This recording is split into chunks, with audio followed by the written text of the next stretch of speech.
Chapter 526 Feel happy being cared by Ji-Yu Ning. Ji-Yu Man took out 2 boxes the size of a book, giving them to Ji-Yu Yinyan and Ji-Yu Qingxi.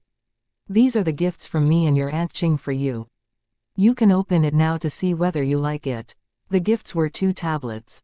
Ji-Yu Yinyan's and Ji-Yu Qingxi's eyes lit up at once when they saw the brand logo. However, they didn't dare to take the gifts right away but looked at Ji-Yu Qinyang with anticipation. They had to ask for their father's agreement. Man, Qing, you don't need to buy such expensive gifts for them. Ji-Yu Qinyang felt embarrassed, because he knew that the tablets were very expensive. It's no big deal. Children today all love this brand of tablet, Ji-Yu Man said airily. She wasn't showing off her wealth, she just knew that they would like it. Ji-Yu Qinyang also understood that Ji-Yu Qing and Ji-Yu Man were just being nice to them. Since they said so, Ji-Yu Qinyang didn't insist. All right, take your gifts and thank your 2 aunts. Hearing that, Ji-Yu Yinyan and Ji-Yu Qingxi were excited and thanked Ji-Yu Man and Ji-Yu Qing. Thank you so much, Aunt Man, Aunt Qing. You're welcome, Ji-Yu Qing and Ji-Yu Man said. After that, Ji-Yu Qinyang went to pour glasses of water for them. Before long, Wen Yulan was back with many vegetables and seafood. Yulan, you've bought so much. Can we finish all of it? Ji-Yu Qing and Ji-Yu Man said. Oh, don't worry, we can do our best to eat it all. Wen Yulan said. It was already past 6 p.m., so Ji-Yu Qing and Ji-Yu Man helped Wen Yulan cook, because it would be faster. Ji-Yu Ning, Leng Xiaoting and Ji-Yu Qinyang, meanwhile, were chatting randomly in the living room, while Ji-Yu Yinyan and Ji-Yu Qingxi were studying their new gifts. Ji-Yu Qinyang asked Leng Xiaoting some questions, like where he came from, where he worked and so on. Leng Xiaoting told him that he was an army officer, working in the general military region in the capital. As for his position in the army, Leng Xiaoting didn't tell him. Ji-Yu Qinyang didn't ask him either, because he believed that Leng Xiaoting was merely a normal army officer at such a young age. However, Ji-Yu Qinyang did think highly of Leng Xiaoting once he found out about Leng Xiaoting's job, because most people held great respect and admiration towards soldiers. After a while, the people in the living room smelt the aroma of food. With her acute sense of smell, Ji-Yu Ning smelled the scent of seafood and subconsciously looked at Leng Xiaoting. Leng Xiaoting frowned a little at this time. Ji-Yu Ning immediately stood up, walking into the kitchen. When she saw all the seafood on the counter, Ji-Yu Ning was greatly surprised. It was true that she loved seafood, but Leng Xiaoting was allergic to it. Do we have other food except seafood? Xiaoting is allergic to it, Ji-Yu Ning asked. Hearing that, those in the kitchen stopped what they were doing for a moment. Wen Yulan hadn't known that Leng Xiaoting was allergic to seafood. Luckily, she also bought many vegetables and other meat. Oh, don't worry, we have other food. Hearing that, Ji-Yu Ning relaxed. Seeing Ji-Yu Ning's back, Leng Xiaoting felt very happy that she cared about him. When Ji-Yu Ning turned around, she saw the gentle smile on Leng Xiaoting's lips and her heart skipped a beat all of a sudden. She took a long breath in at once to calm herself down. Was it because Leng Xiaoting was too charming, or was it because she couldn't resist his charm? She was easily seduced by his slight smile. Seeing Ji-Yu Ning's reaction, Leng Xiaoting felt more satisfied and pleased. He loved to see Ji-Yu Ning's flushed face. Ji-Yu Ning, however, didn't dare to look at Leng Xiaoting anymore, because she was afraid that she would lose her manners. Around 7:30 p.m., the dinner was ready. Ji-Yu Qinyang wanted to drink some alcohol with Leng Xiaoting, but Leng Xiaoting was going to drive, so he gave up. During the meal, Ji-Yu Qing and Ji-Yu Man kept putting all kinds of dishes into Leng Xiaoting's bowl like what they had done the last time. Ji-Yu Ning suddenly felt strange seeing that her mother and aunt were doing that for Leng Xiaoting but ignored her. Ji-Yu Qinyang and Wen Yulan, on the other hand, didn't understand why Ji-Yu Qing and Ji-Yu Man kept putting dishes into Leng Xiaoting's bowl, but they didn't ask. Wen Yulan would have believed that Leng Xiaoting was Ji-Yu Ning's boyfriend if Ji-Yu Qing and Ji-Yu Man hadn't told her that Leng Xiaoting was just Ji-Yu Ning's friend. In Wen Yulan's eyes, Leng Xiaoting and Ji-Yu Ning matched each other very well. Ji Yuning was a successful businesswoman now, and it was quite understandable that she socialized a lot to make friends with different kinds of people. It was very helpful for her business after all. After dinner, it was 8:30 p.m., and they had a rest in the living room. At that moment, Ji Yuning took out her gifts for Ji Yuqinyang and Wen Yulan. "Uncle and aunt, these are gifts for you. Please take them." "What? Why did you prepare gifts for us? You're the younger generation and we should be sending a gift to you." Both Ji Yuqinyang and Wen Yulan were surprised. "It's fine, and I've also prepared gifts for Aunt Qing and Uncle Shu, so please take them." Ji Yuning directly put the gifts into their hands. Well, they hesitated to take the gifts. "Please take them. Ningning is just being kind and we all have gifts from her," Ji Yuqing said. "Indeed. Please take them," Ji Yuman added. "Ningning, thank you so much," Ji Yuqinyang and Wen Yulan said. Nobody was unhappy to receive gifts. When Ji Yuqinyang and Wen Yulan took Ji Yuning's gifts, they opened the boxes to see what was inside. "This is..." Ji Yuqinyang was shocked when he saw the jade pixiu the size of a fist in his box. He knew that Ji Yuning did jade business, so this pixiu had to be real. Although he didn't know much about jade, and couldn't recognize its type, he had heard that a jade pixiu was very expensive. And this one could be worth over 1,000,000 yuan. Ji Yuqinyang understood that Ji Yuning wouldn't send cheap gifts, but he didn't expect that it would be so valuable. Wen Yulan opened her box, and her face lit up at once when she saw the set of jade jewelry in it. Chapter 527. I Weiken, I Weishan and Onianayan women all loved jewelry, but some of them just couldn't afford it. Wen Yulan was from a poor family and she lived an okay life after she married Ji Yuqinyang. However, a set of expensive jewelry was a luxury for her, and she only had a set of gold jewelry till now, which was worth around 10,000 yuan. 10,000 yuan was also over her budget actually, but it was an anniversary gift Ji Yuqinyang gave her a few years ago. However, a set of gold jewelry was barely comparable to a set of jade jewelry. She had heard that the cheapest jade pendant of jade beauty jewelry cost at least hundreds of thousands of yuan, so this set of jade jewelry that Ji Yuning gave her had to be worth a lot. The set included a jade pendant, a pair of earrings, a bracelet and a ring. According to the price level of jade beauty jewelry, it could be worth over 1,000,000 yuan.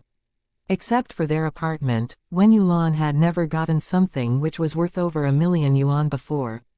Besides, they were still paying the housing loan. "Ningning, the gifts are too expensive," Ji Yuqinyang said. "It's fine. Please take them," Ji Yuning said. Since Ji Yuning insisted, Ji Yuqinyang and Wen Yulan took the gifts and thanked Ji Yuning. After resting a bit, Ji Yuman and the others left when it was almost 9 p.m.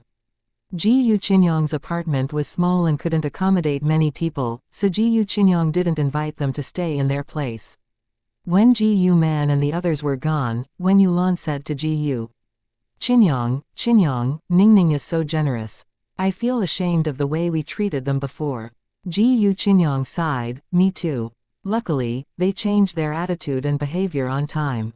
After that, they surfed the internet to find out what types of jade Ji Yuning had given them. Ji Yuqinyang's pixiu was made from jade of the medium high-level water type, while Wen Yulan's jewelry was made from the jade of the high-level violet type. Although they didn't know their specific prices, they knew that their gifts cost at least 10,000,000 yuan. They looked at each other in great shock. Jesus, Ningning is too generous. Wen Yulan was short of words to describe her astonishment now. Facing the two luxurious gifts, they had no idea what to do. When they were back at Clean Water Blue Sky, Leng Xiaoting waited in the car, while Ji Yuning walked Ji Yuman and Ji Yuqing upstairs. Once Ji Yuning got back in the car, Leng Xiaoting pressed her against the back of the seat. In the following minutes, Leng Xiaoting wildly kissed Ji Yuning. He hadn't seen Ji Yuning in many days, and felt like they hadn't seen each other in ages. Ningning, Leng Xiaoting called Ji Yuning, staring straight at her eyes. He didn't even bother to hide his desire for her. What? Ji Yuning blinked. Ningning, Leng Xiaoting called again. Ningning, Leng Xiaoting called her once more. What? Ji Yuning was a little annoyed. Nothing. I just want to call your name. Leng Xiaoting smiled. Ji Yuning was amused, then pushed Leng Xiaoting away. You're so childish. Ning Ning, Ning Ning. Leng Xiaoting kept calling her. However, Ji Yuning didn't answer him anymore, so Leng Xiaoting stopped. Anyway, he could soon spend a whole night with her, and he had a lot of time to do what he wanted, but before that, they had to go somewhere else. Do you still remember Ai Weikan and Onianayan? They attended the opening ceremony of Jade Beauty Jewelry before. We're going to meet them in a clubhouse now, Leng Xiaoting said. With Ji Yuning's great memory, she, of course, remembered Ai Weikan and Onianayan. Since Leng Xiaoting brought her to meet them, they must have a close relationship with him. Before long, Ji Yuning and Leng Xiaoting arrived at a high-end clubhouse.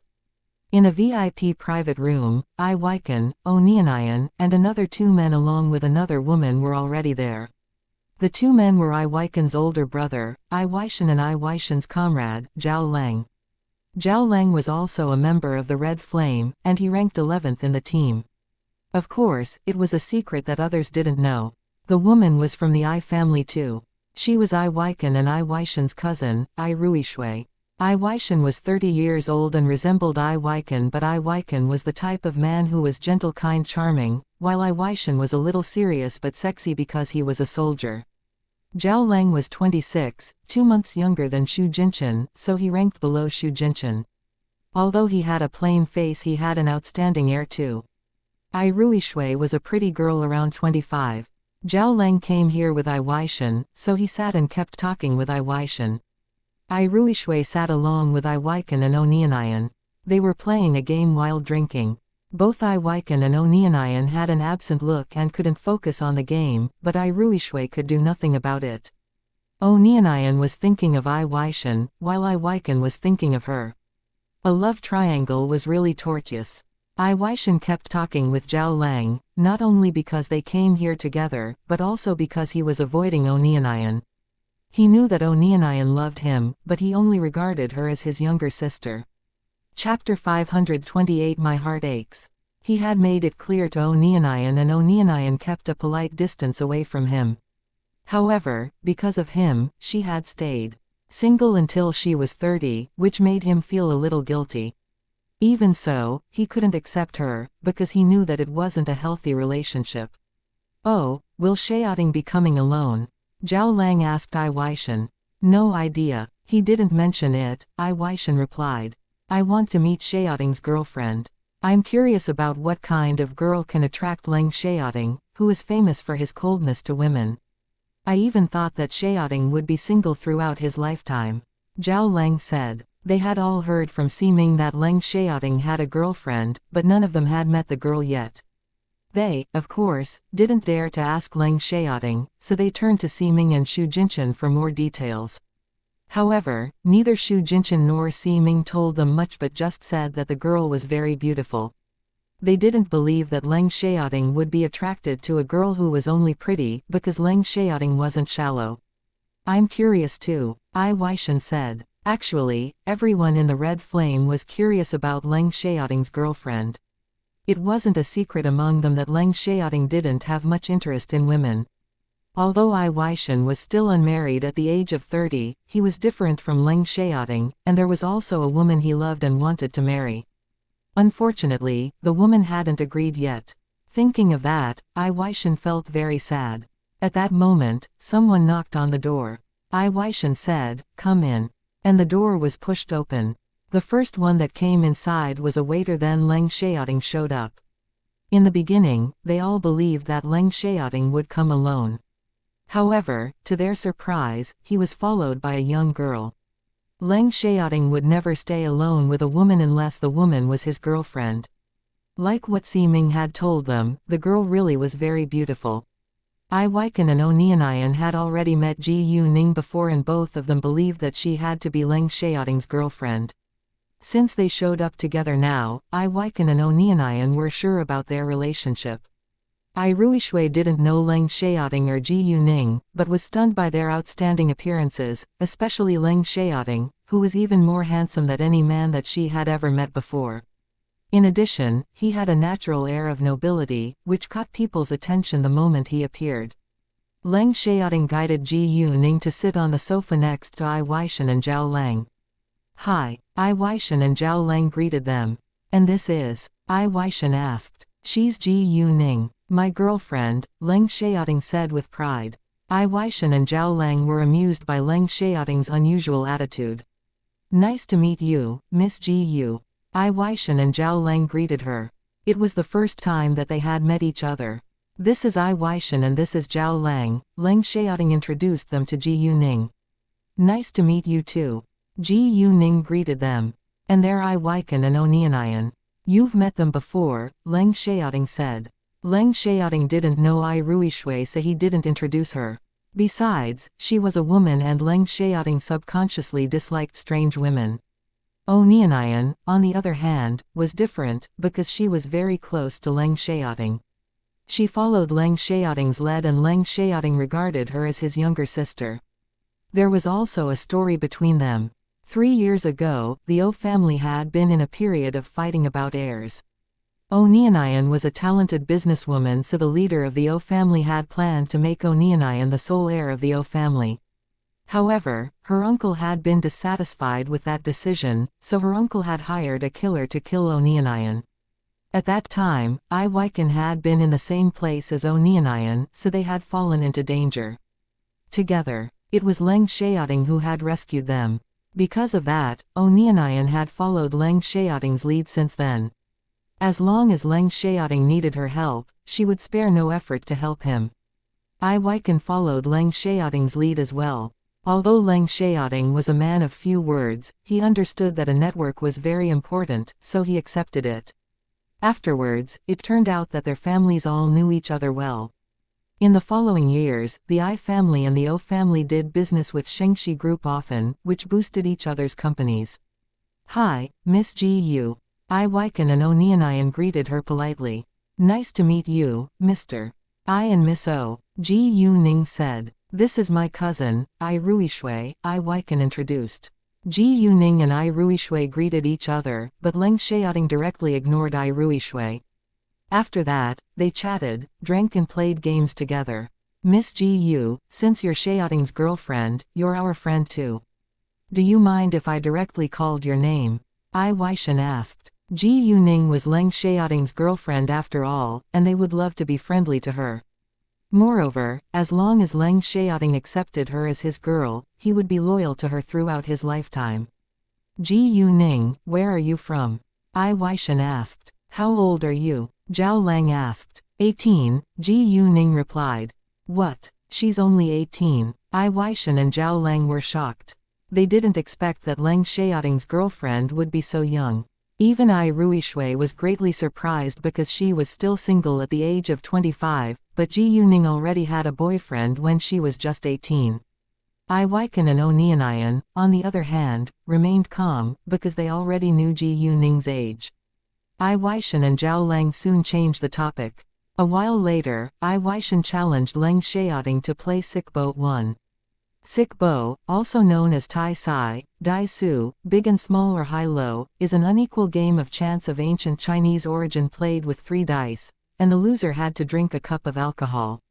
They played 6 rounds in all, and Leng Xiaoting had lost 3 times, so he had to drink 3 cups of alcohol.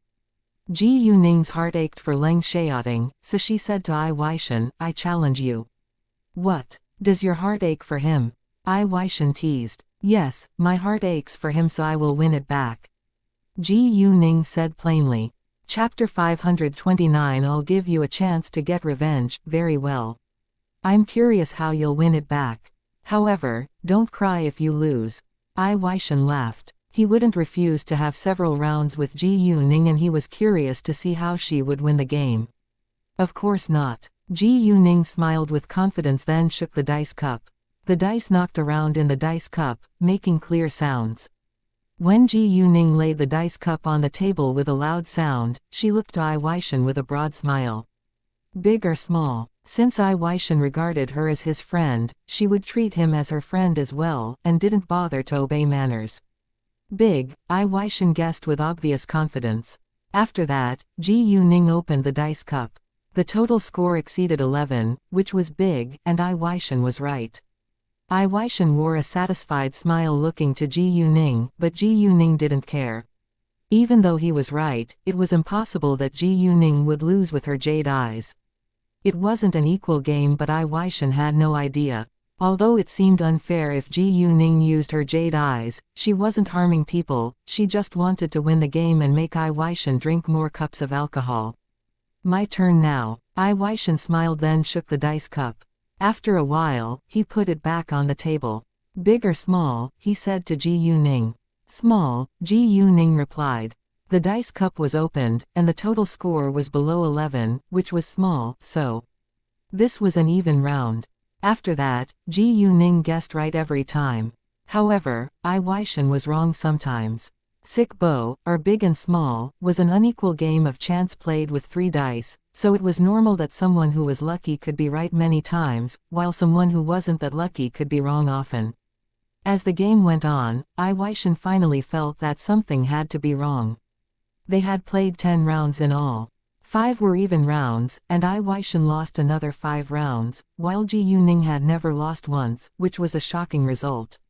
Everyone was astonished, except for Leng Xiaoting, who seemed very proud and curious at the same time.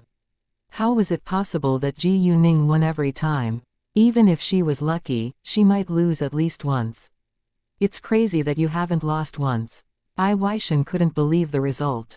You don't believe it? I can give you a chance to get revenge, Ji Yuning said and challenged him. Sure, let's continue for another 5 rounds. I don't believe that I'll lose again, Ai Weishan said and accepted the challenge. However, when another 5 rounds were finished, Ji Yuning still hadn't lost once.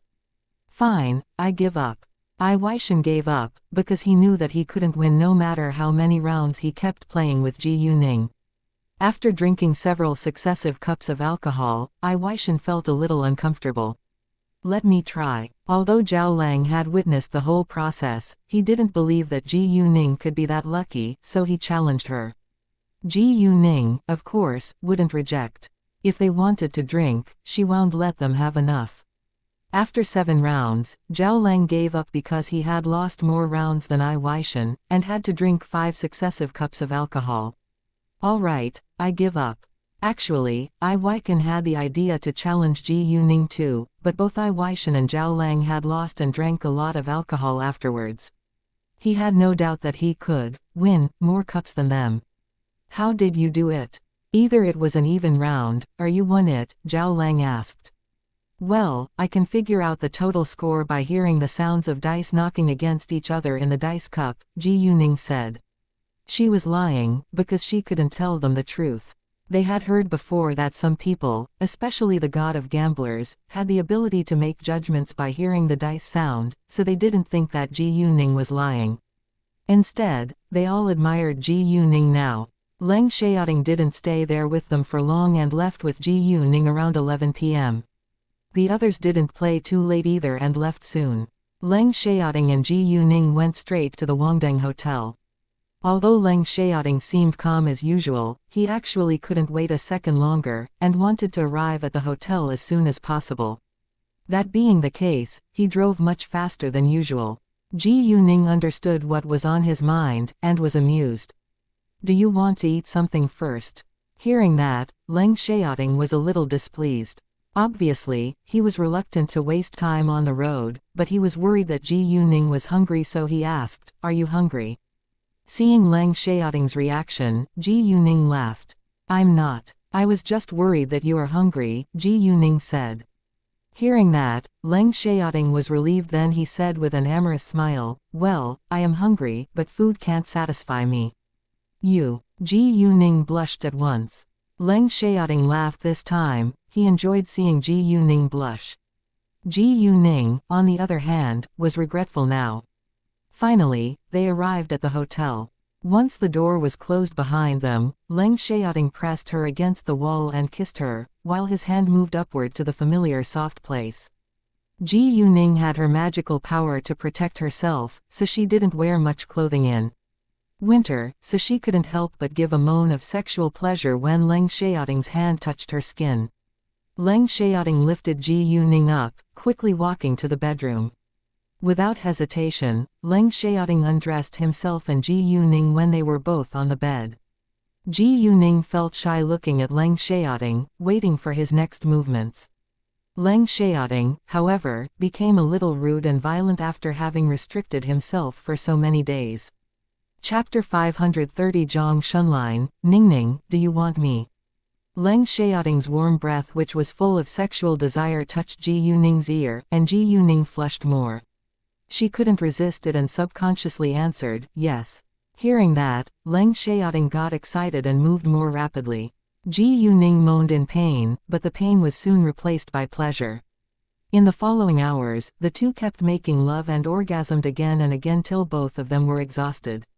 Although they didn't sleep until it was very late last night, Ji Yuning still got up around 7 a.m. the next morning. She left Leng Xiaoting alone in the hotel, then took a taxi heading to Clean Water Blue Sky. She told Leng Xiaoting to wait for her message before he came to pick them up. They couldn't go there together, because it would arouse suspicion. Leng Xiaoting understood, so he didn't stop Ji Yuning, but kissed her wildly before she left. In fact, he wanted to have sex again, but she was in a hurry, so he gave up and planned to do it in the evening. Once Ji Yuning was in the taxi, she called Ji Yuman and asked her what they wanted to have for breakfast. A while later, Ji Yuning brought breakfast back to her apartment in Clean Water Blue Sky. Ji Yuqing and Ji Yuman didn't ask where she had stayed last night, because they believed that Ji Yuning was a girl with morals. After breakfast, they watched TV in the living room. Ji Yuqing and Ji Yuman already had an appointment with Wen Yulan, and they would dine together at noon before shopping together. Today was Saturday, so Wen Yulan was free. City G was a second-tier city, which was far larger than City F, and there were many high-end shopping malls. Although they had nothing special to buy, they loved shopping. Around 10 a.m., Ji Yuning called Leng Xiaoting and told him to pick them up before going to pick Wen Yulan up. In front of Ji Yuman and Ji Yuqing, Leng Xiaoting and Ji Yuning kept an appropriate distance away from each other, so nobody found out their real relationship. However, when Ji Yuqing and Ji Yuman didn't pay attention to them, Leng Xiaoting would make eyes at her, and Ji Yuning almost had lost control of herself several times. Ji Yuning was a little annoyed, but couldn't say anything in case Ji Yuman would find out. When they went to pick Wen Yulan up, Wen Yulan seemed in a bad mood. Yulan, what's wrong? Ji Yuman and Ji Yuqing asked with concern. Qinyang just received Qingxiang's call. He told us that his affair with his secretary was exposed and Liwan wants to divorce him. He wanted us to help him stop Liwan from doing so, but it's his own fault after all and we can do nothing about it. Wen Yulan said in anger. Hearing that, Ji Yuqing and Ji Yuman were displeased too. Ji Yuqing said, we have all heard about it too. I think that you better not get involved in the mess and let them deal with it themselves. Well, we're mad not because of that, but Qingxiang even asked us to borrow money from you for him, because his company can barely stay afloat now. We refused to do so and he swore at us. How could he do that to us? Wen Yulan said. That was the real reason why Wen Yulan was in a bad mood. She understood that Ji Qingxiang wanted to borrow some money to keep his company stay afloat, but she couldn't understand why he asked them to borrow several million yuan for him. Ji Qingxiang had also sworn at them after their refusal, which was totally unacceptable. Besides, Wen Yulan and Ji Qingyang didn't trust Ji Qingxiang now. They thought that Ji Qingxiang would probably never pay them back even if they borrowed money for him. They were merely normal public servants and it was impossible for them to pay several million yuan back. Moreover, if Ji Qingxiang's family had been nice to Ji Yuning would be willing to help them. Although Ji Qingyang's family had also treated Ji Yuman rudely, they hadn't hurt her too much and had changed their attitude on time, so Ji Yuning was still generous to them. Ji Qingyang's family changed their attitude not because of Ji Yuning's wealth, but because of her ability and power. In addition, they also saw that it wasn't a bad thing to have close relatives. We won't lend them money, but we won't see them dying in hunger either, Ji Yuman said with determination. Hearing that, Ji Yuning was relieved. Ji Yuman finally knew how to be tough and gentle at the same time. All right, let it go. Let's go have some fun together. Ji Yuqing changed the topic at once. After lunch, Leng Xiaoting paid the bill as usual, and the group of them went to a shopping mall afterwards. It was an undeniable truth that enemies often cross each other's path. Wen Yulan seldom went to this shopping mall, because she wasn't rich enough. However, when she finally got a chance to come here, she ran into an old acquaintance. Of course, she didn't like the person. It was a man who was around 35 years old. He was slightly fat with a plain face, dressed in designer's brand, but he didn't seem noble at all. Instead, he had an air of a parvenu one. A parvenu is a person of humble origin who has gained wealth, influence, or celebrity. Oh, isn't this my old classmate, Wen Yulan? It's been ages. The man was surprised to see Wen Yulan and greeted her at once. However, he didn't seem kind but arrogant. When Wen Yulan noticed the man, she was very displeased and felt disgusted. Let's go another way, Wen Yulan said to Ji Yu Man, trying to avoid the man. Nevertheless, the man wouldn't let Wen Yulan go, and stood in her way. What? You don't remember me? Oh, you must be pretending, because I, Zhang Shunlin, am not a poor kid anymore, but a rich man with dozens of millions of yuan in wealth, and you, an ordinary public servant, feel ashamed to see me again. It sounded like Wen Yulan had abandoned him because he had been poor. Although Ji Yuning didn't know any details, she didn't believe that it was the truth. Wen Yulan was pretty, and it was impossible that she would like this short, fat man with a plain face, unless she was blind. Wen Yulan was in a rage. Zhang Shunlin, enough. I don't care about you, so please stay away from me. Chapter 531 Tengguang Group is in turmoil, I know, but I just want to see how are you doing right now, since you were so proud and thought lightly of me. Zhang Shunlin smiled with pride, then looked to Wen Yulan with obvious disdain. Look at you. What are you wearing? You must live a poor life now. If you had been my girlfriend, you could be living a much better life right now. Hearing that, Ji Yuning understood what had happened. The man must have chased Wen Yulan in vain, and now he was showing off his wealth. It had been so many years, but he still wouldn't let it go. He couldn't be a quality man, and it was totally a miracle that he could make so much money. It's none of your business. Wen Yulan was furious and shouted at him, I don't care about your money. You don't care about money. I've never seen a woman who dislikes money yet. You just can't afford luxurious things, so you pretend that you don't like them. Poor you, Zhang Shunlin said. In his eyes, women were all gold diggers. Like those beautiful young girls. They all chased him now precisely because he was rich. And he enjoyed his life very much now. Zhang Shunlin, enough is enough. We were just common classmates and what you've said has already damaged my reputation. Wen Yulan felt aggrieved and mad. She hadn't hurt him at all. She had just rejected him when he had chased her before. Why did he suddenly believe that she had rejected him because he had been poor? You rejected me because I was poor. Zhang Shunlin insisted. You. Wen Yulan was speechless in rage. The man was so unreasonable. Wen Yulan disliked him because the man had so many shortcomings. Even though he was rich now, she was still unwilling to talk to him. Of course, she didn't say that aloud, otherwise, Zhang Shunlin could go crazy. Interesting. Ji Yuning laughed at Zhang Shunlin. Why don't you look at yourself in the mirror before you claim that women disliked you because you were poor? Don't you know that you're short, fat, ugly and unreasonable? You don't deserve others' respect or admiration, and all those young beautiful women come to you now just for your money. And, do you know how many people have dozens of millions of yuan in wealth in City D? Even a businessman with over 100 million yuan in wealth wouldn't be as arrogant as you. Who do you think you are? Normally, Ji Yuning didn't like attacking people, but she had to teach the man a lesson right now.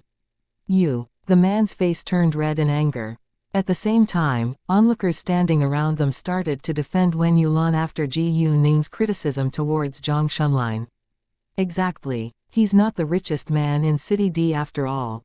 He also doesn't have a good personality. He's merely showing off his wealth. He's so selfish. No one would like him. It's normal that women would reject men that they dislike, and that's not a reason for him to be so mean. You. Zhang Shunlin was furious, glaring at Ji Yuning like he couldn't wait to tear her into pieces. However, at this moment, he met Leng Xiaoting's cold sharp eyes, which was quite threatening, and he was suddenly out of breath because of fear. Let's go. Ji Yuning didn't want to waste time arguing with Zhang Shunlin, so she walked away with the others.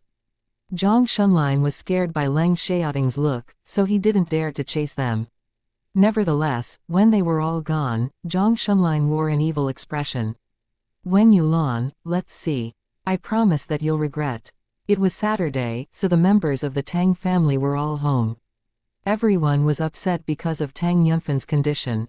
It's been 4 days. Why is Yunfan still unconscious? Tang Haifeng sighed. He had already sighed countless times today. Luckily, Tang Yunfan was only unconscious and his body was fine, while he was breathing normally. Otherwise, the Tang family would have been more worried. When the lunch was just over, Quan Mingkai quickly walked into the house. Master Tang, the board of directors somehow heard the news that Lord Tang is unconscious, so some of them are arguing to select a new chairman, said Quan Mingkai to Tang Haifeng. Hearing that, Tang Haifeng was displeased. He wasn't surprised that they would hear the terrible news, because the truth always came out, but he was still mad, especially at the person who leaked the news. Tang Yunhang had warned everyone who knew the news not to leak it, but the news was still leaked out. Apparently, the person was scheming against them. Therefore, Tang Haifeng was furious.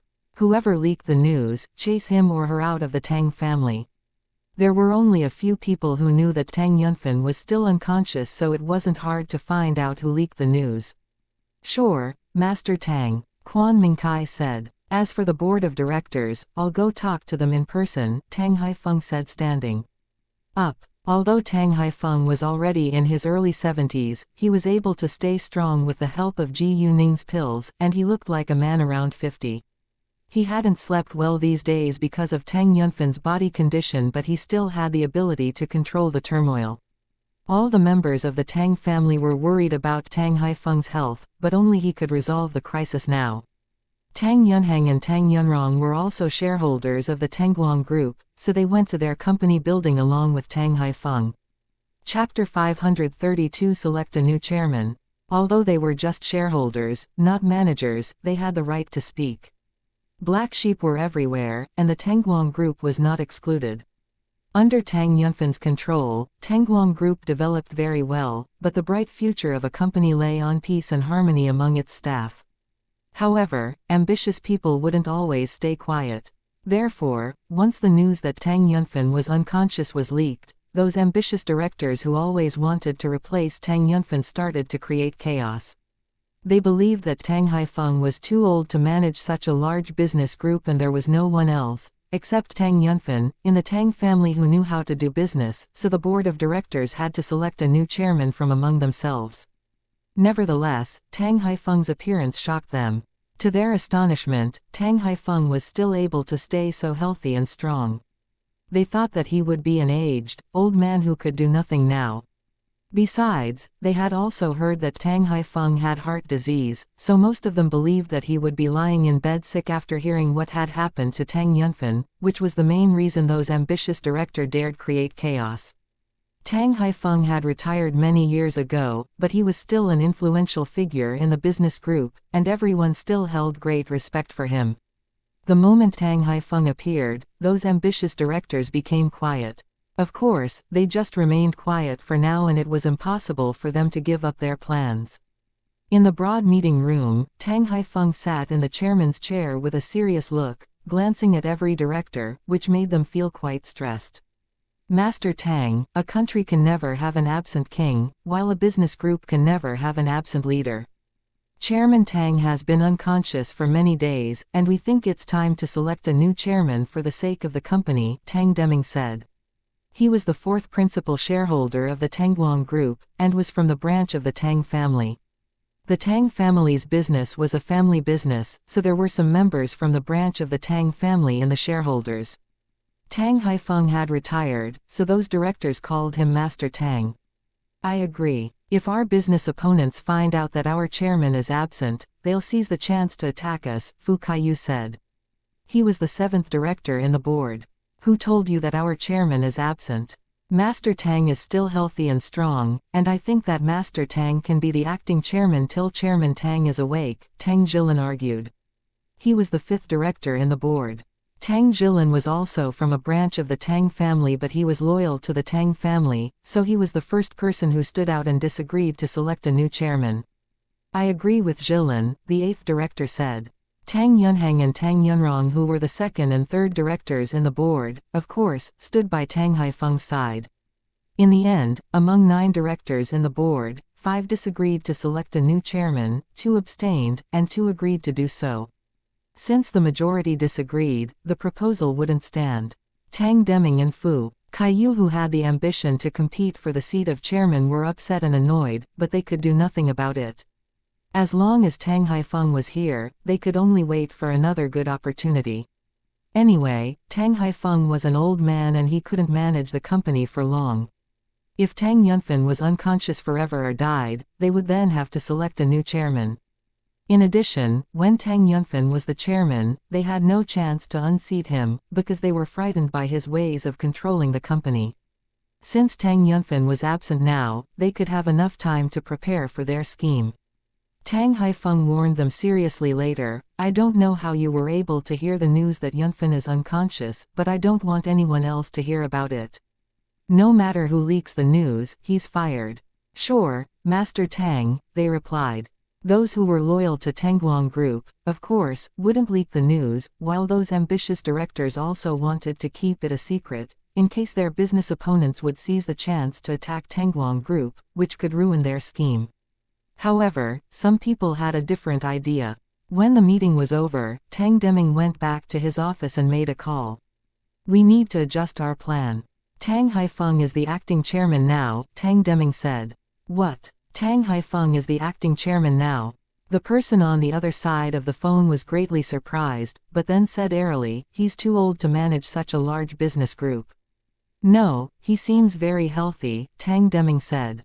It's fine. As long as Tang Yunfen stays unconscious, there will be no one else in the Tang family that can take over the company. The most important thing you need to do now is to bribe the 2 directors who have abstained, so that we'll have a better chance to win, the person said. No problem. I understand, Tang Deming said, then hung up. In a study on the 2nd floor of a 3-story villa at a suburb near to City B, a middle-aged man in a black suit was sitting in front of a desk. He stared at his phone, and looked evil. Tang Yunfen, good for you. You've dodged the bullet again and again. However, I won't allow it to happen again this time. At that moment, someone knocked on the door of the study. The man was cheered up at once. Come in. The door was pushed open by a young girl in her early 20s. She was pretty and tall. Dad, the girl called. Shinrui, welcome back. How was your interview in the Tangguang Group? The man asked. Tang Shinrui smiled and said with confidence, Dad, you know that I'm an excellent economics graduate from the best college in Country M. So I've been hired into the finance department. Very well. The man was satisfied. Your older brother is useless, so you must work hard. I promise that you'll be the heir of the Tangguang Group once we get control of it. Hearing that, Tang Shinrui was excited with her eyes full of ambition. Dad, don't worry. I won't let you down. Oh, Dad, I saw Master Tang today when I went for the interview in Tangguang Group, Tang Shinrui said. She was slightly worried. He seems very healthy and I'm afraid that Tangguang Group won't be in chaos anytime soon. I know, but it's fine. We can let him be the acting chairman for a few days, the man said. He didn't believe that Tang Haifeng had the ability to manage the business group for a long time. Great. Dad, I trust you. May I leave now? Tang Shinrui said. Sure, the man said. Then Tang Shinrui left. Chapter 533 Gu Qinyang is in trouble. It was impossible that Tang Yunfen alone could manage Tangguang Group so well, and he had many able assistants and business partners to help him. Tang Yunfen's 2 secretaries, Quan Mingkai and Yan Weilan, were his best assistants who were also good at doing business. In addition, Quan Mingkai and Yan Weilan had helped Tang Yunfen deal with many problems, so both of them were experienced. In that case, even if Tang Yunfen was absent for a while, Quan Mingkai and Yan Weilan could also manage Tangguang Group well. If Tang Yunfen woke up soon, the company would be safe and prosperous as usual. Tang Haifeng didn't leave right after the meeting was over, but went to the chairman's office. Pay more attention to Tang Deming and Fu Kaiyu, Tang Haifeng said to Quan Mingkai and Yan Weilan.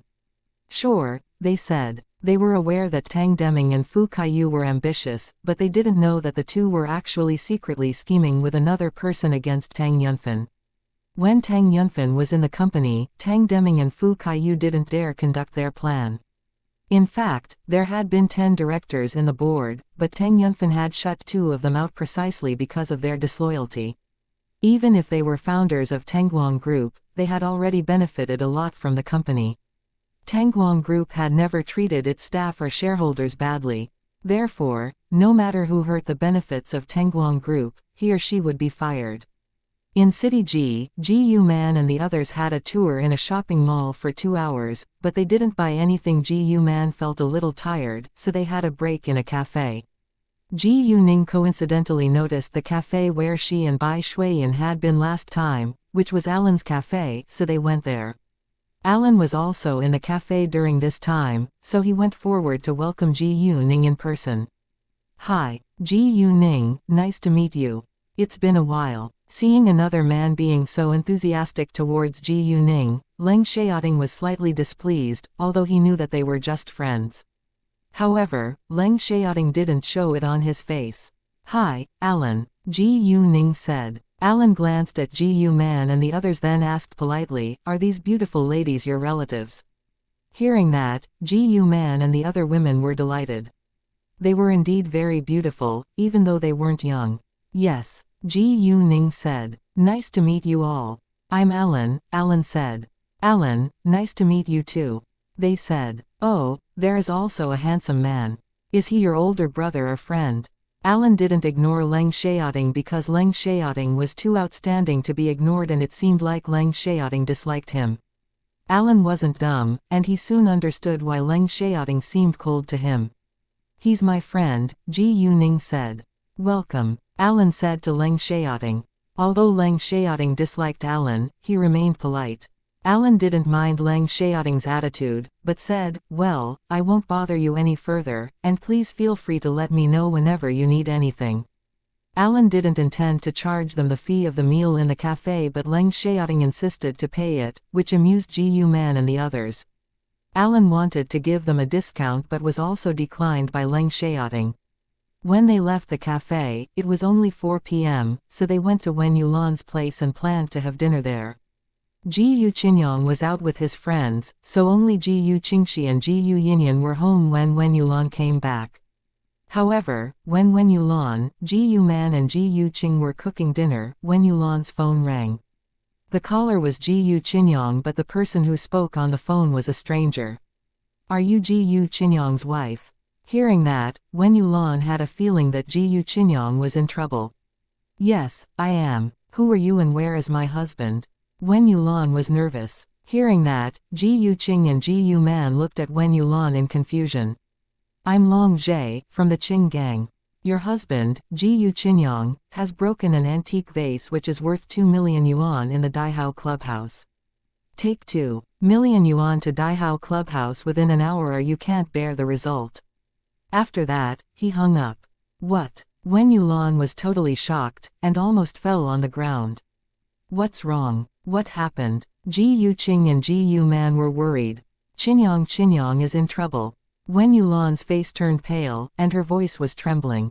What? What happened to Qinyang? Jiyu Qing and Jiyu Man were astonished. From Wen Yulan's reaction, they knew that it had to be a lot of trouble. Jiyu Ning heard their conversation and walked to the kitchen at once. Wen Yulan said in a trembling voice, the man said that he's Long Zhe from the Qing gang. Qinyang has broken an antique vase which is worth 2 million yuan in Daihao clubhouse. And if I can't take 2 million yuan to Daihao clubhouse within an hour, they'll. Although Wen Yulan didn't know what they would do to Jiyu Qinyang specifically, it couldn't be good because they were members of the Qing gang. Wen Yulan almost cried. Hearing that, Jiyu Qing and Jiyu Man were also scared. Let alone ordinary people, even those who were rich or powerful were afraid to annoy the Qing gang, because the Qing gang would do anything for money. Chapter 534 Zhang Shunline's Revenge. Jiyu Ning thought that it wasn't that simple, but before she got to know more details, she couldn't jump to conclusions. Since Ji Qinyong was in trouble, she had to help him out. "Don't worry. Xiaoting and I will bring Uncle Qinyong back," Ji Yuning said to comfort them. But Ji Man was worried about Ji Yuning's safety. "We'll be fine," Ji Yuning said. "I know many important figures in the Qing gang, and they won't hurt Uncle Qinyong for my sake." Hearing that, Ji Man suddenly realized that several members of the Qing gang had attended the opening ceremony of jade beauty jewelry before, and they had even sent Ji Yuning a gift which was worth over dozens of millions of yuan. Therefore, they chose to believe Ji Yuning. At the same time, they were also worried that the Qing gang would hurt Ji Yuning for money. It wasn't a bad thing to maintain a relationship with the Qing gang, but it could be harmful too. Nevertheless, Ji Yuning was their only hope now, so they could only hope that Ji Yuning would be fine. When Leng Xiaoting heard Ji Yuning say that she knew some important figures in the Qing gang, he became a jealous lover. As long as Satu Yi was involved he would be displeased, but he didn't show it on his face. "Xiaoting, please keep an eye on Ningning," Ji Man said to Leng Xiaoting when they walked out of the kitchen. Ji Man thought that Leng Xiaoting had to be strong enough to protect a girl, since he was a military officer. "Don't worry, I will," Leng Xiaoting said seriously, like it was a promise. Indeed, it was his promise.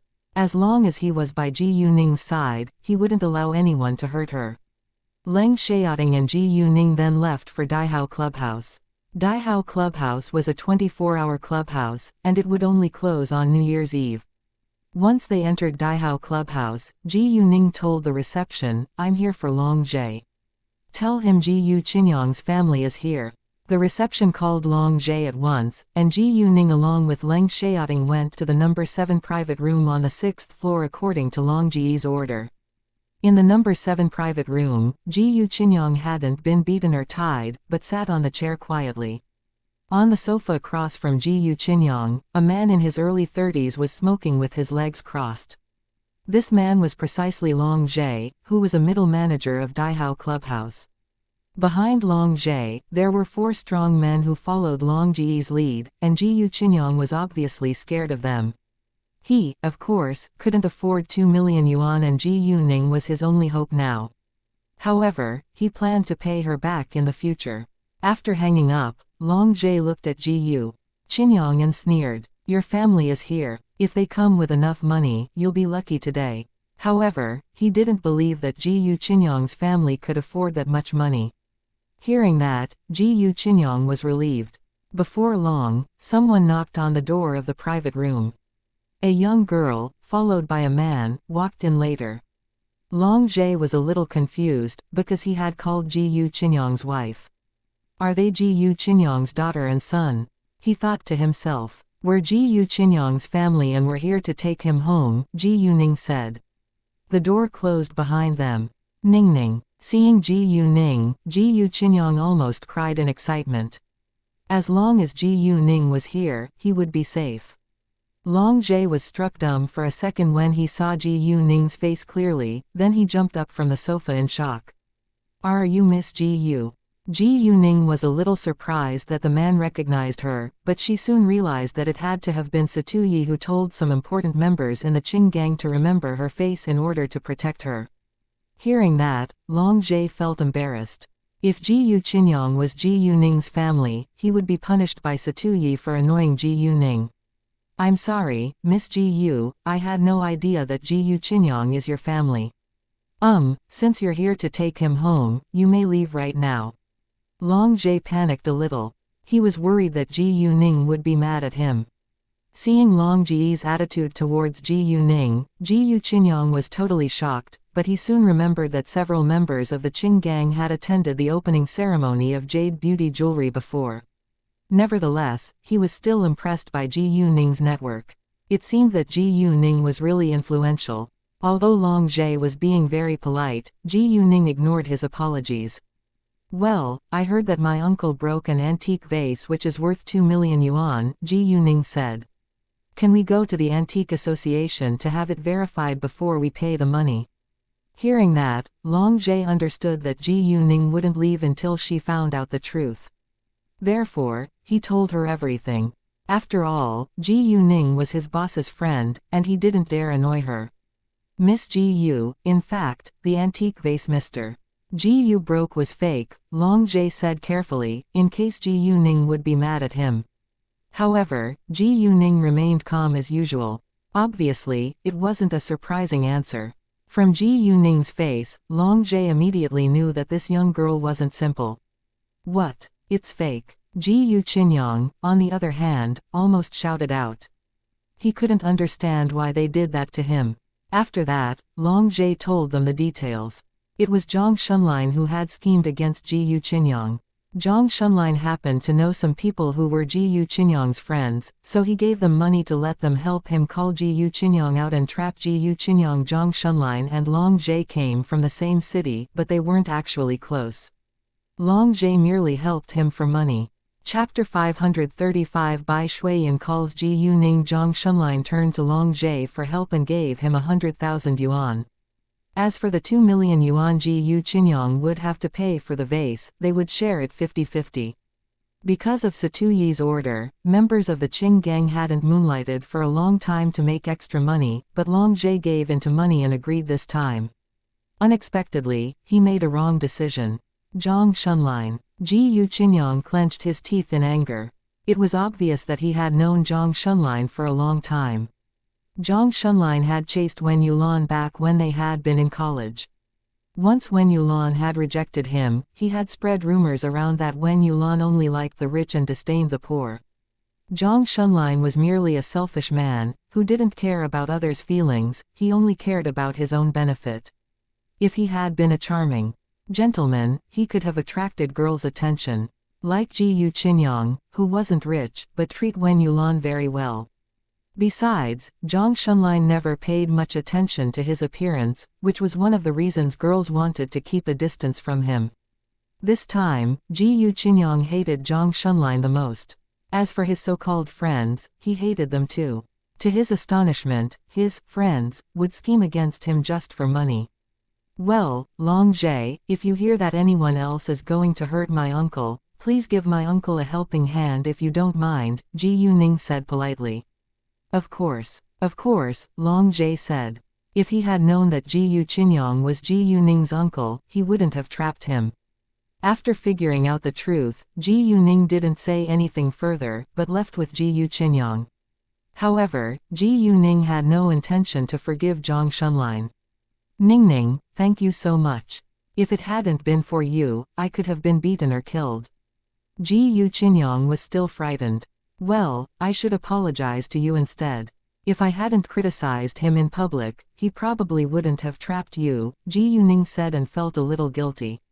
It wasn't the first time that Wen Yulan had met Zhang Shunlin, but Zhang Shunlin normally would make fun of her and wouldn't take actual actions to hurt Wen Yulan or Ji Yu Qinyang.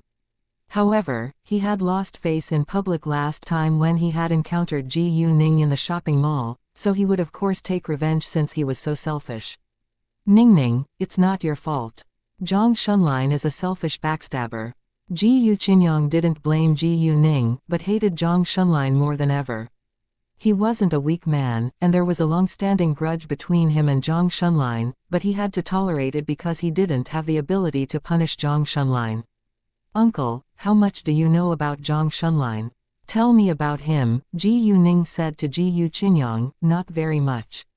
I only know that he does equipment wholesale business and has dozens of millions of yuan in wealth, Ji Yu Qinyang said. Leng Xiaoting understood what Ji Yuning planned to do, so he said, let me handle it. Great. Ji Yuning didn't reject.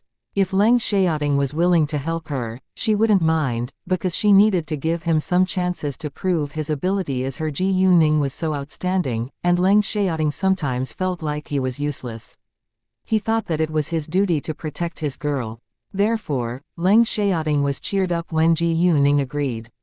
Hearing their talk, Ji Yu Qinyang understood that they were going to punish Zhang Shunlin and felt excited. Zhang Shunlin deserved it. After that, Ji Yuning called Ji Yu Man and told her that Ji Yu Qinyang was fine.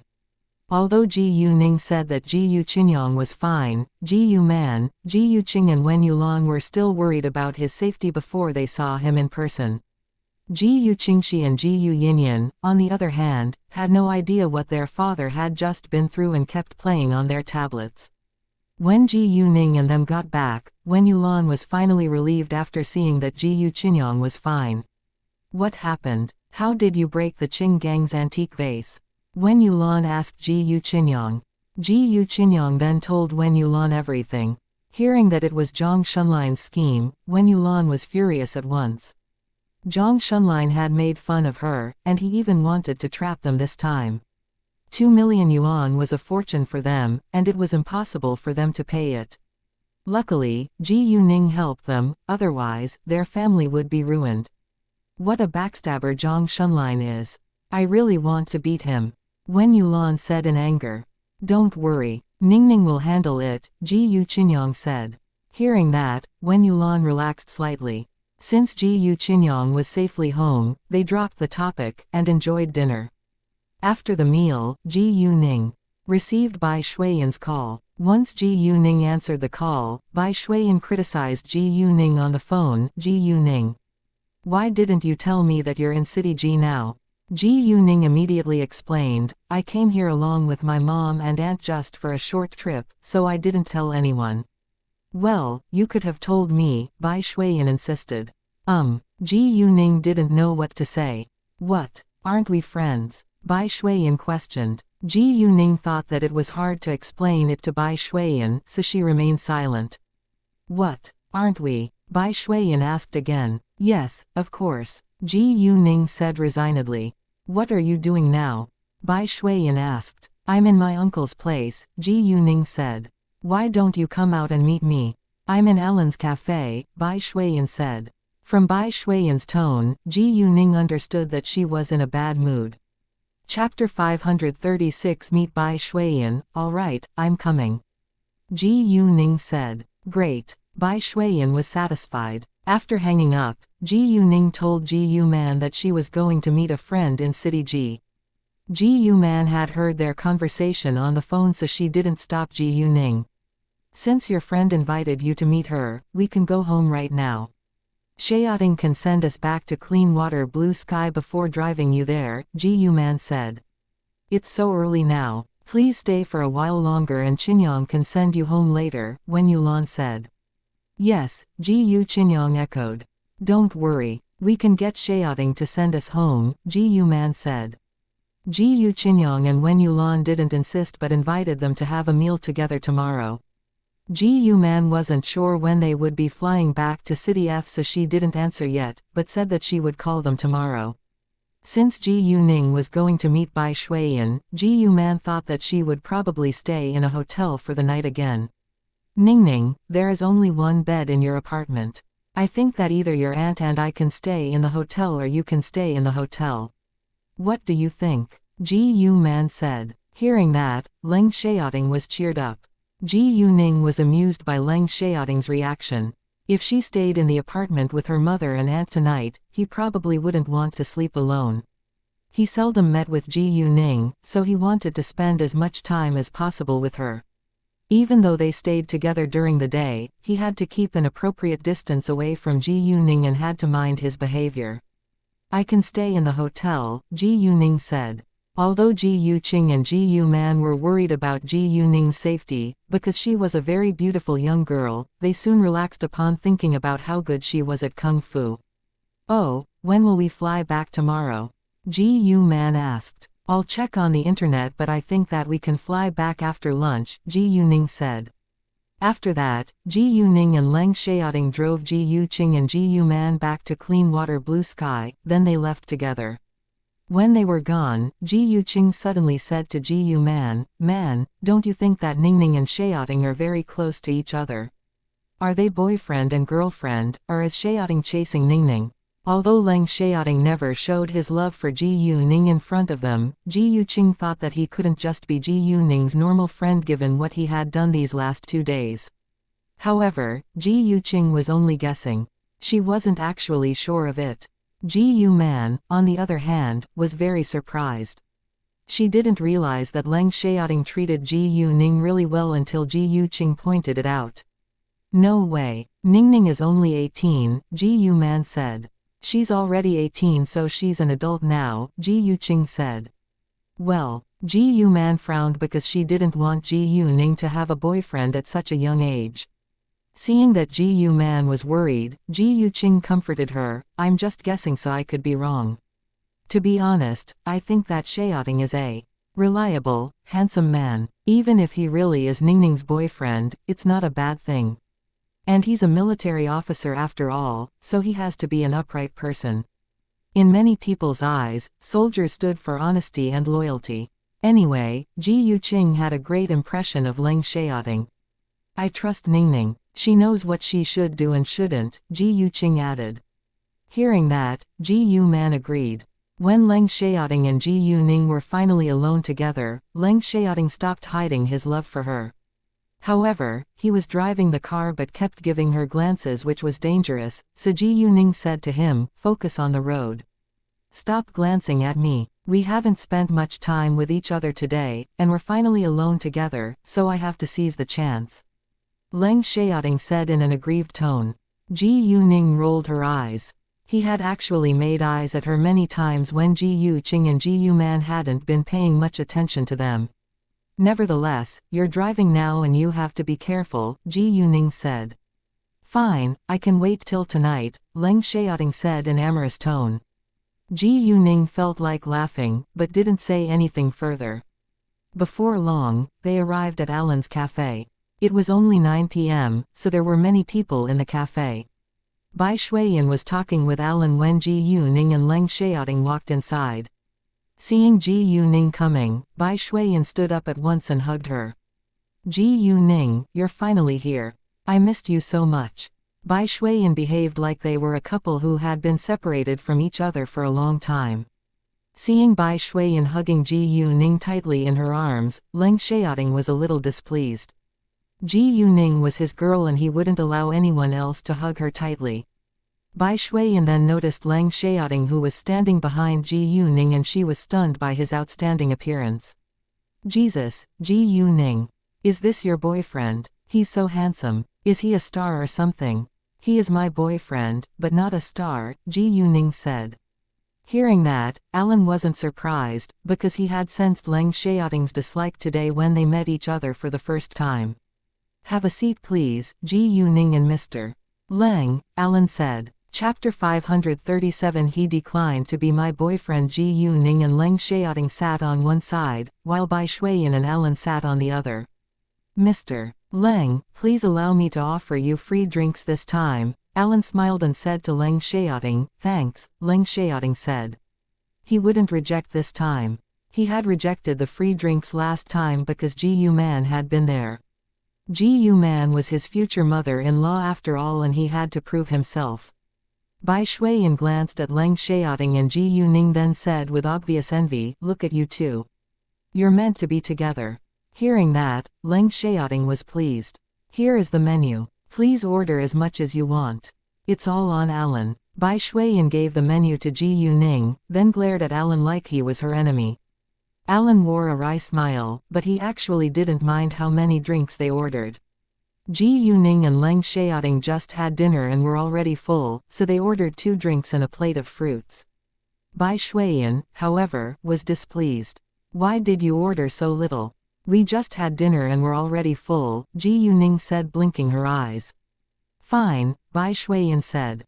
Give the menu to me, Bai Shuiyan said, then she ordered 5 different types of snacks, a fruit salad and spaghetti.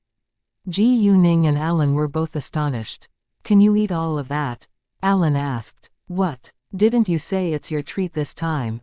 Bai Shuiyan questioned him. Of course, Alan said. I'm just afraid that you'll hurt your stomach by eating too much. None of your business, Bai Shuiyan said, then ignored him. Alan then didn't say anything further. Their drinks and snacks were soon placed on the table and Bai Shuiyan immediately started to eat alone. Ji Yuning and Alan understood that she was in a bad mood and needed to vent her anger. After a short while, Alan stood up and left. What's wrong? It seems like you're in a terrible mood, Ji Yuning asked. From Bai Shuiyan's attitude towards Alan, Ji Yuning believed that Alan must have something to do with Bai Shuiyan's bad mood. She didn't know whether Alan knew that Bai Shuiyan liked him, but she couldn't see any hint of fondness for Bai Shuiyan from Alan. Anyway, it was hard to draw a conclusion from appearances. However, there was a huge age gap between them, so Ji Yuning thought that it wasn't very likely that they would get together. Although as long as the two loved each other, age wasn't a problem, only a few people could make it happen. Alan was almost 30 years old, while Bai Shuiyan was only 17 years old. She wasn't even an adult yet, so she was just a teenager in Alan's eyes. Nothing, Bai Shuiyan said. Since Bai Shuiyan didn't want to say it right now, Ji Yuning stopped asking. After a long while, Alan didn't come again, and Bai Shuiyan began to wear an absent-minded look. I'm done. Bai Shuiyan only finished a third of the food that she had ordered.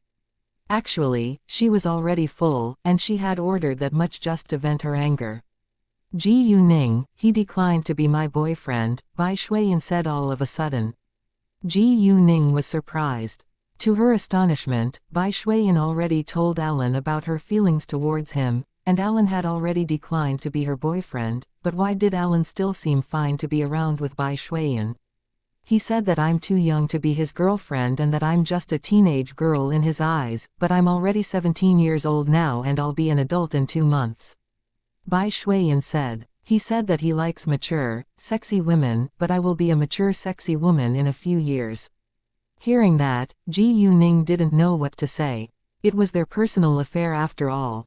How can he say that I'm too young to be his girlfriend? Isn't he too old to be my boyfriend? Bai Shuiyan said in anger.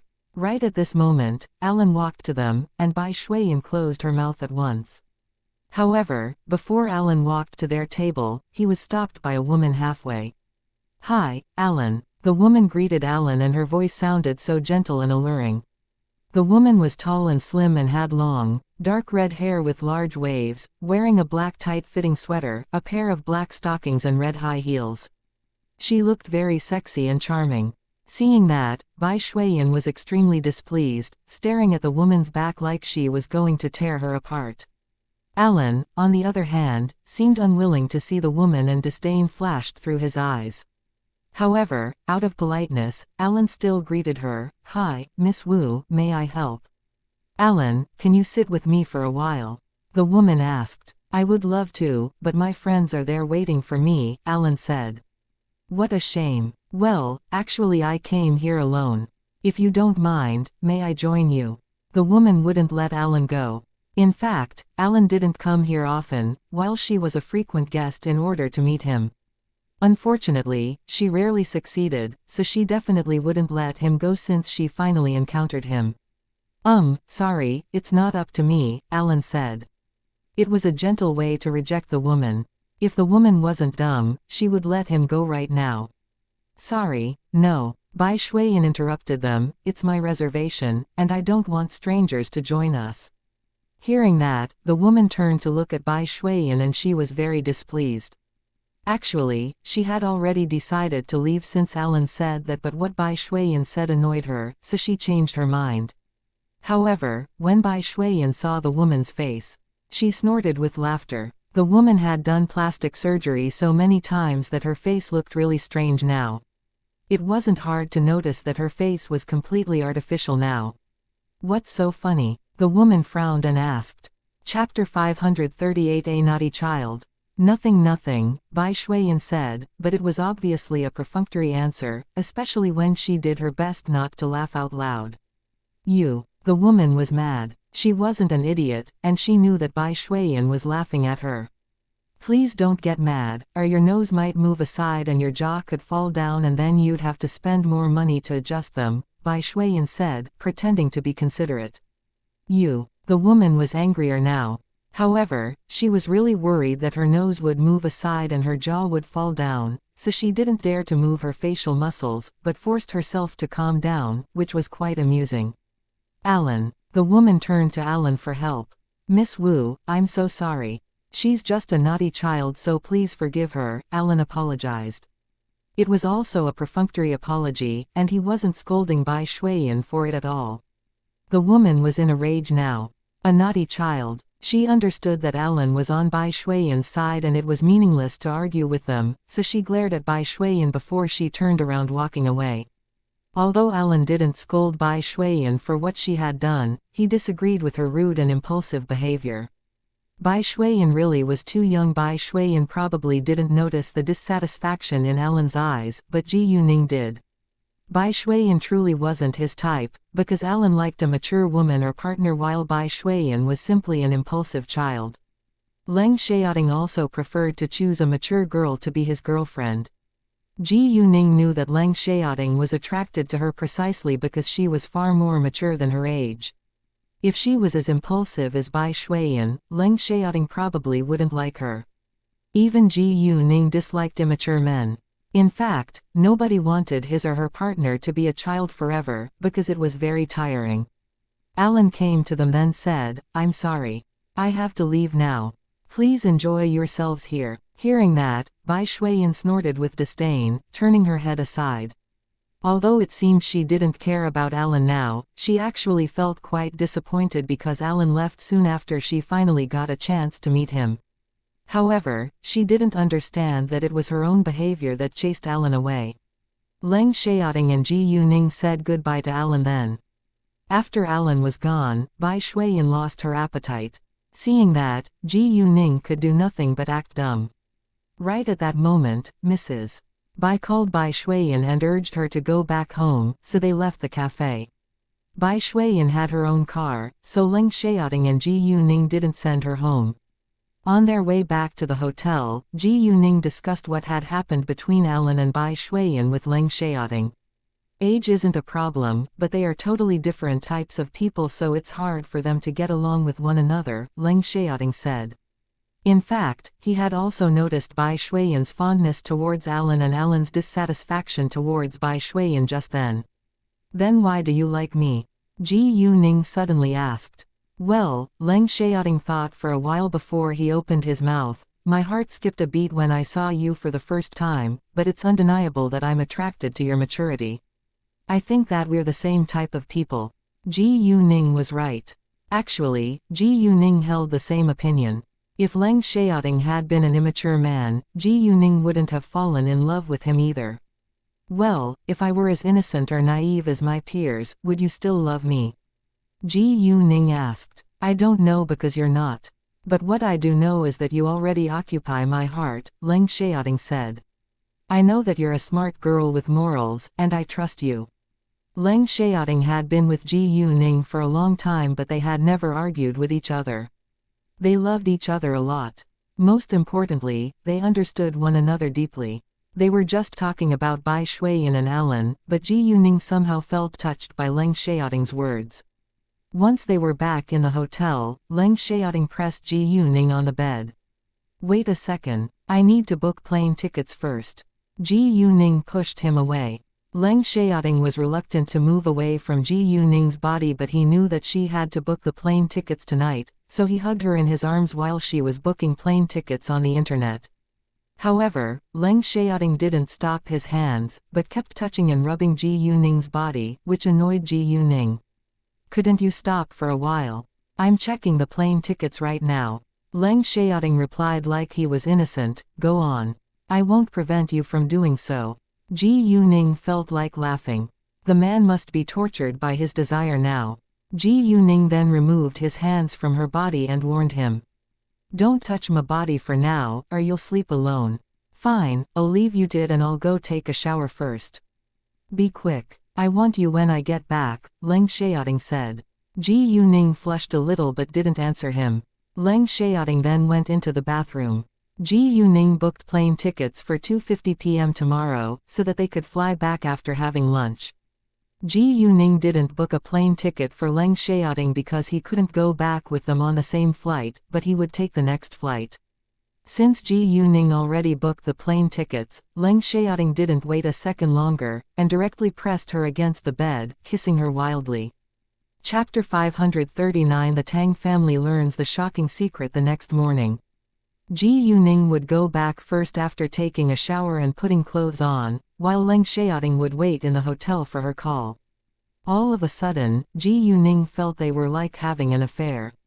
Even though they were boyfriend and girlfriend, it wasn't the right time to reveal their real relationship yet. Before Ji Yuning left, Leng Xiaoting kissed Ji Yuning for a long time and didn't let her go until she was out of breath. Ji Yuning glared at him afterwards. Ningning, don't you know that your glare isn't threatening at all, but is quite alluring instead? Leng Xiaoting breathed deeply to calm himself down in case he would lose control of himself and press her against the bed again. Ji Yuning flushed, then ran away. When she had just walked out of the hotel, she received Master Bai's call. Ji Yuning wore a wry smile when she saw the caller's name. Bai Shuiyan must have told Master Bai that she was in City G. Hi, Master Bai. Hi, why didn't you tell me that you came to City G? Master Bai raised his voice on the phone. Ji Yuning immediately explained, I just came here with my mother and aunt for a short trip, so I didn't call you. Are you free today? Master Bai asked. Ji Yuning understood that if she said yes, Master Bai would arrange a meal to meet her. Ji Yuning didn't want him to bother, so she said, I'm sorry, Master Bai, I've already booked the plane tickets and we'll be going back to City F soon. Fine, but you have to spare some time to meet us the next time you come here, Master Bai said. He was a considerate old man. That afternoon, Zhao Yiru, a college professor who just came back from a foreign country, visited Tang Haifeng. After hearing what had happened to Tang Yunfen, an idea dawned on Zhao Yiru. Well, I can probably explain it, but I'm afraid that you won't believe me. Just tell us. Tang Haifeng urged him. Everyone in the Tang family's house looked at Zhao Yiru with anticipation. Zhao Yiru then opened his mouth. I heard that when someone is healthy but stays unconscious, it is because he isn't willing to wake up. Normally, the person may have an obsession and he can't get rid of it, so he's trapped by his dream and won't wake up. Isn't this superstition? Tang Yunhang looked doubtful. Well, it sounds like it could be true. Tang Haifeng, on the other hand, thought that it was possible. Anyway, there was no reasonable explanation till now. Quan Mingkai, at this time, frowned tightly because he knew Tang Yunfen very well and he understood that Tang Yunfen's obsession must be the memory dating back to 18 years ago. Tang Yunfen had lost control of himself because of it many times. Mr. Zhao, how can we wake him up in that case? Quan Mingkai asked. If his obsession is a specific thing, we can help him finish it, then repeatedly tell him by his ears that it's already done and he'll relax and wake up. If his obsession is a person, then we need the person to talk to him and he might wake up then, Zhao Yiru said. If it's real, we have to find out what Yunfen's obsession is. Cao Ruoa said. Although he was doubtful as well, he didn't want to miss any chance to wake Tang Yunfen up. Exactly. However, none of us know what it is. Tang Yunfen had kept a distance from everyone in the Tang family, so nobody knew him that well. If we can't figure out his obsession, will he stay unconscious forever? Tang Yunrong was worried. Not really, we can have someone talk to him all the time. Say something important to him, and he will probably wake up, but it isn't very effective compared with the way of figuring out his obsession. All in all, it's just a rough guess, Zhao Yiru said. Although it was just a rough guess, he thought that it was highly possible. In the beginning, Quan Mingkai hesitated to tell the Tang family the shocking secret, but it seemed like he had to do it right now for Tang Yunfen's safety, so he opened his mouth. I think that I probably know what Lord Tang's obsession is. Quan Mingkai believed that it had to be Tang Yunfen's obsession, but he remained cautious. What? Really? Everyone looked to Quan Mingkai, shocked. Quan Mingkai nodded, then said seriously, although I'm not 100% sure, I think that it's highly possible. In fact, Lord Tang went to City F to do a specific thing, which is also his obsession. What is it? Tell us now. Tang Haifeng was very excited. Tell us. Everyone urged Quan Mingkai. To meet Ji Yuning and her mother, Quan Mingkai said. Doesn't everyone think that Ji Yuning closely resembles Lord Tang? In fact, Ji Yuning is Lord Tang's biological daughter. What? Hearing that, everyone rounded his or her eyes in shock. After the shock, they were all excited and delighted. Ji Yuning had already left a great impression on them, and they also had accepted her as a member of their family, so it was actually good news if Ji Yuning was Tang Yunfen's biological daughter. Most importantly, Tang Yunfan finally had his own child. Tang Yunfan's family was always worried that he would stay alone forever. In addition, they didn't care whether Ji Yuning would compete against them for their family property. Money was just a string of numbers in their eyes, and they valued family far above wealth. Even if Ji Yuning became the sole heiress, nobody would disagree, because Tang Yunfan alone had built the Tang family's family business to be so successful, and it was totally reasonable if he wanted to leave his business to his daughter. Really, Tang Haifeng was excited as well as nervous. Chapter 540. Do you hate him? Although they haven't done a DNA test yet, I'm confident it's real. If it's a coincidence that Ji Yuning closely resembles Lord Tang, would it be another coincidence that Lord Tang thinks that he must have met Ji Yuning and her mother somewhere before? If coincidences happen a lot, it could be the truth, Quan Mingkai said. Hearing that, Tang Haifeng was finally relieved, but he was still very excited. Then what are we waiting for now? Send a private jet to pick Ji Yuning and her mother up right now, so that Yunfan can wake up. Tang Yunrong said anxiously. Tang Haifeng, however, criticized her. Do you think it's that easy? Hearing that, everyone was confused and looked to Tang Haifeng. Although it's important to wake Yunfan up as soon as possible, it's also important to help Ji Yuning acknowledge her roots and ancestors and welcome her mother back to the Tang family. Are you simply using them as tools to wake Yunfan up? Tang Haifeng said. Hearing that, everyone realized that what Tang Yunrong had just said was indeed a little selfish. Although Tang Yunfan was an important figure in the Tang family, his biological daughter and his wife were also their family members. I'm sorry. It's all my fault, Tang Yunrong apologized at once. When can we go to pick them up? We don't need to rush, Tang Haifeng said. He had to know more details before he took action. Although Yufan left Ningning's mother because of a car accident 18 years ago, it won't change the fact that he left Ningning's mother when she was pregnant. It must have hurt Ningning and her mother deeply, and Ningning's mother must have been under great pressure when she decided to give birth to Ningning. They also could have lived a hard life throughout the past years. If they hate Yunfan, they would probably be unwilling to see him again, Tang Haifeng said. Well, everyone remained silent now. What Tai Haifeng had said hit the point. Tang Yunfan had left Ji Yuning and her mother because of a car accident, but it was an undeniable fact that he had hurt them deeply. They all hoped that Ji Yuning and her mother could forgive Tang Yunfan, but talk was cheap, and they couldn't make the decision for others. Then, what should we do now? Tang Yunrong asked worriedly. Tang Haifeng asked Quan Mingkai. Mingkai, do Ningning and her mother know? It seems like they already know, but Lord Tang was in a car accident again before they were able to accept each other as family, Quan Mingkai said. What twists of fate the accidents were. What do they think of Yunfan? Tang Haifeng asked. Ms. Ji Yu was very worried about Lord Tang, but I don't know much about their relationship, Quan Mingkai said. Tang Haifeng relaxed slightly. They still had hope after all. I'll call Ningning right now, Tang Haifeng said before walking back to his study. When he was in his study, he didn't call Ji Yuning right away, but adjusted his emotions first. When Ji Yuning received Tang Haifeng's call, she was eating. Seeing the caller's name, Ji Yuning sensed that something must have happened to Tang Yunfan. Ji Yuning didn't want Ji Yuman to be affected because of Tang Yunfan, so she walked out to answer the call. Hi, Grandpa, Ji Yuning answered the call. Hi, girl Ji Yu, what are you doing now? Tang Haifeng did his best to calm himself down, but he still sounded excited and nervous. I'm eating now. Grandpa, did anything new happen to Uncle Tang? Ji Yuning asked with concern. Tang Haifeng was a little relaxed when he heard that Ji Yuning was worried about Tang Yunfan. However, he felt a little sad when Ji Yuning addressed Tang Yunfan as her Uncle Tang. Tang Yunfan was Ji Yuning's biological father, but they had to keep a distance away from each other before they accepted each other as family.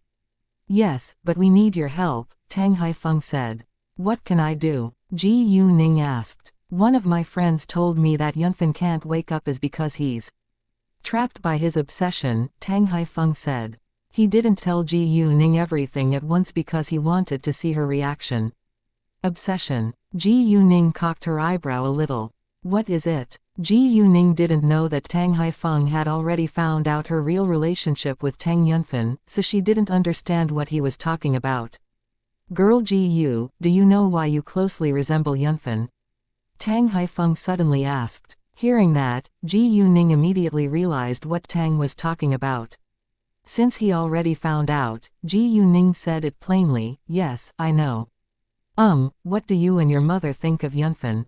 Do you hate him? Tang Haifeng was nervous. Ji Yuning understood that Tang Haifeng was worried. Grandpa, we don't hate him, because it was an accident and none of us wanted it to happen, Ji Yuning said gently. In fact, I found out that Uncle Tang is my biological father a while ago, but he lost his memory so I didn't point it out. After that, Uncle Tang found out himself, and did some investigation. I have also laid my cards on the table before him because I want my mother to live a happy life. In the beginning, he planned to regain his memory before meeting my mother, because he thought that it's only fair. However, my mother encountered some trouble later, so he decided to advance the meeting with my mother. Unfortunately, he was in a car accident on his way to City F, Ji Yuning said. Chapter 541 Go to City B with Ji Yu Man. Hearing what Ji Yuning had just said, Tang Haifeng was finally relieved and burst into tears. Girl Ji Yu, thank you so much for your understanding. We owe you and your mother a lot, and we do hope that you can give us a chance to make it up to you so that you can accept us, especially your father, as your family, Tang Haifeng said with sincerity. Ji Yu Man was the only woman Tang Yunfen loved and Ji Yuning was his only child too, so Tang Haifeng sincerely hoped that they could accept the Tang family and join them. Although they didn't know much about Ji Yuning or Ji Yu Man yet, they valued family above anything else. It wasn't a common thing among the super-rich families, because Ji Yuning was very likely to be the heir of the Tangguang group and take away the property from other members in the Tang family. Of course, Ji Yuning had no intention to do that, because she preferred to build up her own business empire by herself. Grandpa, don't worry, I don't have any grudge against the Tang family. My mother and Uncle Tang need some time to get familiar with one another again, but the most important and urgent thing we have to deal with now is to wake him up, Ji Yuning said. Before they accepted each other as family, she still called Tang Yunfen Uncle Tang. Oh, you're right. Tang Haifeng realized that it was too early to discuss that now, because Tang Yunfen hadn't woken up yet. Moreover, Ji Yu Man also had the right to make the decision on her own, and they couldn't force her to do what they wanted. Tang Haifeng inhaled deeply to calm himself down, then opened his mouth.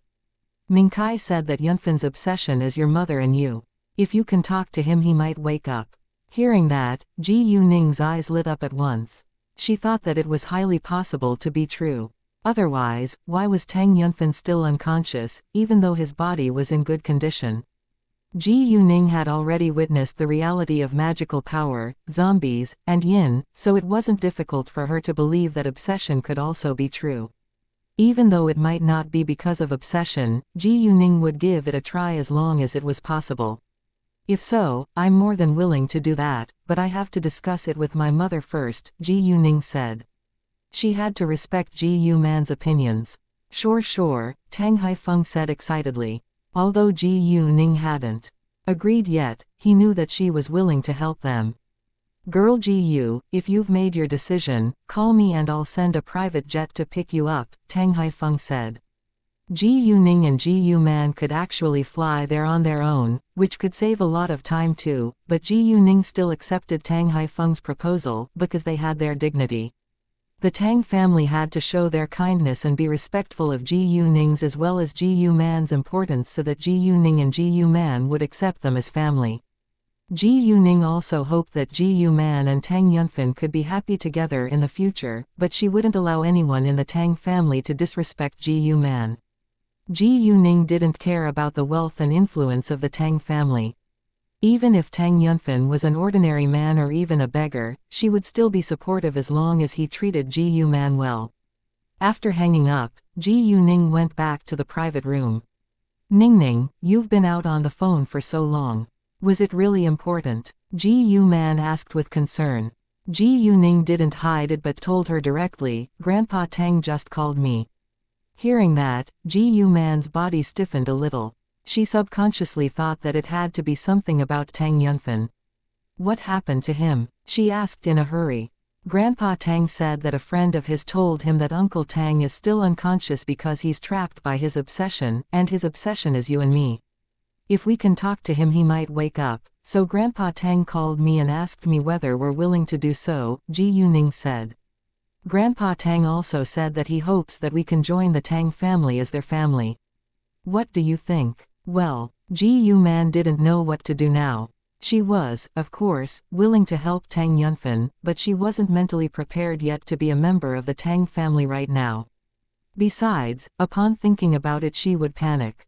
Mom, don't worry. Just follow your heart and make a choice, Ji Yuning said.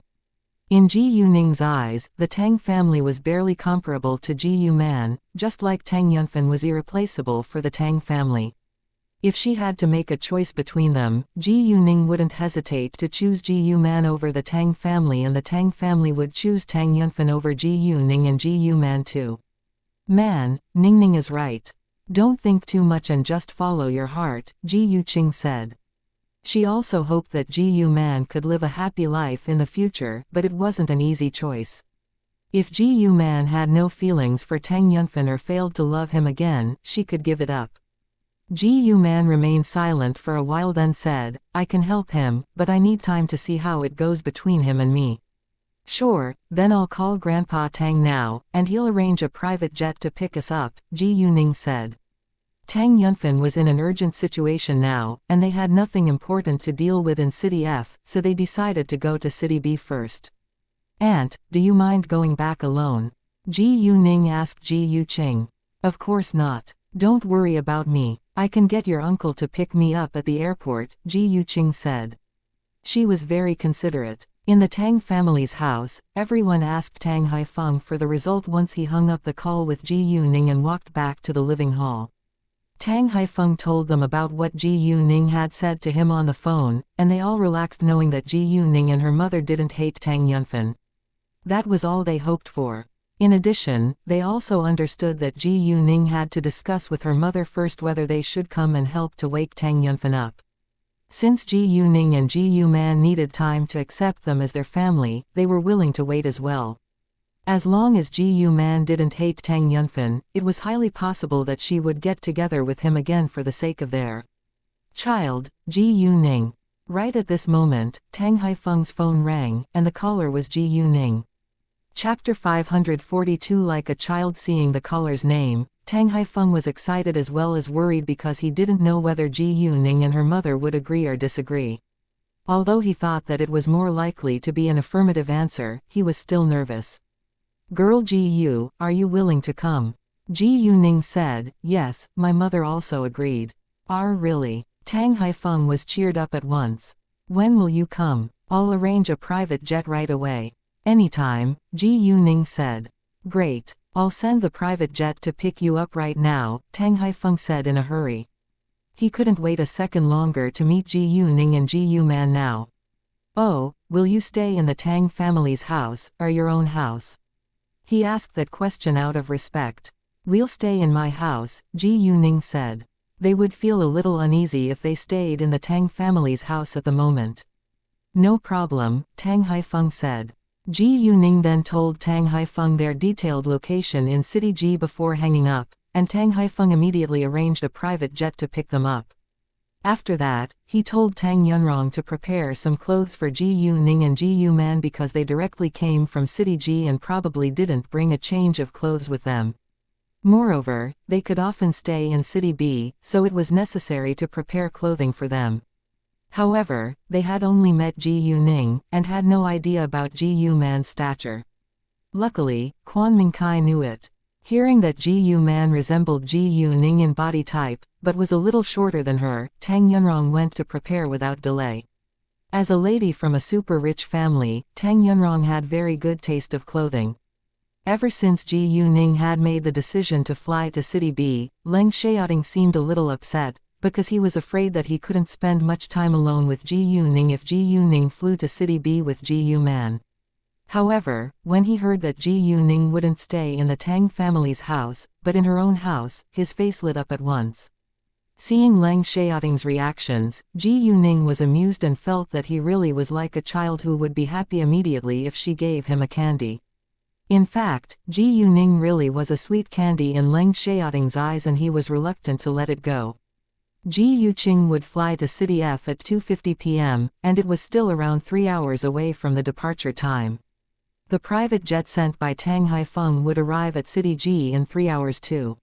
When Ji Yuqing, Ji Yuman and Ji Yuning left for the airport together, Leng Xiaoting drove them there. Ji Yuqing and Ji Yuman felt a little embarrassed. "Xiaoting, will it be a waste of your time?" Ji Yuman asked. "Not at all. My vacation isn't over yet and I'm free after all," Leng Xiaoting said. Hearing that, Ji Yuman relaxed. When they arrived at the airport, they sent Ji Yuqing to the lounge first, then the rest of them went to a VIP lounge waiting for the private jet. "Ningning, shouldn't we take the boarding cards first?" Ji Yuman was confused when Ji Yuning guided her, walking straight to the VIP lounge, because she didn't know that Tang Haifeng sent a private jet to pick them up.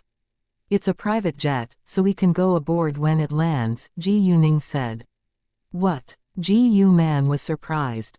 To her astonishment, the Tang family sent a private jet to pick them up. Thinking of the helicopter that had come to pick Tang Yunfan up last time, Ji Yuman felt more nervous now because she sensed that the Tang family wasn't a common rich family. "Ningning, what does the Tang family do?" Ji Yuman asked in the end. Ji Yuning understood why Ji Yuman was nervous, and she didn't want Ji Yuman to abase herself in front of the Tang family, so she comforted Ji Yuman. "The Tang family is a very influential family, but, Mom, your daughter isn't weak either. You can be 100% confident to face them and don't feel stressed. The Tang family values family most. Don't worry." Ji Yuman relaxed a little after Ji Yuning's comfort, but she still had no idea that the Tang family was actually the richest family in City B. Ji Yuning hadn't told her yet because she didn't want Ji Yuman to be too stressed out.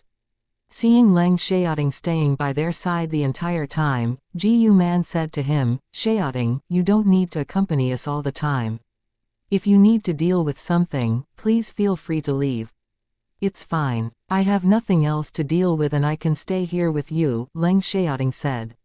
Since he said so, Ji Yuman didn't insist. Half an hour later, the private jet arrived. The airport staff drove Ji Yuman, Ji Yuning and Leng Xiaoting over. When they arrived at the front of the private jet, there was someone already waiting for them. Leng Xiaoting didn't leave until they were all aboard. He then went to take the plane ticket that he had just booked and called Ai Weiken. Ai Weiken said that he would send someone to take his car back. The flight Leng Xiaoting was going to take would take off after 50 minutes, which was the earliest airplane he could book. 3 hours later, the Tang family's private jet landed at the airport of City B. Once they got off the plane, they took an exclusive car to the Tang family's house. On the way, Ji Yuman was very nervous, so Ji Yuning held her hands the entire time to comfort her. "Ningning, should we bring some gifts?" Ji Yuman asked. For now, Ji Yuman was still a guest for the Tang family, so she thought that it would be polite if she brought some gifts to visit them. "It's fine, Mom," Ji Yuning said. "We're not guests. At least, they soon wouldn't be guests any longer." Although Ji Yuman still felt that it was a little impolite, she listened to Ji Yuning as usual. The moment the car entered the large house of the Tang family, Ji Yuman was totally stunned by the beautiful spacious yard and the grand main building.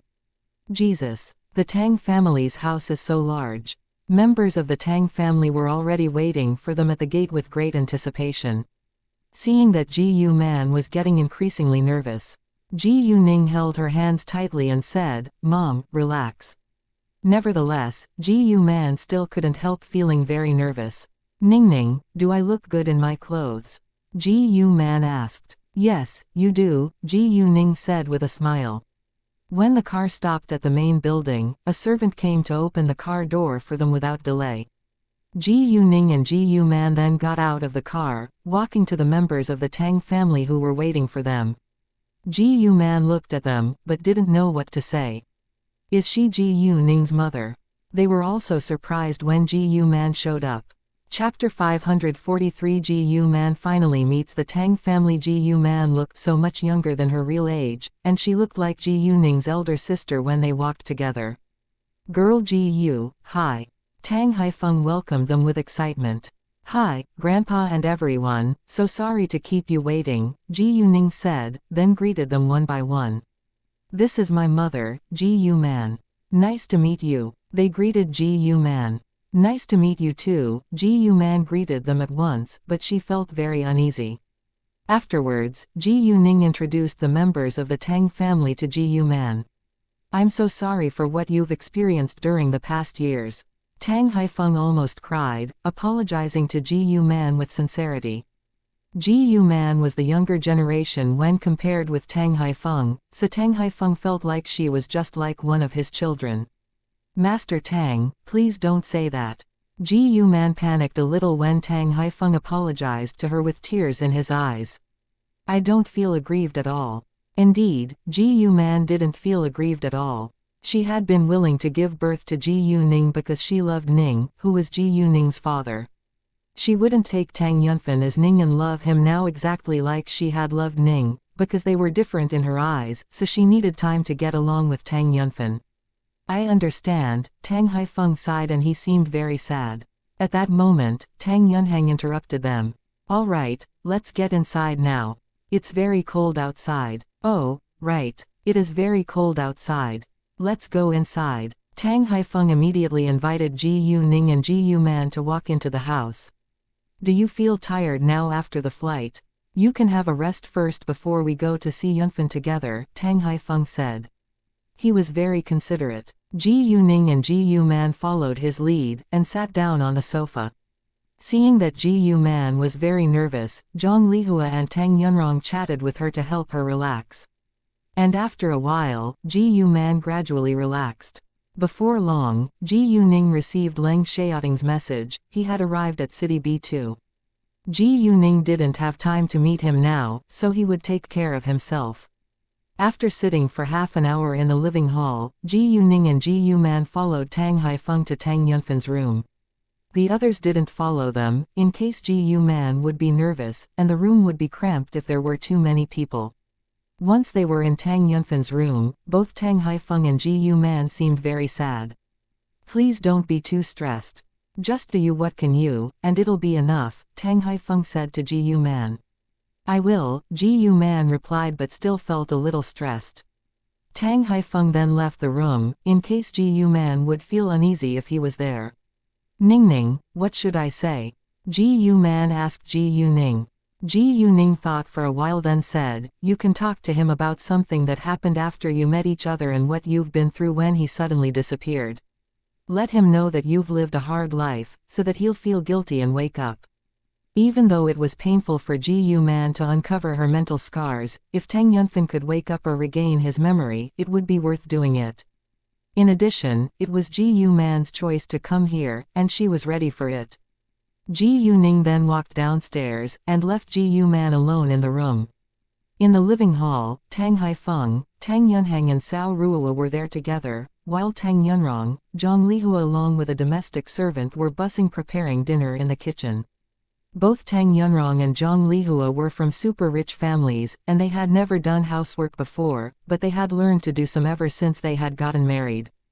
Girl Ji-yu, I used to wish that you could be a member of our family because you resemble Yunfen a lot. Unexpectedly, you are, Tang Haifeng said when Ji-yu Ning walked to them. He still felt that it was very unreal, because he was so afraid that it was just a dream. Ji-yu Ning could sense Tang Haifeng's sincerity, and she smiled. In fact, I had the same thought when you mentioned Uncle Tang back in City Tang, so I investigated. I was sure back then that Uncle Tang could be my biological father, but Uncle Tang had lost his memory about my mother, so I didn't tell anyone about it. Instead, I decided to wait for a good time to bring it up. However, when I came to the Tang family's house for the first time, Uncle Tang was affected and investigated later. I bet you all already know the things that happened after. Please forgive me for secretly investigating Uncle Tang and because I didn't tell you the truth at the very beginning. When everyone heard that Ji-yu Ning had already found out when they had been in City Tang, they were all shocked. Cao Ruoa and Tang Yunhang had suspected that Ji Yuning approached the Tang family on purpose before, but it was quite a surprise for them that Ji Yuning actually was one of their family members.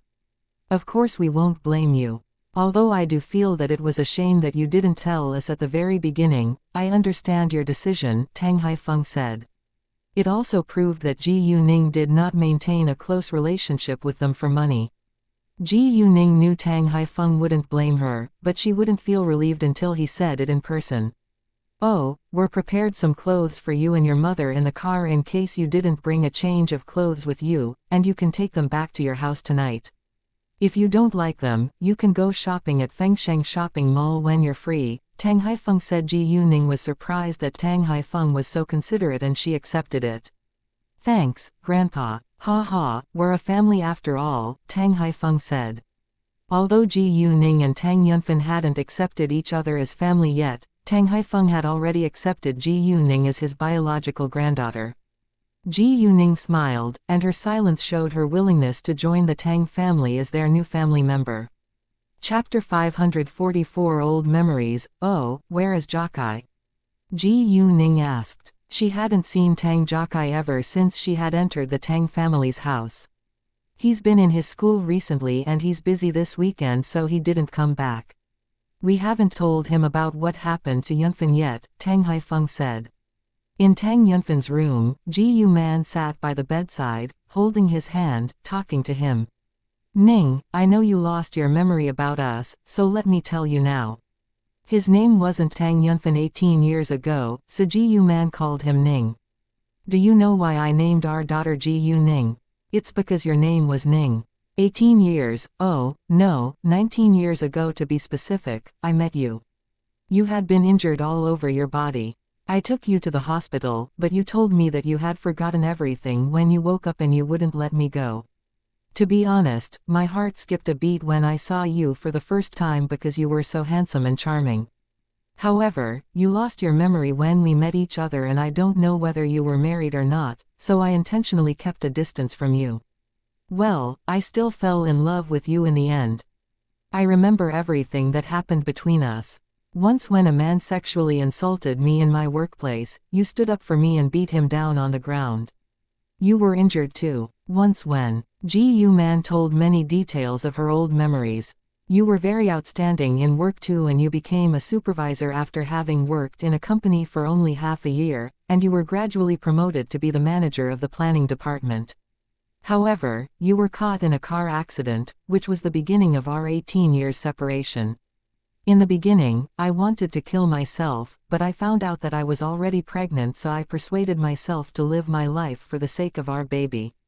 When it was almost 7 p.m., Ji Yuning went upstairs to tell Ji Yuman to come have dinner with them. Ji Yuman had already spent 2 hours in Tang Yunfen's room. It wasn't necessary to talk to Tang Yunfen for a whole day, and Ji Yuman could do it for around 2 hours in the morning and in the afternoon. It was tiring to talk for nearly 4 hours a day, and Ji Yuman needed rest as well. When Ji Yuman walked out, she looked haggard with red swollen eyes. Ning, I don't think that I'm in a good condition to meet them, Ji Yuman said. It's fine. Don't worry about it. Ji Yuning held Ji Yuman's hands, and secretly put her power into Ji Yuman's body to help Ji Yuman recover and cheer Ji Yuman up. However, Ji Yuning didn't help Ji Yuman recover completely back to normal. If Ji Yuman looked normal as usual after seeing Tang Yunfen in danger, the others might think that she was cold-blooded. Therefore, Ji Yuman still appeared with her slightly haggard face. Nobody thought that she wasn't beautiful anymore but had deep sympathy for her. All the members in the Tang family felt guilty, but they didn't know what to say because they all hoped that Tang Yunfen would wake up as soon as possible. During dinner, Tang Yunrong and Zhang Lihua kept putting all kinds of dishes into Ji Yuman's bowl and told her to eat as much as she could. Ji Yuman actually had a poor appetite after crying and talking for 2 hours in Tang Yunfen's room. Even so, she did her best to eat as much as she could in order to not worry Tang Yunrong and Zhang Lihua. When Leng Xiaoting arrived at City B, he sat in a restaurant waiting for Ji Yuning.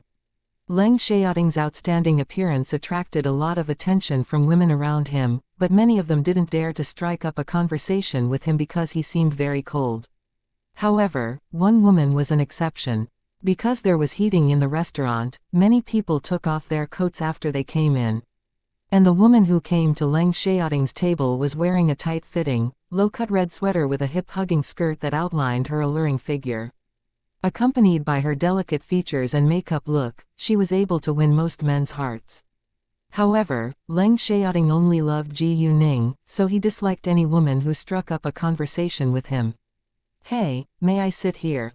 the woman asked in a sexy tone, but it was quite disgusting in Leng Xiaoting's ears. "No," he said plainly, and the smile immediately froze on the woman's face. It was the very first time that a man had rejected her in public. Even so, the woman didn't want to give up because the man was so handsome. "Hey, don't be so. Leave me alone." Before the woman could finish, Leng Xiaoting opened his mouth again and gave her a cold glance. The woman was scared, and felt utterly embarrassed, so she left in a hurry. Such things had happened many times. When Ji Yuning and Ji Yuman finished dinner, they went back to Wufu Hills. They would come again at 9 o'clock tomorrow morning.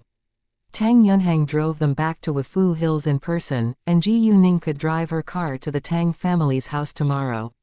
The car entered Wufu Hills, and stopped in front of a beautiful house. When Ji Yuman saw the house, she was totally shocked. To her astonishment, the Tang family was so generous.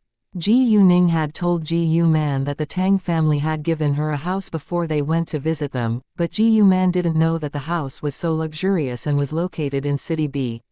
The housing price was extremely high in City B, and this house had to be worth over dozens of millions of yuan. After they got out of the car, Tang Yunhang took out two 20-inch suitcases from its trunk. Ji Yuning's clothes were in one of them, and Ji Yuman's were in another. "What are these?" Ji Yuman was confused. "Grandpa Tang told my two aunts to prepare some clothes for us, in case we didn't bring a change of clothes with us from City Ji," Ji Yuning explained. Well, Ji Yuman was surprised that the Tang family was so considerate. "Please pass on my thanks to Master Tang," Ji Yuman said to Tang Yunhang. Actually, they could buy new clothes by themselves, but they accepted Master Tang's kindness since he already did it for them. "Of course," Tang Yunhang said. The Tang family treated Ji Yuman very well, not only because her relationship with Tang Yunfan, but also because she came to City B for the purpose of helping them wake Tang Yunfan up. Chapter 545. You mother looks so young. Tang Yunhang helped Ji Yuning and Ji Yuman to carry the suitcases into the house before he left. After that, Ji Yuning tidied a room up for Ji Yuman, which was a little distance from hers, with a study and a guest room in the middle. Ji Yuning did it on purpose, because Leng Xiaoting was going to visit her in the night. Ji Yuman's bedroom was only a little smaller than the master bedroom, and it was also equipped with a walk-in closet. When Ji Yuning was tidying the room up for Ji Yuman, she sent a message to Leng Xiaoting with the location of her house. "Ji Yuning, I dare you to come." At this moment, Leng Xiaoting was still in the hotel, staring at the screen of his phone, thinking about why Ji Yuning hadn't contacted him yet. He wasn't dreaming that he could meet Ji Yuning tonight, but at least he could talk with her for a while on the phone. When he saw Ji Yuning's message, all of a sudden, Leng Xiaoting almost jumped up from the sofa. "Leng Xiaoting, of course I dare." "Ji Yuning, I always feel we're having an affair." "Leng Xiaoting, we can tell your mother if you want." "Ji Yuning, forget it. If my mom finds it out, she'll blame you for seducing her daughter and chase you away from our house, ha ha." "Leng Xiaoting, ha ha." "Ji Yuning, wait for a while, and come here a little later, because my mom is still awake." "Leng Xiaoting, no problem." As long as he could see Ji Yuning, he didn't care how late it was. Outside of the duplex, Cao Wenxin had just driven her bright red Lamborghini back in great anger. When she saw that the lights were on in Ji Yuning's house, Cao Wenxin was surprised, and couldn't believe her eyes. Ji Yuning came to City B. Why didn't she tell me?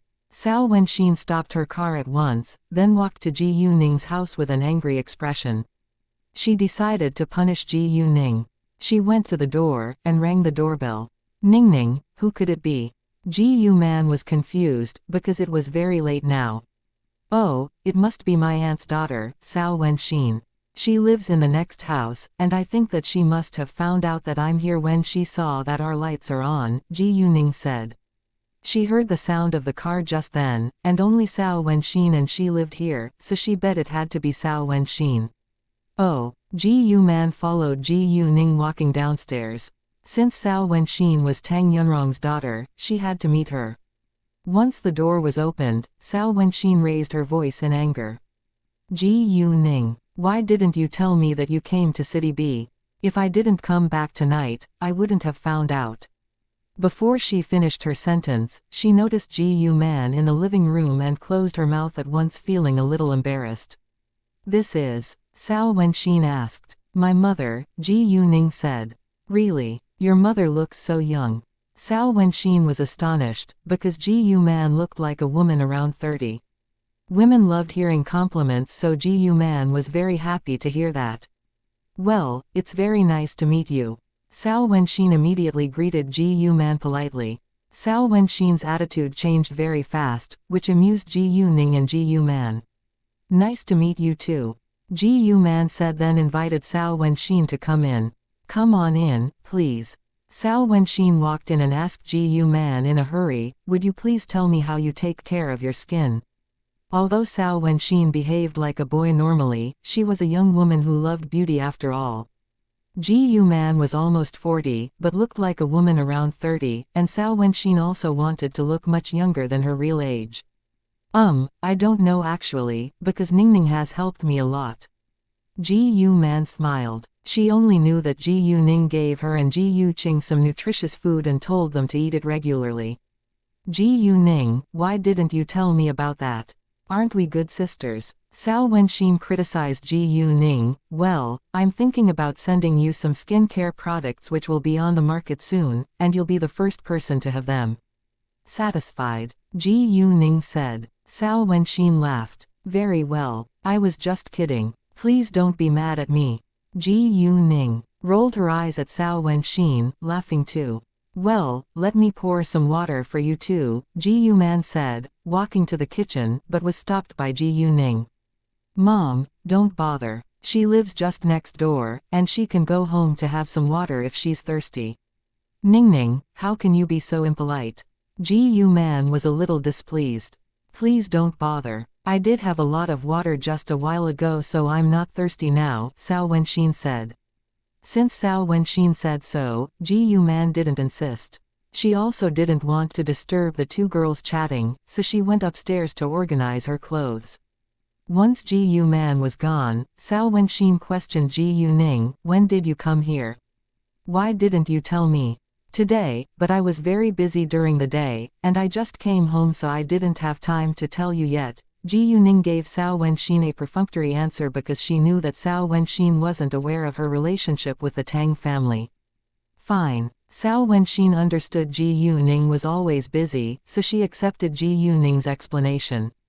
When will you go back to City F then? No idea, Gu Ning said. Speaking of that, Gu Ning suddenly realized that she hadn't called her head teacher for a leave yet.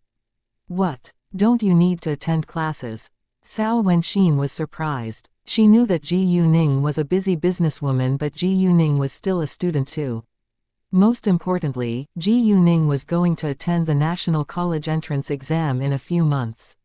I can't, because I have something important to deal with here. I think I'll call my principal tomorrow and discuss with him about whether I can be absent till the National College entrance exam, Gu Ning said. Chapter 546. Do you feel nothing for him?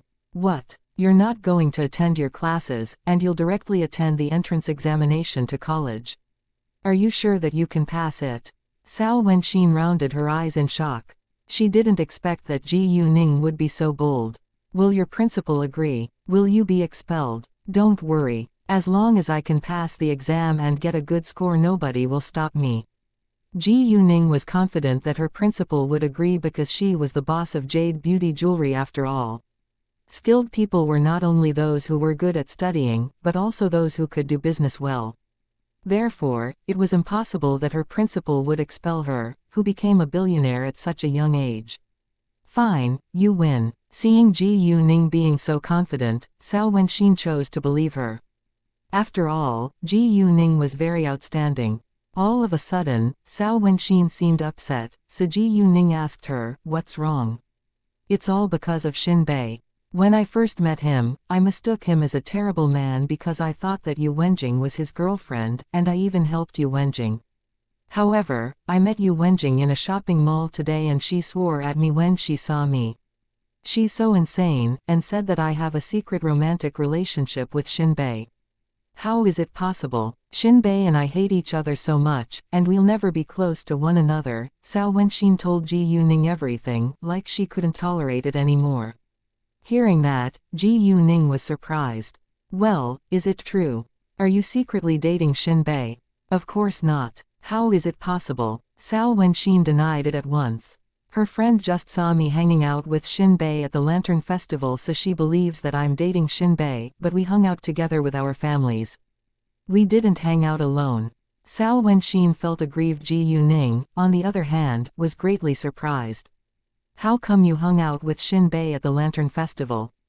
Ji Yuning asked. Cao Wenxin said, "Didn't Xin Bei tell us that he was going to visit his uncle when we met him at the airport last time? Can you believe that his uncle is my uncle too? When we spent the Lantern Festival together, my aunt and my mom even wanted to set us up." Ji Yuning thought for a while. In the beginning, she believed that Cao Wenxin and Xu Jinchen would be a great couple, but it seemed that Cao Wenxin and Xin Bei were more suitable for each other.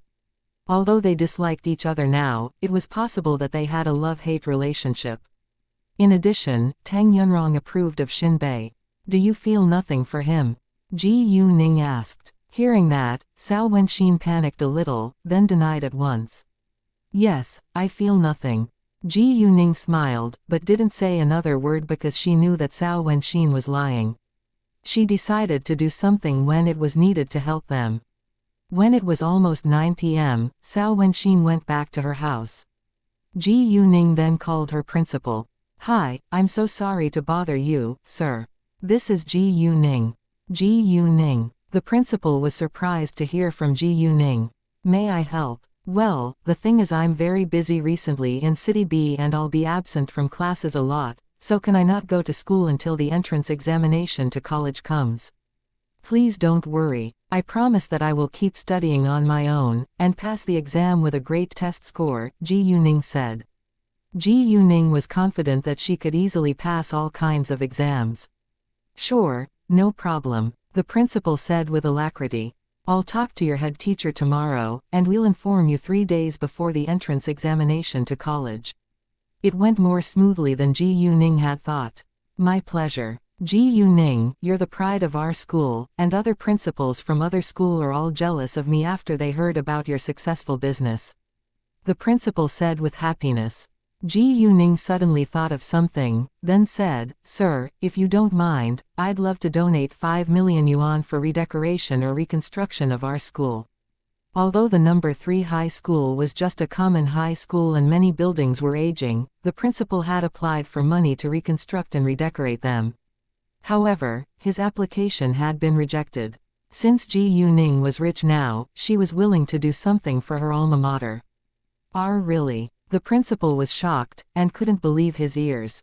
"Of course. I'll send someone to settle it with you tomorrow," Ji Yuning said with a smile.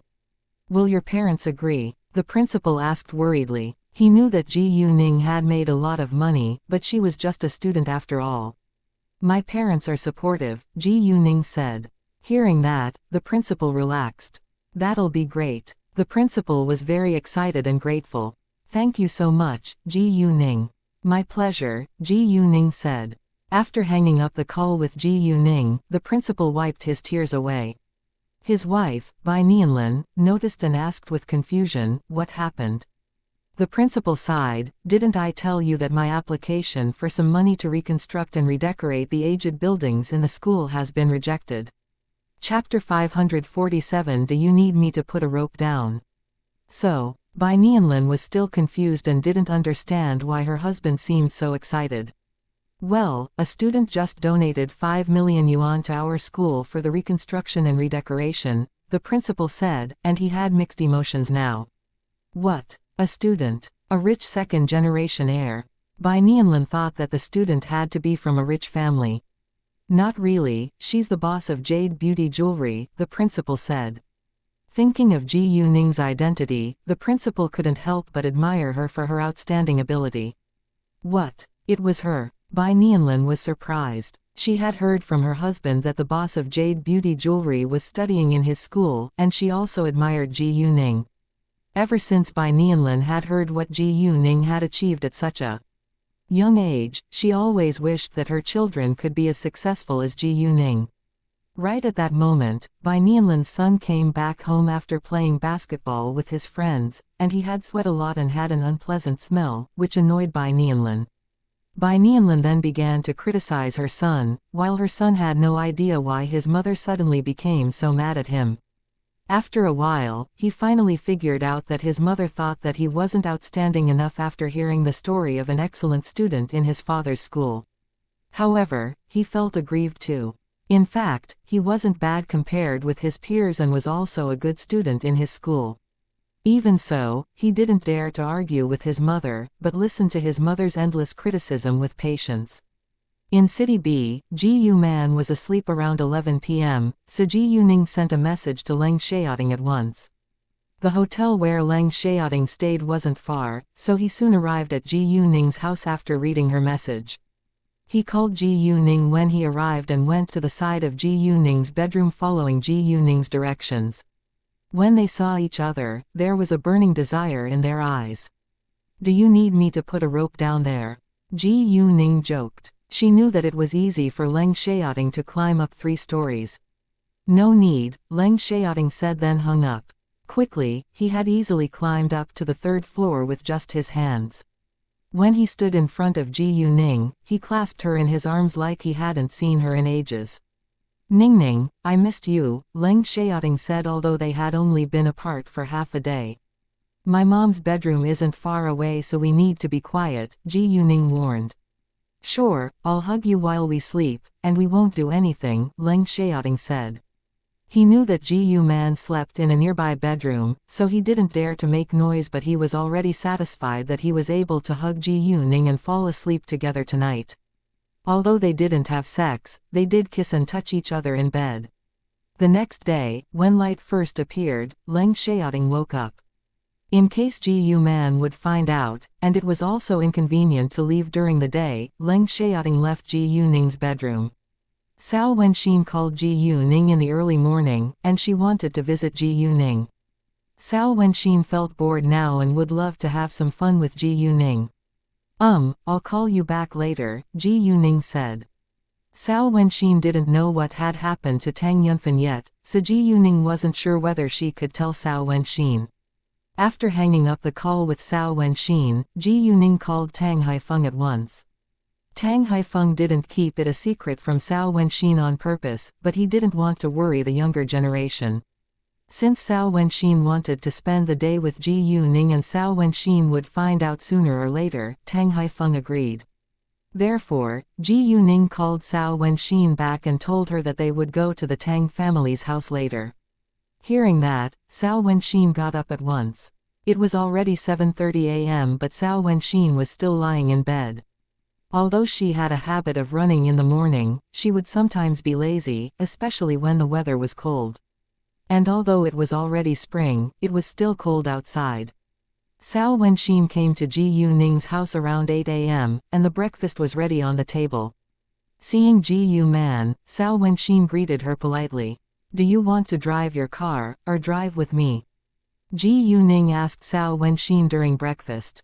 "I'll drive with you," Cao Wenxin said. She was determined to spend the whole day with Ji Yuning. After breakfast, the 3 of them left the house. However, when Ji Yu Man saw Ji Yuning's car, she was astonished, because she recognized that the car was a Lamborghini, which was very luxurious. "Ningning, how much is your car?" Ji Yu Man took a long breath. Before she asked. "Aunt Tang sent it to me, and it costs over 10 million yuan, Ji Yuning said. Hearing that, Ji Yu Man was shocked.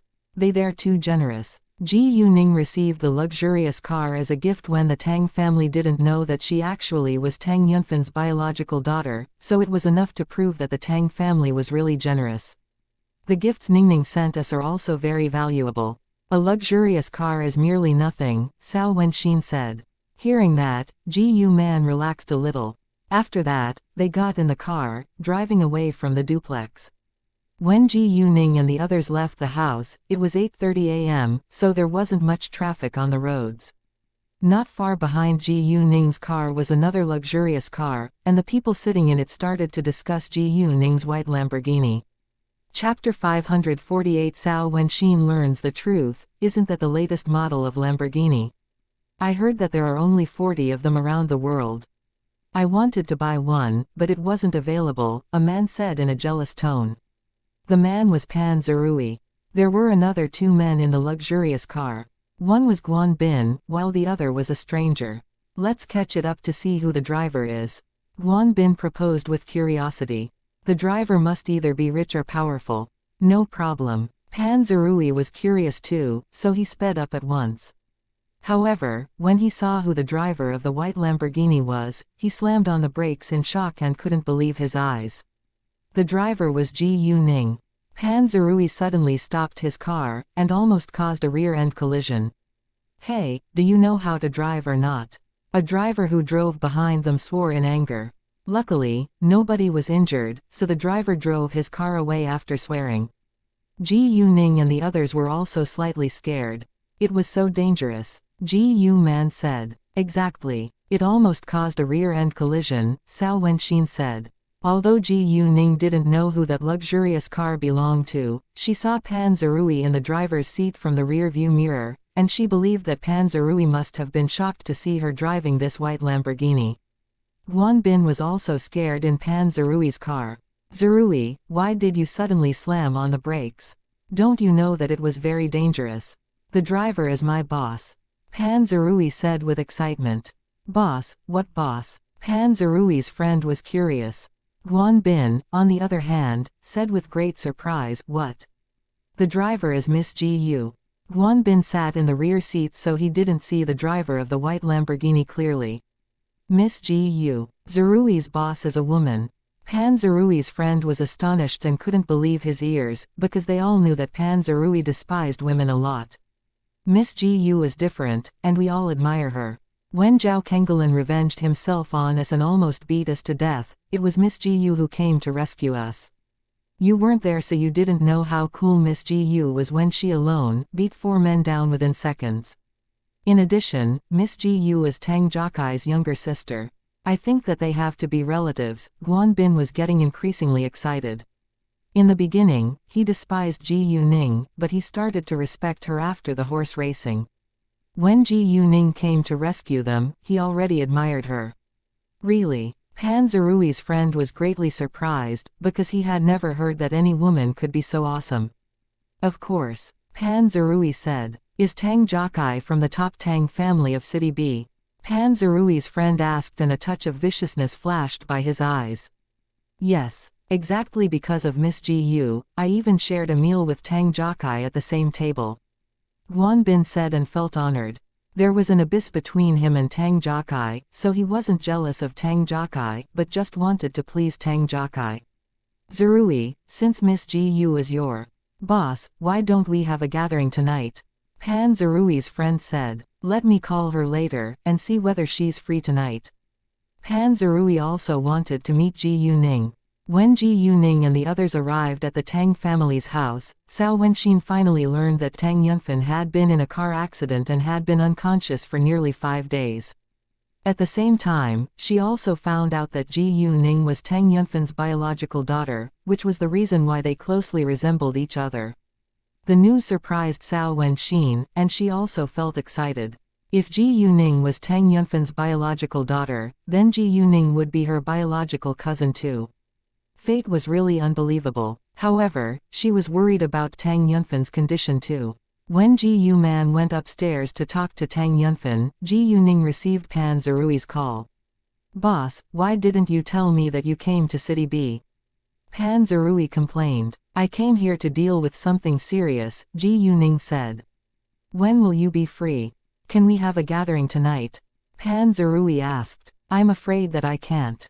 I'll call you when I'm free, Ji Yuning said. Fine, Pan Zerui said. Once Pan Zerui hung up the call, his friend asked him whether Ji Yuning was free tonight. She doesn't have time tonight, but she'll call me when she's free, Pan Zerui said. Pan Zerui's friend, on the other hand, felt greatly disappointed, but he couldn't do anything about it. Leng Xiaoting wasn't a boss who did nothing.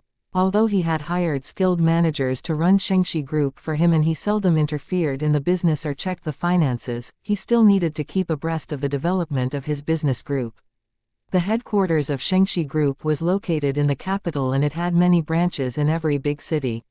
Xianxia Group wasn't established by Leng Xiaoting, but was actually his grandpa's property. When Leng Xiaoting's mother passed away, Leng Xiaoting became the sole beneficiary of his grandpa's legacy. When Leng Xiaoting took over Xianxia Group, it wasn't on the list of the top 20 enterprises.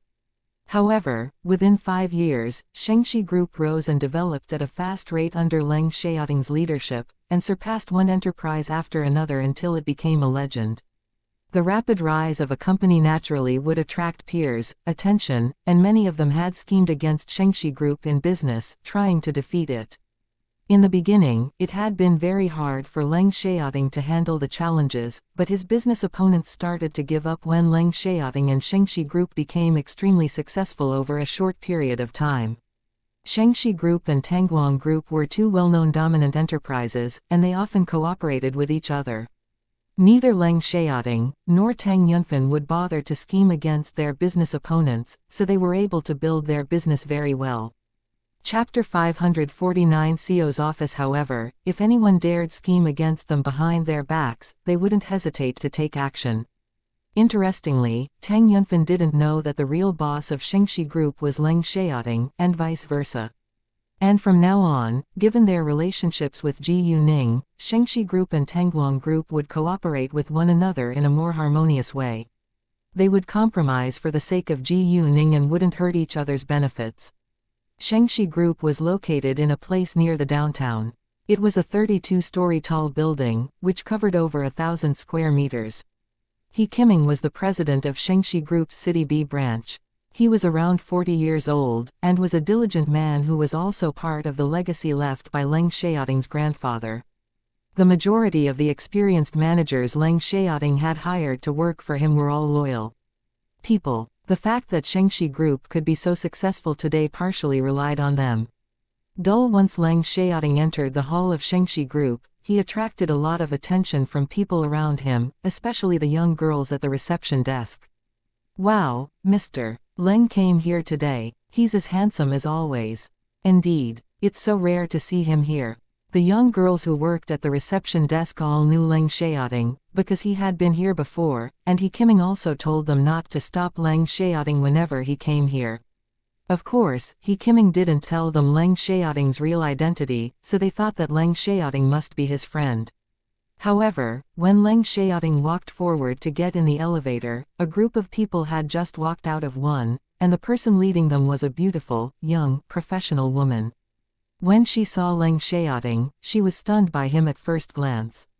She didn't strike up a conversation with Leng Xiaoting in public, but remembered his face and made up her mind to have a meeting with him. Leng Xiaoting ignored them, directly walking to the CEO exclusive elevator. When the woman saw Leng Xiaoting walking into that elevator, her eyes lit up. Go find out who he is. The woman gave an order to her secretary when Leng Xiaoting walked into the CEO exclusive elevator. Yes, madam, her secretary said. After a while, Leng Xiaoting arrived at the CEO's office on the 32nd floor. Before Leng Xiaoting came here, he told He Qiming not to welcome him in order to protect his real identity. The minute Leng Xiaoting walked inside, He Qiming greeted him with great respect. Welcome, Lord Leng. Hi, Leng Xiaoting said lightly, then sat on the sofa. He Qiming's secretary immediately poured a cup of tea for Leng Xiaoting before she walked out. He Qiming then reported to Leng Xiaoting on the recent development of the company, but Leng Xiaoting didn't need to deal with the business himself.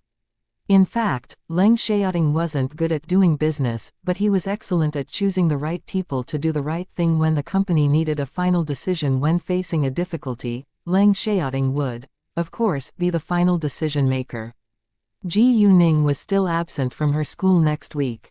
Zhang Chuhua didn't know why, because Ji Yuning hadn't told her that she would be absent for so long during the recess. The principal told Zhang Chuhua that Ji Yuning wouldn't attend the following classes, which shocked Zhang Chuhua. What? She won't attend the rest of the classes, and will only come on the days of the National College Entrance Examination? You agreed? Yes, the principal said. He didn't think that it was a bad idea. The entrance examination to college is just around the corner. Zhang Chuhua felt helpless. She promised to keep studying on her own, and that she'll pass the exam with a good score. Don't worry, the principal said. Even so, Zhang Chuhua still thought that the idea was crazy. However, the principal had agreed, and she couldn't change his decision. Yu Mixi and the others also knew that Ji Yuning was busy and wouldn't attend the rest of the classes, so they didn't call her in order to not disturb her. Once in a while, Ji Yuning would chat with them in their WeChat group. In the Tang family's house, Ji Yuman spoke to Tang Yunfan in the room as usual, while Ji Yuning stayed in the living hall. Today was Monday, so Tang Yunhang and the others went to work while Tang Haifeng, Cao Wenxin and Ji Yuning stayed at home. Before long, Quan Mingkai came and followed Tang Haifeng walking to the study to discuss business with him. Master Tang, Tang Deming frequently visits Cheng Zongsheng and Wu Boyan these days. I think that he wants to win their approval, Quan Mingkai said. Cheng Zongsheng and Wu Boyan were the two directors who had abstained in the vote for a new chairman of Tangguang Group. How has Cheng Zongsheng and Wu Boyan reacted to that? Tang Haifeng asked. I don't see any differences from their usual behaviors, but nobody knows what they're doing privately, Quan Mingkai said. Even though there was no apparent change in their relationship with Tang Deming, nobody knew what they were doing in private. Cheng Zongsheng and Wu Boyan had done a lot for the company, and had never hurt the benefits of the company, but Tang Haifeng still had to be careful. Master Tang, I have the feeling that there is someone supporting Tang Deming from behind the scene, but I don't know who the person is yet. From Tang Deming's call records, I don't find any suspects. However, it's also possible that they use secret phone numbers to contact each other, Quan Mingkai said. Although the Tangguang Group was very powerful, they still couldn't find out everything they wanted to know. Keeping a close eye on them, Tang Haifeng said. Yes, sir, Quan Mingkai said. After that, they talked about something else for a while before walking out of the study. Miss Ji Yu, your store can be completed today, and it'll be fully clean tomorrow. Please let me know when you finish your work. Lord Tang has told me to cooperate with you in propaganda and endorsement, Quan Mingkai said to Ji Yuning.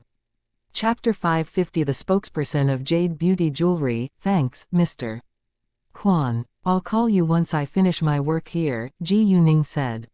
She did need the support of Tangguang Group concerning publicity. You don't need to call me Mr. Quan. We're not strangers after all, so you can directly call me Uncle Quan, Quan Mingkai said. Although he had just met Ji Yuning a few times, Ji Yuning was already a member of the Tang family anyway.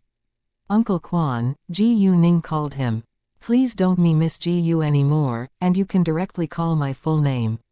Sure, Ji Yuning, Quan Mingkai said. Quan Mingkai still had something else to deal with, so he left later. All of a sudden, Ji Yuning had a very busy schedule in the following days. The jewelry store in City B was about to open within a week, and the opening ceremony would be held in the Wangdeng Hotel, which was super easy for her to settle. However, she had to go back to City G in person before that. They needed to deliver a large amount of jade jewelry, and it wouldn't be safe enough if Zhou Zhenghong did that job all on his own. In addition, she had to set up a processing plant in City B so that she wouldn't need to deliver jade jewelry from City G in the future. After the meal, she also needed to check the gowns for the opening ceremony. Although she trusted Yuzi, she had to check them in person too. As for the models, she could hire some from the entertainment company under the name of Tangguang Group. For now, Ji Yuning hadn't made the final decision as to the spokesperson of Jade Beauty Jewelry, because it was very important and the spokesperson would endorse her brand for at least a whole year. Therefore, Ji Yuning's first choice was Su Tongnuo because Su Tongnuo worked for her and she knew that Su Tongnuo was a professional actress with a good reputation. Maybe Su Tongnuo wasn't very famous in the eyes of the public, and she didn't have a strong influence, but Ji Yuning wasn't worried at all. Since Su Tongnuo worked for her, she would make her popular. Moreover, Su Tongnuo was also a potential A-list actress, so Ji Yuning was confident that she would be a great choice. As long as the advertisement was released, Su Tongnuo could soon be a household name with the help of K. Other than that, Ji Yuning also needed to go fetch Chu Peihan and the others in City D as well, because their parts in the film were almost over. The drugs and skincare products were also done in the factory of Kalane Pharmaceutical Company, and they would be tested in a few days. After the test, they could come onto the market. However, Ning Chenkai's business enemies would stop him from passing the test without a doubt, so Ji Yuning had to go to the capital in a few days. Chen Kengyi's legs were fully recovered too, and he was able to work now, so Ji Yuning had to make some arrangements for him. Ningning, who will you choose to be the spokesperson of your jewelry brand? Cao Wenxin asked with curiosity. Su Tongnuo, Ji Yuning said. What? Cao Wenxin was surprised. Don't you think that her influence isn't strong enough? Why don't you use an A-list celebrity? Although Su Tongnuo was a friend of Cao Wenxin's friend, it was undeniable that Su Tongnuo wasn't famous enough to be the spokesperson of a well-known luxurious jewelry brand. Hearing their talk, Tang Haifeng added, I think Wenxin is right. There are a few actors working for an entertainment company which is controlled by our family. I think you can choose the spokesperson from them. Ji Yuning wore a grateful smile. Thank you for your advice, Grandpa, but I still want to give this chance to the actress who works for my entertainment company. If she wasn't going to do that, the actresses who worked for her would never have a chance to be popular. What? The actress works for you? You're involved in the entertainment industry? Tang Haifeng was astonished. Yes, Ji Yuning said, but didn't explain the reason. Tang Haifeng wanted to say something, but didn't know what to say. In fact, what could he say now? Ji Yuning became a billionaire at such a young age all on her own, and had proved that she was able to run her business very well. Therefore, Tang Haifeng didn't have the right to stop Ji Yuning from building her business empire. It was just a beginning as well, because Ji Yuning had just started up her business, and she wasn't a major competitor in the industries that she was involved in yet. Once she became a strong competitor, and began to grab resources from her peers, she would be in a fierce war in business. Girl Ji Yu, if you need anything, feel free to tell me, alright? Tang Haifeng said. He was more than willing to support his lovely granddaughter. Sure, Grandpa, Ji Yuning said. In politics, you might achieve something all on your own, but it didn't work like that in business. No matter how smart or skillful you were, you still needed to closely cooperate with others. Without a powerful network, it was impossible to be successful in business. Ji Yuman talked to Tang Yunfen for another 2 hours, but Tang Yunfen still had no reaction, which worried everyone. After lunch, Ji Yuning had to leave the Tang family's house, but she was worried that Ji Yuman would feel uneasy staying alone here. However, Ji Yuman told her that everyone in the Tang family were easygoing, and Ji Yuman was accustomed to the new environment. Ji Yuning went out to deal with some business as well as some personal affairs, so she couldn't bring Cao Wenxin with her. Although Cao Wenxin complained about it, she didn't insist. Once Ji Yuning drove away from the Tang family's house, she called Yuzi. She planned to check on the gowns first. Yuzi was in her shop, so Ji Yuning would go to her shop to meet her after she met Leng Xiaoting. Leng Xiaoting was sharing the meal with He Qiming in the hotel, so Ji Yuning directly went to the hotel to pick him up. Although there were many luxurious cars stopped outside of the hotel, Ji Yuning's limited edition Lamborghini was still very noticeable. Once she stopped it outside of the hotel, it attracted a lot of attention from people around it. Wow, isn't that the latest model of Lamborghini? There are only 40 of them around the world. Indeed. It looks so cool. Chapter 551 Getting Closer, of course it looks cool. It's the limited edition. I think there are only 5 of that model in our country. Wow, the owner of the car must be super rich and powerful. Exactly. My cousin wanted to buy one, but failed. Ji Yuning called Leng Xiaoting when she stopped the car, and Leng Xiaoting walked out soon. When he saw Ji Yuning driving here by herself, he was surprised. Do you have a driver's license? Sure, Ji Yuning said with pride. I passed the driving test when I came here after the New Year festival. Leng Xiaoting was impressed but not astonished, because he knew that Ji Yuning was a skilled driver. Where are we going? Leng Xiaoting got in the car. Fengsheng Shopping Mall, Ji Yuning said. The hotel wasn't far from Fengsheng Shopping Mall and they arrived within 10 minutes. When they entered the underground parking lot, Ji Yuning stopped the car and was about to get out but Leng Xiaoting pulled her back. What? Ji Yuning looked to him with confusion. Stay here for a while. I need to tell you something, Leng Xiaoting said with a serious look. Seeing Leng Xiaoting being serious, Ji Yuning thought that it must be something important. What is it? Leng Xiaoting approached her and Ji Yuning thought that it must be a secret so he needed to be close to her. Unexpectedly, Leng Xiaoting kissed her the next second. Ji Yuning wouldn't be alert when she was with Leng Xiaoting, so Leng Xiaoting always had a chance to kiss her. Ji Yuning was struck dumb for a second then soon realized that Leng Xiaoting just played a romantic trick in order to kiss her. The two were getting closer to each other. Leng Xiaoting kissed Ji Yuning for a short while before he sat back in his seat because they were still in a public place. Ji Yuning was a little annoyed, but she had to admit that she loved this feeling. I always lose control of myself when you're by my side, Leng Xiaoting said, staring at Ji Yuning with a burning desire in his eyes. Ji Yuning flushed, then opened the car door getting out without delay. Leng Xiaoting was amused then left the car too. He walked to Ji Yuning's side, holding her hand, walking together to the shopping mall. The moment they appeared in the shopping mall, many people were attracted to this stunning couple. Most of them were women who couldn't help but stare at Leng Xiaoting. It wasn't uncommon to see beautiful women in a high-end shopping mall, but it was rare to see a handsome man, especially an extremely handsome young man. What a shame. He already has a girlfriend. Well, stop dreaming. Such an extremely handsome young man can't be single. I hate his girlfriend. If he entered the entertainment industry, I bet that he'd be a household name. I think that he could be an heir of a super rich family and doesn't care about fame. You're right. A rich second-generation heir is from a much higher social status than a star. Although a star was in the limelight all the time, many people from rich or powerful families despise the job. Noticing many women paying a lot of attention to Leng Xiaoting, Ji Yuning felt a little uncomfortable. Leng Xiaoting held her hand tightly in his palm and joked, "Should I wear a mask so that they can't see my face?" Ha ha. Ji Yuning was amused. Well, I think that it's better if you don't leave the house and stay by my side all the time. No problem. Leng Xiaoting smiled. I'll eat and sleep all day in the house, and I won't go anywhere but stay by your side. He thought that it wasn't a bad idea to dine and sleep with Ji Yuning all day long. However, Ji Yuning didn't understand the special meaning of what Leng Xiaoting had said. What if you gain too much weight?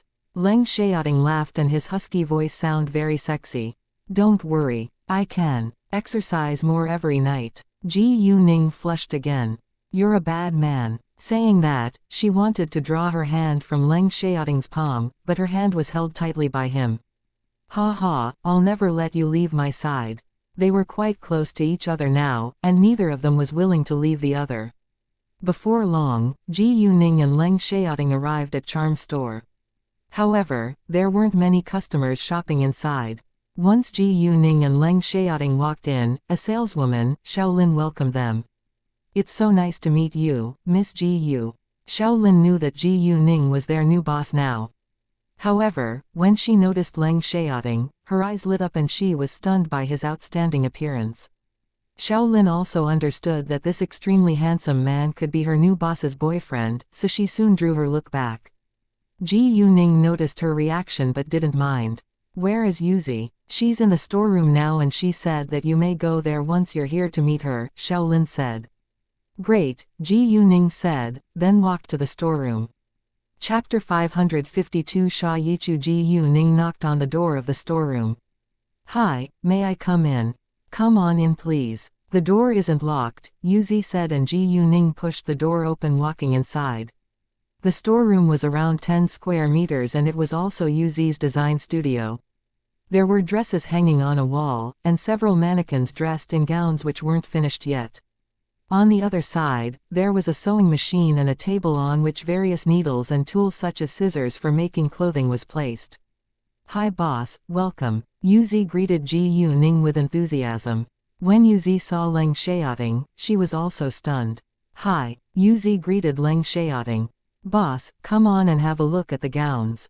I can finish the 3 pieces on the mannequins by tomorrow, Yuzi said. Ji Yuning had a look, then said with satisfaction, I love them. Hearing that, Yuzi was finally relieved. I need to find an appropriate company and factory next, Ji Yuning said. I can help. I'm free anyway, Leng Xiaoting said at once. He was complaining because Ji Yuning didn't spend much time with him these days, and he was free and by himself all day.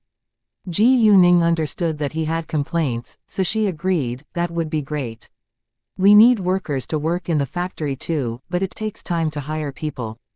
Please help me find some garment factories which can barely stay afloat and are about to be sold. If it's possible, we can directly acquire one. Ji Yuning said it wasn't easy to run a profitable business nowadays, so many companies went bankrupt every year, but Ji Yuning would only acquire one if it was qualified. No problem, Leng Xiaoting said. Ji Yuning came to Charm's store just to check on the gowns, so she left soon after that. She had nothing else to do during the rest of the day, so she decided to have a walk with Leng Xiaoting, and they would be back before dinner. Ji Yuning and Leng Xiaoting went to a park. They stopped the car in the parking lot, then got out to take a walk. There were many people in the park, but the park was very large, so people didn't gather together at a certain place. No matter where Leng Xiaoting walked, people would be attracted to his outstanding appearance. Luckily, there weren't many people around them, so it wasn't bothersome. Ji Yuning and Leng Xiaoting walked to the woods and ambled on the forest path. Sha Yichu, what's wrong with you? Why didn't you come to record yesterday? Do you know that someone else bought the song before us, and we now have to pay liquidated damages which are over 1,000,000 yuan? Do you know? Ji Yuning and Leng Xiaoting heard a man's angry criticisms. Enough. Before the man could finish the sentence, a woman interrupted him in anger. Chao Guanxiang, enough is enough. Stop lying to my face. I already found out that you and Pei Henna are merely taking advantage of me. At the end, the woman almost shouted, and burst into tears. Pei Henna. Ji Yuning had heard the name. She was a popular singer. Chao Guanxiang didn't expect that Sha Yichu would say it aloud, so he was struck dumb. How is it possible that she found out? Sha Yichu looked at Chao Guanxiang, who was still in shock, and said with a biting smile, Chao Guanxiang, I know that you actually don't like me at all, but approached me to help Pei Henna become popular. You said that you wanted to help me become a popular singer, but you planned a car accident and disfigured my face so that I can't appear in front of the public anymore. To realize my musical dream, I had no choice but to be a ghost singer for Pei Henna. How did you find out? Chao Guanxiang rounded his eyes in shock, but his question proved that what Sha Yichu had said was true. Even Ji Yuning felt greatly surprised hearing that. Ji Yuning didn't want to interfere in other people's personal affairs, but now she was interested. Pei Henna was a famous singer, which was affirmed by many experts. She also enjoyed great popularity among the public, and her name often appeared on the rankings of varied music forums. Unexpectedly, there was a ghost singer behind her. An entertainment company needed actors as well as singers. If Sha Yichu was really the ghost singer for Pei Henna, Ji Yuning would love to have a talk with her. Even though her face was disfigured, it was easy for Ji Yuning to help her recover. Ji Yuning pulled Leng Xiaoting to sit at a nearby bench, observing them. There was still a distance between them, so they didn't find out that Leng Xiaoting and Ji Yuning were eavesdropping. Although the position they were standing at was covered by dense branches, Ji Yuning had jade eyes to help her. Ji Yuning's sight fell on Sha Yichu, observing her carefully. Sha Yichu was about 1.65 meter tall, medium build, not fat or thin, wearing a cap and a mask with only a pair of eyes exposed. Even so, Ji Yuning still clearly saw her features. Sha Yichu was a beauty to some extent, if the scary scar could be removed from her right cheek. Even in the entertainment industry, she would still be a noticeable beauty. With her outstanding voice, singing skill, and beautiful face, it was unreasonable that she wouldn't be popular as long as she had support. It's not important how I found out. Since I already know, I won't let you take advantage of me anymore. Without me, Pei Henna's career will be ruined. And, as long as I expose this dirty secret, you and Pei Henna will have to live in the darkness forever. Sha Yichu looked vicious, and said with strong hatred. She wasn't a weak girl, and had her own principles, but she had lost herself in love. Besides, ever since her face had been disfigured in an accident, Chao Guanxiang always stayed by her side, so she had remained loyal to him, which was the reason why she had fallen into the trap they set for her. No, you can't do that. Chao Guanxiang panicked. Once this dirty secret was exposed, their reputation would be completely ruined. He had paid a lot to be successful, and the last thing he wanted now was to fall from that high social status. He was determined to be an outstanding agent. Why not? I'm the victim, and you're the initiators of the evil plan. Sha Yichu shouted in anger. Chapter 553. Your younger brother is in my hands. Having been schemed against by the man she loved, Sha Yichu felt deeply hurt, but she was angrier and more resentful than ever. She had lost herself in the ridiculous love so much that she didn't discover that Chao Guanxiang was so shameless, snobbish, and would get whatever he wanted by hook or by crook until now. Yichu, I'll give you money to get plastic surgery as compensation, and I'll raise your salary too. Please, keep being Henna's ghost singer, Chao Guanxiang almost begged in order to protect his reputation and career. If I had enough money to get plastic surgery, do you think that I'd be willing to be Pei Henna's ghost singer any longer? I can stand on the stage myself. Sha Yichu sneered. Sha Yichu was beautiful, and she was a singer, not an actress, so the audience had comparatively lower standard of appearance. As long as she could sing well, she was confident that she could be popular. However, her face was disfigured. A disfigured face was different from an ugly face, and she felt quite self-abased ever since the accident had happened to her. Thinking of that, Sha Yichu clenched her teeth in anger. Chao Guanxiang, I promise that I'll pay you and Pei Henna back. Chao Guanxiang seemed extremely displeased, and blurted out, Sha Yichu, if you dare to do that, I'll kill you and nobody will know that you've ever existed. Facing the threat, Sha Yichu stayed calm, and raised her phone to show Chao Guanxiang. Chao Guanxiang, do you think that I came here to meet you without preparing anything? I've recorded every sentence you just said. If you dare hurt me, I'll spread it across the internet. You. Chao Guanxiang panicked at once, reaching out to grab Sha Yichu's phone, but Sha Yichu escaped on time. Chao Guanxiang was in a rage now. Thinking that Sha Yichu could ruin his reputation and career, he lost control of his emotions. However, he thought of something all of a sudden, and seemed less angry. Sha Yichu, don't forget that your younger brother is in my hands. If you dare to spread the recording across the internet, I'll make a call, and your younger brother will be tortured. Chao Guanxiang had a connection with gangs. How dare you? Sha Yichu panicked this time.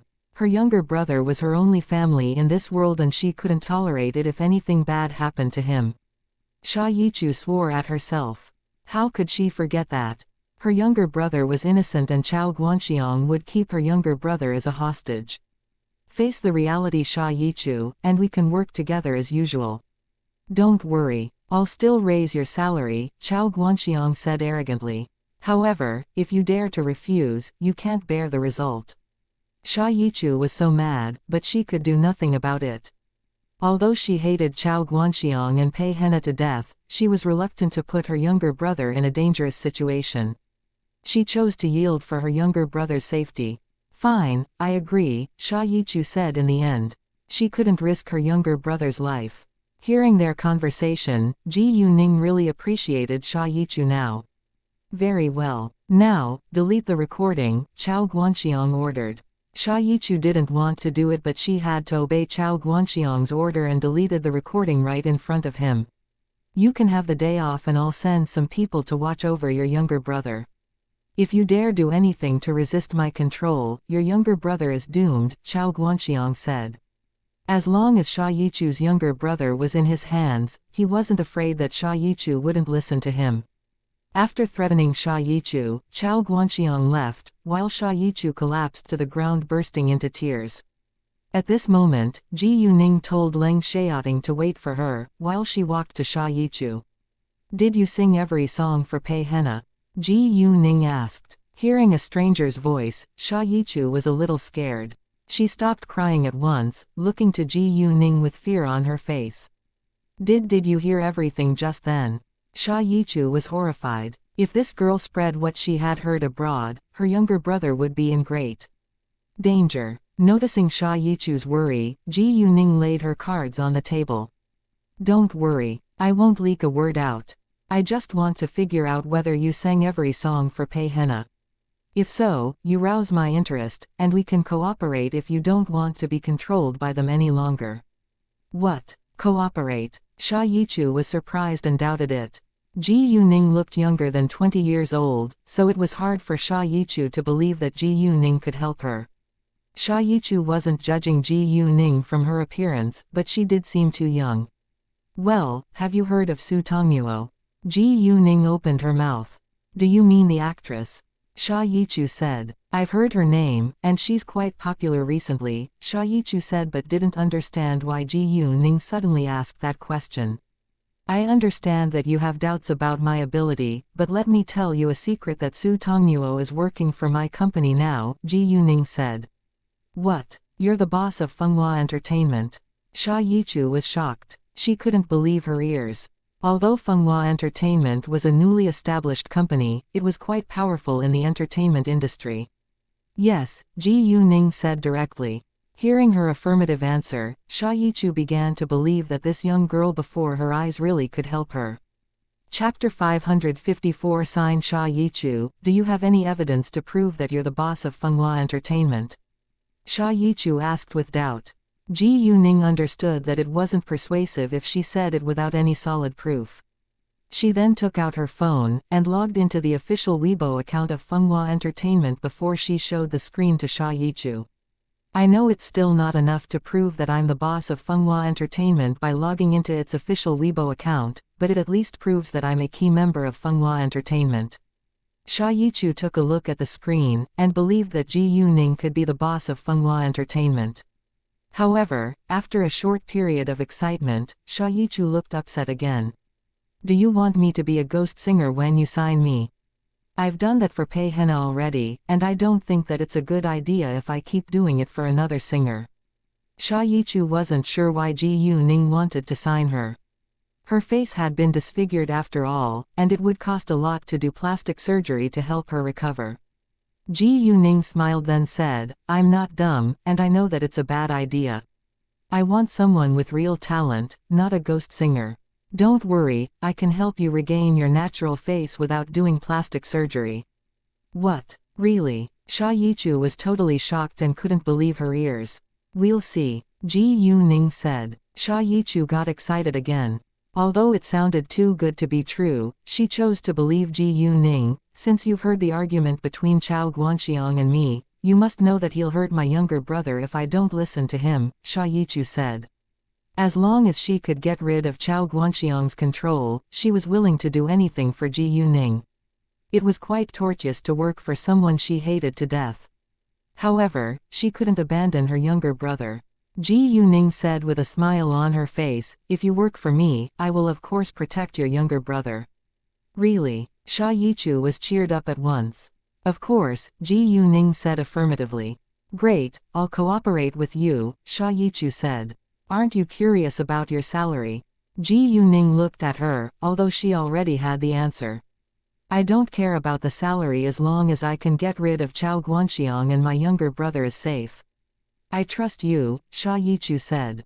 It couldn't be worse to work for Ji Yuning than it would be to keep working for Chao Guanxiang. Although Sha Yichu had been treated unfairly, she still believed. That there were more good people than bad ones in this world.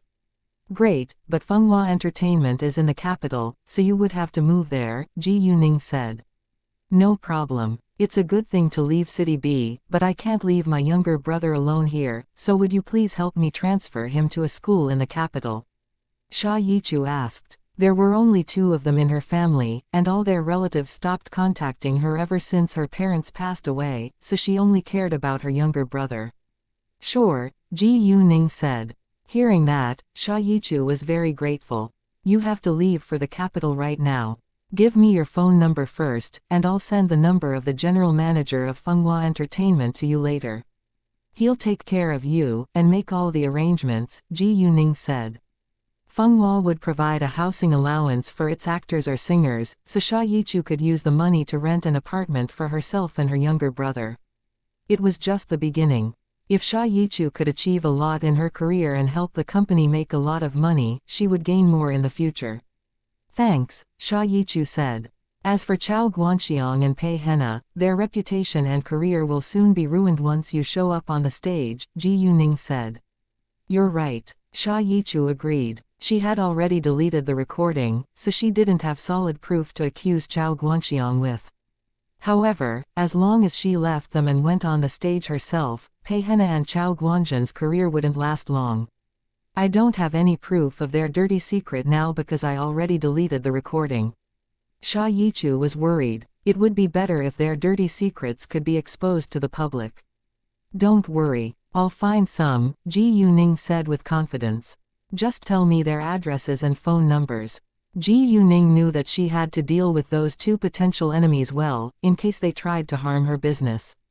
Like when she had hired Lu Zan, and acted against Tang Bingsun, Ji Yuning was determined to get revenge on the Tang family in the capital sooner or later. Although it wasn't difficult for her to kill Tang Bingsun now, she wasn't willing to do so, because she decided to carry out her plan at a slow pace and disintegrate the Tang family's business group little by little. In her previous incarnation, the Tang family's business group wouldn't have been so successful without her help. She lost count of how many illegal things she had done for them. The Tang family had made full use of her and became an influential, rich family in the capital. Sha Yichu then sent Chao Guanxiang's and Pei Hena's addresses and phone numbers to Ji Yuning at once. After that, Ji Yuning gave her a porcelain bottle the size of a thumb. There is a pill inside, which can cure the scar on your face. Pour some water in the bottle, and apply some with a cotton swab to your scar twice a day. Chapter 555 Pei Hena and Chao Guanxiang. Sha Yichu was surprised again. This pill can cure my scar. She couldn't believe it because the scar on her face wasn't small, and only plastic surgery could remove it. However, she thought that there was no reason for Ji Yuning to lie to her. They had no benefit conflicts after all. In addition, Ji Yuning needed her to make money for Ji Yuning's company. Anyway, nothing good came without risk. Even if Ji Yuning was just lying, she still had to try it. If she tried, she had hope, otherwise, she would be totally hopeless. Therefore, Sha Yichu took Ji Yuning's pill and thanked her with sincerity. Thank you so much. You're welcome. We just got what we needed from each other, Ji Yuning said. Oh, you must do an injury report in the hospital first. It'll come in handy when you need it. I think you better do it when you arrive at the capital in case Chao Guanxiang discovers it and causes unnecessary trouble. Sure, Sha Yichu said. After that, Ji Yuning walked away and Sha Yichu immediately went back to her home and called her younger brother on the way. Sha Yidong was Sha Yichu's younger brother. He was 17 years old, studying in the 2nd grade in the No. 5 high school in City B. He wasn't very academically inclined, but was still a good student in his school. Sha Yichu was beautiful, and Sha Yidong didn't have a plain face either. Moreover, Sha Yidong was a talented composer. Sha Yichu stopped chasing her music dream because of an accident, so Sha Yidong made up his mind to actualize his older sister's dream, and studied music hard. However, he kept it a secret from Sha Yichu, because he didn't want his older sister to be worried about him. It wasn't a flat road to success, because there were too many people scheming against one another for fame and fortune in the music industry. Today, Sha Yidong asked for a leave from his school in order to listen to a lecture delivered by a famous music expert in a conservatory of music. When he received Sha Yichu's call, Sha Yichu asked where he was, and he lied, "I'm at school now. Head to the airport right now. I'll meet you there after I go home first. Don't ask further questions or tell anyone else, I'll tell you everything at the airport. If you don't do that, both of us will be in danger. Do you understand?" Sha Yichu said seriously and nervously. Hearing that, Sha Yidong understood that something had to be wrong. He was anxious, but Sha Yichu wouldn't tell him details until they met at the airport. A classmate who came to listen to the lecture with Sha Yidong noticed Sha Yidong's anxiety after answering the call, so he asked with concern when Sha Yidong hung up, "Yidong, what's wrong?" "I'm sorry, I gotta go now." Saying that, Sha Yidong took a taxi to the airport at once. Ji Yuning called Lu Xiao later and told him what had happened to Sha Yichu. Lu Xiao would make arrangements for Sha Yichu's music career in the future. After that, Ji Yuning turned to Leng Xiaoting. "Can you help me monitor Chao Guanxiang and Pei Henna and record their conversations?" Sure. Leng Xiaoting was, of course, more than willing to help Ji Yuning. He wouldn't hesitate to do anything for her, let alone monitoring two people. Leng Xiaoting then made a call and arranged for someone to monitor Chao Guanxiang and Pei Henna. Once Chao Guanxiang left the park, he went straight to Pei Henna's apartment. Pei Henna didn't go to work today, so she wasn't wearing any makeup. She wore a thin sleeping gown which accentuated her alluring figure. Pei Henna was the same age as Sha Yichu. Both of them were 26 years old, and beautiful. Not many people knew that Sha Yichu was Pei Henna's ghost singer, but it wasn't a secret to some people. Except the senior management of their company, Sha Yichu's younger brother and Pei Henna's two assistants were all aware of it. And none of them would reveal it. Sha Yidong knew that his older sister's face had been disfigured so she couldn't stand on the stage. However, it wasn't a bad thing that she could sing songs behind the scene to make some money. Pei Henna's assistants had signed confidentiality agreements. If they leaked this secret information, they would be put in jail. The moment Chao Guanxiang walked inside, Pei Henna pressed on him with her body, then asked, "How is it? Did the bitch tell you why she was absent yesterday?" "She found out about our secret," Chao Guanxiang said calmly, to some extent, because he was less worried now after he got the goods on Sha Yichu. "What? She found out about our secret? How much does she know?" Pei Henna, on the other hand, was frightened. She understood that Sha Yichu wouldn't listen to them anymore if Sha Yichu found out their secret. She had paid a lot to be a famous singer and was reluctant to fail. Chao Guanxiang hugged her and comforted. "Don't worry, I have Sha Yidong as a hostage, so she has to obey my orders. We don't need to keep our relationship a secret anymore. We can do whatever we want from now on." Hearing that, Pei Henna relaxed a little, but she was still worried. However, since she already found out, she's a walking time bomb now. What if she spreads it abroad? It's useless to think too far now. "Don't you trust me?" Chao Guanxiang said. Before Pei Henna could say another word, he kissed her wildly. Although they appeared as agent and singer before others, they were a couple in private. However, they had to keep a distance from each other in order to take advantage of Sha Yichu, and so they seldom made love. And now, Chao Guanxiang told Pei Henna that they were able to do whatever they wanted, so Pei Henna's burning desire was aroused. She could finally stop meeting Chao Guanxiang in private like she was the other woman in their relationship. "Would you mind staying with me for a while?" Leng Xiaoting stared straight at Ji Yuning when Ji Yuning drove Leng Xiaoting back to the hotel. "I can't," Ji Yuning said. She knew that if she went to the room with him, she wouldn't be leaving right away. Who knew what he would do to her? It was already 4:30 p.m., and it would be too late when she went back to her house, especially when it was highly possible that she would be caught by the rush hour on her way back home. Chapter 556 Tang Haifeng criticizes Cao Wenxin. Leng Xiaoting felt disappointed, but he understood Ji Yuning, so he didn't insist. They could meet in the night after all. A short while after Leng Xiaoting went back to the hotel, he received He Qiming's call. While Ji Yuning talked with Sha Yichu in the park, Leng Xiaoting called He Qiming and told him to find some appropriate garment factories and companies which were on sale. Xianxia group was indeed very powerful and He Qiming finished his task within an hour. Lord Leng, there are exactly 2 vacant floors in an office building which is under construction of our company. Every floor is 800 square meters large. As for garment factories, I've found 3 of them, and I've emailed their information to you. Please check the email, He Qiming said. Great, Leng Xiaoting said, then opened the latest email. The 3 garment factories that could barely stay afloat were all because of poor management, and they were all in good locations with advanced equipment. However, Leng Xiaoting didn't make the decision for Ji Yuning but would let her choose when they met in the night. When Ji Yuning was driving to the Tang family's house, Sha Yichu arrived at the airport with 2 suitcases. One was filled with her clothes, and the other was full of Sha Yidong's clothing and laptop. They didn't live a very good life, so there weren't many things they had to take with them. Sha Yidong arrived at the airport 40 minutes after he had received Sha Yichu's call, and he was pacing anxiously outside the entire time.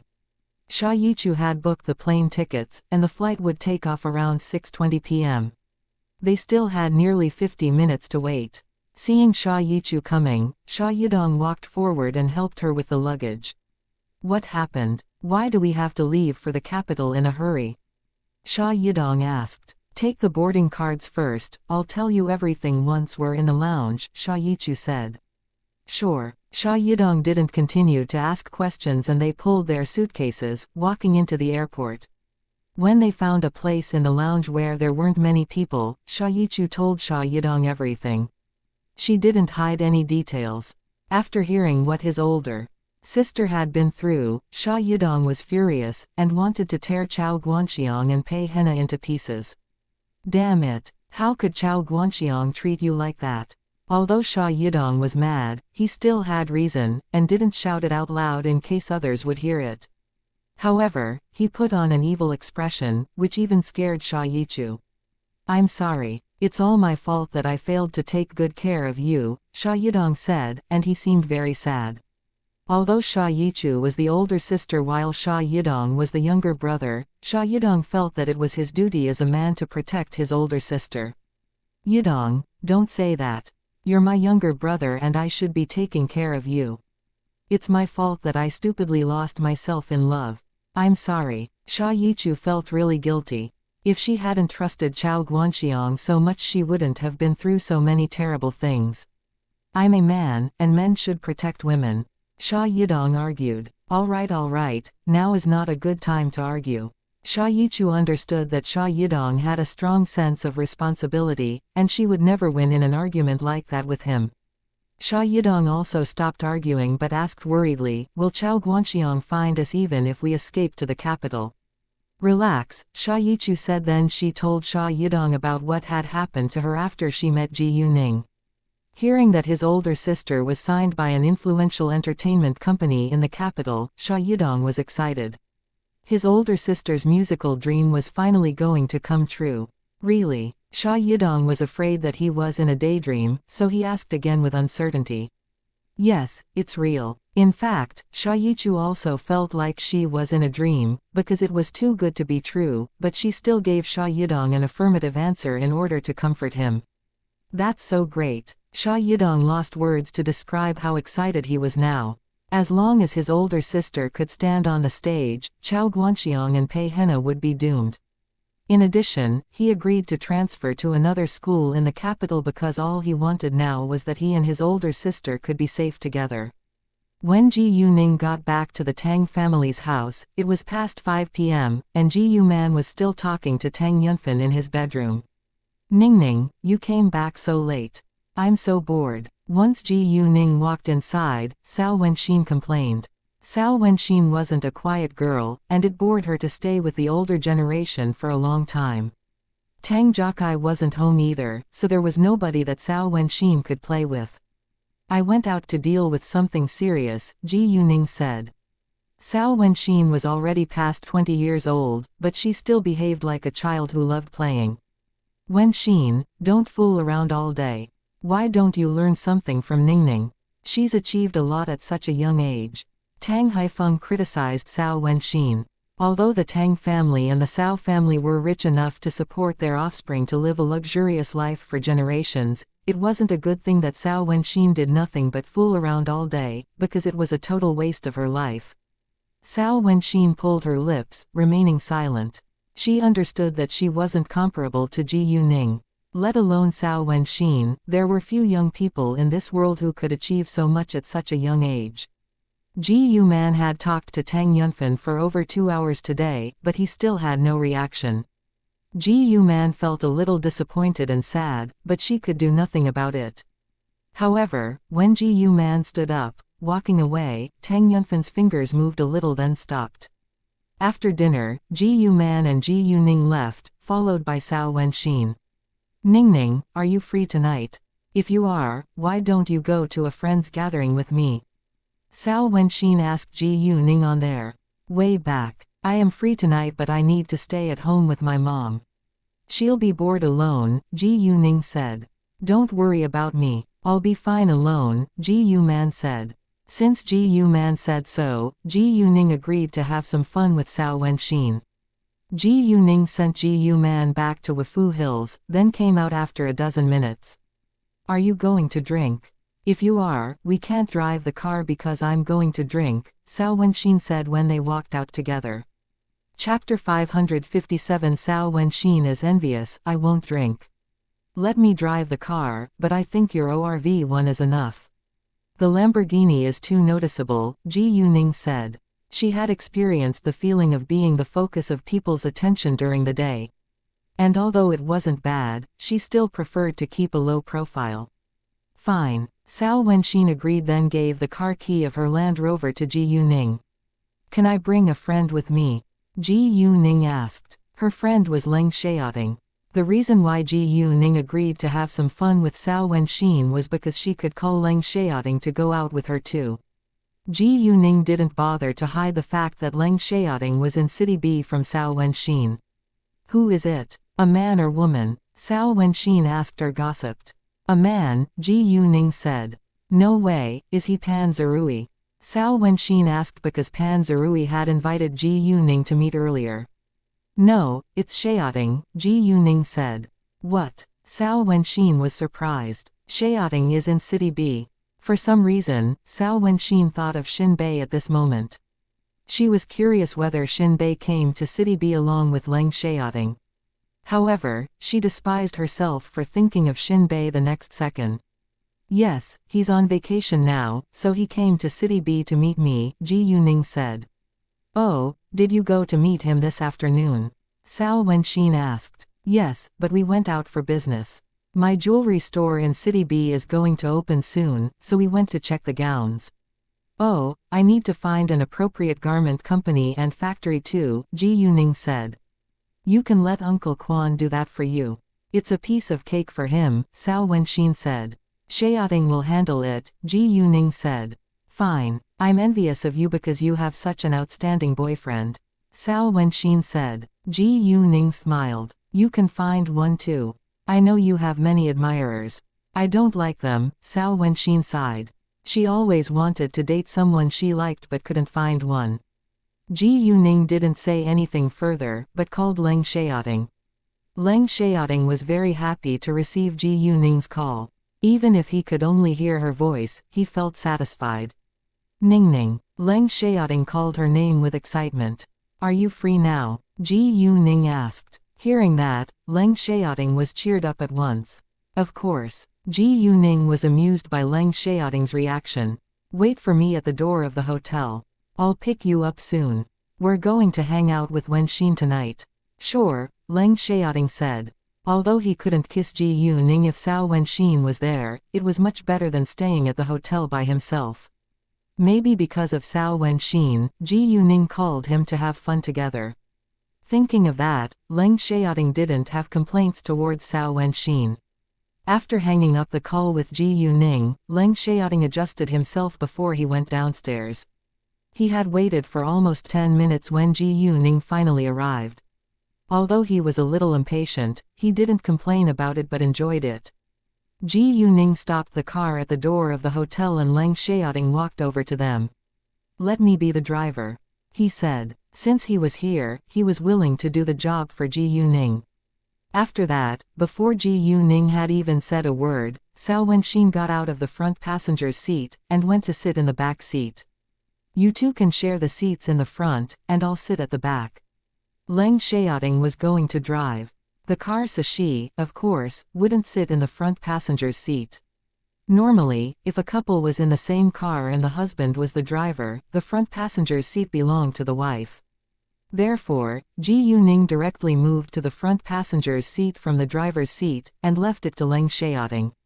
The appointed place where Cao Wenxin was going to meet her friends was a private clubhouse.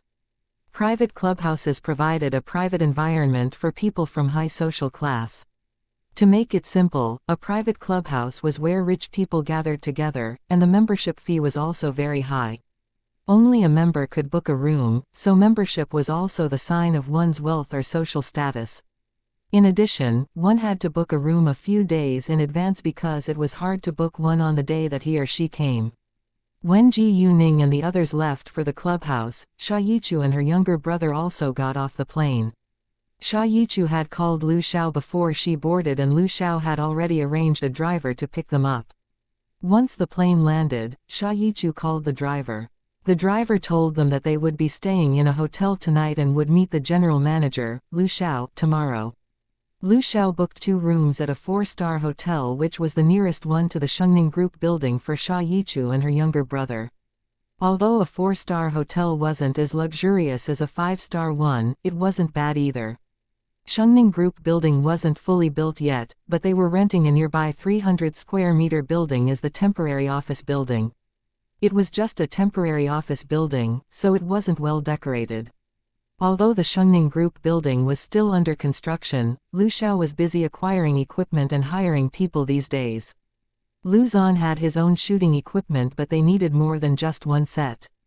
There were around a dozen workers in Fenghua Entertainment now, and Lu Xiao had used his network to hire some skilled people for the management. When Ji Yuning and the others arrived at the private clubhouse, a valet parker helped them drive the car to the parking lot and another waiter guided them to their private room. Cao Wenxin and her friends met in the sports area, so there was a lot of exercise equipment, boxing rings and so on.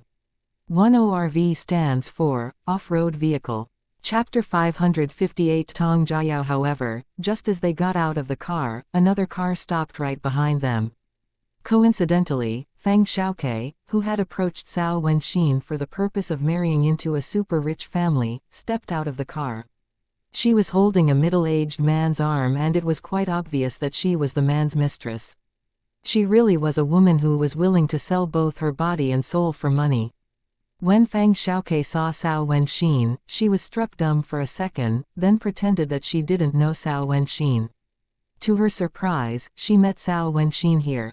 Cao Wenxin also didn't want to pay attention to Fang Xiaoke, so she turned her eyes away too. Fang Xiaoke is really a gold digger. My older brother stopped paying her bills, so she turned to an old man and became his mistress, Cao Wenxin said when Fang Xiaoke and the man walked away. Cao Wenxin was extremely regretful that she had taken Fang Xiaoke as her friend before. Before long, they arrived at the sports area. Welcome. Once they entered the hall, waiters greeted them politely. May I ask which private room you are going to? A waiter asked. All the private rooms were booked, so they had to be here to meet their friends. Number 888, my name's Cao Wenxin, Cao Wenxin said. Even though they were here to meet their friends, the waiter had to check their information first. Please wait a moment, the waiter said, then took out a walkie-talkie speaking. To the butler of private room No. 888. With the affirmative answer, the waiter guided them to private room number 888 at once. The private room was spacious, but there were only 5 people inside, so it looked empty to some extent. There were 3 women and 2 men in the room, but only one of the men and women were Cao Wenxin's friends, while the rest were her friends' friends. They weren't strangers, but Cao Wenxin wasn't familiar with them. Cao Wenxin's male friend's father was also a leader in the military region, and her female friend was from a super-rich family. The 3 of them grew up together, but they went to different colleges. Now they had all graduated from their schools, so they came back to City B lately. The other 3 people in the room were all from either rich or powerful families. Although Cao Wenxin didn't make friends according to a person's family background, it was an unavoidable trend that she would make friends with people from the same social class as her. Cao Wenxin told her friends that she would be bringing 2 other friends, and her friends all agreed. However, once Ji Yuning and Leng Xiaoting entered the room, the 2 attracted everyone's attention. Especially Leng Xiaoting, his appearance overshadowed every man's existence in the private room. A woman with short hair was excited when Leng Xiaoting appeared in her sight, but she soon hid her excitement away. This woman was exactly the one who had encountered Leng Xiaoting in the hall of Xianxia group. Nevertheless, her secretary failed to find out about Leng Xiaoting's real identity, which disappointed her, but to her surprise, she met Leng Xiaoting again in the evening. "Hi, Wenxin." They greeted Cao Wenxin when she walked in. Cao Wenxin guided Ji Yuning and Leng Xiaoting to sit on an empty sofa, then introduced them to her friends. "Let me introduce. They're both my friends, Ji Yuning and Leng Xiaoting." Ji Yuning had reminded Cao Wenxin not to expose her relationship with the Tang family, so Cao Wenxin introduced her as a friend. Although Ji Yuning was Tang Haifeng's biological daughter, it was still a secret, so it was better for them not to say it aloud now. In addition, they were just gathering for fun. The woman with short hair repeated Leng Xiaoting's name in her heart a few times. "Nice to meet you, Mr. Leng, Miss Ji Yu." They greeted them politely. "Nice to meet you too," Ji Yuning and Leng Xiaoting said. After that, Cao Wenxin introduced her friends to Ji Yuning and Leng Xiaoting. "This is Gao Chengyun and Ran. We grew up together. And they're Zhang Zezheng, Zhu Yuanzhen and Tong Jiayao." Tong Jiayao was precisely the woman with short hair. "Oh, Mr. Leng, nice to meet you. What a coincidence. I just saw you at Xianxia Group today, and yet we are meeting each other again." "Mr. Leng, maybe you didn't notice me," Tong Jiayao said to Leng Xiaoting politely. She seemed very polite and kept an appropriate distance from Leng Xiaoting. "I didn't," Leng Xiaoting said lightly, which embarrassed Tong Jiayao. She didn't expect that he would be so cold to her. Although Tong Jiayao covered her feelings towards Leng Xiaoting very well, Ji Yuning still sensed that she was interested in Leng Xiaoting. It was just Ji Yuning's instinct. As long as she stayed polite, Ji Yuning wouldn't jump to conclusions. In the meantime, Ji Yuning noticed that the woman wasn't from a normal super-rich family. The other people were also surprised by Leng Xiaoting's cold attitude, but they didn't mind, because they had just met each other for the first time. Well, let's have some drinks." Gao Chengyun proposed to cheer everyone up. There was no waiter in the room because they preferred to serve themselves. "Ji Yuning needs to drive the car, so she won't drink," Cao Wenxin said, then she turned to Leng Xiaoting. "Xiaoting, do you want to drink?" Cao Wenxin was a little afraid of Leng Xiaoting. Not because Leng Xiaoting had a bad temper, but because he always stayed quiet and cold. "No, thanks." Leng Xiaoting didn't like drinking unless he had to or he was with his close friends. "Since we're here to have fun, it'll be boring if we don't drink together," Zhang Zezheng said. "Exactly. If you can't drink we won't force you, but if you can, why don't you have some with us?" Gao Chengyun added. Normally, men gathered together to drink for fun, which was also a way to create a relaxed atmosphere. However, Gao Chengyun wasn't criticizing Leng Xiaoting but was just persuading him. Chapter 559 Bottoms up, they're fine. They can chat with each other, all in love, and they won't get bored. "I can drink with you," Cao Wenxin said. Since Leng Xiaoting wasn't willing to drink, she wouldn't force him to do so. Ji Yuning needed to drive the car, so everyone understood that she wouldn't drink. However, Leng Xiaoting seemed cold and refused to drink, which displeased them. Ji Yuning sensed their emotional change and she also believed that Leng Xiaoting should have fun with those who didn't understand him in case refusing caused misunderstandings. Anyway, she didn't care about others' opinions. Nonetheless, when Tong Jiayao heard Cao Wenxin saying that they could chat with each other in love, she realized that Ji Yuning and Leng Xiaoting were girlfriend and boyfriend, so she was a little disappointed. Even so, she didn't give up, and made up her mind to compete against Ji Yuning for Leng Xiaoting as long as they weren't married. After all, Tong Jiayao finally met a man she was interested in. Compared with those women who tended to seduce men with their bodies, Tong Jiayao would rather attract a man with her own charm. Therefore, she wouldn't seduce Leng Xiaoting, but seized every chance to talk to him. Of course, she wouldn't do it in front of Ji Yuning. "Since you aren't drinking, why don't we chat together?" Tong Jiayao said. "Miss Ji Yu, you look so young. Are you still a student?" Tong Jiayao behaved casually and seemed kind, but Ji Yuning already sensed that she was interested in Leng Xiaoting, so Ji Yuning was alert now. However, before Tong Jiayao did anything inappropriate, Ji Yuning replied politely, "Yes, I'm a senior in high school." Tong Jiayao thought that Ji Yuning was too young to be married, and anything could happen in the future, so she believed that it was impossible that Ji Yuning and Leng Xiaoting would be together for long. The fact that she had that thought proved that Tong Jiayao didn't know much about Ji Yuning or Leng Xiaoting. The entrance examination to college is just around the corner. "Miss Ji Yu, which university is your dream college?" And Ran asked. Hearing that, Tong Jiayao thought that Ji Yuning was going to study in the capital, while Leng Xiaoting would stay in City B. They all subconsciously thought that both Leng Xiaoting and Ji Yuning lived in City B. Otherwise, Ji Yuning wouldn't be here if she was still a student. In that case, Tong Jiayao was hopeful. She didn't care who Leng Xiaoting's girlfriend was now. As long as they weren't married yet, she still had a chance to win Leng Xiaoting's heart. In fact, Tong Jiayao was a self-centered person who would do anything to get what she wanted and ignored others' feelings. After chatting for a while, Gao Chengyun said to Cao Wenxin, "Wenxin, we haven't had a kung fu match for a long time. Why don't we have a round now?" Both of them grew up in the military region, and they would have a kung fu match every time they met each other. In addition, they were at the same level of kung fu, and the match wouldn't end quickly, so it was exciting to watch. They were in a sports area, so there was enough room for them to have a kung fu match. Of course, Cao Wenxin was excited. "Let's have a bet as usual." And Ran said. Every time Cao Wenxin had a kung fu match with Gao Chengyun, the others would bet for fun. Since the two were at the same level of kung fu, it was unpredictable who would win, which was also the reason why the bet would be so exciting. Of course, they wouldn't bet money but wine. Gao Chengyun took a bottle of wine which wasn't opened yet. The loser has to finish the bottle by himself. If there was a loser, the loser would finish the bottle alone. If the result was even, the two would share the bottle 50-50. No problem. Everyone agreed. Ji Yuning and Leng Xiaoting wouldn't drink, so they didn't join them.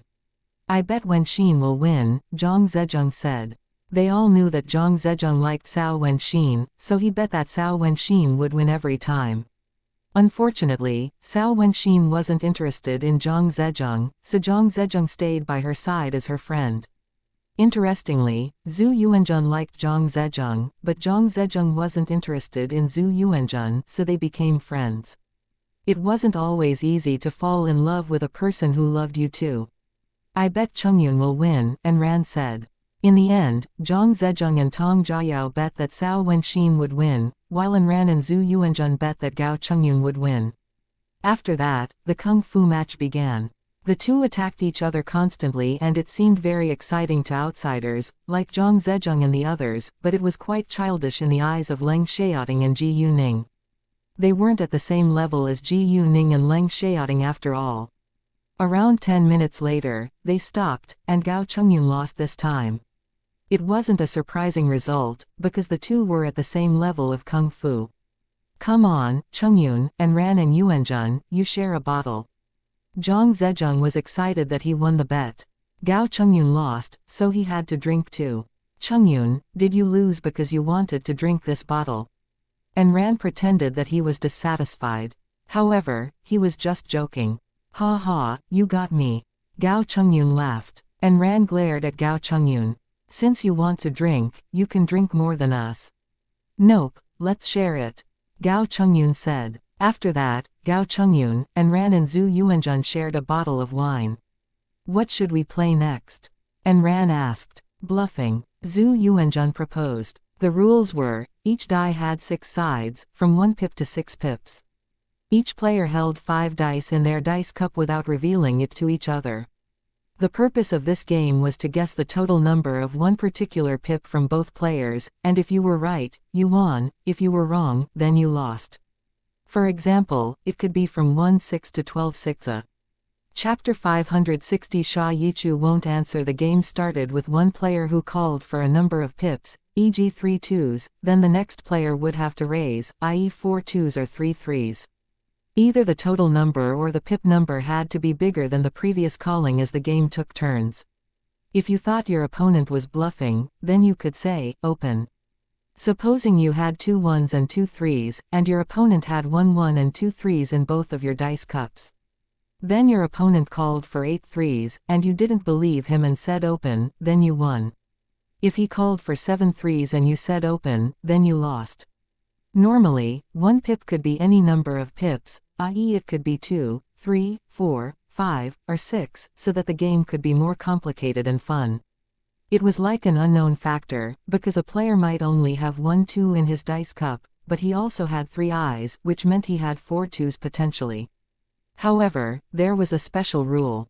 If a player called for the number of 1 pip, e.g. 3 1s, then 1 pip automatically lost its multiple identities.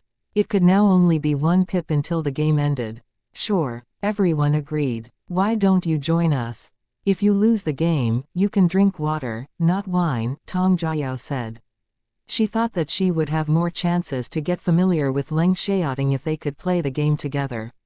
Right, you can drink water. The others all agreed. They just met each other.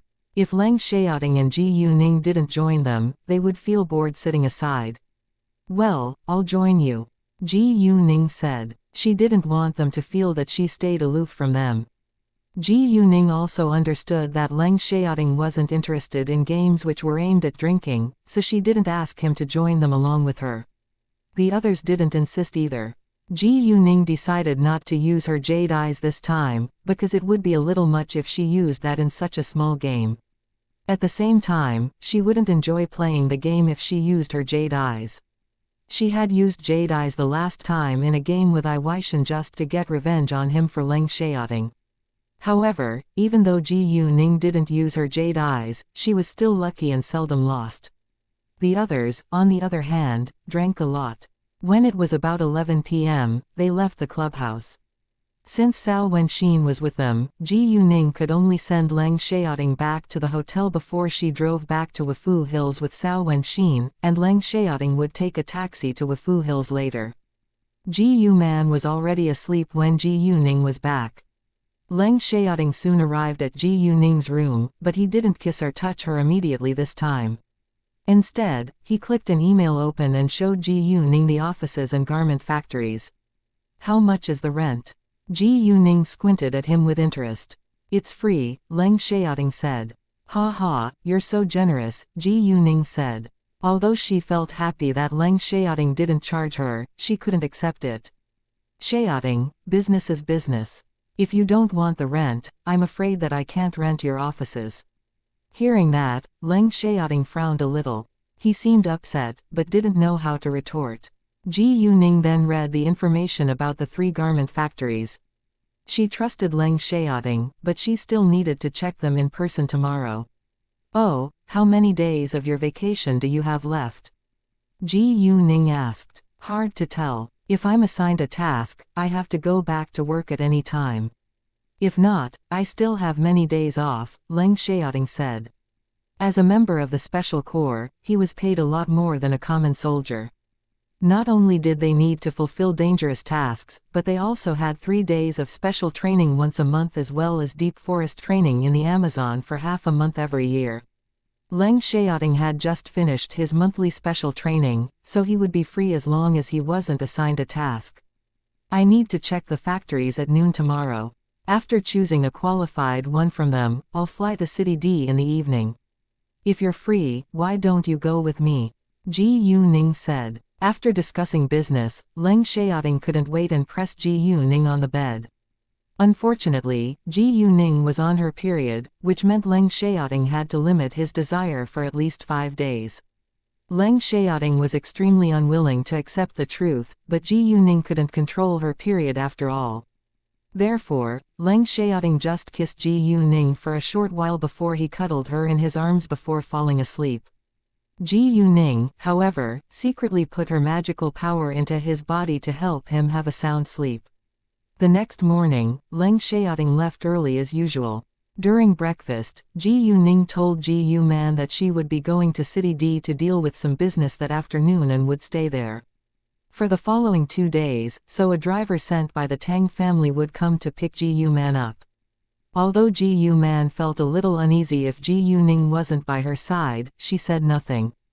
After breakfast, Ji Yuning and Ji Yuman went to the Tang family's house. Cao Wenxin was going back to her home today, so she didn't go to the Tang family's house with Ji Yuning after the argument with Xia Yichu in the park. Chao Guanxiang moved into Pei Henna's apartment. Around 8:30 a.m., Chao Guanxiang called Xia Yichu. In the beginning, Xia Yichu was just a ghost singer, so he would only call her when need arose. However, in case Xia Yichu would betray him, Chao Guanxiang decided to let Xia Yichu be Pei Henna's assistant too, so they could have tighter control over her. What he didn't know was that Xia Yichu had already left for the capital. Accordingly, when he called Xia Yichu, nobody answered his call. Chao Guanxiang kept calling her but it was still the same. He immediately felt that something had to be wrong. What's wrong? Is she refusing to answer your call? Pei Henna asked. I can't get through to her. Give me your phone, Chao Guanxiang said. Pei Henna immediately gave her phone to him and Chao Guanxiang used hers to call Xia Yichu once more. However, nobody answered the call again. Could you still not get through? Pei Henna started to panic. I think she blocked our phone numbers. Chao Guanxiang was annoyed. It was possible that Xia Yichu ran away from them. How did she dare to do that? Isn't she afraid that I'll hurt Xia Yidong? Give me your other phone, Chao Guanxiang said. Pei Henna had another mobile phone, and Xia Yichu didn't have the number of her second phone. If they got through to Xia Yichu with a different phone number, it proved that Xia Yichu had blocked their phone numbers and betrayed them. Chapter 561 We're doomed. Pei Henna gave Chao Guanxiang her other phone at once, and Chao Guanxiang called Xia Yichu without delay. This time Xia Yichu answered his call, but hung up on him the second she heard his voice. Damn it, she betrayed us. Chao Guanxiang almost smashed the phone on the ground. He was more panicked than angry now. He was right. Xia Yichu blacklisted their phone numbers and left them. Since Xia Yichu left for the capital, she planned to change her phone number, but she wasn't free yet, so she used the old phone number temporarily. What? Pei Henna was shocked and her face turned pale from fear. We're doomed, she thought to herself. Didn't you tell me that Xia Yichu wouldn't dare to betray us? Pei Henna asked in a hurry. How could I know that she would really do it? Chao Guanxiang was also astonished that Xia Yichu escaped that day, right after he had threatened her.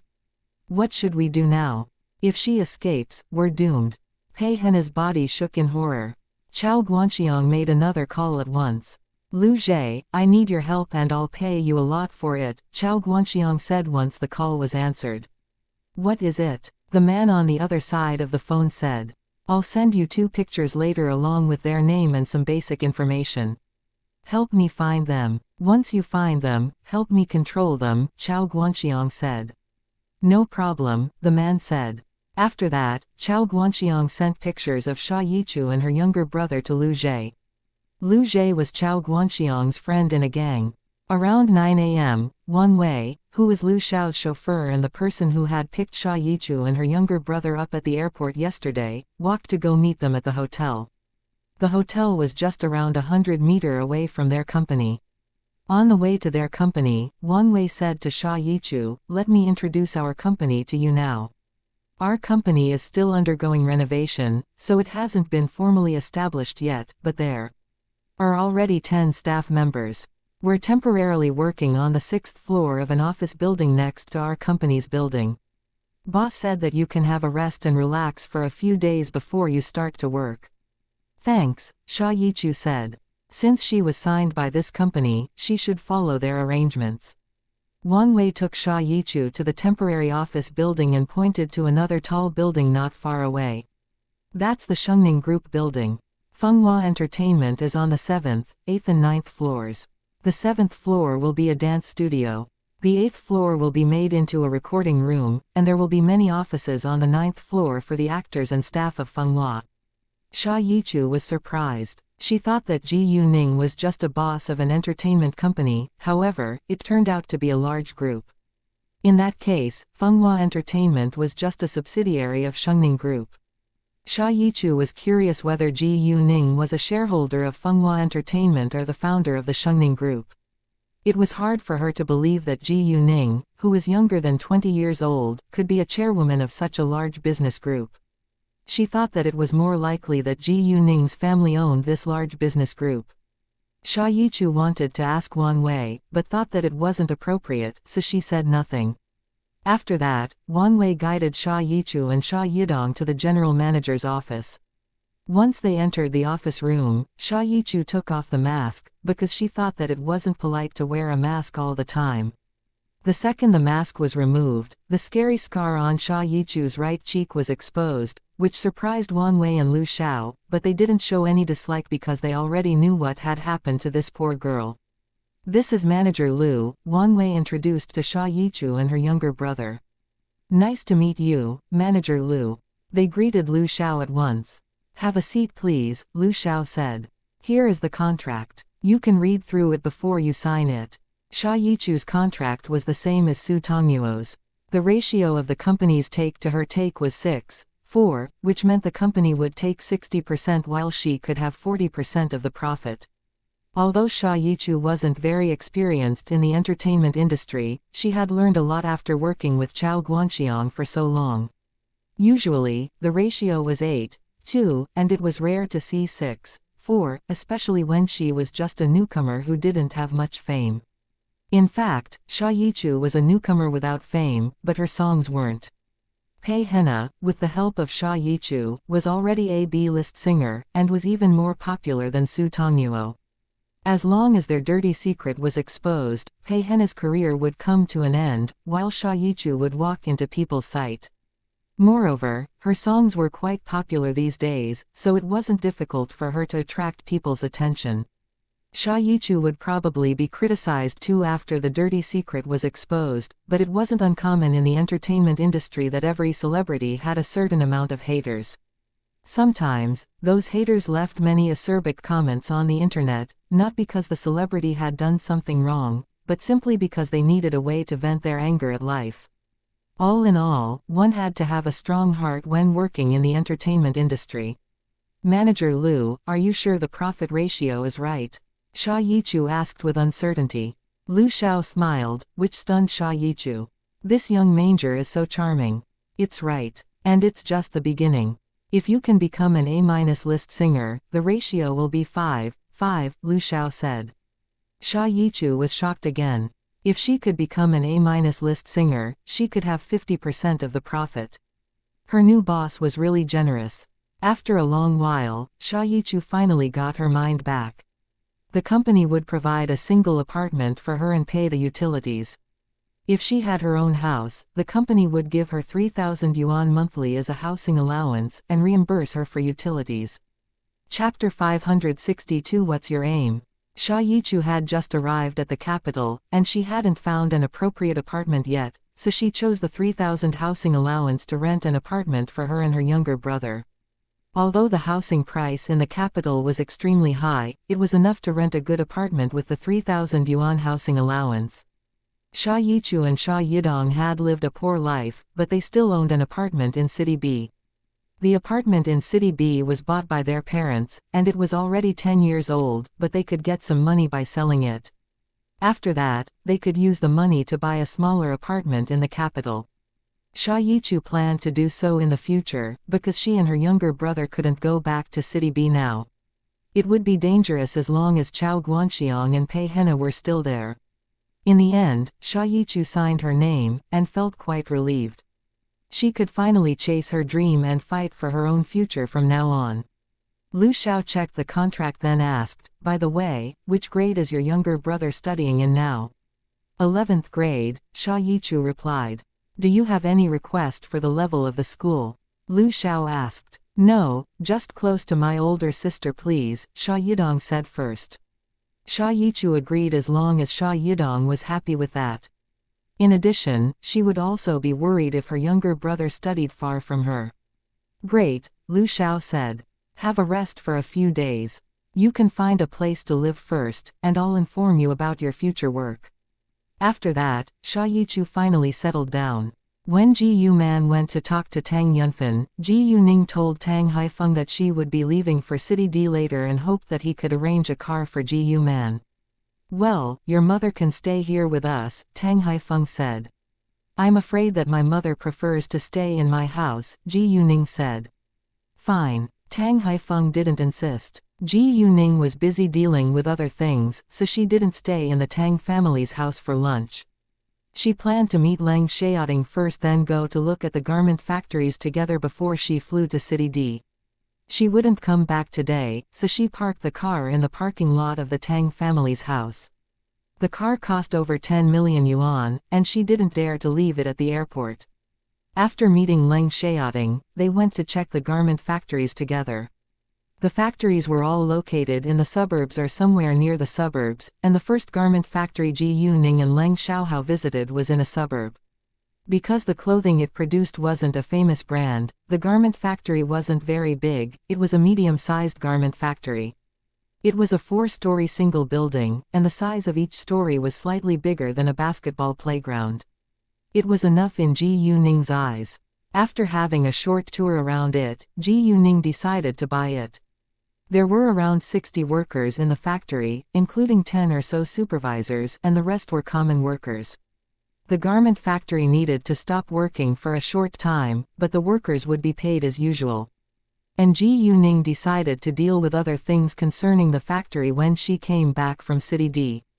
At the same time, Chao Guanxiang was undergoing mental torture because of Sha Yichu. Hours later, Lu Zhe finally called him back, but it wasn't good news. Guanxiang, I can't find the 2 people in the pictures. Could they have left City B already? Lu Zhe asked. Chao Guanxiang also had the same idea but refused to believe it. However, Lu Zhe failed to find them in City B, so it was likely that they had already left. Where did they go? Although Lu Zhe was a member of a gang, he wasn't an important figure in the gang, so his ability was limited.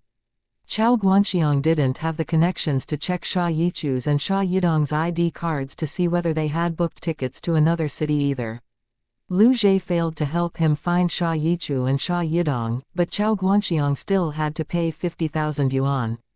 What should we do? What should we do now? Pei Hena was in despair. If they couldn't find Sha Yichu, they were doomed. Chao Guanxiang was also hopeless, but he refused to accept it.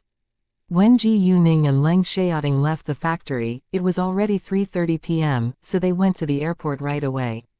It was almost 8 p.m. when they arrived at the airport of City D and they took a taxi heading straight downtown once they walked out of the airport. Ji Yuning wasn't in a hurry to contact Chu Peihen and the others today, and she planned to call them tomorrow. For now, they needed to dine first and went to book a hotel. In City B, Pan Zerui was having fun with his friends in a private room in a high-end clubhouse. Zerui, it's been so many days. Why hasn't your boss called you yet? The man who had told Pan Zerui to invite Ji Yuning out to have fun with them airily asked him again. This man was named Feng Xin. He was 28 years old and was a vice general manager of a construction company.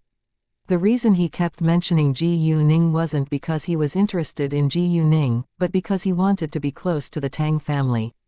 Feng Xin approached the Tang family for a reason, of course.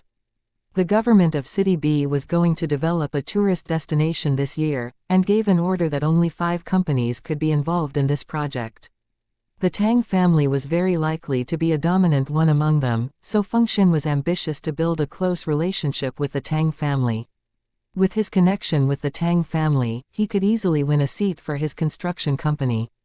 Moreover, as long as he got to know the Tang family, it would be greatly helpful for him to run his business. Hearing that, Pan Zerui stopped drinking, then realized that Ji Yuning hadn't contacted him in many days. She's probably busy. Feng Xin, on the other hand, doubted Pan Zerui's relationship with Ji Yuning. If they were really close, why hadn't Ji Yuning called him in so long? Even so, Feng Xin couldn't say it aloud, because he still had hope to meet Ji Yuning if he maintained the friendship with Pan Zerui. What's your aim? Why do you keep mentioning Miss Ji Yu? Guan Bin asked. He thought that Feng Xin could be interested in Ji Yuning. Pan Zerui, at the same time, looked at Feng Xin with suspicion. Feng Xin, however, denied it at once. I just heard from you that she's really awesome, so I want to meet her. That's all. Chapter 563 Tang Weiyang. Well, let me be honest with you. It's impossible that my boss will be interested in you, Pan Zerui said plainly. Hearing that, Feng Xin pulled his lips. He wasn't interested in Ji Yuning, but what Pan Zerui said hurt his self-esteem, so he asked, why? Because my boss isn't only beautiful and good at kung fu, most importantly, she's only an 18-year-old, senior high school student, Pan Zerui said. He implied that there was a huge age gap between Feng Xin and his boss, so it was impossible that they would be together. Feng Xin was shocked by Ji Yuning's age. He didn't expect that Ji Yuning could be so successful at such a young age.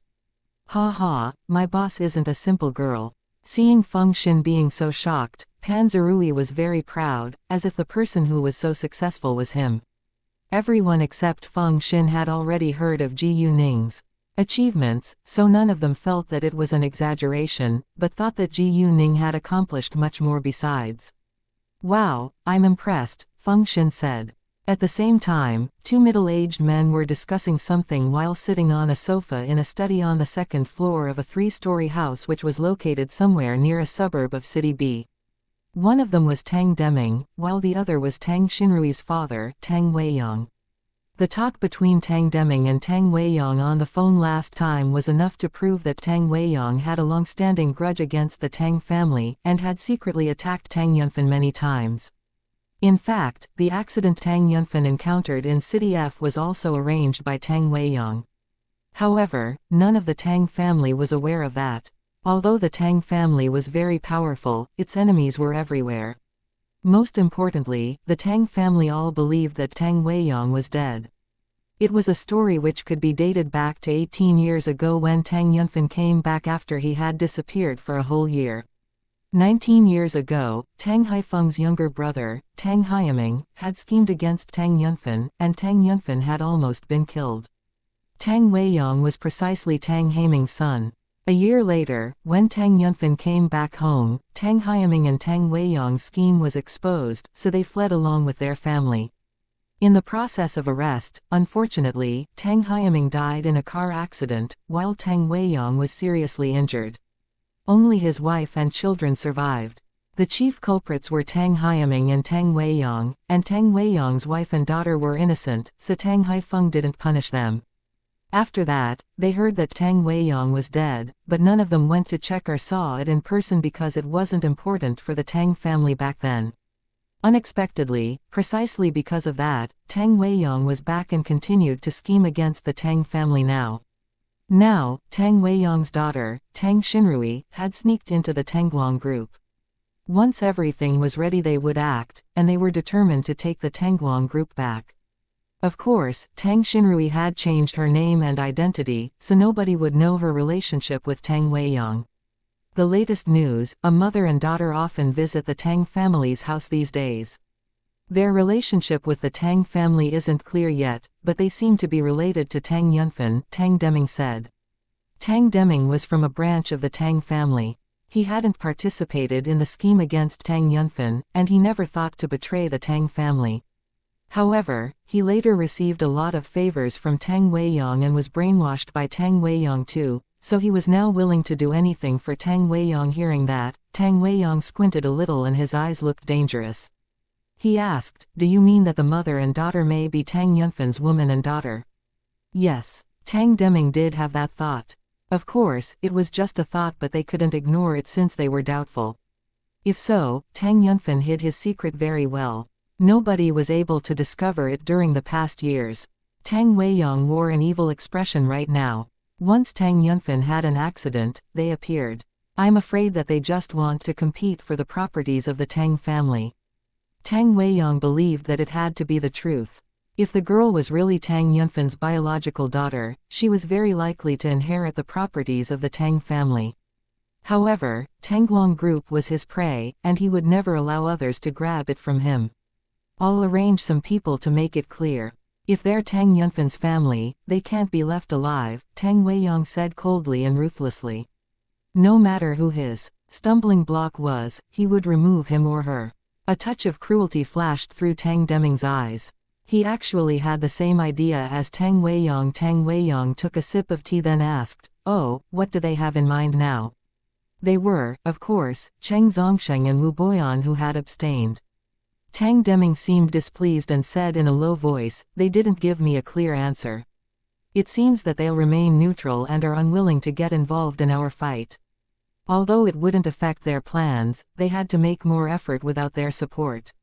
However, it wasn't a bad result that they remained neutral, instead of supporting Tang Haifeng. Well, two old cowards, Tang Weiyang snorted with disdain. In his eyes, neutrality was just an excuse. In fact, Cheng Zongsheng and Wu Boyan were just timid and afraid. They were afraid of failure, because they would lose everything they had now once they failed. Tang Weiyang understood why they chose to abstain, because the odds of success were really small at the moment. Therefore, Tang Weiyang decided to give up on them. Ji Yuning and Leng Xiaoting went to Wangdang Hotel after their meal. Because Ji Yuning gave her black card to Chu Peihan, Leng Xiaoting booked a new room for them. Ji Yuning was still on her period, so Leng Xiaoting couldn't have sex with her, but just kissed her for a while before they went to bed. The next morning, Ji Yuning called Chu Peihan.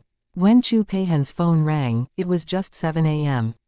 Chu Peihan thought that it was her alarm ringing, so she got up at once. However, when she noticed that it was Ji Yuning's call, she was surprised. "Hey, boss." Chu Peihan knew that Ji Yuning would come here today, but she didn't expect that Ji Yuning would call her so early. Chapter 564 A Test of Psychological Quality. "I'm in Wangdang Hotel now," Ji Yuning said. "What?" Chu Peihan was surprised again. "You're already here?" "Yes, are you up now?" Ji Yuning asked. "Not yet, but I'll get up soon," Chu Peihan said. "Great. Have breakfast with me downstairs at 7:30 a.m. I'll call Hao Ran as well," Ji Yuning said before she hung up, and Chu Peihan got up without delay. Ji Yuning called Hao Ran later, and Hao Ran was as surprised as Chu Peihan when he received Ji Yuning's call. After receiving Ji Yuning's call, they all got up in a hurry. Although Ji Yuning told them to meet her at 7:30 a.m., they all gathered together at the dining hall on the first floor when it was just 7:15 a.m. When they saw that Ji Yuning came with Leng Xiaoting, they were surprised, then stood up to greet them. They were in awe of Leng Xiaoting, because he was the youngest major general in this country. There were few people who had the chance to dine with a major general, and their friends would be envious of them. In fact, it was a test of psychological quality to dine with Leng Xiaoting, because they all felt stressed when Leng Xiaoting sat next to them. "Boss, did you come here yesterday?" Chu Peihan asked. "Yes, but it was too late when we arrived, so I didn't call you," Ji Yuning said. "Oh, I heard from UK that you won't be attending the rest of the classes in our school, right?" Hao Ran asked. They were kind of used to it because Ji Yuning was always absent from classes. "Yes, I'm very busy these days, so I'll attend the National College Entrance Examination directly," Ji Yuning said. "What?" Hearing that, they were all astonished. They knew that Ji Yuning was academically inclined so she could be absent from classes, but would their principal agree? Leng Xiaoting, on the other hand, was very pleased because he could meet Ji Yuning whenever he was free from now on. He didn't need to wait for her until her classes were over anymore. "Did you talk to our head teacher? Did she agree?" "I called our principal and he agreed," Ji Yuning said. After breakfast, it was still early, so they left for the hotel where Luzon stayed a little later. Ji Yuning had told Luzon to buy an exclusive car for the crew, a small truck to move the equipment, a medium bus for the staff, and the actors could either take their own cars or local rented cars. Therefore, the crew was able to use their own cars and only the actors were transferred by hotel buses. They weren't famous actors after all, so none of them asked for an exclusive car. When Luzon saw Ji Yuning, he was surprised, because he didn't know that she would be coming. "Oh, hi, Miss Ji Yu." Luzon welcomed her. He didn't call her boss in front of others. "Good morning, Miss Gu." Su Tongnuo and the others greeted her too. Although the other staff in the crew didn't know that Ji Yuning was the sole investor of this film yet, they understood that she had to be an important figure from the way the actors and Lu Zhan treated her. Lu Zhan and the group of actors went on a large bus and they were all stunned by Leng Xiaoting. They guessed that he had to be a star that Ji Yuning had just hired. Since Ji Yuning wasn't in the bus and there were only strangers around him, Leng Xiaoting sat alone in the front seats, keeping a distance from others. Accordingly, nobody dared to greet or talk to him. When they were about to set off, Ji Yuning came back and sat right by Leng Xiaoting's side, so Leng Xiaoting became more gentle. The bus moved ahead soon, but Ji Yuning didn't introduce Leng Xiaoting to the others in the bus, and nobody asked her who he was. If everything went well, they could finish the scene at Chengyang Mountain this morning. After shooting in the morning, they went back to dine in the hotel. Although it wasn't a 4-star or 5-star hotel, the food there was much better than takeout. In the following days, they were going to shoot in the Radio and Television University in City D. Zhang Bowen had talked to its principal in person, so it was settled quickly. Chu Peihan and the others' part in the film was mainly a story of a ghost in the mine. In the scene, a professor heard news about the ancient grave, so he went there with a few students. The scene only lasted around dozens of seconds in the film. Apart from that, they also needed many students to be extras, so they cooperated with some students who majored in broadcasting. Some of those extras would play roles in the film, so Lu Zhan signed contracts with them. When the film crew arrived at the school, they attracted a lot of attention from students in the campus. Before long, Chu Peihan and the others finished their acting. However, they didn't leave right away because Ji Yuning was still here. After that, they went to gather the students who majored in broadcasting to shoot the next scene. However, a girl was absent. She played an important role in the scene, so they couldn't start to shoot if she was absent. Lu Zhan was a little mad, because they had already signed the contract. If she was absent, it was a breach of contract. Most importantly, it would waste their time of shooting. Their head teacher, Chao Yan, called the girl at once, but the girl's phone was off. Chapter 565 Zhang Yian, does any one of you know where Zhang Yian is now? Chao Yan asked. Zhang Yian was the absent girl. No idea, everyone said. Right at this moment, a gentle female voice sounded at the door of the classroom. Excuse me, Ms. Chao. Hearing that, everyone looked to her. It was a pretty girl named Ling Xishui who studied in the next classroom and also majored in broadcasting. What's wrong? Chao Yan asked. Well, I went to have lunch with Zhang Yian this afternoon, but she accidentally fell on our way back and she was seriously injured, so I sent her to the hospital. Her phone was running out of power, and she didn't remember your phone number, so she told me to come back and tell you she feels guilty that she's absent, and she's willing to let me play her role, Ling Xishui said, but a touch of evil flashed through her eyes, which was caught by Ji Yuning. Ji Yuning squinted at her. She's lying. Well, Chao Yan turned to look at Lu Zhan.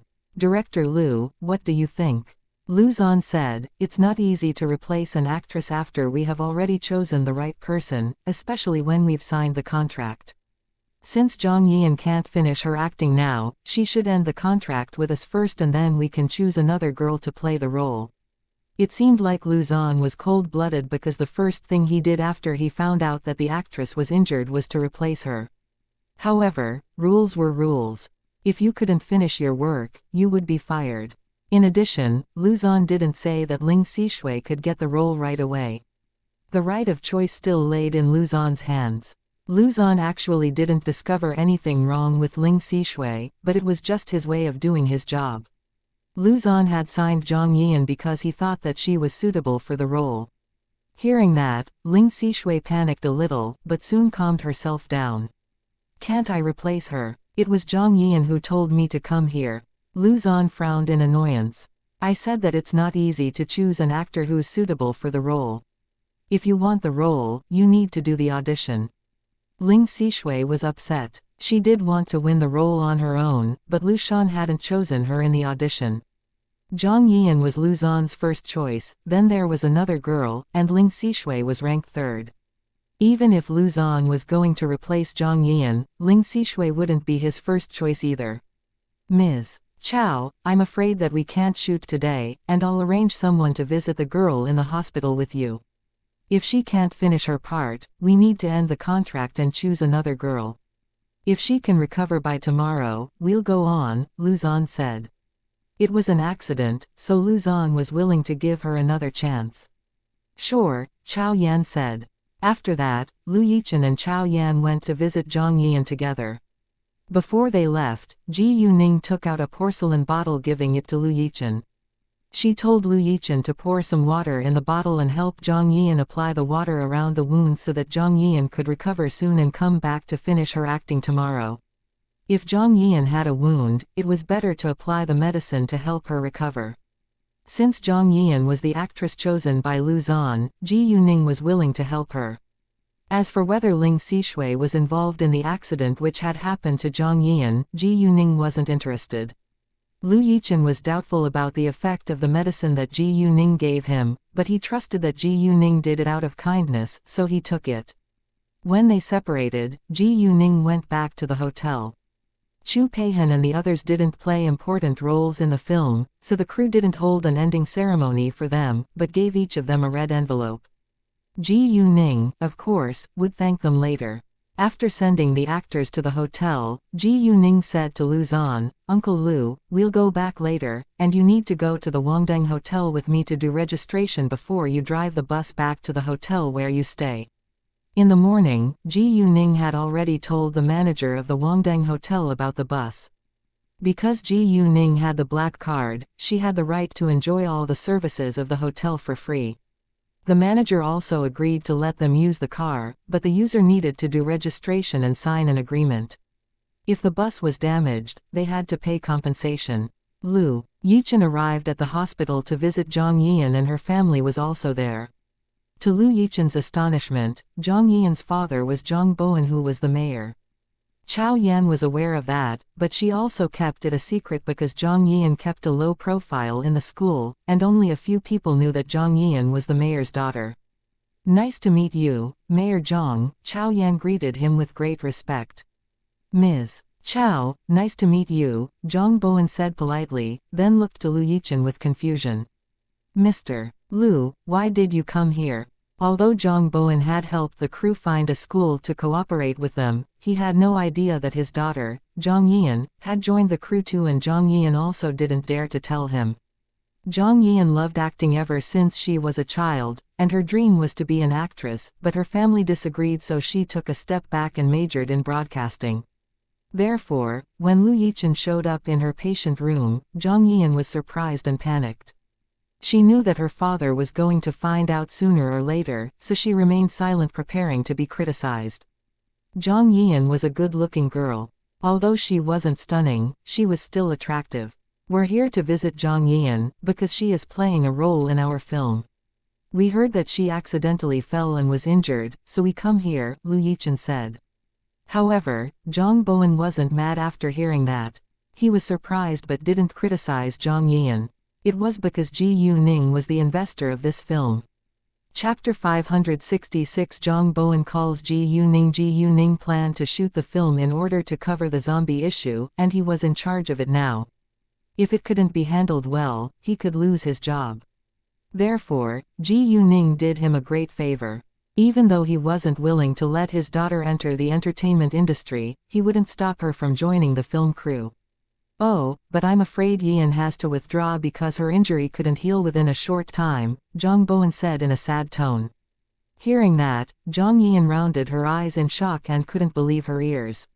Why did her father feel sorry for that? Before Lu Yichen said a word, Chao Yan opened her mouth. "Mayor Zhang, we came here to check Yian's condition. If she can't finish her part, she probably needs to end the contract with the crew." "I'm sorry. It's fine," Zhang Bowen said. "Mayor Zhang, actually, our boss told me to give this to Yian. It's a special medicine which can help her recover quickly so that she can keep acting tomorrow," Lu Yichen said, and felt a little nervous because he wasn't sure whether it was true. "Your boss? Do you mean Ji Yuning? Is she in City D now?" Zhang Bowen was surprised. "Yes," Lu Yichen said. Thanks, Zhang Bowen said. He still remembered that Ji Yuning had saved many people's lives with her special medicine back when they had encountered a zombie at Chengyang Mountain. Lu Yichen was struck dumb for a second. He didn't expect that Zhang Bowen would trust Ji Yuning without hesitation. It seemed Zhang Bowen knew that the medicine was different. Without further talking, Lu Yichen took out the porcelain bottle and poured some water into it as Ji Yuning had told him. The power crystal melted immediately. A nurse walked over with a cotton swab in her hands, but she hesitated to unwrap the bandages around Zhang Yian's wound. The wound is already wrapped well and it's not suitable to unwrap it now. The nurse wasn't arguing with Zhang Bowen, she just did her job as a nurse. It's fine. Unwrap it, Zhang Bowen insisted. Seeing that, the nurse followed his order to apply the water medicine for Zhang Yian. Zhang Yian didn't know whether this medicine was really effective, but she hoped that she could recover as soon as possible. In the beginning, she thought that it would be painful when the medicine was applied over the wound. However, when the medicine touched the wound, she didn't feel any pain, just coldness. After a few minutes, the wound changed significantly, and faded by a third. Wow! Everyone was shocked, even Zhang Bowen, who knew that this medicine wasn't simple, couldn't stay calm. It isn't painful now. Zhang Yian was surprised as well as excited. She tried to move her legs, then felt a little pain, because it took time for the wound to heal completely. Even so, Zhang Yian was still satisfied. Zhang Bowen, on the other hand, called Ji Yuning at once. When Ji Yuning received Zhang Bowen's call, she had just gone back to the Wangdeng Hotel for a short time and was still registering at the reception. Hi, Mayor Zhang, Ji Yuning said. Miss Ji Yu, why didn't you tell me that you came to City D? Zhang Bowen said. Ji Yuning helped him a lot, so he wanted to thank her. Ji Yuning was surprised. Mayor Zhang, how did you know? Well, my daughter is studying in the Radio and Television University, and she joined your film crew, but she was injured today so she can't finish her part. Mr. Lu came to visit her with your special medicine, and then I heard that you're in City D now, Zhang Bowen said, then thanked Ji Yuning with sincerity. Miss Ji Yu, thank you so much for your medicine. My daughter feels much better now. Hearing that, Ji Yuning was astonished that Zhang Yian was Zhang Bowen's daughter. What a coincidence. You're welcome. Since she signed the contract with my film crew, I should help her if she needs, Ji Yuning said. Well, Miss Ji Yu, you did me a great favor, Zhang Bowen said. Are you free this afternoon? May I invite you to join a meal with me? Mayor Zhang, I would love to, but I have to leave for City B in a while, Ji Yuning said. Zhang Bowen was a little disappointed, but didn't insist. Please call me the next time you come to City D. Luzon finished registration at the hotel then drove the bus away. Chu Peihan and the others went to their rooms to pack up, while Ji Yuning booked plane tickets for them after she hung up the call with Zhang Bowen. Leng Xiaoting, on the other hand, was checking the plane tickets to City B. Besides plane tickets, Ji Yuning also prepared a thick red envelope for each of them. Chu Peihan and the others would leave for City F at 5:35 p.m., while Ji Yuning and Leng Xiaoting would fly to City B at 5:50 p.m., so they could go to the airport together. It was only 3:30 p.m. when they all got back to the hotel, so they still had 2 hours. After packing up and checking out at the reception, it was already 4 p.m., so they took a taxi heading to the airport. On the way to the airport, Ji Yuning took out 3 thick red envelopes, then gave them to her friends. You did the acting for free, so I've prepared red envelopes for you. Wow, it's so thick. Thanks, boss. They took the red envelopes and thanked Ji Yuning. They had taken far more expensive gifts from Ji Yuning, so a thick red envelope was nothing. Chapter 567 Ji Yu Man is abducted. There was 12,000 yuan in each of the red envelopes Ji Yuning sent to them because the number had a special meaning. Half an hour later, they arrived at the airport. When they got the boarding cards and waited in the lounge, it was almost 5 p.m. 20 minutes later, Chu Peihan and the others boarded, so only Ji Yuning and Leng Xiaoting were left there. Ningning, will you go back to your house tonight? Leng Xiaoting asked Ji Yuning. However, he was expecting her to say no. I'll call my mom first when we're back in City B. If she's fine, I can stay outside, Ji Yuning said. She was still worried about Ji Man. Sure, Leng Xiaoting said. Ji Man was his future mother-in-law after all. Chu, Peihen and the others arrived at City F at 6:40 p.m., while Ji Yuning and Leng Xiaoting wouldn't arrive at City B until 9 p.m. However, when it was about 8 p.m., a scary scene appeared in Ji Yuning's mind. In the vision, an MPV hit the private car in which Ji Man and a chauffeur sent by the Tang family drove, on a road with little traffic. Although nobody was injured, it wasn't a simple car accident. When the private car was forced to stop after the heavy knock, 4 men suddenly got out of the MPV, and they were all wearing masks, so nobody could see their faces. Once they were out of the MPV, they caught Ji Man and the chauffeur. Although the chauffeur struggled, he was easily beaten down by those bulky men. Both Ji Man and the chauffeur were abducted within a few minutes. Ji Yuning's face turned pale at once and her body was trembling in fear, anger and worry. Ningning, what happened? Leng Xiaoting was surprised. I had a terrible premonition. I think my mom is in danger, Ji Yuning said. Leng Xiaoting understood that Ji Yuning's premonitions were always right, so he felt nervous and concerned too. However, they were still on a plane and it was impossible for them to check Ji Man's condition now. Ningning, don't worry, your mother will be fine. Ji Yuning also knew that she couldn't contact her mother now because she was on a plane, so she did her best to calm herself down, and hoped that Ji Man would be safe. No matter who did that to her mother, she would pay them back. In City B, the traffic police arrived at the scene soon after the car accident happened, but there was nobody left there except the broken private car. The traffic police were confused, then checked the surveillance cameras, and saw the exact same scene that had appeared in Ji Yuning's mind. The traffic police checked the license plates at once, and it turned out that the number plate of the MPV was fake, while that of the private car belonged to the Tang family. Knowing that, everyone in the traffic police team panicked, and they immediately took action to search for the missing victims. The moment their leader heard that the Tang family was involved in this car accident, he didn't hesitate to call the Tang family. When the Tang family heard that Ji Man was abducted, they were all scared too and did everything they could to find Ji Man. Of course, they had to let Ji Yuning know too. However, Ji Yuning's phone was powered off. Apparently, the group of people who had abducted Ji Man were fully prepared, so Tang Haifeng failed to find Ji Man and the chauffeur even though he did everything he could right away. The Tang family only found the MPV, which was abandoned on a small road in a suburb. The number plate of the MPV was fake, so they couldn't find its owner. Besides, there were no surveillance cameras around the place where the car was abandoned. When it was 9 p.m., the plane finally landed at the airport of City B. Ji Yuning and Leng Xiaoting left the airport in a hurry.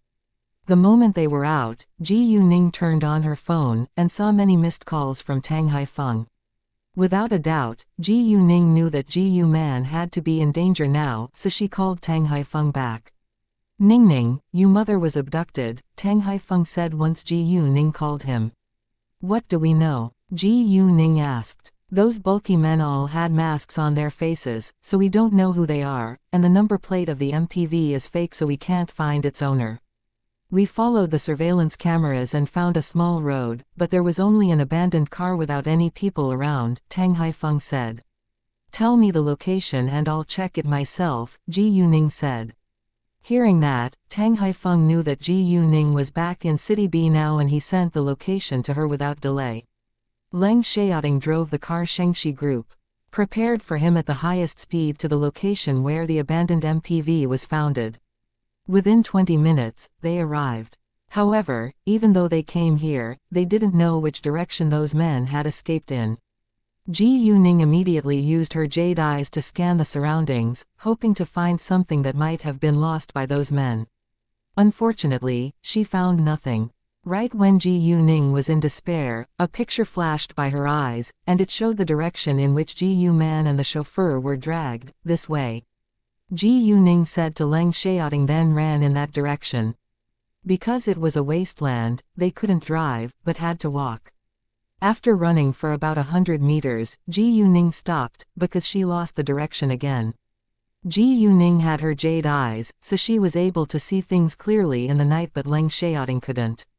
Therefore, Ji Yuning gave him the night luminescent pearl, and they started to search for traces of people's footsteps. Before long, Ji Yuning found some, so they ran ahead following the traces. They followed the traces for over 300 meters, then came to another small road with traces of tire tracks. Ji Yuning and Leng Xiaoyu thought that those men might have taken another car to escape after they had dragged Ji Yu Man and the chauffeur here. Nevertheless, there were no surveillance cameras here, so they didn't know which direction the car left in. Accordingly, Ji Yuning and Leng Xiaoting had to search for them in two opposite directions. Ji Yuning ran rapidly ahead, checking the surroundings at the same time. She knew that they could have stopped anywhere by the road. Chapter 568 Tang Yunfan is awake. Ji Yuning couldn't figure out why those people had to abduct Ji Yu Man.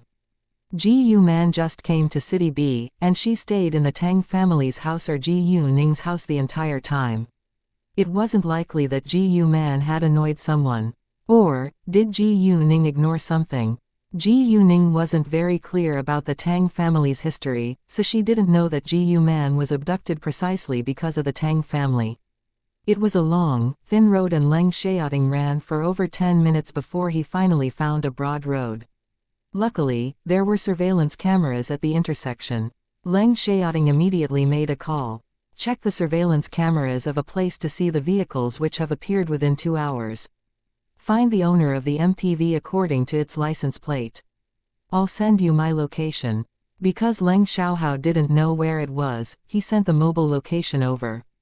After that, he called Ji Yuning at once. You can wait there, and keep on tracing after you get the answer. I haven't found any useful information here, so I'll walk ahead, Ji Yuning said. Leng Xiaoting was just investigating, but hadn't found Ji Yu Man yet, so she couldn't give up. Sure, you have to be careful and call me whenever you find anything useful, Leng Xiaoting said. Although he was worried about Ji Yuning's safety, they had to search for Ji Yu Man in different directions.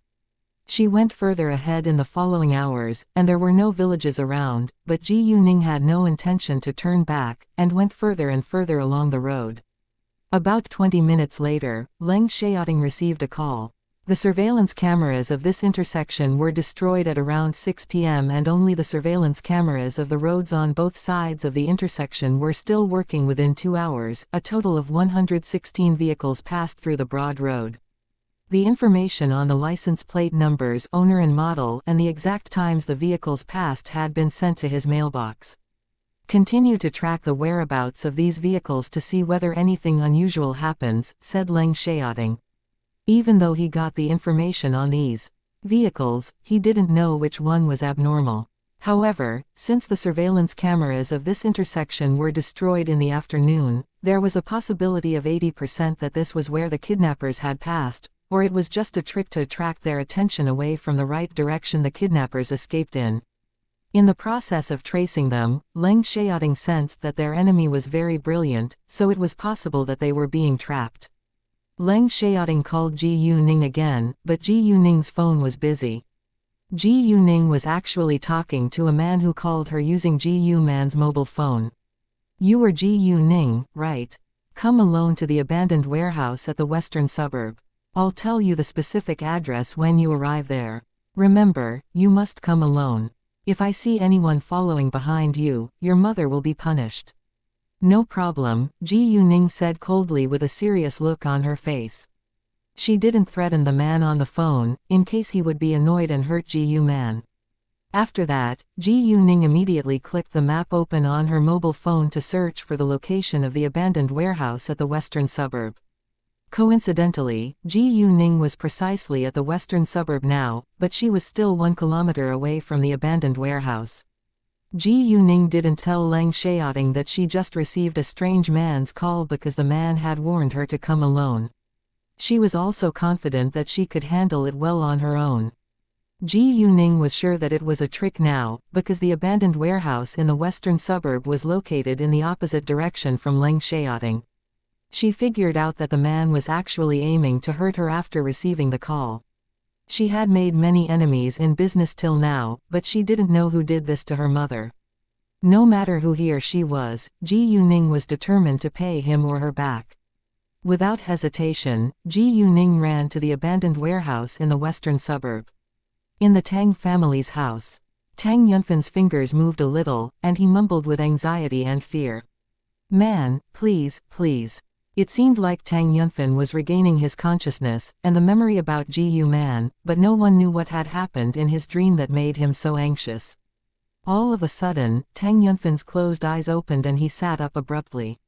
He looked around, but there was nobody in his room, so he got out of his bed and walked out.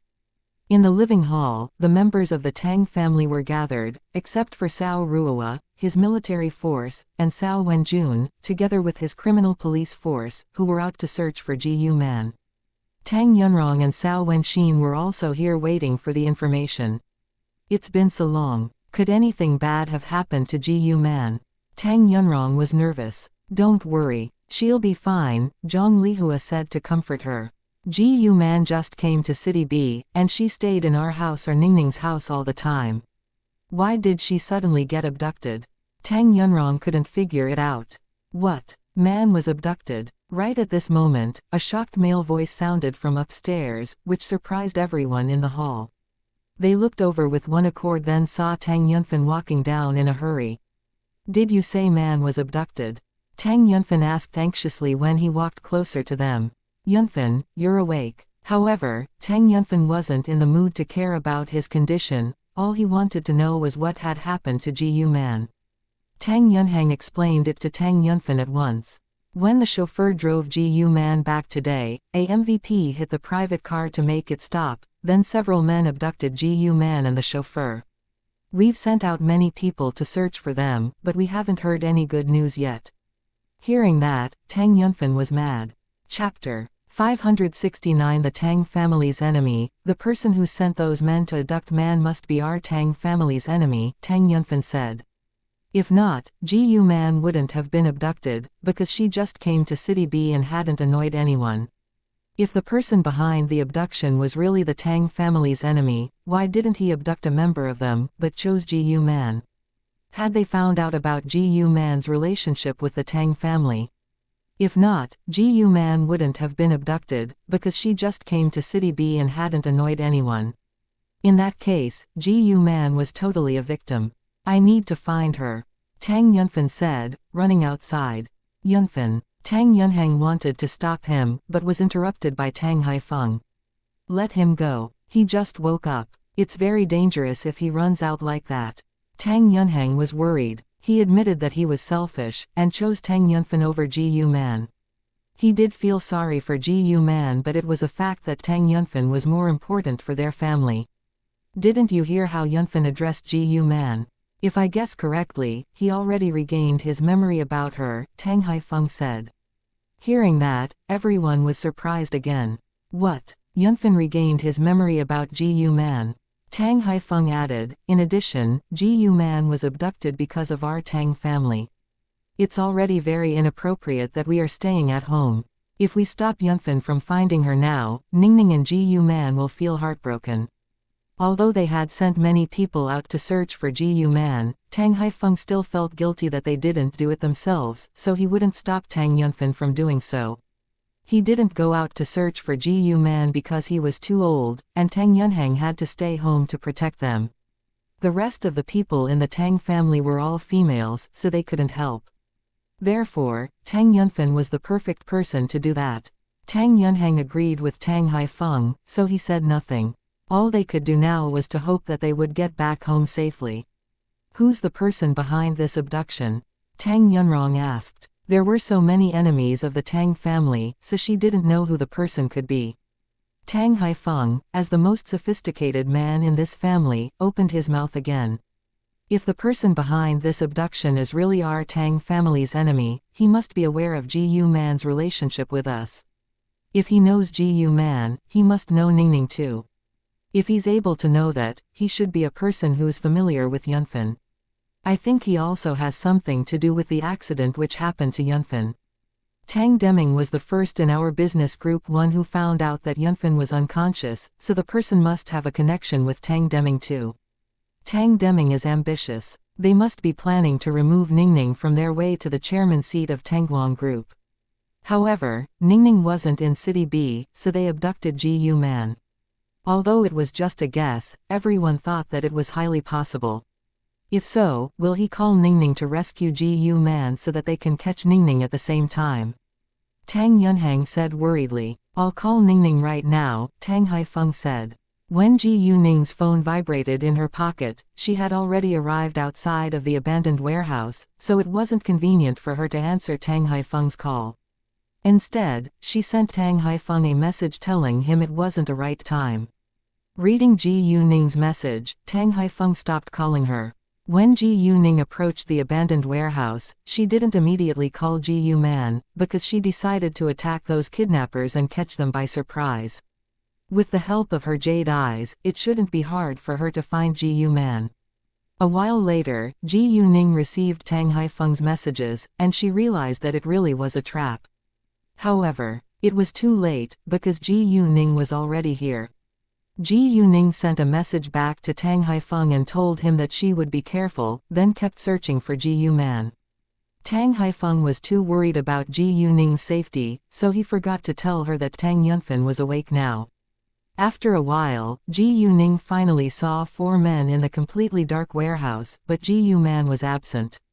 They really aimed to catch Ji Ning. Even so, Ji Ning wouldn't leave because she had to find out where Ji Man was from their mouths. Hey Z, would the girl called Ji Ning dare to come here? Will she call the police? A man asked with doubt. Although Ji Ning said that she would come alone as they ordered, he didn't believe that a young girl would have the courage to meet them. Since she said yes, I bet that she'll come, because her mother is in our hands now. Moreover, I heard that the young girl isn't simple, so we must be careful. Hey Z said. She's merely a young girl. What can she do to us? A man said with disdain. Exactly, but the girl is really beautiful. I feel sexually excited already seeing her picture. If the person who hired us allows us to touch her, I want to have some fun, ha ha. A man said with an evil smile on his face. Me too. Once it's done, let's go find some women to have some fun together. Another man said. Hearing their talk, Ji Ning was furious. She kicked the door open all of a sudden and attacked them before they were prepared. Because Ji Ning showed up unexpectedly, those men were soon beaten down before they could fight back. Ji Ning attacked their most vulnerable parts without hesitation, and they screamed from the pain. Chapter 570 Ji Man is abducted by the Kirin gang. Ji Ning beat them down with great force because she felt very disgusted. All those men were on the ground moaning in pain within seconds. To their astonishment, this young girl was very strong and could easily beat them down like lightning. Ji Ning took out ropes and tied them up, so that it was impossible for them to struggle, let alone escape. After that, she stared straight at them and asked in a cold voice, "Where is my mother?" Ji Ning's sharp eyes, cold expression, and imposing manner made them feel shocked and oppressed. They even felt the chill from the bottom of their feet and trembled in fear. However, they still refused to tell her. I think that you better let us go. If you dare to kill any of us, your mother won't stay alive. Do you think that I wouldn't dare to hurt you? Saying that, Ji Ning took out a gun all of a sudden, then aimed at one man's shoulder. Boom! The man shouted in pain and horror. At this moment, they were all scared. This young girl had a gun, and she shot them without blinking her eyes. Obviously, this wasn't the first time that she had shot a man. Tell me, or get killed. Ji Ning was getting increasingly cold, and they almost lost their breath. However, they still didn't give up threatening. You, how dare you shoot me? We're members of the Kirin gang. The Kirin gang. Ji Ning squinted in greater coldness, but she didn't jump to the conclusion that the Kirin gang had abducted Ji Man just because they were members of it. She knew that gangsters would do anything for money, so she wasn't sure whether they had been hired by someone else to abduct Ji Man. Therefore, Ji Ning glared at the man and asked seriously, "Do you mean that my mother is in the hands of the Kirin gang?" "Yes, and so what?" the man said arrogantly. He believed that this young girl had to be afraid of the Kirin gang. Ji Ning was indeed worried, because the Kirin gang wasn't the Qing gang, and it was common that they would hurt the hostages. Ji Ning was unwilling to waste time, so she stopped talking to them, but called Qi Tianlin at once. When Qi Tianlin received Ji Yuning's call, he was surprised. "Miss Ji Yu, I'm surprised that you'd call me. What? Did you win a fortune again at the Earth nightclub?" Qi Tianlin said in annoyance. "I wish, because I can walk out of the Earth nightclub without your help in that case," Ji Yuning said. She wasn't in a good mood now. "Well, it seems that you're not in a good mood." Qi Tianlin didn't mind Ji Yuning's aggressive attitude because he found something more interesting. Ji Yuning had been in a rage when they had fought against each other last time, and she had behaved like a mature woman. However, when she called him this time, she sounded like a girl who was annoyed.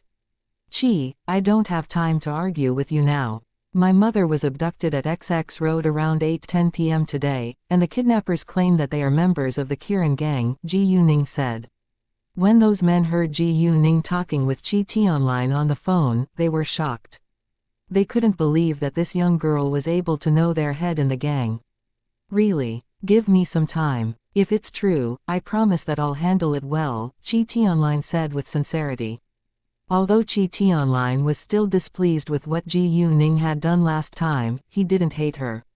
Instead, he had the intention to make friends with her, so he, of course, wouldn't upset her.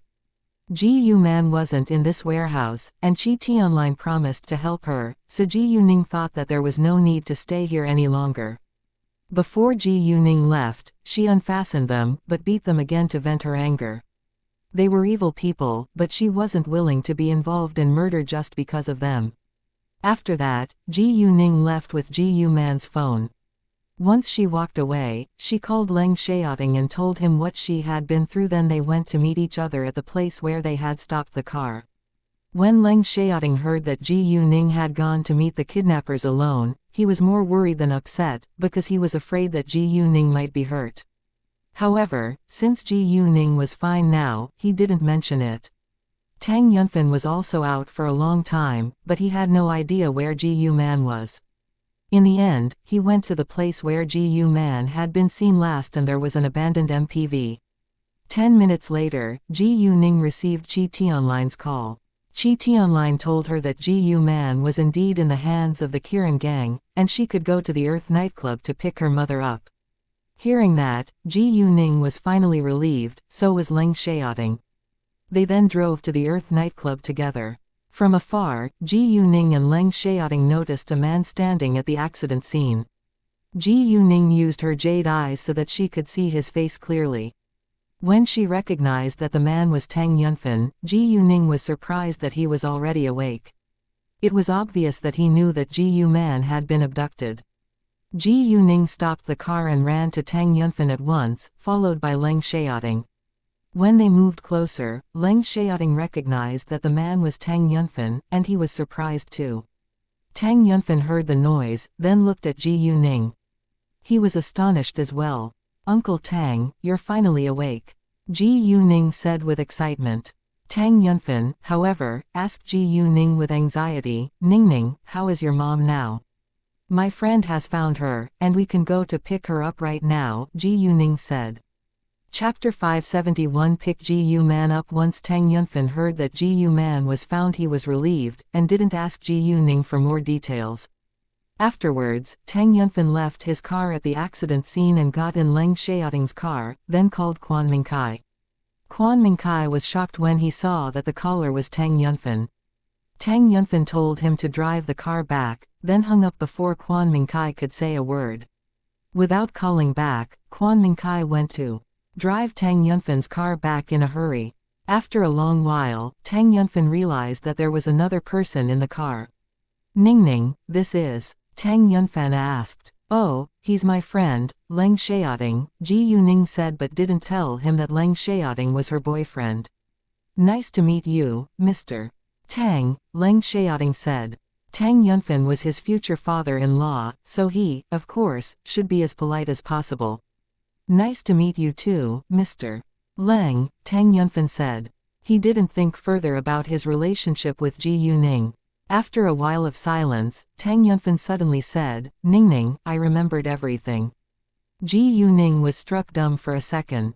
Tang Yunfan finally regained the memory about Ji Yuman. She felt like crying with happiness. "Great, that's great," she said. Ning Ning, I'm terribly sorry, Tang Yunfan apologized to her.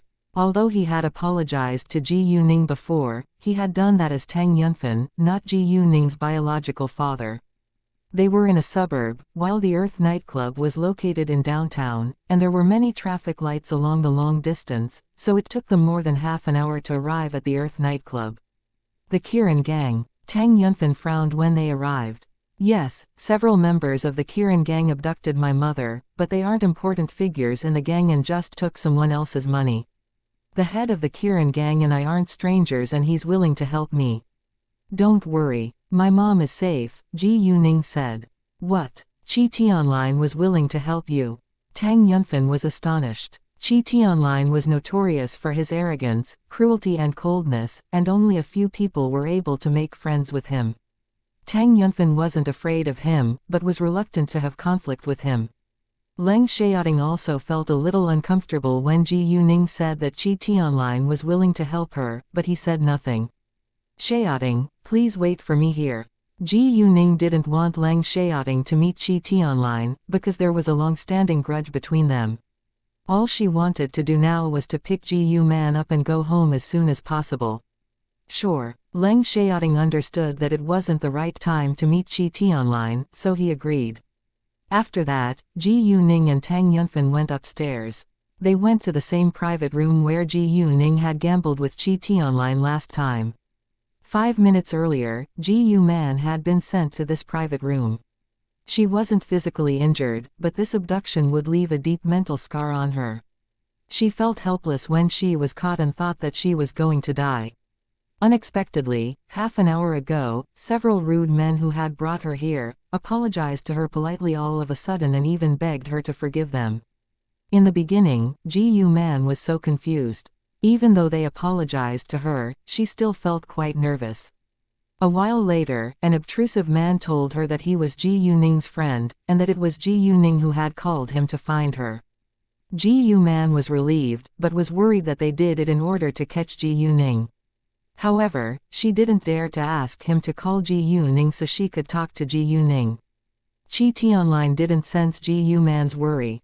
He thought that he had already finished his job when he found Ji Yuman and brought her to a safe place.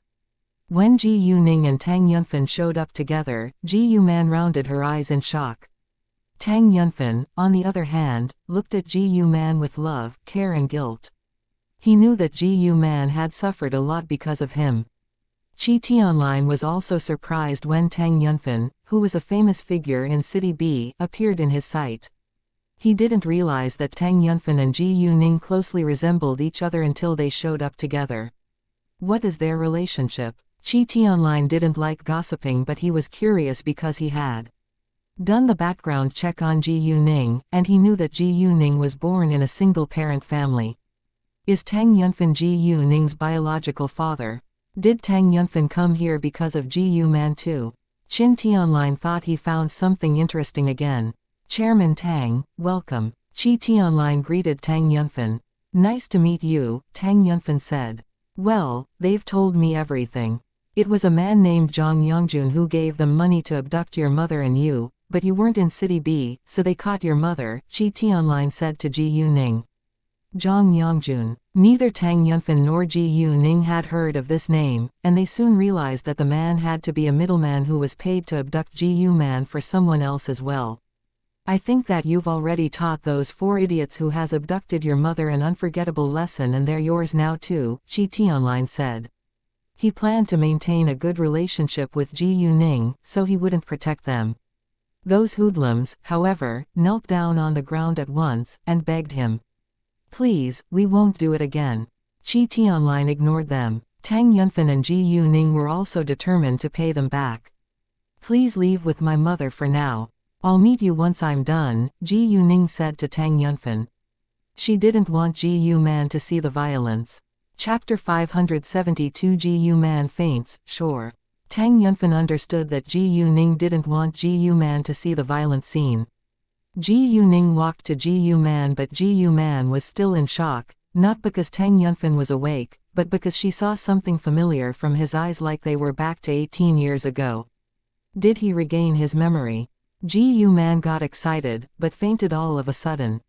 Mom. Ji Yuning supported Ji Yu Man at once and put her magical power into Ji Yu Man's body. Man. Tang Yunfan also ran over and held Ji Yu Man in his arms. He was worried and panicked a little. Lao Guo, have a look, Qi Tianlin said to a man who was around 50 years old, then turned to Ji Yuning. Lao Guo is a doctor. You can let him have a look at your mother. Thanks, Ji Yuning said.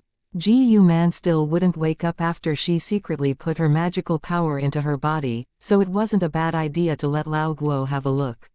Lao Guo walked to them, and checked Ji Yu Man's eyes and heartbeat. Yu mother was greatly scared, so the tension on her vagus nerve 1 increased, and the syncope 2 was caused by arrhythmia 3. An arrhythmia is a problem with the rate or rhythm of your heartbeat. It means that your heart beats too quickly, too slowly, or with an irregular pattern.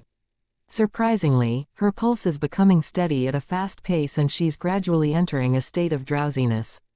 She'll be fine when she wakes up, Lao Guo said. It was because of Ji Yuning's magical power that Ji Yu Man's pulse was becoming steady so quickly. Hearing that, both Ji Yuning and Tang Yunfan were relieved.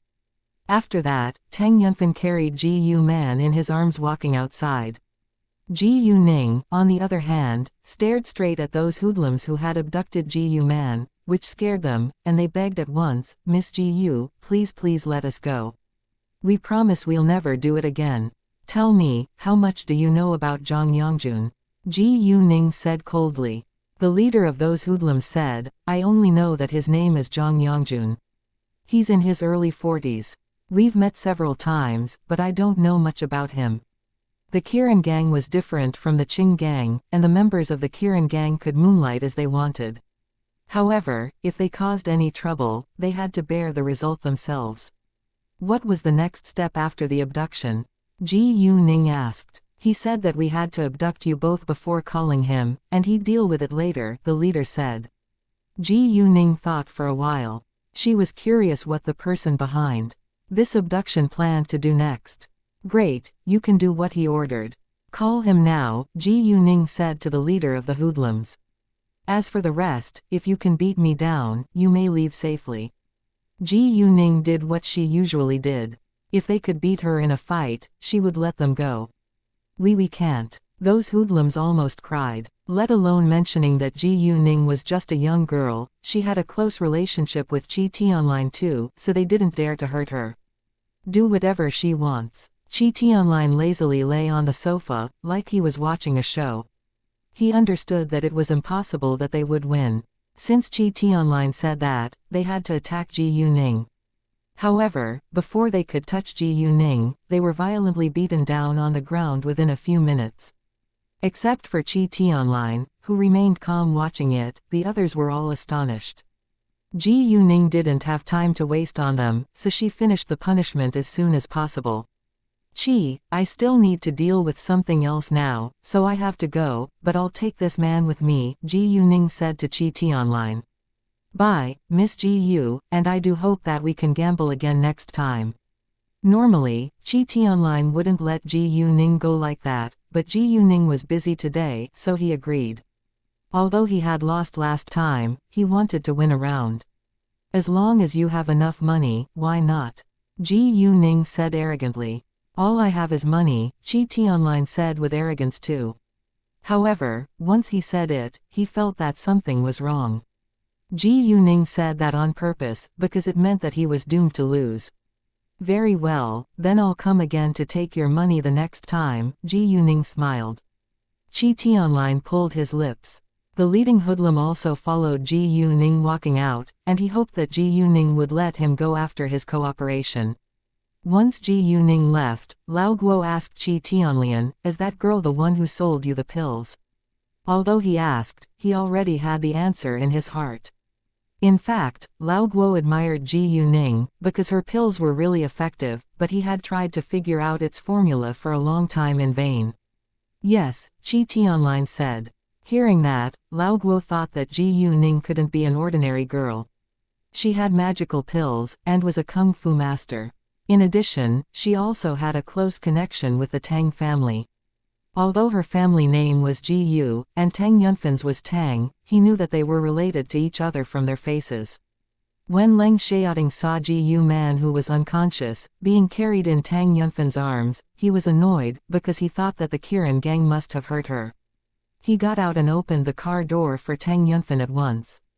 Mr. Tang, what happened? Leng Xiaoting asked with concern. Oh, luckily man is fine. She just passed out from fear, she'll be fine after a good sleep, Tang Yunfan said. Before long, Ji Yuning came to meet them. Xiaoting, please take them back to Wufu Hills, I need to deal with something, Ji Yuning said. Seeing the leading hoodlum behind Ji Yuning, they knew that it was about Ji Yu man. It's very dangerous. Tang Yunfan frowned. Although he knew that Ji Yuning wasn't weak, she was alone after all. 1. The vagus nerve is historically cited as the pneumogastric nerve, is the 10th cranial nerve or CNX, and interfaces with the parasympathetic control of the heart, lungs, and digestive tract. 2. Syncope is a temporary loss of consciousness usually related to insufficient blood flow to the brain. It's also called fainting or passing out. Chapter 573. Zhang Yongjun and Zhang Yongzhan. Leng Xiaoting was also worried about Ji Yuning, but he chose to trust her. Moreover, once Ji Yuning made up her mind, nobody could change her decision. Don't worry, I'll be fine, Ji Yuning said. Fine. Tang Yunfan didn't insist. Be careful. I will, Ji Yuning said. When Leng Xiaoting drove his car away, Ji Yuning got in the leading hoodlum's car, then she called Tang Haifeng and told him that everyone was safe. Hearing that, all the members of the Tang family were relieved.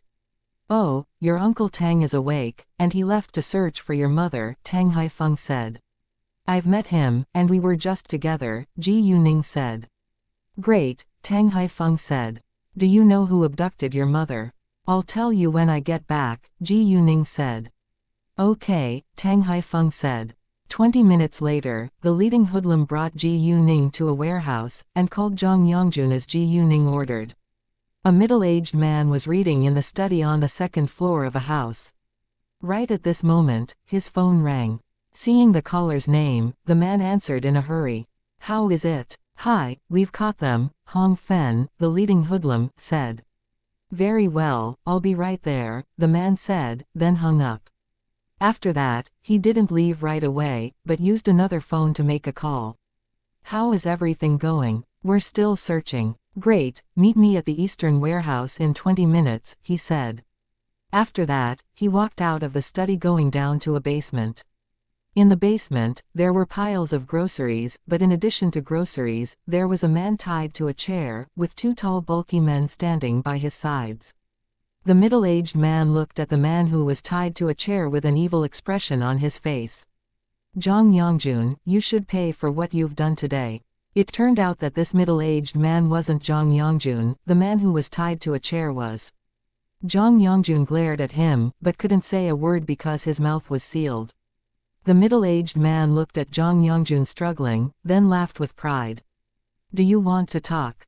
Well, since you're going to die because of me, I'll let you say your final words, he said, then removed the seal from Zhang Yongjun's mouth. In fact, Zhang Yongjun and the middle-aged man closely resembled each other. Zhang Yongjun, I'm your biological younger brother. How can you do this to me? Zhang Yongjun shouted in anger. Oh, my little younger brother, Zhang Yongjun said with a twisted face, our parents left everything to you, but I'm their older son and I should have taken over everything, not you. What their parents had done left a deep mental scar on Zhang Yongjun's heart, and he was determined to get what belonged to him back.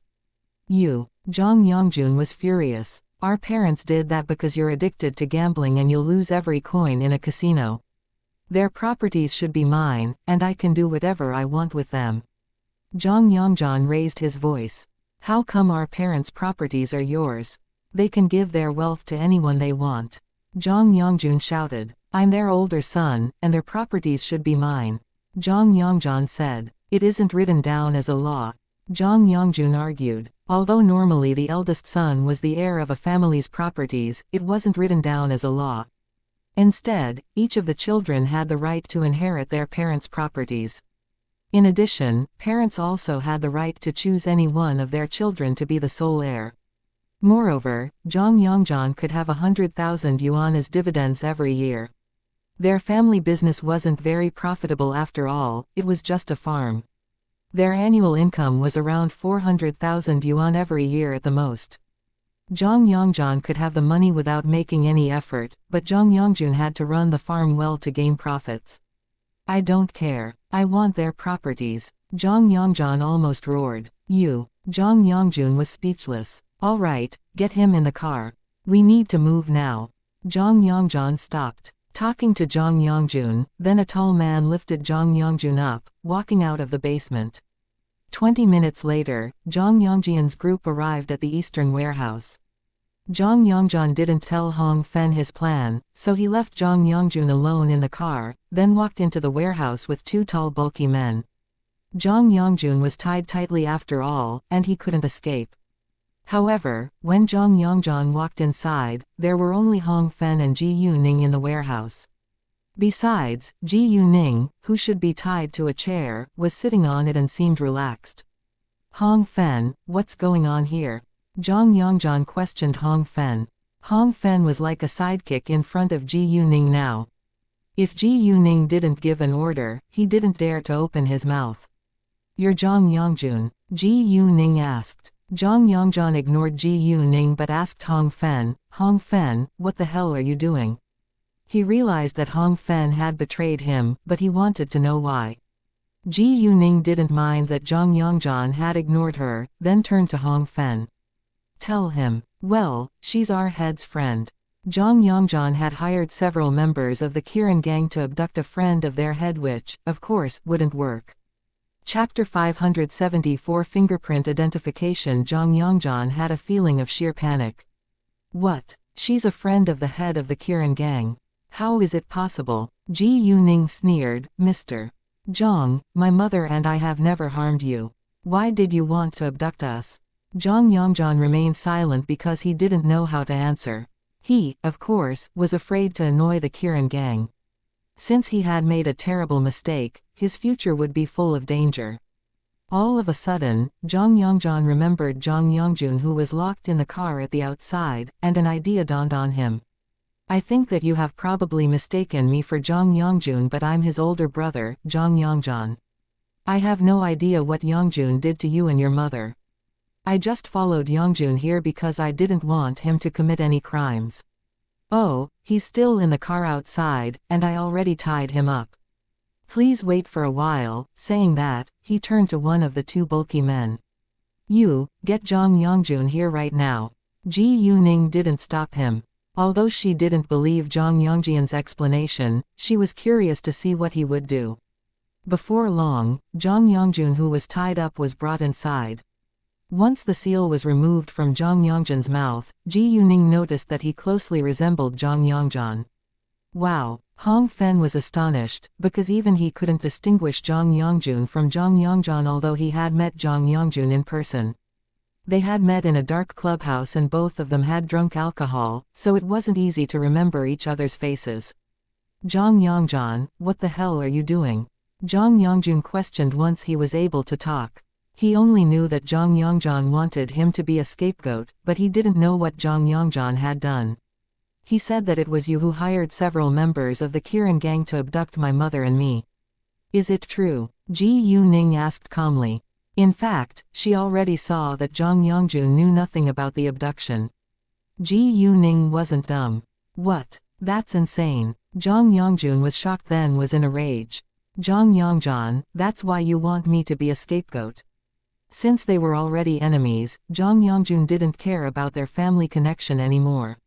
Zhang Yongzhan, on the other hand, criticized Zhang Yongjun. Zhang Yongjun, don't blame me for that. It was your plan and I just heard you talking to someone on the phone saying that you've successfully abducted the mother and daughter, so I followed you here to rescue them. Zhang Yongzhan, you're indeed a poisonous snake. Do you have any evidence to prove what you just said? Zhang Yongjun glared at Zhang Yongzhan. He knew that he hadn't done anything illegal, so he was confident that he was innocent. Well, there are call records on your phone, Zhang Yongzhan said. You took my phone and you used it to call others. Zhang Yongjun argued in anger. I just took your phone when we arrived here, Zhang Yongzhan said, then turned to look at Hong Fen. Hong Fen, was the person who contacted you these days named Zhang Yangjun? Yes, Hong Fen answered, but he didn't know whether the person who called him was Zhang Yangjian or Zhang Yangjun. However, before Hong Fen could say it aloud, Zhang Yangjian interrupted him. Now, you hear that? Hong Fen said that it was you who called him. I didn't, Zhang Yangjun said, but seemed weak because he knew that his older brother was determined and well prepared to put him in jail. All right, I think it's easy to find out who really called Hong Fen, Ji Yuning said. In fact, she already had the answer in her heart, but she wanted him to expose himself. Zhang Yangjian and Zhang Yangjun stopped arguing, looking to Ji Yuning. Where is the phone? Give it to me, Ji Yuning said. No problem, Zhang Yangjian said, then took out the phone, walking to Ji Yuning.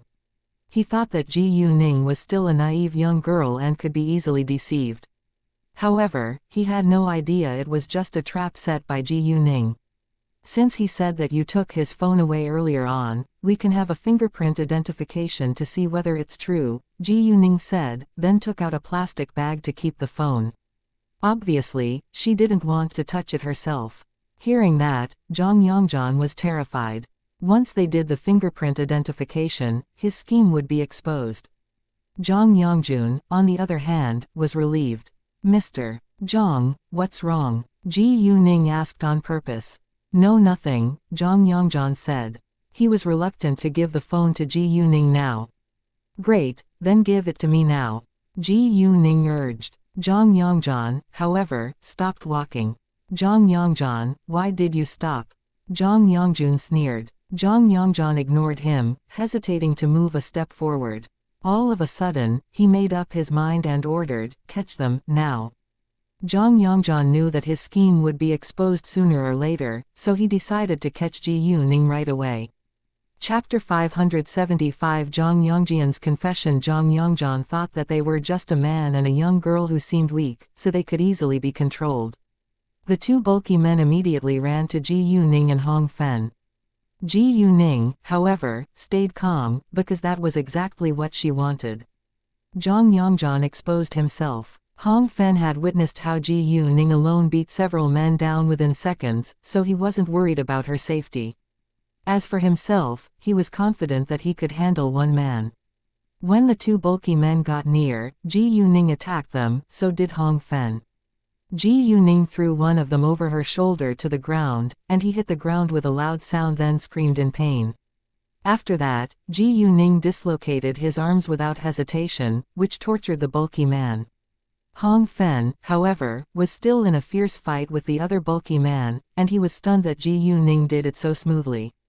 Zhang Yangjian was also terrified, because he thought that Ji Yuning was just an ordinary girl.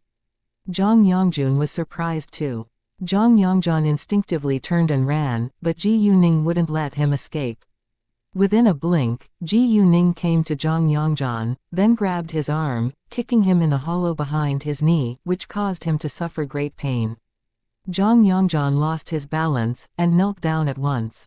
Afterwards, Ji Yuning dislocated his arms as well, making it impossible for him to run again. Ji Yuning had dislocated two men's arms, but Hong Fen was still in the fight with the last man, so Ji Yuning helped him without delay and kicked the man to the ground. Hong Fen flushed with embarrassment. Ji Yuning wasn't in the mood to care about his feelings, and ordered, "Gag their mouths." Sure. Hong Fen went to gag the two bulky men's mouths at once, while Ji Yuning walked to Zhang Yangjian and asked him with a serious look on her face, "Tell me, who told you to abduct my mother and me?" Ji Yuning's sharp eyes and serious look along with her powerful air made Zhang Yangjian feel utterly stressed. "You don't want to say?" Ji Yuning frowned. "I think you've lived long enough." Zhang Yangjian panicked. "You can't kill me. It's illegal." "Illegal?" Ji Yuning laughed, like she had just heard a funny joke. "You do know that there is a thing called the law.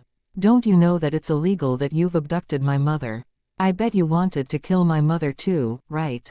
Zhang Yangjian didn't know what to say, because he did plan to kill Ji Yuman and let Zhang Yangjun be the scapegoat. "Tell me, or not?" Ji Yuning asked. Zhang Yangjian still remained silent. Ji Yuning was displeased. She then raised one foot to step on Zhang Yangjian's leg, which wasn't injured yet. With a clear snap, his bone was broken and he shouted from the severe pain. Tell me, or not? Ji Yuning asked again. Yes, I'll tell you. Zhang Yongzhan knew that if he refused to tell Ji Yuning, he would be dead today. If he told her, he would live at least. It's Tang Deming, Zhang Yongzhan said. Tang Deming, a director of the Tangguang group. Ji Yuning had heard of that name, and it seemed to be an abduction caused by business conflict. Ji Yuning didn't believe his words right away, but took out his phone and read through the call records. Then she sent Kay the information she found and told Kay to find out who the callers were. While Kay was investigating, Ji Yuning asked again, "What's your aim?" Zhang Yongzhan then told her everything. When Tang Yunfan was unconscious, Ji Yuman and Ji Yuning appeared, which attracted Tang Deming's attention, and he thought that Ji Yuning could be Tang Yunfan's biological daughter. If Tang Yunfan didn't wake up, Ji Yuning would be the heir of the Tangguang group, which was the last thing Tang Deming, who was ambitious, wanted to see, so he had schemed against Ji Yuning. Hearing that, Zhang Yongjun was shocked. To his astonishment, Zhang Yongzhan was involved in such an unbelievable conspiracy. The Tang family was the top family in the city B. Ji Yuning, on the other hand, thought that it was ridiculous. Even if I didn't appear, there are many other choices in the Tang family. I don't think that Tang Deming, who is merely a member of a branch of the Tang family, can inherit its wealth. He, of course, won't allow anyone to stand in his way, Zhang Yongzhan said. Do you mean that he's going to kill all the members of the Tang family? Ji Yuning was mad. I don't know the details, Zhang Yongzhan said. Before long, Kay had the result. Tang Deming had contacted Zhang Yongzhan frequently. It seemed very likely that Tang Deming had planned everything. Why did you make Zhang Yongjun the scapegoat? Ji Yuning asked. Actually, Zhang Yongzhan had already bribed a policeman in the police team that was sent out to search for Ji Yuman. Once he killed Ji Yuman and Ji Yuning, he would tell the policeman where to find their bodies, and the policeman would kill Zhang Yongjun, claiming that Zhang Yongjun was the murderer. In that case, nobody would know what Zhang Yongzhan had done. Although Zhang Yongjun already felt heartbroken after what he had been through today, he still couldn't accept it when he heard his older brother's scheme. Ji Yuning sighed. Evil people's actions were beyond normal people's imagination. Right at that moment, Zhang Yongjian's phone rang. The caller's name was Wang Qing. Who's Wang Qing? Ji Yuning asked. He's the policeman that I bribed, Zhang Yongzhan said. Ji Yuning answered the call, and put it on speaker. Hi, Yongzhan, we've found the woman, and we have to leave now, Wang Qing said. Hearing that, Ji Yuning hung up without saying a word. Wang Qing didn't know what was going on, but didn't call back either. Hong Fen, unfasten him, Ji Yuning said. Hong Fen unfastened Zhang Yongjun at once.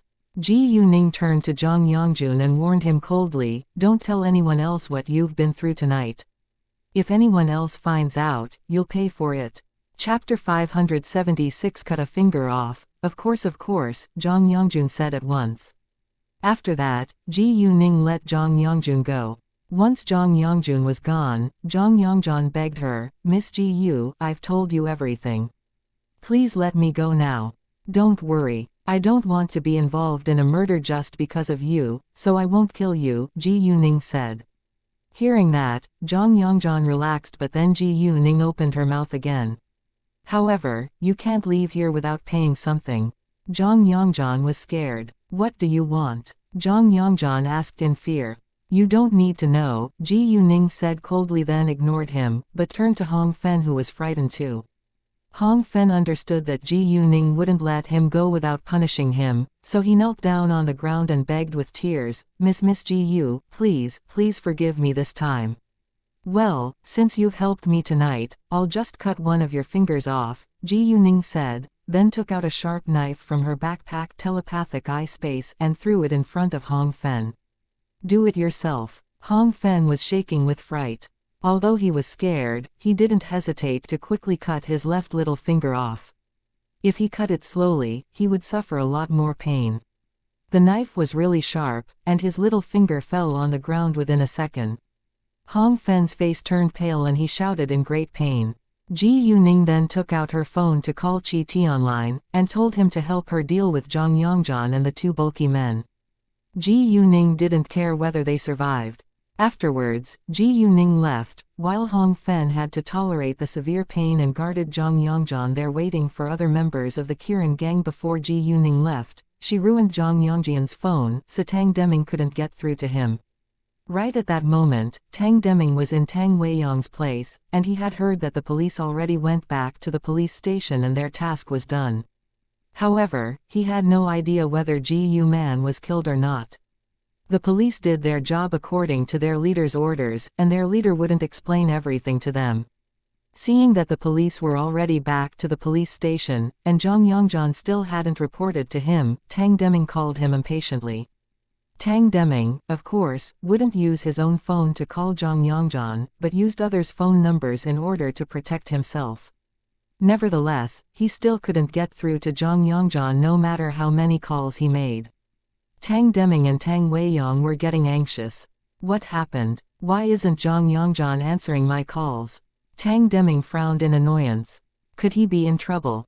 Tang Weiyang frowned anxiously. Call Xinzi and ask him how the Tang family is doing now, Tang Weiyang said.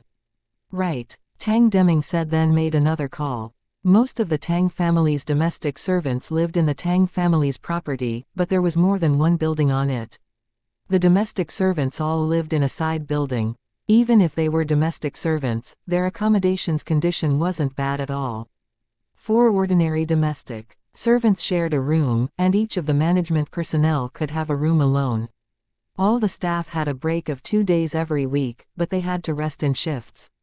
Normally, they were off duty at 8 p.m.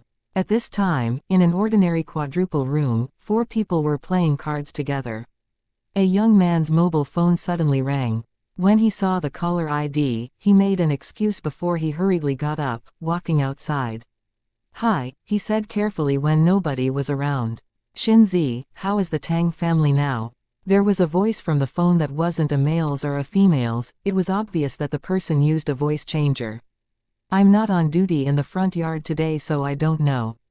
Only when the people who are on duty return later, will I get some information, Xinzi said, because he couldn't go to the front yard if he wasn't on duty.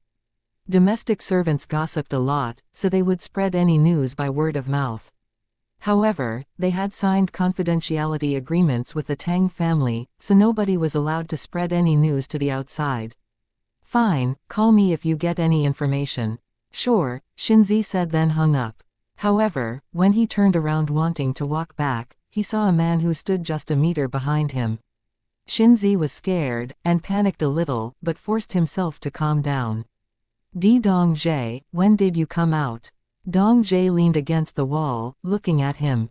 Xinzi, why did you avoid us to take the call? Xinzi froze a little, then explained at once. I didn't want to make noise. However, his explanation wasn't persuasive at all, because they were all used to talking loudly, and nobody would complain.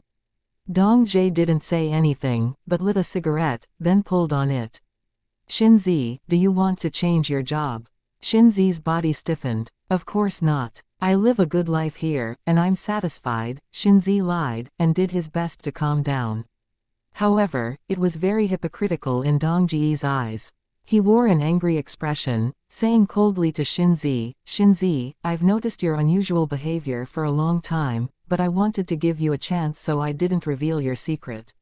I hoped you would be loyal to our old master and young lords, but you still chose to behave against the Tang family. Do you think that the Tang family can be easily unseated? Naive. Dongzhi's real name was Chao Dong, and he was an experienced leader of the waiters in the Tang family. For a long time, Xinzi had left a good impression on him. Chapter 577 Turn the trick to my own use. However, when he found out that Xinzi had betrayed the Tang family, he was shocked. He thought that maybe Xinzi did it for a reason, and it hadn't caused any damage yet, so he gave Xinzi another chance. Unfortunately, Xinzi wouldn't give up. Hearing that, Xinzi's face turned pale and his body trembled in fear. To his astonishment, Dongzhe knew everything he had done. He thought that nobody found out what he was doing, but actually it was Dongzhe who covered his secret for him.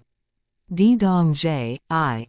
Xianxia wanted to say something, but didn't know what to say. Xianxia, you can't bear the result if the Tang family is mad. Do you think that they will help you if this scheme is exposed? If you don't want to ruin your life, I think that you better stop what you're doing right now, and be honest with Master Tang. Since you haven't caused any damage yet, Master Tang will just chase you away and won't ruin your life. However, if the scheme is exposed, you could die. I won't hide this for you forever, because I'll be punished too if I do, Xiao Dong said seriously. But Xianxia was terrified, but didn't agree right away. Instead, he hesitated to say something aloud. Xianxia, do you have any difficulties in your life? Xiao Dong thought that Xianxia must have been forced to do it. Dong Zhe, I didn't want to do it, but they'll hurt my son if I refuse to help them. Xianxia burst into tears. Once he started crying, many people walked out to see what had happened. Xianxia, what's wrong? They all asked with concern. Nothing, he just received his wife's call, and he misses his family so much that he lost control of his emotions, Xiao Dong explained at once. He didn't want others to know. Xianxia felt quite grateful that Xiao Dong helped him, but he still hesitated to confess that he had betrayed the Tang family. Everyone felt for Xianxia, and they also missed their families. However, they had to leave home to make money. In the Tang family, they were treated well and paid higher than their peers, so they could accept this kind of closed work, and only went back home twice a week. Don't worry, I'll stay here with him, you can go back to your rooms, Xiao Dong said to them. They knew that Xianxia would feel embarrassed if they stayed, so they all left. Xianxia, I have deep sympathy for you, but you still can't get away with it. I'll give you a night to think about it. If you don't tell Master Tang what you've done tomorrow, I'll do it. You know it's Master Tang who saved my life and has given me everything that I own right now. I already feel very guilty for hiding it from Master Tang, and I'll never betray the Tang family, Xiao Dong said, then walked back to his room. When Ji Yuning went back to her house in Wufu Hills, it was almost 12 p.m. Leng Xiaoting was sitting in the living room when Ji Yuning got home. He stood up at once when he saw her walking inside. Knowing that she was safe, Leng Xiaoting was finally relieved. Why didn't you call me to pick you up? Leng Xiaoting asked with concern. Ji Yuning smiled. I could take a taxi myself. Is he still here? He was, of course, Tang Yunfan. Well, have a seat please. I'll go upstairs, Ji Yuning said. Sure, Leng Xiaoting said. Then Ji Yuning walked upstairs. Ji Yuman's room wasn't locked and the door remained ajar. She was sleeping on the bed, and Tang Yunfan was sitting by the bedside holding her hand in silence. Uncle Tang, can we talk? Ji Yuning pushed the door open and asked him. She didn't want to bother Tang Yunfan, but it was an emergency, so they had to solve it as soon as possible. Sure. Tang Yunfan understood that it had to be something about Ji Yuman, so he followed Ji Yuning, walking to the study. After Ji Yuning told him what Zhang Yongzhan had done, Tang Yunfan was furious. Damn it, how dare they do that to you? Even Ji Yuning felt a little scared by Tang Yunfan's anger. Although we have many enemies, I think it's very likely that Tang Deming has schemed against us, Tang Yunfan said. However, I don't think that he could do it alone. There must be someone else behind him. The person is very cunning and even I have no idea who he or she is. This car accident could also be a part of their scheme. Hearing that, Ji Yuning was mad too. A scheme. She used to think that it was just an accident. Tang Yunfan added, I'm the only person in the Tang family who can run the business well. My father is too old to do it while Jiayang is too young, so they took action the moment I fell into a coma. If so, we can seize this chance and find out who the person behind the scene is, Ji Yuning said. Hearing that, Tang Yunfan immediately understood Ji Yuning's meaning. Do you mean I can pretend that I'm still unconscious, and turn their trick to our use? Yes, Ji Yuning replied. Tang Yunfan agreed too. Luckily, it is already dark outside. I think you better go back to the Tang family's house now and keep lying on the bed. I'll bring my mom to visit you tomorrow, Ji Yuning said. Although Tang Yunfan was unwilling to leave, he had to do it because they were going to catch their enemy tomorrow. When Ji Yuning walked Tang Yunfan to the living room, Tang Yunfan was surprised that Leng Xiaoting had stayed. Chapter 578. Many people couldn't sleep. Although Tang Yunfan felt that it was a little inappropriate that Leng Xiaoting stayed at Ji Yuning's place when it was already 12 p.m., he didn't think further because Leng Xiaoting had helped them search for Ji Yuman today. Xiaoting, would you mind sending Uncle Tang back to the Tang family's house? Ji Yuning said. Of course not, Leng Xiaoting said, standing up. Thanks, Tang Yunfan said politely. After that, Leng Xiaoting drove Tang Yunfan home. On the way, they seldom talked, because Tang Yunfan was still thinking about what had happened today. He had no idea that Leng Xiaoting was Ji Yuning's boyfriend. If he had known, he would have talked to him to get familiar with him. After a while, Tang Yunfan received Tang Haifeng's call, and Tang Yunfan told Tang Haifeng that he would be back soon. Therefore, Tang Haifeng decided to wait for him. Leng Xiaoting left right after Tang Yunfan arrived at the Tang family's house. Tang Haifeng had warned everyone not to tell anyone else that Tang Yunfan was awake now, otherwise, they would be punished. The Tang family was in danger now, so they had to be very careful and stay alert. Chao Dong only knew that Xinzi had leaked the news that Tang Yunfan had been unconscious for many days, but he didn't know why Ji Yuman was abducted this time, so he had no idea whether Xinzi had something to do with the abduction. In the living room, Tang Haifeng, Tang Yunhang and his wife, Cao Ruowa and his wife, as well as Cao Wenjun and Cao Wenqin were all waiting for Tang Yunfan. How is it? Tang Haifeng asked in a hurry when Tang Yunfan was back. Let's go to the study, Tang Yunfan said, then walked upstairs. Only Cao Wenjun and Cao Wenqin were left in the living room, while the others all followed Tang Yunfan walking upstairs. Tang Yunfan then told them everything, and they weren't surprised that Tang Deming had schemed against them because they always knew that he was ambitious. However, they were all in a rage. Normally, the members of the Tang family were polite and kind, but they wouldn't hesitate to get revenge on their enemies once someone dared hurt them.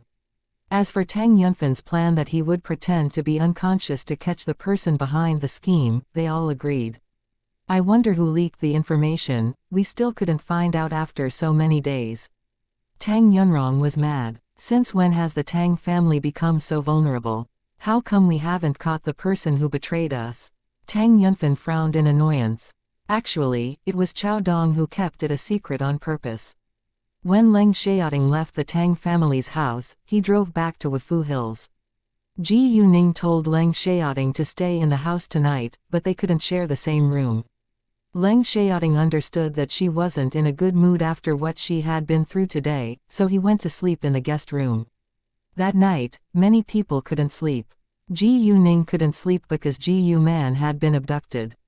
Although Ji Yuman was back safely, it would leave a deep scar on her heart.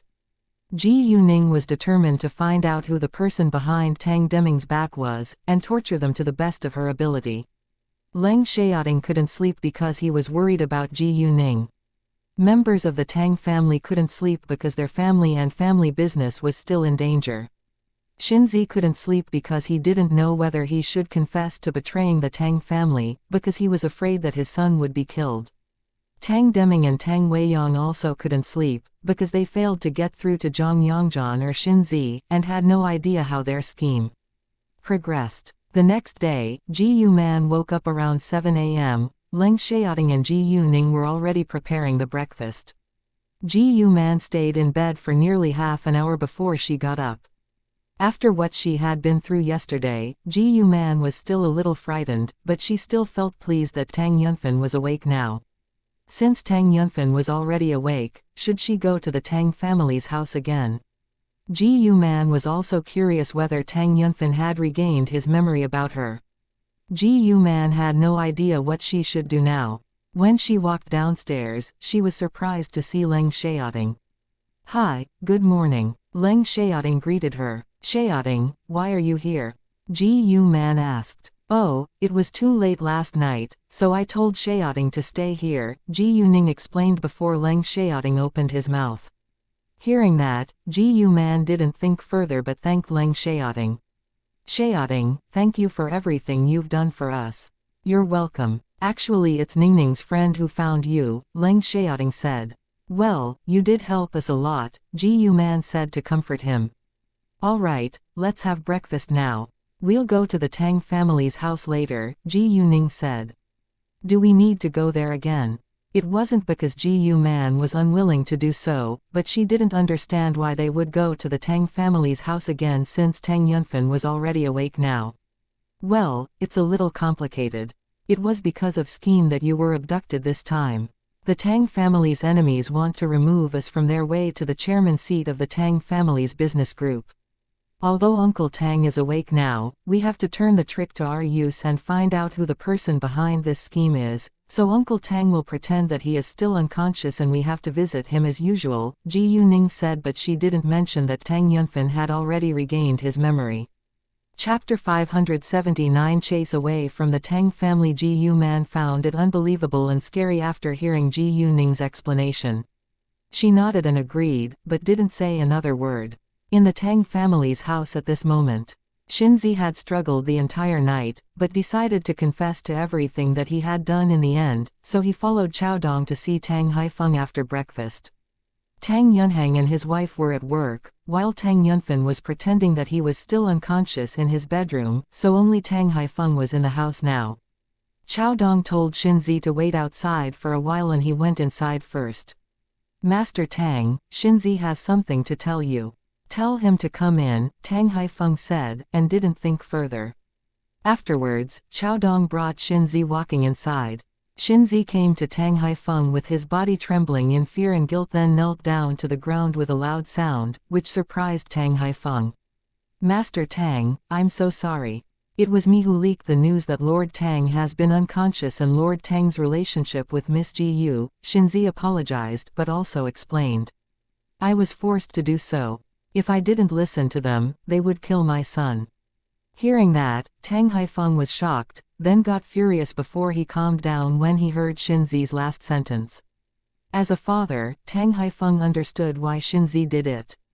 However, Xinzi made a terrible mistake and betrayed the Tang family. Chaodong didn't know that Xinzi had also leaked Tang Yunfan's relationship with Ji Yuning and Ji Yu Man until now. In that case, Ji Yu Man's abduction was all because of the Tang family. Although Tang Yunfan and Ji Yuning's connection was still kept a secret, all the domestic servants in the Tang family knew that Ji Yuning couldn't be a simple girl. If Ji Yu Man and Ji Yuning were Tang Yunfan's wife and daughter, Ji Yu Man abduction must have been a scheme against the Tang family. Tell me, who threatened you to do it? Tang Haifeng questioned Xinzi. Although he believed that the person had to be Tang Deming, he still needed to hear the answer from Xinzi's mouth. Xinzi felt very guilty and said, I don't know. I only know the person's phone number. I even have no idea whether it's a he or a she, because the person used a voice changer on the phone. Hearing that, both Tang Haifeng and Chaodong frowned. It didn't seem like Xinzi was lying. The person sent me a photo of my son in the school and threatened me to help him, or my son would be killed, Xinzi added. Give me the person's phone number, Tang Haifeng said. Sure. Xinzi immediately took out his phone, and Tang Haifeng told Chaodong to find the information of the ID card behind the number. Although you've betrayed us under another person's threat, you've made an unforgivable mistake, Tang Haifeng said. Xinzi didn't beg for forgiveness because he knew that it was unforgivable. Tang Haifeng planned to punish Xinzi in the beginning, but gave up upon realizing that Xinzi did it all because of his son. All right, get out of the Tang family's house now. If you don't want your son to be in danger again, leave City B. In Chao Guanxiang's apartment, Chao Guanxiang was sleeping on the sofa like a rat in water. He looked tired and haggard with messy hair and empty eyes. There was stubble around his mouth and his body was soaked in the smell of alcohol. There were also beer bottles on the table in front of the sofa. It had been 3 days, but he still couldn't find Sha Yichu. Sha Yichu's old phone number was also cancelled, so he was in despair now and was drowning in alcohol. At that moment, Pei Hena got back. She was also in a bad mood and condition after Sha Yichu had disappeared. When she saw that Chao Guanxiang was drunk again, she was annoyed at once. Chao Guanxiang, don't you know that we're about to be doomed? Why are you still drinking here? What else can I do except drink? I can't find Sha Yichu, nor get through to her, Chao Guanxiang shouted in anger. Sha Yichu is such a bitch. I'll pay her back when I catch her. Pei Henne also shouted to vent her anger. Interestingly enough, both of them were doomed, but Pei Henne still wanted to pay Xia Yichu back. Before long, Chao Guanxiang's phone rang and he picked it up. The caller was a business party and asked whether Pei Henne was free in a week's time. They wanted to invite her to sing at an event and asked for a live sound. Live sound meant that she had to sing live. Sound reproduction meant that they would play the recorded song, and the singer would lip sync. In many events, the host would use sound reproduction for a better effect, and only asked for a live sound when the singer needed to interact with the audience. However, Xia Yichu had already left them, and Chao Guanxiang didn't dare to accept the offer, because Xia Yichu could expose their dirty secret at any moment. That being the case, Chao Guanxiang lied that Pei Henne accidentally hurt her foot, and that she had to rest for a month. Hearing Chao Guanxiang's reply, Pei Henne was upset, but she knew that she didn't have the ability to sing live, on stage in front of cameras. What was worse, they couldn't lie forever. In the capital, Xia Yichu had found a nice apartment after she had signed the contract, and she went to do a checkup on her injury in the hospital later. After that, Xia Yichu began to use the medicine that Ji Yuning had given her. When the potion was applied on her scar, she felt quite comfortable and the nasty scar started to fade, which surprised her. Wow! Xia Yidong saw it fading with his own eyes, and couldn't believe that it was real. It's real! It's real! Xia Yichu cried in excitement. She could finally get rid of the scar, and regain her beautiful face. This is so amazing. Xia Yidong was even more excited than Xia Yichu, because his older sister was his only family member. Xia Yichu applied the potion on her scar in the following days, and the scar disappeared after 3 days. Chapter 580. Is she gorgeous? When Xia Yichu came to the company again after a few days, everyone was stunned. Are you really Xia Yichu? Someone asked. In fact, a scar couldn't affect a person's overall facial features, so others still recognized Xia Yichu at first glance, but the scar disappeared too fast, which was beyond belief. Are you Xia Yichu's twin sister? Another person asked. Xia Yichu was amused. I'm Xia Yichu. Hearing that, everyone was surprised again. Did you have plastic surgery? Someone asked. However, it wasn't very likely, because it took at least a few months to recover from plastic surgery, but Xia Yichu became beautiful after just 3 days. I didn't, Xia Yichu said. Xia Yichu understood that they were all surprised, but she wouldn't tell them the real reason without Ji Yuning's permission, so she made an excuse to meet Lu Xiao in his office. When Lu Xiao saw Xia Yichu, he was stunned as well. It was unreasonable that she couldn't be popular with such a beautiful face and outstanding singing voice. Did you have plastic surgery? Lu Xiao asked the same question. No, I used the potion boss gave me, Xia Yichu said. There was no need for her to hide it from Lu Xiao. Really? Lu Xiao was more curious about Ji Yuning now. He hadn't met her yet, but he believed that she couldn't be a simple girl. In addition, Ji Yuning was able to become Leng Xiaoting's girlfriend, which was a miracle in Lu Xiao's eyes. All of a sudden, Lu Xiao asked with curiosity, by the way, how much do you know about our boss? Not much. I just met her once, and it was actually a big gamble for me to leave City B for the capital and work for Fenghua Entertainment, Xia Yichu said. She felt very lucky to have met Ji Yuning and changed her future. Lu Xiao, of course, was very clear about what Xia Yichu had been through, because he needed to deal with Chao Guanxiang for her as her leader. Is she gorgeous? Lu Xiao asked again. He thought that Leng Xiaoting was extraordinarily handsome, so Ji Yuning had to be a beauty too. Xia Yichu, however, was surprised that Lu Xiao had never met Ji Yuning before. Seeing Xia Yichu being so surprised, Lu Xiao explained. I didn't meet our boss, because it was our boss's boyfriend who assigned me this task to manage this company for the time being. When I successfully help our boss train another person to be a qualified manager, my task is fulfilled. After that, he said, don't tell anyone about that. Keep it a secret. Sure, I won't, Xia Yichu said at once. Oh, your agent is already here. Although you're a good singer, you still need to work hard and make progress in the future. Since you've never been on the stage before, you have to learn more skills for that. Don't worry, we'll arrange comprehensive classes for you before your debut, Lu Xiao said. Thanks, Manager Liu, Sha Yichu said. Tang Deming called Zhang Yongzhan again in the morning, but still couldn't get through to Zhang Yongzhan, and he started to feel that their scheme could have been exposed.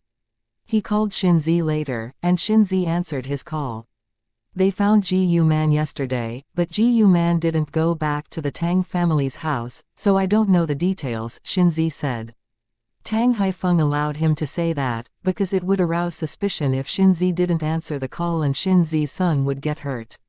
Hearing that, Tang Deming believed Xinzi. When Xinzi left the Tang family's house, he called his wife and told her to not send their son to school today and that they would be going back to their hometown.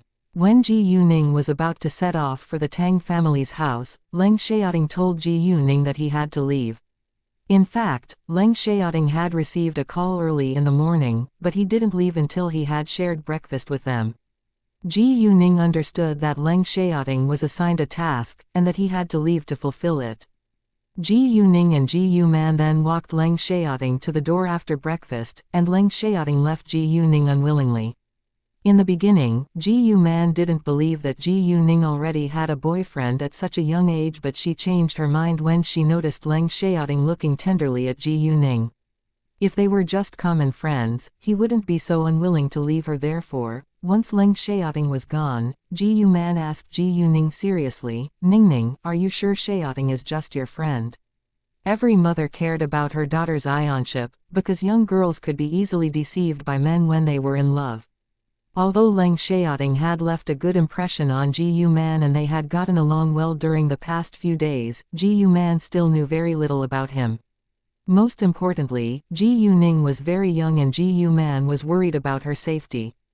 Ji Yuning was struck dumb for a second, then said, "Mom, since you already have doubts, I don't want to lie to you. Xiaoting is my boyfriend and we love each other very much. We're not just playing. I think he's my Mr. Right, and both of us hope that we can get married someday in the future." Chapter 581. I'm so sorry, because I'm underage, we can't get married right now, and he wants to be engaged with me first. Mom, I care about your feelings, so I didn't tell you, Ji Yuning added. Although Ji Yuman already had the answer, she was still surprised when Ji Yuning admitted it. After a while of silence, Ji Yuman asked with worry, "Are you sure he's willing to marry you? Can he wait for so many years?" "Mom, I understand that you're afraid that I'll be hurt, but I believe that Xiaoting won't do that. His parents passed away when he was just a kid, so he became very cold to others in order to protect himself. People around him all believed that he would live his life alone and die alone, but everything has changed ever since he met me. He treats me very well, and I feel like I'm the happiest person in this world," Ji Yuning said with sincerity. "Even if we can't get married in the future, I won't regret. Anyway, very few people can actually marry their first love." Hearing that, Ji Yuman had a deep sympathy for Leng Xiaoting. Actually, Ji Yuman was worried not because she didn't like Leng Xiaoting, but because she thought that Ji Yuning was too young and it wasn't realistic. If they could get married in the future and live a happy life afterwards, Ji Yuman would, of course, be happy for them. All a mother wanted was for her daughter to live a happy life. Nevertheless, Ji Yuman also agreed with Ji Yuning that few people could marry their first love. If Ji Yuning and Leng Xiaoting couldn't be together forever, it was normal. Ji Yuman didn't say anything further, which meant that she accepted it. Afterwards, they went to the Tang family's house together. Tang Haifeng was talking with Zhao Yiru when they arrived. It was Zhao Yiru who had told them that Tang Yunfen had stayed unconscious because of his obsession, so Tang Haifeng, of course, had to tell him that Tang Yunfen was awake now. Zhao Yiru wasn't very surprised when he heard that Tang Yunfen was awake now, because he knew that he was right. "Yiru, thank you so much for your help," Tang Haifeng said gratefully. "My pleasure," Zhao Yiru said. They had known each other for dozens of years, and he was more than willing to help Tang Haifeng. If Tang Haifeng didn't trust him, he wouldn't have known that Tang Yunfen had been unconscious for many days. There were many enemies of the Tang family in City B, but the Tang family also had many allies. However, Tang Haifeng didn't tell any of them, because it was highly confidential. "Oh, I heard that your family encountered trouble yesterday. How is it now? Zhao Yiru asked with concern. Yes, Ji Yu Man was abducted because of us, but she was brought home safely last night. Luckily, nothing bad happened to her or I'd feel really guilty, Tang Haifeng said, feeling sad. Ji Yu Man came here to help them wake Tang Yunfen up, but they failed to protect her well. Good to hear that. Zhao Yiru was also relieved. At that moment, the housekeeper guided Ji Yuning and Ji Yu Man inside. Tang Haifeng stood up at once when they appeared in his sight. Hi, good morning. Good morning, Master Tang. Good morning, Grandpa. Ji Yu Man and Ji Yuning greeted Zhao Yiru with one accord. Ji Yu Man, I'm so sorry for what you've been through, Tang Haifeng apologized to Ji Yu Man. Master Tang, it's fine. I'm safe now, Ji Yu Man said. Well, let me introduce you. This is my old friend, Master Zhao, Tang Haifeng said to them. Nice to meet you, Master Zhao. Ji Yu Man and Ji Yuning greeted Zhao Yiru with one accord. Nice to meet you too, Zhao Yiru said with a smile. Zhao Yiru already knew about Ji Yuning's family connection with Tang Yunfen, so he wasn't surprised when he saw that Ji Yuning closely resembled Tang Yunfen. Tang Yunfen noticed Ji Yu Man coming from the widow on the second floor, and he was eager to meet her downstairs. However, he had to stay in the room, in case there were more of Tang Deming's helpers in the Tang family's house. Fortunately, Ji Yuning soon brought Ji Yu Man upstairs. Although Tang Yunfen regained his memory, they still needed time to get familiar with each other. Ningning, Ji Yu Man was nervous to see Tang Yunfen again. Mom, relax. I'll be here with you. Ji Yuning clasped Ji Yu Man's hand to comfort her. Even though Ji Yu Man still felt quite nervous, she also understood that she had to face it. Man. The moment they walked in Tang Yunfen's room, Tang Yunfen greeted her in a tender voice. Although they had been apart for 18 years, it seemed like everything had happened yesterday because Tang Yunfen had just regained his memory and his memory was so clear. Ji Yu Man was touched when Tang Yunfen called her. You. Ji Yu Man opened her mouth, but couldn't say another word. Yes, I remembered everything, Tang Yunfen said at once. Hearing that, Ji Yu Man burst into tears and almost fell down. She had been missing him for so many years and he finally remembered who she was. In addition, Tang Yunfen regained his memory about her, and she could see his love for her in his eyes. Therefore, Ji Yu Man lost control of her emotions when she saw that her Ning was back at her side. Man, are you alright? Tang Yunfen ran to support Ji Yu Man without hesitation. Ji Yuning and Tang Yunfen helped Ji Yu Man sit down on the sofa, and Ji Yuning secretly put her power into Ji Yu Man's body in case Ji Yu Man would pass out from emotional turbulence. You two can talk for a while and I'll go downstairs. Ji Yuning thought that it would be better if they chatted with one another alone, so she quietly left.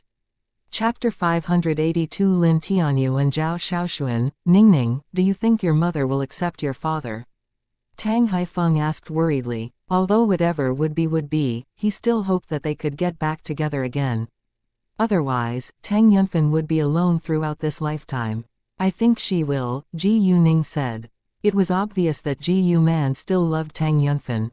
Oh, Ningning, it was a domestic servant who leaked your mother's connection with us, and he already confessed to it. I planned to punish him severely, but he did it under another person's threat. He confessed to it when his son was still in danger and your mother is safe home now, so I let him go. I know that it's unfair to your mother, but I'm a father too and I understand why he did it. I'm sorry, Tang Haifeng said and felt sad. Hearing that, Ji Yuning had mixed emotions. Although she hated the person who put her mother in danger, she understood that he did it to protect his own kid. In addition, he confessed to it when his son was still in danger, and Ji Yu Man was safe now, so there was no need to punish him. Ji Yu Man had been abducted because he had leaked the information, but he had not been involved in the crime, so he wouldn't be put in jail even if they sued him. Like you just said, he already confessed to it when his son was still in danger and my mom is safe now, so let it go, Ji Yuning said. Hearing that, Tang Haifeng relaxed. In fact, it wasn't a bad thing to be kind when it was necessary. Oh, Grandpa, I have to leave now. I don't know what time I'll be back today, but please don't let my mom go home before I come back, Ji Yuning said. She said that not because she was afraid that the Tang family couldn't protect Ji Man, but because she was worried that something bad could happen to Ji Man if Ji Man was alone in the house. After the abduction, the Tang family would, of course, increase its protection for Ji Man. Sure, Tang Haifeng said. Afterwards, Ji Ning left. Tang Deming couldn't get through to Zhang Yongzhan, so he sent some people out to find Zhang Yongzhan. However, Zhang Yongzhan was nowhere to be found. Tang Deming could only call Tang Weiyang and tell him what had happened. Tang Weiyang said, "Stop tracking him, in case you expose yourself. Leak the news that Ji Man and Ji Ning joined the Tang family to the woman called Feng Shuechen. She'll help us." "No problem," Tang Deming said, then arranged someone to do that without delay. Ji Ning called Yuzi when she left the Tang family's house. She planned to visit the garment factory with Yuzi. Yuzi was free, so Ji Ning told her to meet her outside of the shopping mall in 20 minutes. Since Yuzi worked for Ji Ning, she, of course, wouldn't make Ji Ning wait for her, so she walked outside 10 minutes later. Coincidentally, she met her ex-boyfriend once she walked out of the shopping mall. Yuzi pretended that she didn't see him, because she was unwilling to meet him again. Her ex-boyfriend also felt embarrassed and turned his head away. However, her ex-boyfriend's girlfriend blocked her way. "Hey, isn't this Yuzi? We haven't seen you for a long time. How have you been recently?" The woman who held the man's arm greeted Yuzi. It sounded polite, but she was just showing off. Yuzi was displeased, but pretended to be cool. "Very well. Do you have a boyfriend now?" the woman asked. "None of your business," Yuzi said in annoyance. "Well, we're good friends after all, and I should care about you," the woman said, but it sounded very sarcastic. "Really?" Yuzi couldn't stand it anymore. "We're good friends. Zhao Xiaoxuan, don't you have any sense of shame? What? Are you mad at me just because I stole your boyfriend?" Zhao Xiaoxuan seemed very proud. "Yuzi, who do you think you are? You're just a poor girl from a poor family, and you shouldn't stop Tianyu from becoming more successful. You can never marry into a rich family. Do you understand?" Zhao Xiaoxuan was humiliating Yuzi in public. Zhao Xiaoxuan's father was a businessman who had dozens of millions of yuan in wealth. Lin Tianyu was also born in a rich family, so Yuzi was merely a poor girl in their eyes. Moreover, Zhao Xiaoxuan was her father's only child. If Lin Tianyu married her, he would inherit her family's wealth too. Yuzi had felt so hurt when they had cheated on her. Because one had been her boyfriend and the other had been her good friend. However, since it was already history, Yuzi also wanted to move on, but it seemed like Zhao Xiaoxuan had a different idea. "Xiaoxuan, enough," Lin Tianyu said, frowning with dissatisfaction. Hearing that, Zhao Xiaoxuan questioned him in anger. "What? Are you defending her? You?" Lin Tianyu felt quite embarrassed. "It's a public place. Couldn't you save me some face?" He had to admit that he couldn't forget Yuzi and defended her subconsciously because Yuzi was kind and gentle while Zhao Xiaoxuan was simply a spoiled rich girl. Nevertheless, Yuzi was born in a poor family and like Zhao Xiaoxuan had said, she would be a burden to him. In order to be more successful, he had abandoned Yuzi. In fact, he had tried to sleep with Zhao Xiaoxuan in order to be her boyfriend. Unexpectedly, Zhao Xiaoxuan had admired him from afar for a long time, and set a trap to sleep with him first, so he had sex with her after drinking a lot as both of them wanted. Zhao Xiaoxuan was mad when Lin Tianyu criticized her, but she also noticed that people were staring at her, so she shut her mouth. Chapter 583 Yuzi fights back. Right at this moment, Yuzi's phone vibrated in her pocket. She took it out and saw a new message sent by Ji Ning. "Ji Ning, show them a proud back. I'm sitting in a white Lamborghini at the roadside. Get in." After reading the message, Yuzi immediately looked at the roadside, and there was indeed a white Lamborghini. She was astonished that her boss was that rich. Afterwards, Yuzi did what Ji Ning told her in the message. She looked at them with her back straightened up and said with pride, "Sorry, I gotta go now." Then she turned around without hesitation, walking to the roadside. Right before their eyes, she got in the Lamborghini, which was worth over 10 million yuan. Lin Tianyu and Zhao Xiaoxuan were totally shocked. Since when did Yuzi get to know someone who's that rich? Zhao Xiaoshuan couldn't believe her eyes and said with strong jealousy. Although she wasn't familiar with cars, the white Lamborghini was obviously a luxurious car. Yuzi was merely a poor girl, so how could she get to know someone who was that rich?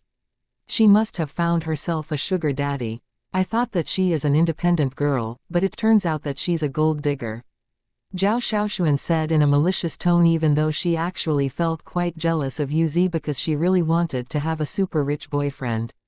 Without a doubt, Zhao Xiaoshuan was really a girl without moral standards, because she not only stole her good friend's boyfriend, but wouldn't hesitate to sell her body for money either.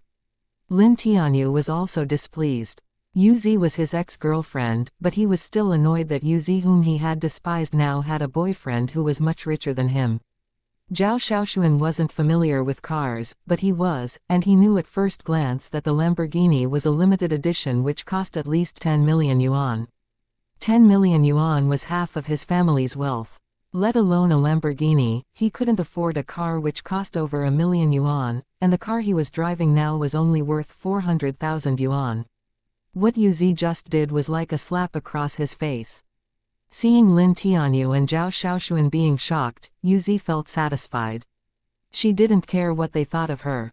Do you have a car? Ji Yuning asked Yuzi. Not yet, Yuzi replied. Do you have a driver's license? Ji Yuning asked. Yes, but I seldom drive, so I'm not a good driver, Yuzi said. Each of the senior management in my company can have a car under my name. You can go to choose a car that you like which costs less than 1 million yuan when you're free, and I'll buy it for you, Ji Yuning said. As long as Yuzi worked in Ji Yuning's company as a member of the senior management, she could have an exclusive car. However, once she left the company or was demoted, she would lose the right to use the car. Of course, Yuzi wouldn't be willing to leave the company, and she was determined to work hard for her future. In that case, the car belonged to her to some extent. Thanks, Yuzi said. Although the garment factory had temporarily stopped working, security guards were still on duty. Ji Yuning came here today with Yuzi to look around it to see whether there was something that needed changing or replacing. After walking around it, Yuzi decided to set the production line of charm on the 3rd floor, and she made a note of the equipment and goods she needed. The company was newly established and shorthanded, so she had to do it herself. When she got the money, she would arrange purchasing agents to buy the equipment and goods. When they walked out of the garment factory, it was already 11:30 a.m., so they went to have lunch together. On the way, Yuzi received a call from a stranger. She didn't know that the person was Lin Tianyu, so she picked it up. Hi, who's this? Yuzi asked. Yuzi, how could you find yourself a sugar daddy? I know that I've broken your heart, and you want to annoy me by finding yourself a rich man, but...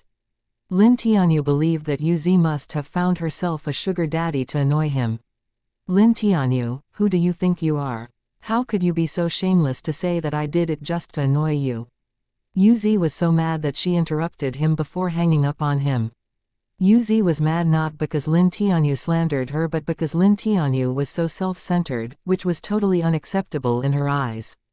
When Lin Tianyu called her again, Yuzi refused to answer it. I'm sorry, Yuzi apologized to Ji Yuning when she realized that she had just shouted right beside Ji Yuning. Although Ji Yuning was very kind, she had to be respectful. It's fine. The best way to beat your enemy is to live a better life. I believe that you can do it, Ji Yuning said to comfort her. Thanks, I will, Yuzi said with determination.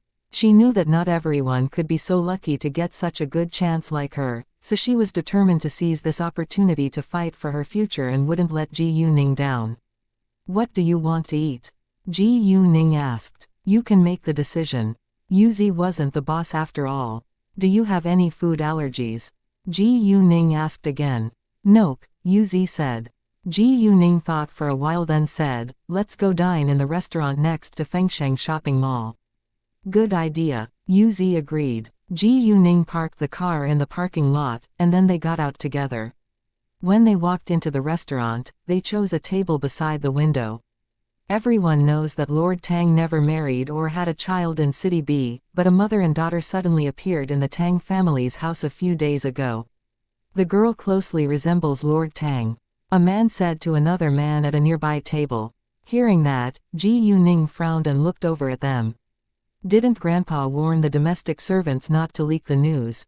How could they know that? Is this a part of Tang Deming's scheme too? Only the Tang family and Tang Deming were aware of the fact that Ji Yuning was Tang Yunfan's biological daughter. If nobody in the Tang family leaked the information, Tang Deming must have done it. However, in the meantime, two women who were over 30 years old were obviously surprised when they heard the two men's discussion. One of the two women wore a displeased face. Unfortunately, Ji Yuning didn't notice that. Do you mean that the girl could be Lord Tang's daughter? The other man asked. Chapter 584 The Woman Who Admires Tang. Yunfan, who else could she be? The man said. All of a sudden, a woman who was sitting at the next table stood up at once and walked to them questioning in an unkind voice, how do you know that? Seeing that, Ji Yuning realized that the two men did it on purpose so that the woman could hear the news. However, who was this woman? Why did she seem to overreact when she heard the news about Tang Yunfan? Why did the two men leak the news to her? My friend works for the Tang family and he told me, the man said. Ji Yuning sensed that it must be Tang Deming's scheme. Hearing that, the woman seemed more upset, but she didn't ask further before she walked back to her seat. Xueqin, could it be fake news?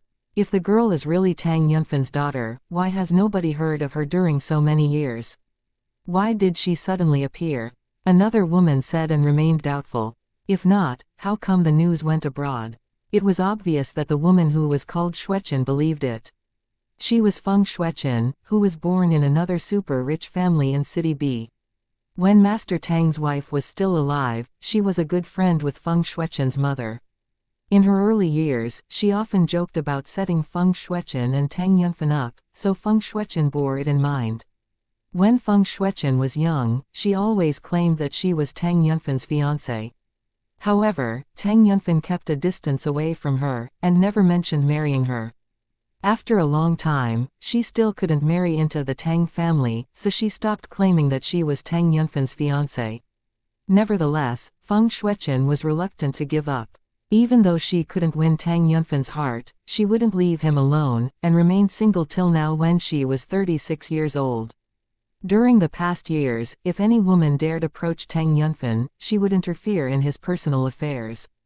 If the woman didn't aim to sleep with Tang Yunfan, she wouldn't punish the woman severely, but if the woman aimed to sleep with Tang Yunfan or even to be his girlfriend, she would do everything to ruin the woman. Feng Xueqin's love for Tang Yunfan was very twisted, so she was furious and almost lost control of herself when she heard that Tang Yunfan had a woman and a daughter in secret. If I can't get him, nobody can.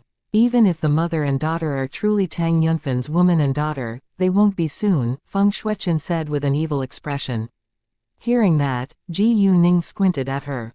Very well, let's see. Feng Xueqin, if you dare hurt Ji Yu man, I promise that you'll regret. Boss, what's wrong? Seeing Ji Yuning being so angry, Yuzi was scared. Oh, nothing, Ji Yuning said and gave her a smile. Since Ji Yuning said nothing, Yuzi stopped asking further. The dishes were soon placed on the table, and they started to enjoy their lunch. Feng Xueqin, however, lost her appetite after hearing the news about Ji Yu man and Ji Yuning. When she stood up, walking away, her friend's sight fell on Ji Yuning and thought that Ji Yuning looked very familiar. Her friend couldn't help but give Ji Yuning a few more glances, and Ji Yuning didn't avoid her look at all, because that was exactly what Ji Yuning wanted. Xueqin, look at that girl. Feng Xueqin's friend pulled her back and pointed at Ji Yuning. Feng Xueqin turned to look at Ji Yuning and was stunned at once. Feng Xueqin was more familiar with Tang Yunfan than her friend, so she recognized Ji Yuning's face when Ji Yuning appeared in her sight. Although Tang Yunfan wasn't young anymore, it was still easy to notice that Ji Yuning closely resembled him. Is she the girl that the two men just discussed? Feng Xueqin thought to herself. No matter what, Feng Xueqin wouldn't let Ji Yuning go, so she strode to the table where Ji Yuning sat and asked Ji Yuning very impolitely, what's your relationship with Tang Yunfan? Although she already had the answer, she still wanted to hear it from Ji Yuning's mouth. At the same time, the two men were also surprised when Feng Xueqin asked Ji Yuning that question. They hadn't noticed Ji Yuning until now. Although they hadn't met Tang Yunfan in person and they only saw his picture, they had to admit that this young girl in front of them did greatly resemble Tang Yunfan. Jesus. Is she the girl? Did she hear everything? The two men escaped without delay, in case they would expose themselves.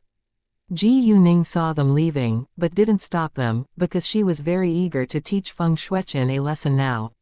Yuzi was frightened by Feng Shueqin's aggressive attitude, but she didn't know Tang Yunfan, so she had no idea what was going on. Ji Yuning, on the other hand, calmly enjoyed her meal and ignored Feng Shueqin. Seeing that she was being ignored, Feng Shueqin was in a rage. Are you deaf? Didn't you hear my question? Ji Yuning still didn't give her a glance but coldly asked, who are you?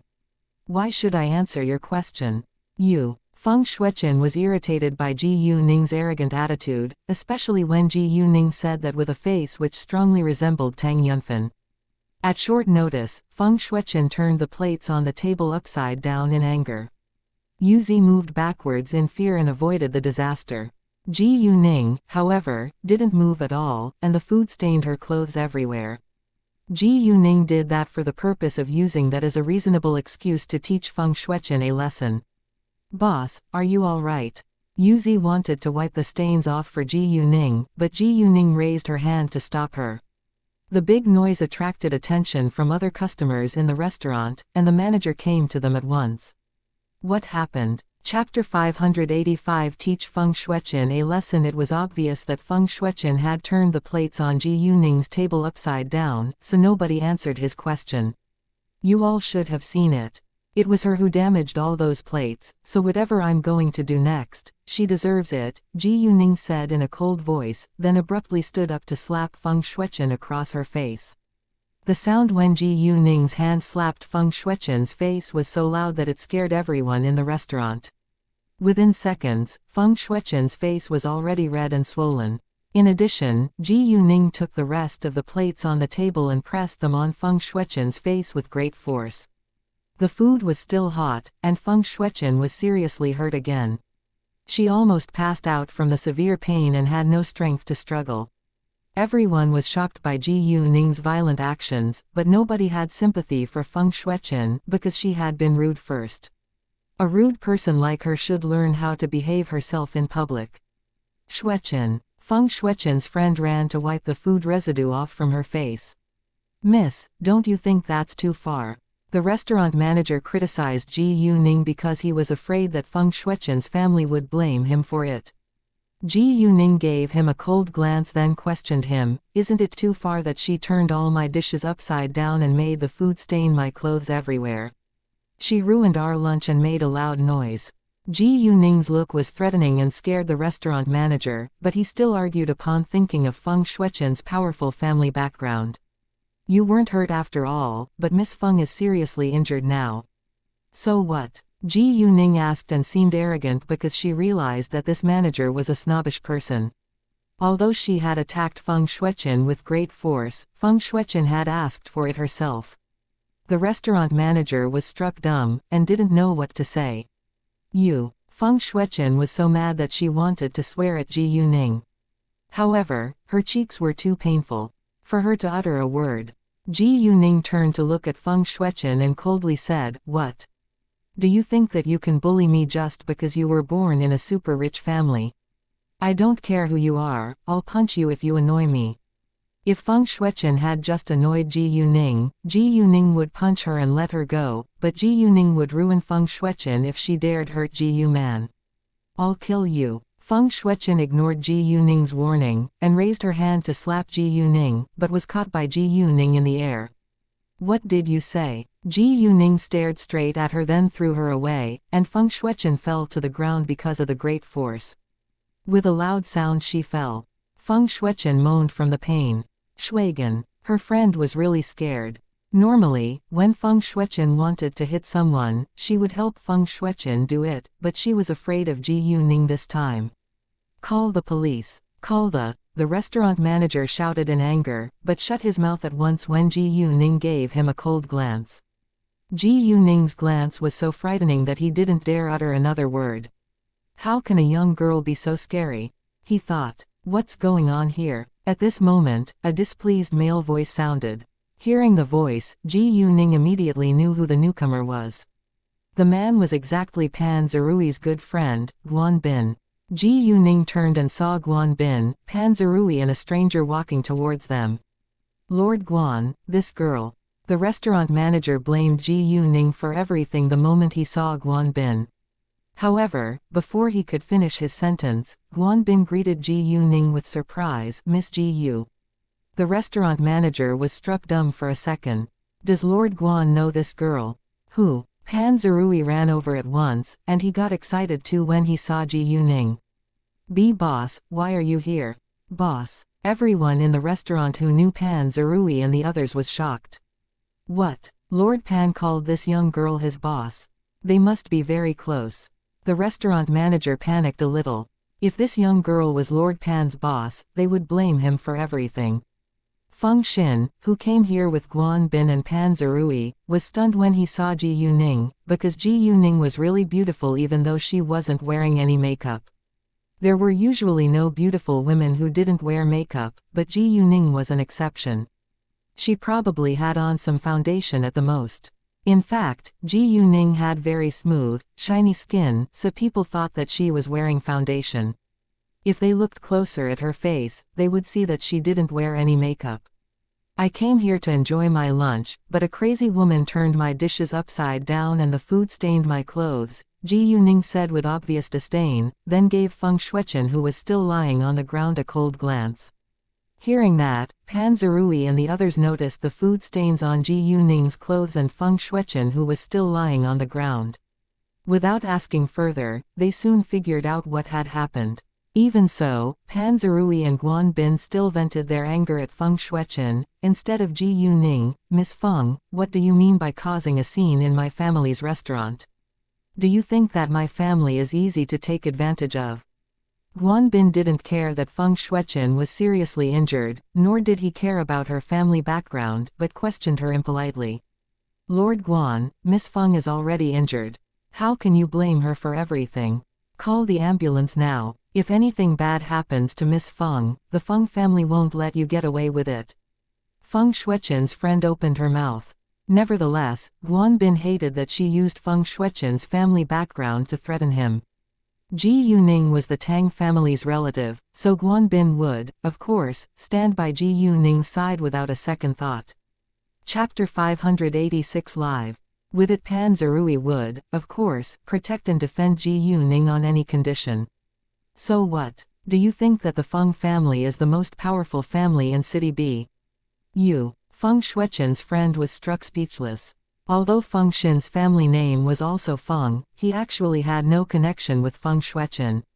However, when he saw Feng Shuichen seriously injured, he felt that it was a little much, so he said, "Well, I think we better send her to the hospital now. It won't do us any good if anything bad happens to her. She annoyed my boss." Pan Zerui was unwilling to let Feng Shuichen leave. All right, let them go. Ji Yuning thought that it was enough now, and she didn't want to waste more time on the mess. She has to pay the restaurant's losses before she leaves. She turned my dishes upside down and made the food stain my clothes, but she's injured now, so I'll forgive her. No matter what complaint she has, live with it. Ji Yuning seemed arrogant, but others somehow felt comfortable, especially when she said the last sentence. Guan Bin would ask for compensation from Feng Shuichen later. Nobody called the ambulance for Feng Shuichen, so her friend had to. Before the ambulance arrived, Guan Bin invited Ji Yuning to share a meal with them in a private room. Ji Yuning and Yuzi were still hungry, and Pan Zerui hadn't seen her in a long time, so Ji Yuning agreed. The two men who had leaked the information to Feng Shuichen didn't leave right away when they walked out of the restaurant. Instead, they secretly watched them from the window. When they saw Ji Yuning slapping Feng Shuichen, they were also shocked and felt lucky that they had escaped earlier. When the mess was solved, one of the two men made a call and reported on what had happened in the restaurant. The person who arranged them to leak the information wasn't Tang Deming, but a man who worked for him. The moment the person heard what had happened in the restaurant, he called Tang Deming. What? They encountered each other, and Feng Shuichen is injured. Tang Deming was astonished. Is this girl that powerful? Are you sure that she's the girl? Tang Deming asked. Not very sure. Since they weren't sure about it, there was nothing that Tang Deming could do. He told the two men to leave City B in case they would be caught. In the restaurant, Yuzi didn't know them, but she knew that they were all born in super-rich families from the conversation that they just had. Lin Tianyu's and Zhao Shaoxuan's families were barely comparable to the Pan family and the Guan family. Therefore, Yuzi felt uneasy when they shared a meal at the same table. What she didn't know was that Cao Wenxin was born in a much more powerful family than them. If she had known that, she wouldn't have felt at ease when she had made friends with Cao Wenxin. Boss, please order whatever you like. Pan Zerui gave the menu to Ji Yuning, and Ji Yuning didn't hesitate to order her favorite food. When the waiter left, Pan Zerui asked, Boss, why did Feng Shueqin suddenly irritate you? She asked about my relationship with the Tang family. I didn't tell her, so she got mad, Ji Yuning said, and lied to some extent, because she had to keep the fact that Tang Yunfan was her biological father a secret. Why did she ask about that? It's none of her business. They all thought that it was strange. Although they were also curious about Ji Yuning's specific connection with the Tang family, none of them dared ask that question. How much do you know about Feng Shueqin? Ji Yuning asked with curiosity. She knew that Feng Shueqin had to come from a rich family, but she didn't know the details. Feng Shueqin is from another super-rich family in City B, and she has admired Lord Tang for so many years. She even claimed to be Lord Tang's fiancé when she was younger. But Lord Tang doesn't like her. Nevertheless, she has remained single the entire time until now. She's 36 years old, Pan Zerui said. Hearing that, Ji Yuning was surprised. Although she loves Lord Tang deeply, she's also a malicious woman. No matter who criticizes her, she'll pay the person back, Pan Zerui said. Well, I don't think that she's able to do that to Miss Ji Yu, Guan Bin said. He believed that Ji Yuning was smarter and more powerful than Feng Shueqin. Exactly. Boss, feel free to call me if you need my support. I'll stand by your side, Pan Zerui said. Oh, boss, let me introduce you. This is my friend, Feng Xin, Pan Zerui said to Ji Yuning. Nice to meet you, Miss Ji Yu. I've heard Zerui mention you many times, Feng Shueqin said. Although my family name is also Feng, I don't have any family connection with Feng Shueqin. Ha ha, nice to meet you too, Ji Yuning said politely. Feng Xin used to think that Ji Yuning would be an arrogant, rich heiress. Unexpectedly, she was kind but stayed cold, so he didn't know how to get closer to her. On the way to the hospital, Feng Shueqin's friend called Feng Shueqin's sister-in-law, Lu Chuting. When Lu Chuting arrived at the hospital, Feng Shueqin's face was already wrapped in bandages and she couldn't say a word. Therefore, Lu Chuting asked Wu Jinyi, who was Feng Shueqin's friend, Jinyi, what happened? Who dared to hit Shueqin? Wu Jinyi didn't tell her everything on the phone, so she didn't know the details. Wu Jinyi then told her what had happened in the restaurant. Although Wu Jinyi didn't add fuel to the fire, Lu Chuting was still furious. The little bitch is too arrogant. Lu Chuting didn't think that what Feng Shueqin had done was rude, but blamed Ji Yuning for everything, which proved that she was a selfish person too. In fact, Lu Chuting was 4 years older than Feng Shueqin, but they were very close. As the old saying went, birds of a feather flock together. When they were both young, Lu Chuting admired Feng Shueqin's older brother, Feng Pinghui, from afar, but Feng Pinghui already had a girlfriend. In order to help Lu Chuting marry her older brother, Feng Shueqin along with Lu Chuting schemed against her older brother's girlfriend, and let Feng Pinghui catch the innocent girl in bed with another man. Chapter 587. Call Tang Yunfan. Dad Feng Pinghui was heartbroken and drowned his sorrows. And right at this moment, Lu Chuting seized the chance and used her body to comfort Feng Pinghui after he was drunk. It happened a decade ago and people were inclined to be more conservative, so the man had to take the responsibility if he slept with a woman. Therefore, Feng Pinghui married Lu Chuting, but he had no idea about the truth. Although he didn't love Lu Chuting, he treated her kindly, and lived their life like a normal couple. Lu Chuting relied on Feng Shueqin to marry Feng Pinghui, so she would defend Feng Shueqin without a doubt. In fact, Lu Chuting and Feng Shueqin had tried to trap Tang Yunfan in the same way, but they seldom had chance to approach Tang Yunfan. If they met Tang Yunfan, he always refused to drink, so they never succeeded. Shueqin, are you sure that the girl is really Tang Yunfan's daughter? Lu Chuting asked with vicious eyes. Yeah. Feng Shueqin groaned. No matter what, she must bear the result that she dared to hit Shueqin. If she is really Tang Yunfan's daughter, we can never let her get away with it. Lu Chuting said with strong hatred. After the meal, Ji Yuning left with Yuzi. Feng Xin still didn't open his mouth to ask for Ji Yuning's phone number because this was the first time that they had met each other and they seldom talked. If he asked for her number right now, it could leave a bad impression on Ji Yuning. Hey, boss, did you drive the Lamborghini here? Pan Zerui asked when they walked to the front door. They came here from the back door, so they didn't see the parking lot at the front door. Hearing that, Pan Zerui got excited. Where did you park it? Let me have a look. Not only Pan Zerui, but Guanbin and Feng Xin were also excited. Men all loved cars, especially luxurious cars. Right outside, Ji Yuning said.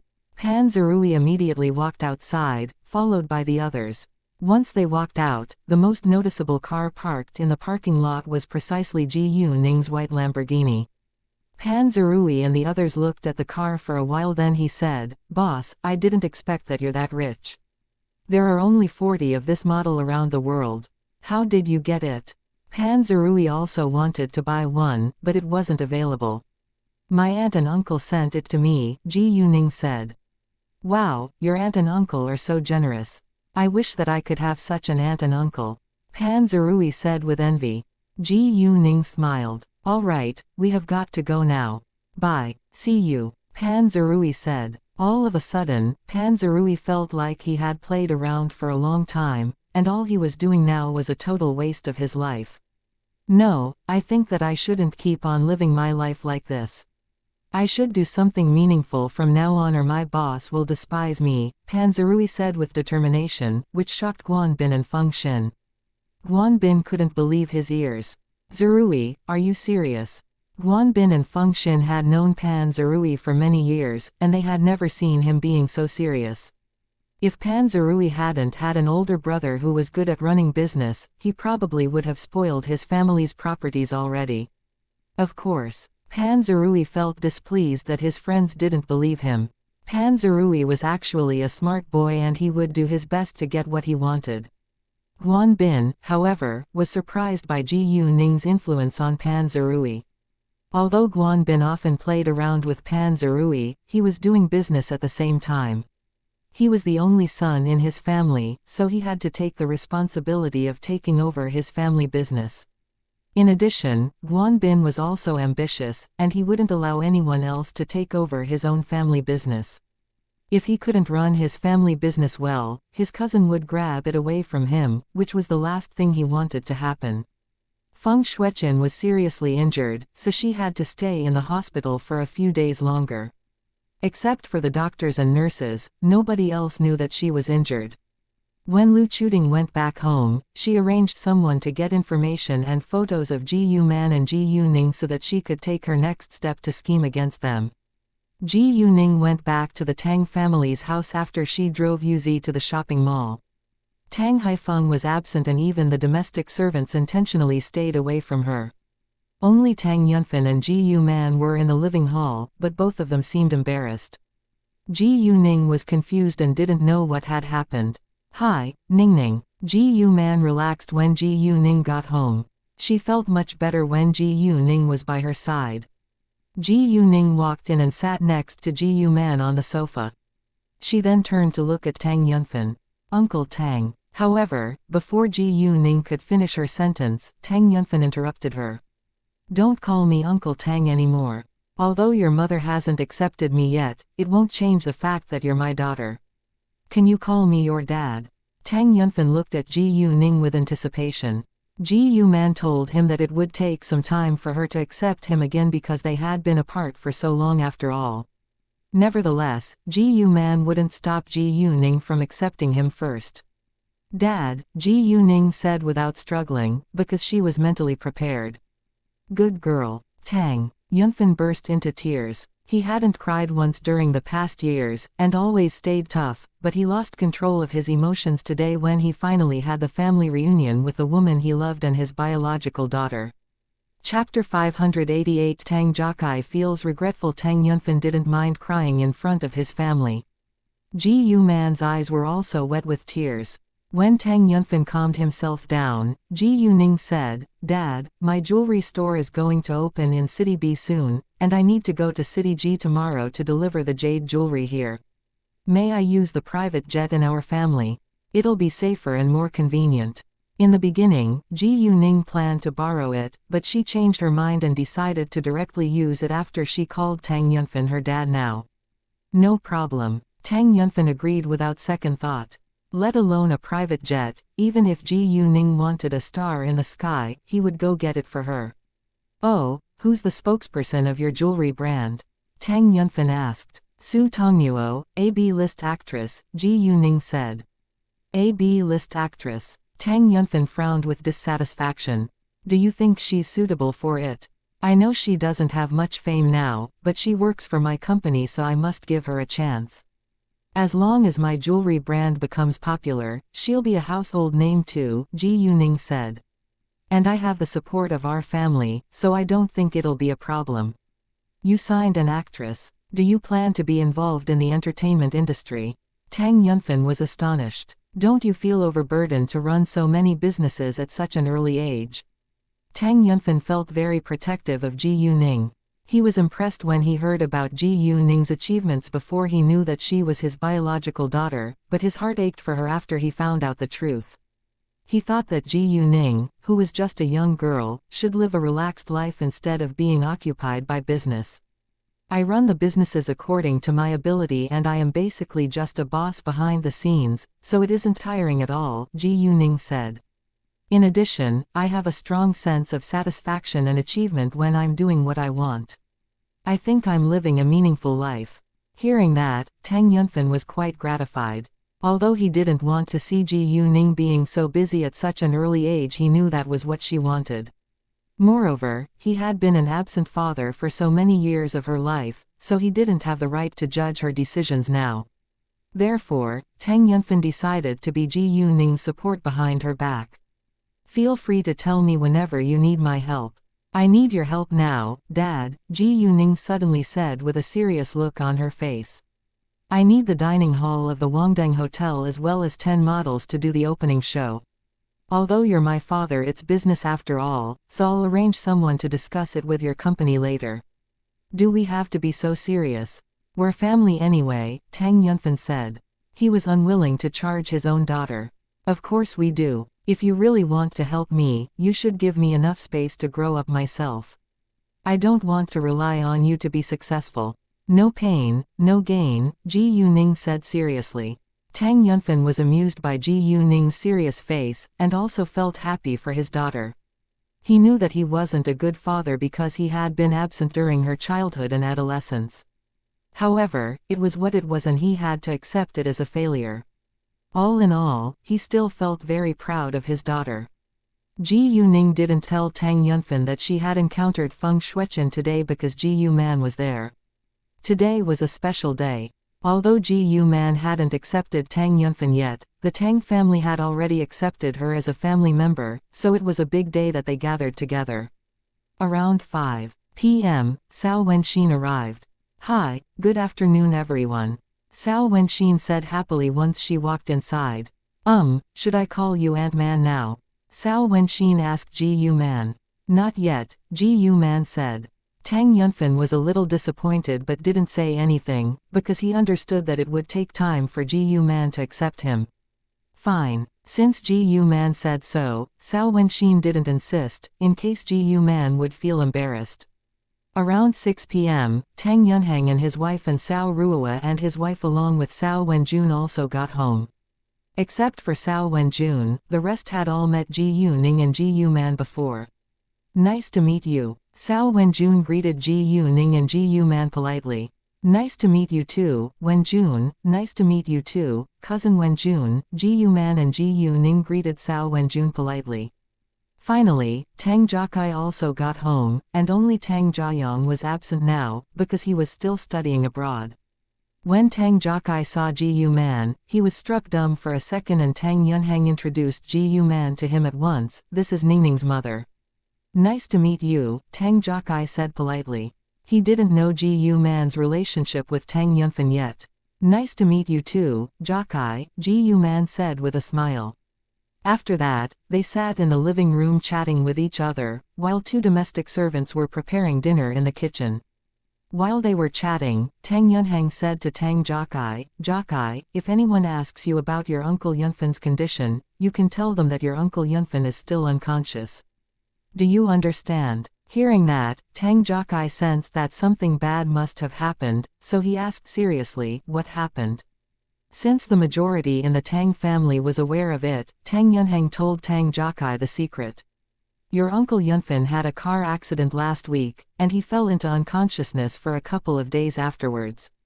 He didn't wake up until yesterday. Once your uncle Yunfan was in danger, some directors in the company started to take action to unseat us. In order to turn their trick to our own use, your uncle Yunfan will pretend to still be unconscious." "What? Why didn't you tell me earlier?" Tang Jiakai complained. He blamed himself because he had been absent last weekend and didn't know that his family had just been through a serious crisis. Although he might not be helpful, he wanted to do something. Tang Jiakai felt regretful and guilty that he had been out having fun while his family had been in danger. Chapter 589. Mr. Aquino, we didn't want to worry you, Tang Yunhang said. Tang Jiakai wiped his eyes. "I prefer to be worried rather than being regretful now. I feel so guilty that I've been out having fun while our family was in danger." "We're fine now, so don't tell Jiayong about it," Tang Yunhang said.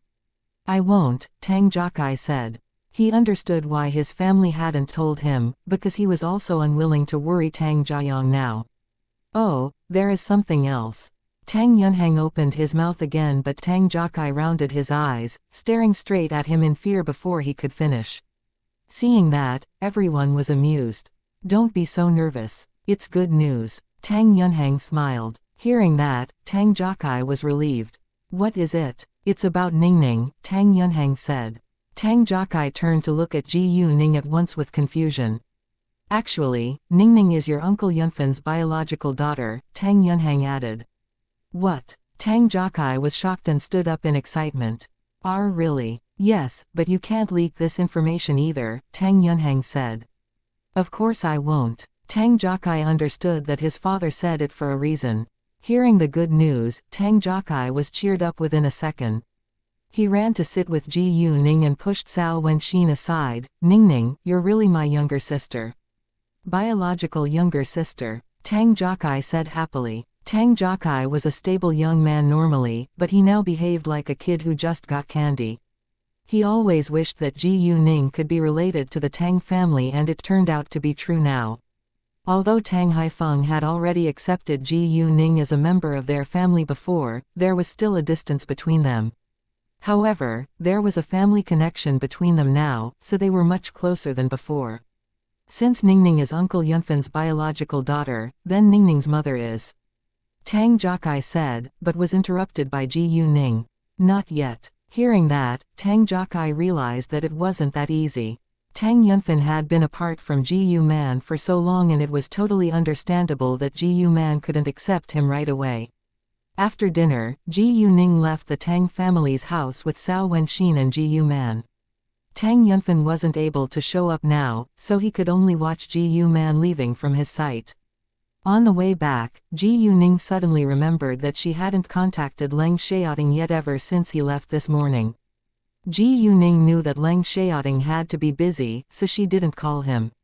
At that moment, in the airport of City Tang, Leng Xiaoting, Chen Meng and Xu Jinchen were in a car in a parking lot.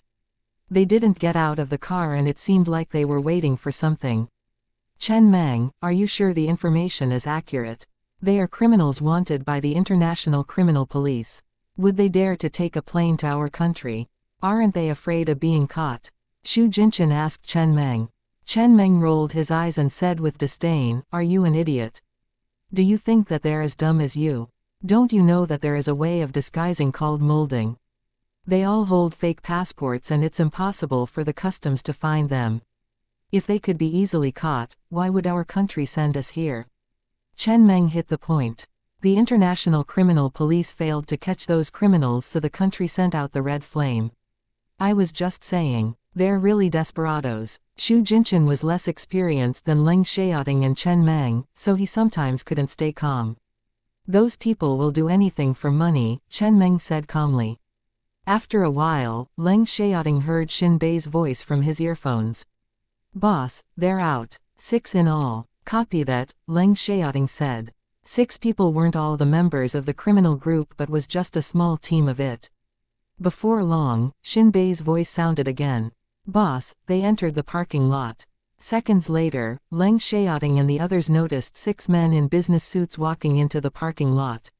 Although they were all dressed like businessmen, they were stone-faced and looked more like bodyguards. Ordinary people might not see the difference, but it was quite clear in the eyes of Leng Xiaoting's group. They got in an MPV then left, followed by Leng Xiaoting's car. In their car, several people were negotiating. Mr. Aquino, I think that the price you gave is a bit high. Would you mind lowering it before we settle the deal? In this case, we can also share more reward. A 30-year-old man sitting in the front passenger seat turned his head and looked at the young man sitting in a rear seat in the second row against the window. He was speaking in fluent language R. Bai Zhen, I hope that you can understand that there are more buyers than us who wants to buy this batch of goods. They're willing to make this deal with us all because we bid higher than others. If we lower the price now, they won't sell the goods to us. If so, how should we explain it to the Ando family? Do you think the Ando family will let us get away with it? Mr. Aquino wore a cold expression and reminded Bai Zhen in an impatient tone. Mr. Aquino is right. We can never annoy the Ando family, another young man echoed. Fine. Bai Zhen frowned. Although he was disappointed, he gave up because he knew that he couldn't persuade them. I haven't been to this country for a long time. It seems this country is declining. What do you think? A young man sitting on a rear seat in the third row suddenly opened his mouth to cheer everyone up. Chapter 590 The Death Penalty. I don't think that you're a qualified international mercenary because your accent is so heavy. Do you want to do business here in the future or not? Mr. Aquino sneered. Nobody would know that he was a foreigner from his standard local language. I was just kidding. Do you have to take it so serious? The young man immediately used the standard local language. Do you think it's the right time to joke now? Do you think it's easy to do business in this country? If the red flame finds us, we're doomed. Mr. Aquino said with worry. Hearing that, they all looked serious. Although they would do anything for money, they knew how dangerous what they were doing now was. Therefore, they also did their best to avoid the red flame. However, they had already caught the red flame's attention. The group of them didn't go to settle the deal at once but had a rest in a self-built house. They would meet the buyer tomorrow before the trade. This house was prepared by the buyer, in case they would be exposed if they stayed in a hotel. Although they used fake ID cards and passports, they could never be too careful. The International Criminal Police was chasing them. Once they were caught, they would be sentenced to the death penalty. That being the case, they already had the idea to retire after this deal and live a relaxed life on an island, which was also the reason why Bai Zhen wanted to get a bigger reward.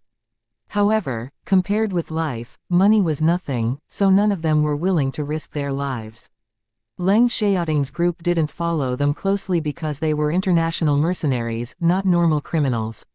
If Leng Xiaoting followed them too closely they would discover him. Since those criminals were already out, Leng Xiaoting was confident to catch them this time. City Tang was a small city and there weren't many small roads, so it wasn't difficult for Leng Xiaoting to follow them. When Ji Yuning was home, it was only 9 p.m., so she called Zhou Zhenghong and told him to be prepared.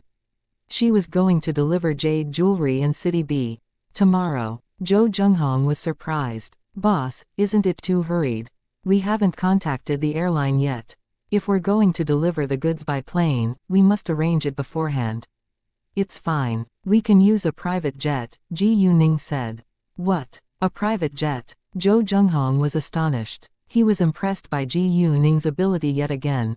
Afterwards, Ji Yuning asked Zhou Zhenghong whether he had arranged everything for his son because Zhou Zhenghong was the general manager of Jade Beauty Jewelry and he had to attend the opening ceremony in City B. Zhou Zhenghong told her that he had hired a babysitter, and the babysitter would take care of his son. Hearing that, Ji Yuning relaxed. After that, Ji Yuning called Su Tongnuo and told her to come to City B tomorrow afternoon for the advertisement shooting.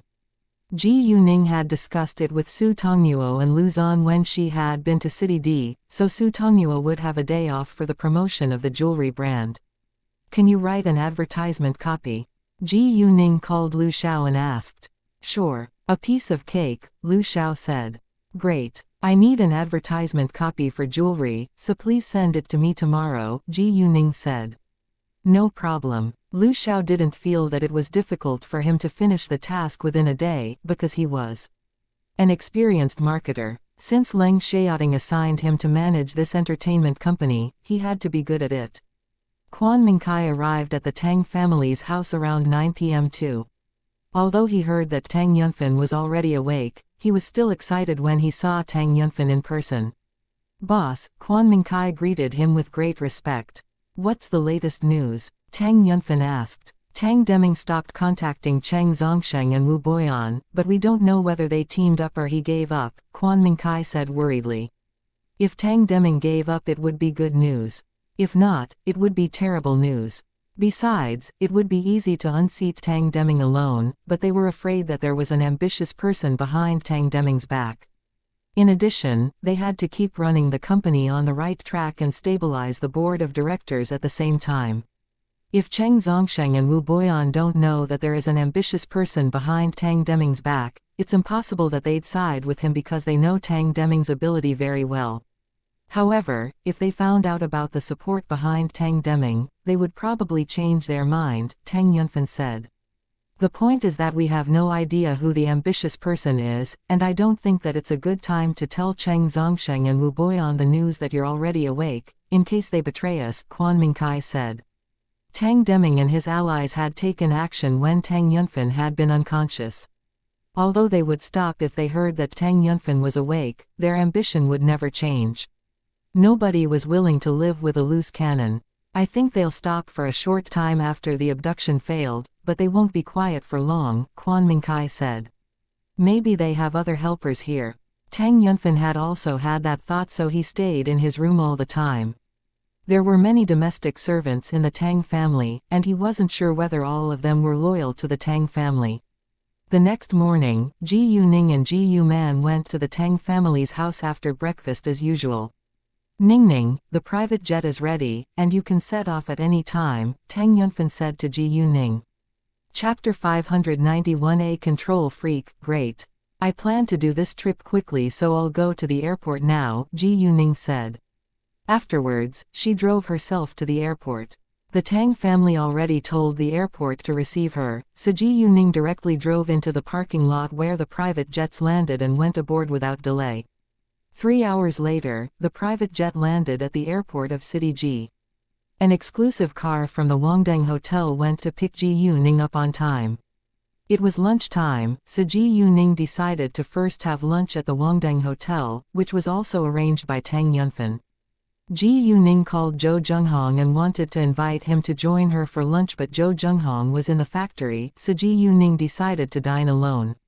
However, the moment Ji Yuning walked into the hotel, she ran into Satuyi, who was accompanied by 2 men and a woman. One of the men and the woman were foreigners. When Satuyi saw Ji Yuning, his eyes lit up. "Wait a second, I see my friend," Satuyi said to them, then strode to Ji Yuning in a hurry. The blonde woman was upset and stared straight at Ji Yuning, then asked the man who wasn't a foreigner. "Who is she?" "Sorry, no idea," the man said. He, of course, knew that the young girl was Ji Yuning, but Satuyi had warned him not to hurt Ji Yuning, so he kept it a secret. Besides, he knew that this blonde woman was bad-tempered, so he wasn't willing to tell her anything important. Ji Yuning sensed the blonde woman's hostility towards her, and she realized that the blonde woman must admire Satuyi and was mad at her because Satuyi walked to her. without hesitation once she showed up. Anyway, Ji Yuning didn't care as long as the blonde woman stayed away from her. When did you get here? Why didn't you tell me? Satuyi asked Ji Yuning, like she had hurt his feelings. Ji Yuning said, I just arrived to deal with business here and I'll leave soon. You'll leave soon? Satuyi frowned with disappointment. Yes, I'm busy, Ji Yuning said. Are you alone? Satuyi asked. Why don't we have a meal together? Satuyi said. In case Ji Yuning would decline, he added, we haven't gathered together for a long time. You never call me when you come to City Ji unless you need my help. Ji Yuning felt a little embarrassed because what he said was true. Well, can we share a meal the next time? Next time? When? You have never invited me to dine together in City Ji, Satuyi complained. Come on, give me a chance. Xuanfang is waiting for us in a private room now. Fine. Ji Yuning didn't know how to reject it, so she agreed. After that, Ji Yuning followed Satuyi, walking to his friends. When the blonde woman saw Satuyi walking back with Ji Yuning, she was annoyed and pointed at Ji Yuning, questioning Satuyi in anger. Satu, who is she? She spoke in the local language, which was quite authentic.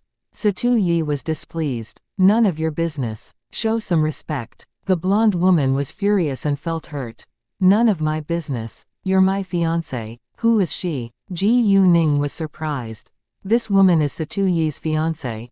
She was surprised not because she didn't want Satuyi to have a fiancé but because she didn't understand why Satuyi, who was such a handsome man, would choose such a woman with a plain face and bad temper.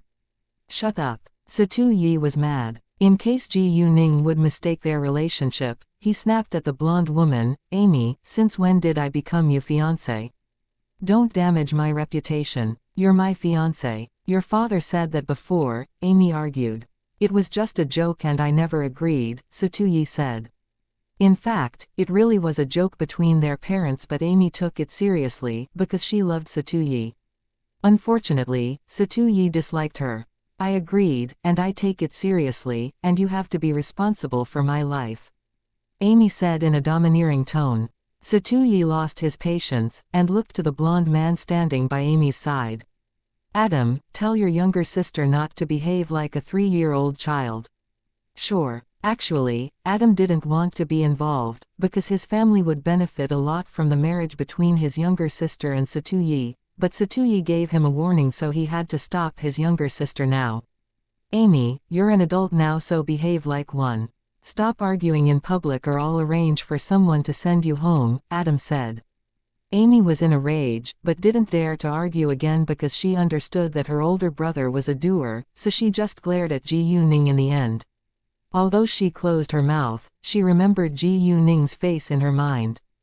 Ji Yuning, however, thought that this blonde woman was crazy. Even if she was Satuyi's fiancé, she had no right to vent her anger at Ji Yuning. In Ji Yuning's eyes, this blonde woman was as possessive as Feng Shuichen and both of them were control freaks. Ji Yuning was a little displeased, but ignored her. Ji Yuning knew that the blonde woman wouldn't give up, but Ji Yuning wasn't afraid of her. Satuyi and Ji Yuning walked at the front followed by the others, and Amy kept staring at Ji Yuning's back like she was going to tear her to pieces. Amy was so jealous because Satuyi had never treated any women so gently, except Ji Yuning.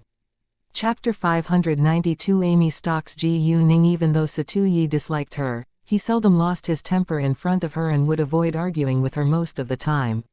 However, he shouted at her for Ji Yuning this time, and even told her to be respectful of Ji Yuning. It was hard for her to not believe that Satuyi treated Ji Yuning differently. In addition, she had to admit that Ji Yuning was very attractive, which made her feel jealous. When they arrived at the private room and pushed the door open, Chu Xuanfang stood up at once to welcome them. Ji Yuning. Chu Xuanfang was surprised to see Ji Yuning.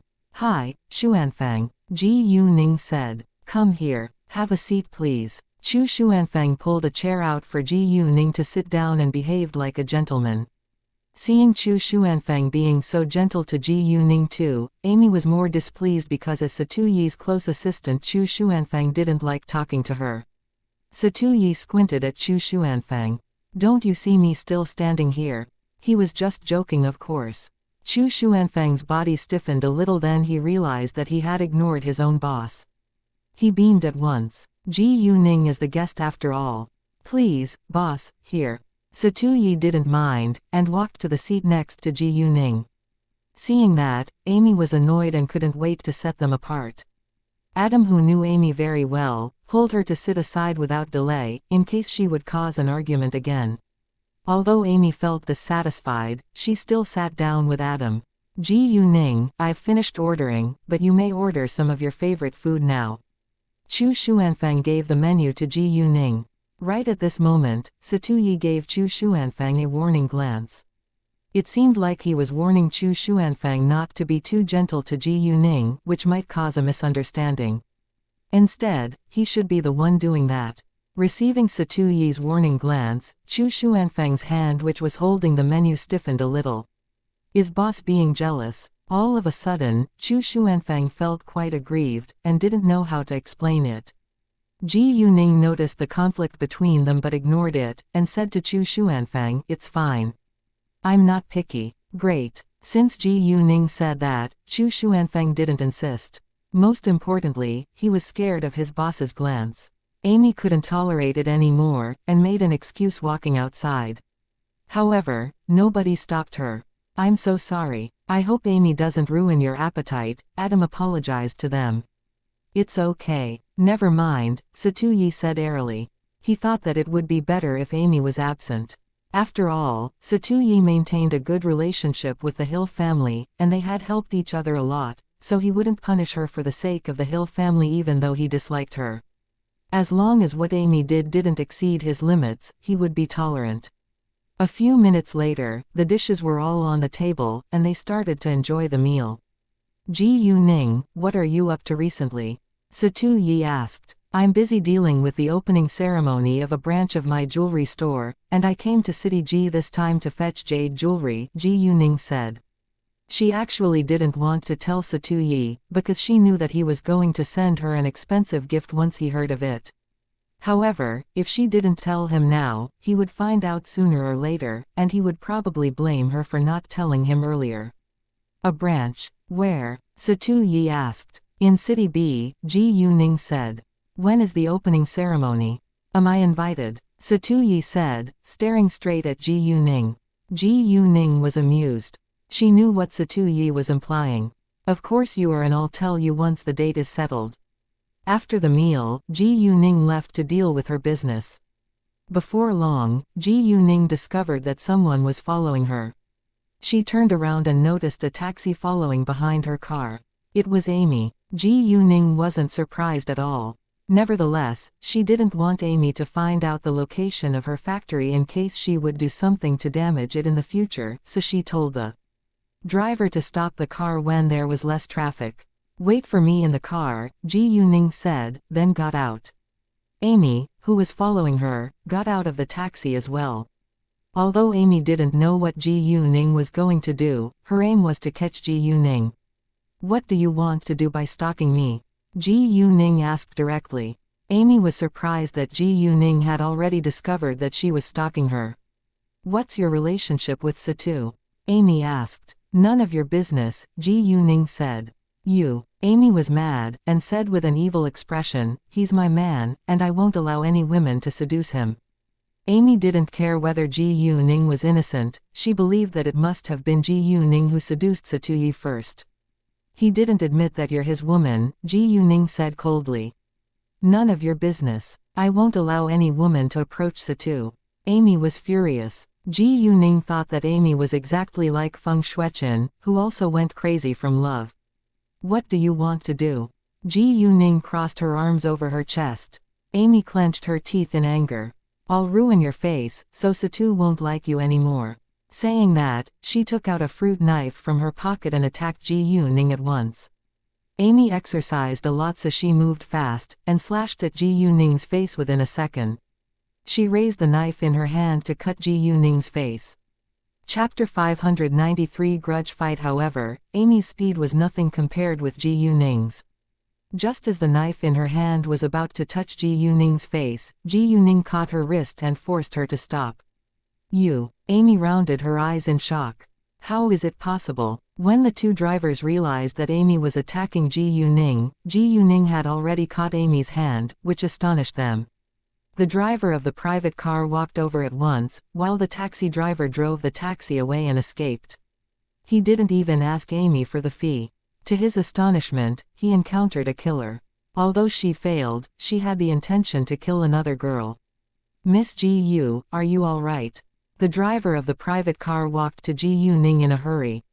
Although he didn't know Ji Yuning's identity, the chairman's secretary had arranged for the hotel to receive her, so he knew that she must be an important figure. If anything bad happened to Ji Yuning, he would probably lose his job. Seeing that Ji Yuning was safe, the driver stood aside in silence. How did you? Amy was still in shock. Why couldn't I? Do you think that I'm weak? Ji Yuning sneered. Amy struggled at once to get rid of Ji Yuning's hand. However, Ji Yuning, of course, wouldn't let her go. When Amy was about to attack Ji Yuning again, Ji Yuning broke her wrist without delay and the fruit knife fell on the ground, and was kicked away by Ji Yuning afterwards. Amy groaned in pain, and her face turned pale. She felt quite embarrassed and got furious. Ji Yuning let Amy go after she broke her wrist, but Amy wouldn't give up like that. Although her wrist was broken, she still believed that Ji Yuning was just a young girl and she could easily beat her down. If she couldn't teach Ji Yuning an unforgettable lesson today, she would have nowhere to vent her anger. In the following minutes, Amy fought several rounds against Ji Yuning, but she failed to gain any advantage. Instead, she was hurt and injured by Ji Yuning every time. In the end, Ji Yuning kicked her away and she fell on the ground with a loud sound. Amy could barely stand up after this hit, so she glared at Ji Yuning while lying on the ground. How dare you hit me? The Hill family in Country Y won't let you get away with it. The Hill family. Ji Yuning frowned a little. She had heard of the Hill family, which was a powerful ancient family in Country Y. Even so, Ji Yuning wasn't afraid of them, because it was Amy who had attacked her in the first place. In addition, Ji Yuning believed that Satuyi would help her. Oh, really? If your family is as unreasonable as you, I'm curious how they'll punish me for it. Ji Yuning sneered again with disdain, then she turned around to get in the private car and left. For the sake of Satuyi, Ji Yuning still called him Satu. Amy stalked me and tried to ruin my face, but I ended up injuring her at XX Road, Ji Yuning said. What? Amy stalked you and even tried to ruin your face?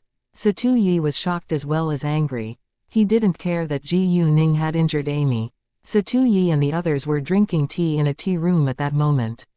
When Adam heard what Satuyi said on the phone, he was astonished. What? Chu Xuanfang was also greatly surprised. Is Ji Yuning all right? Satuyi hung up the call and seemed extremely displeased. Satu, I'm sorry. I didn't know that Amy would. Adam explained at once. It was beyond his expectation that Amy would attack Ji Yuning. How is Miss Ji Yu now? She's fine, but Amy is injured.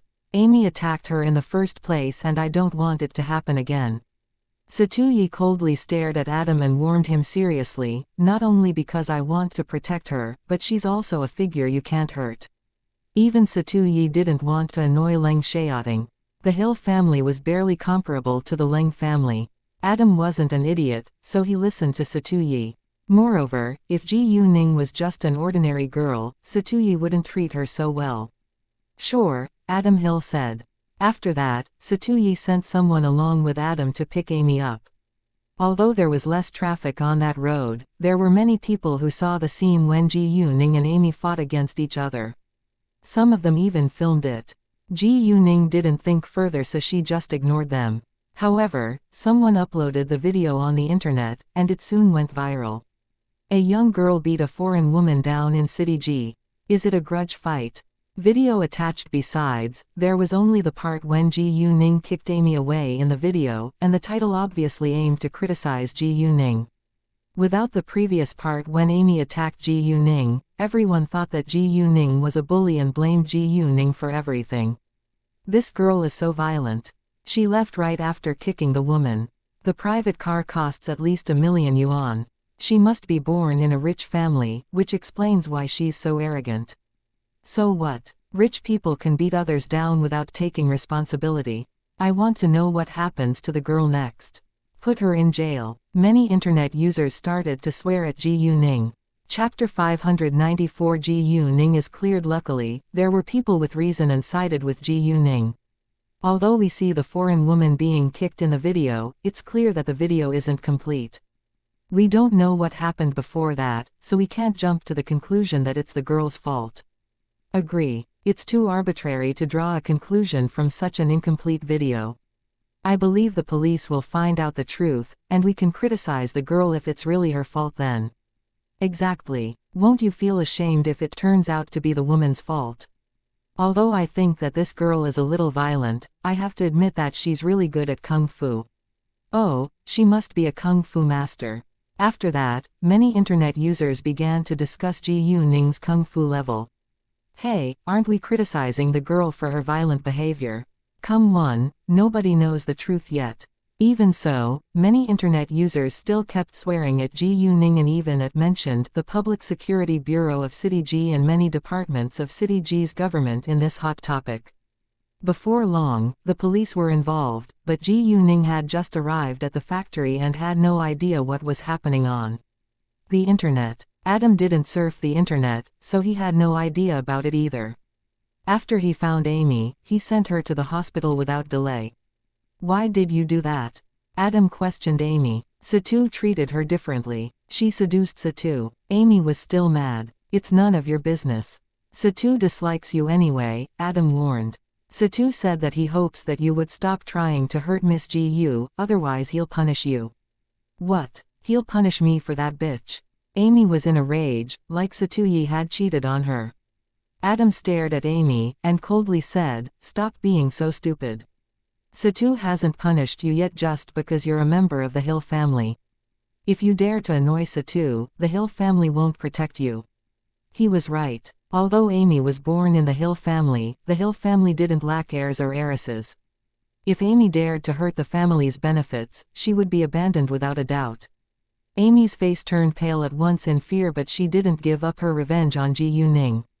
She just made up her mind not to be discovered. In fact, she was digging her own grave.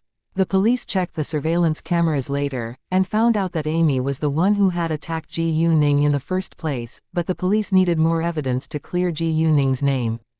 After checking the number plate of the private car in the surveillance video, the police found that it belonged to the Wangdang Hotel.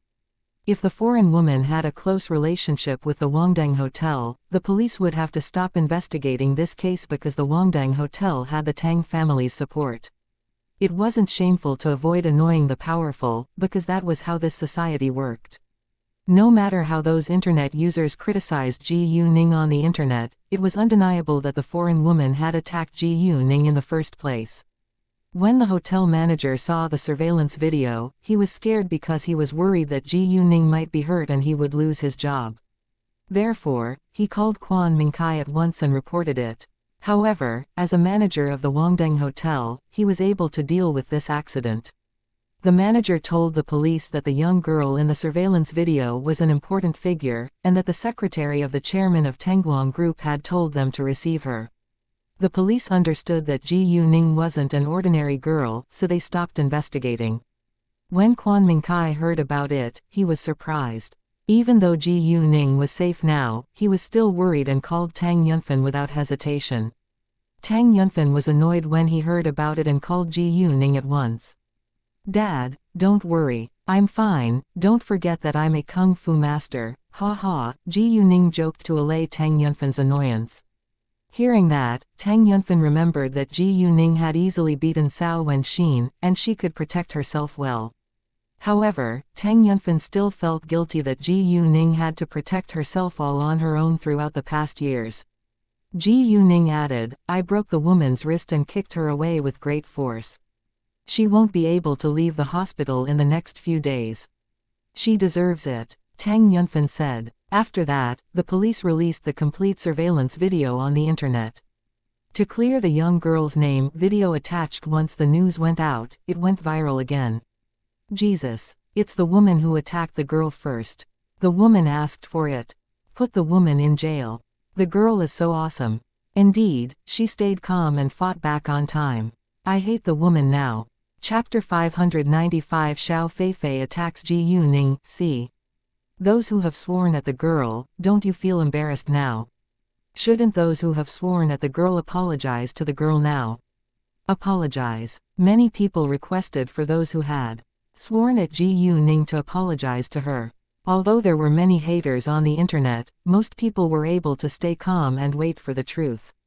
After a short while, some of those who had sworn at Ji Yuning apologized to her. I'm sorry for my unkind comments on the girl. What's going on recently? How come so many girls who are good at kung fu have appeared all of a sudden? What? So many? What has happened? Tell us. Afterwards, an internet user sent out several news links. A car accident on a highway in City D. A brave and powerful girl caught its wheel. Pictures attached. In the capital, a man kidnapped a boy on a bridge. A girl caught the man from his back. Video attached in City G. Migrant workers had severe conflict with a land developer. A girl alone beat a group of security officers down. Video attached. Big news. The secretary of Municipal Party Committee, Yuan Jisong, was stabbed by a crazy man at the outside of the government center. A young girl kicked the crazy man away on time and her partner caught the criminal. Photo attached. A girl saved a female fan's life at the airport. Pictures attached. Although the above news had all gone viral previously, not everyone had read or heard of them before. However, the girl in the pictures or videos became quite popular at once now. Jesus, she's so unbelievable. She must be a kung fu master. I wish she could teach me kung fu. Wow, it's so exciting. Are those girls in the pictures and videos the same person? I have the same idea. There is a picture of her face in the fifth piece of news. She's a beauty. OMG. She is a real goddess. Does anyone know anything about her? I want to know more about her. The news went abroad within seconds. Unfortunately, Ji Yuning wasn't a celebrity and didn't have a Weibo account. Otherwise, the number of her followers would increase dramatically. Right now, the mysterious girl in the above news became a hot topic on the internet, which surprised everyone, including celebrities. Many of the stars paid a lot to buy a hot topic, but this mysterious girl became popular without making an effort. In addition, the mysterious girl became famous because she had helped many innocent people, so the majority of the internet users admired her very much. It couldn't be a publicity stunt, because nobody would risk his or her life to do that. After the news went viral, Chu Peihan and the others finally heard what had happened to Ji Yuning, and they were all mad at the foreign woman's crazy behavior. Chu Peihan immediately left a comment under the news. What the fuck? How dare she attack my boss? If the foreign woman reads my comment, come to City F and meet me. Once Chu Peihan's comment was sent out, everyone got to know that the mysterious girl came from City F. And they started to at Chu Peihan and asked for information about the mysterious girl. Hey, is the girl from City F? What's her name? Hey, do you have her number? Hey, please tell me more about her. Chu Peihan received a lot of private messages from a bunch of strangers within a minute, and she was shocked. Jesus, did I say something I shouldn't have? They're eager to find out more information about our boss, and you told them that you know our boss, and even told them that boss comes from City F. They will, of course, ask you, how Rand said. It was very simple. How come Chu Peihan couldn't figure it out? I'll delete the comment right now. Chu Peihan deleted her comment at once. It's useless, because they already know your account, Mu K said. Well, I won't log in again, Chu Peihan said airily. From the beginning to the end, the problem was already solved before Ji Yuning dealt with it herself. However, when Xiao Feifei read the news, she was shocked by Ji Yuning's outstanding ability, but she was more jealous of Ji Yuning when everyone started to admire Ji Yuning. When a person got jealous, he or she would lose their reason. Therefore, Xiao Feifei applied for a new account and began to attack Ji Yuning under the news. Everyone, don't be fooled by her appearance. This girl is named Ji Yuning, and I study in the same school as her. She fights a lot in our school, and is always absent from classes. Half a year ago, she was still a poor girl, but now she has over 100 million yuan in wealth. Do you think it's normal? A hint, she plays around with all kinds of men every day. Once the comment was out, it threw a bomb into the crowd on the internet. Really? No way. How can she make over 100 million yuan within half a year? It's impossible. She fights a lot in her school and is always absent from classes. She's a bad girl. I don't believe that. If it's true, it's so disgusting. I just thought that she is a goddess. It turns out she's a bitch. I feel disgusted. I prefer to be silent before the truth comes out. Me too. It's just a comment left by a stranger. Who knows whether it's real or not? I think it's not true. I don't believe it either. Nobody would risk his or her life for a publicity stunt. All in all, a third of internet users believed it, a third of internet users stayed neutral, while a third of internet users didn't believe it. Either way, it affected Ji Yuning's reputation now. Chapter 596. A goddess. A model. An idol. What the fuck? Who left the comment? At that moment, Hao Ran was having a class when he read the news, and he couldn't help but shout out loud in anger, which scared his classmates and his teacher in the classroom. Hao Ran, what's wrong with you? His teacher criticized him. Although he knew that Hao Ran wasn't a good student, and he didn't care whether Hao Ran attended his classes or slept in his classes, he wouldn't allow Hao Rao to affect other students in the classroom. Someone in our school attacked Ji Yuning on the internet, Hao Ran said with annoyance. What? Really? They had all heard of Ji Yuning, who was the top student in their grade. What? Someone attacked our boss on the internet. Qin Zixin and Zhang Tianping were also mad. Let me see it. Hearing that, Mr. Fang walked to Hao Ran. Everyone in the classroom took out their phones. The most liked comment under the hottest topic on the internet now, Hao Ran added, and they all read the news and comment. When Mr. Fang finished reading the news and the comment, he was displeased. Whether this comment was true or not, this comment damaged Ji Yuning's reputation and also damaged the reputation of their school. As the girl in the pictures and videos Ji Yuning. Oh my, Ji Yuning is such a great girl. Some students were greatly impressed by the news. Yes, Ji Yuning did all of those great things, Hao Ran said. Mr. Fang was also surprised by what Ji Yuning had done. In that case, he was unwilling to see Ji Yuning being slandered on the internet. You may study on your own for a while. I need to go to the principal's office, Mr. Fang said. He had to report it to the principal immediately. Once Mr. Fang was gone, Hao Ran told his friends in their WeChat group about what had happened to Ji Yuning. Fuck, who dares to attack my boss on the internet? Chu Peihan jumped up in anger. I promise that I'll beat him or her. Everyone in the classroom was shocked by Chu Peihan's abrupt movement. However, before their teacher could question her, the bell rang and the class was over. Hey, you all, read the hottest topic on the internet right now. Someone is slandering Ji Yuning, and we must swear at him or her. Chu Peihan gave an order to everyone in the classroom. This class was held by their head teacher, Zhang Yuan, but he didn't scold Chu Peihan's rude behavior immediately. Instead, he took out his phone as well to see what was going on. As a teacher, he wasn't willing to see the school being involved in a scandal. Seeing that the teacher didn't say anything, all the students took out their phones to read the hottest topic on the internet. Not all of them were eager to help Ji Yuning, but they were all curious about it. After reading the news and the comment, they were all shocked. Jesus. Ji Yuning saved so many people's lives. I can't believe my eyes. She beat a group of security officers by herself. Is she really Ji Yuning, not a superwoman? They all doubted whether the girl was Ji Yuning, even though they already saw the picture of her face, because it was totally beyond their imagination. What? Ji Yuning has over 100 million yuan in wealth. Impossible. Isn't she really poor? She became so rich within half a year.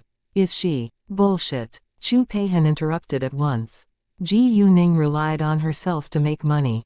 Everyone in the high society is aware of the fact that Ji Yuning is the boss of Jade Beauty Jewelry.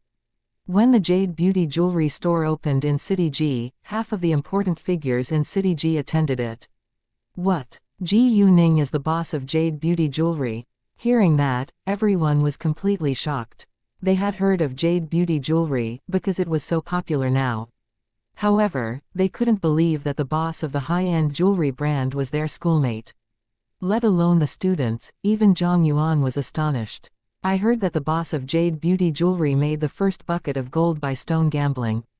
In other words, Ji Yuning knows how to gamble stones, and she's quite good at it. Exactly. Stone gambling is highly risky. Wow, Ji Yuning is so amazing. I think she's a perfect goddess, model and idol. After that, most people sided with Ji Yuning and went to swear at the person who had slandered Ji Yuning. What's wrong with you? Do you dare tell us your real name?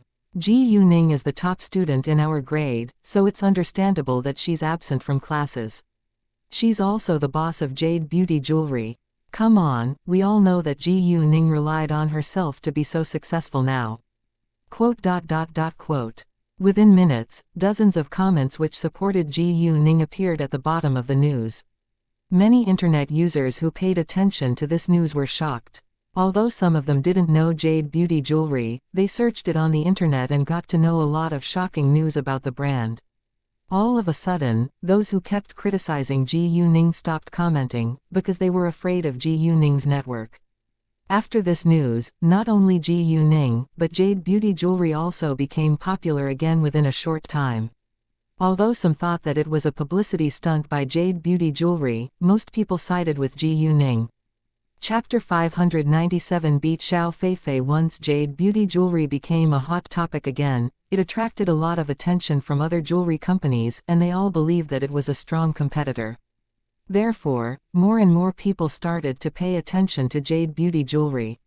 When many celebrities saw the posters of Jade Jewelry on the official website of Jade Beauty Jewelry, they were attracted too.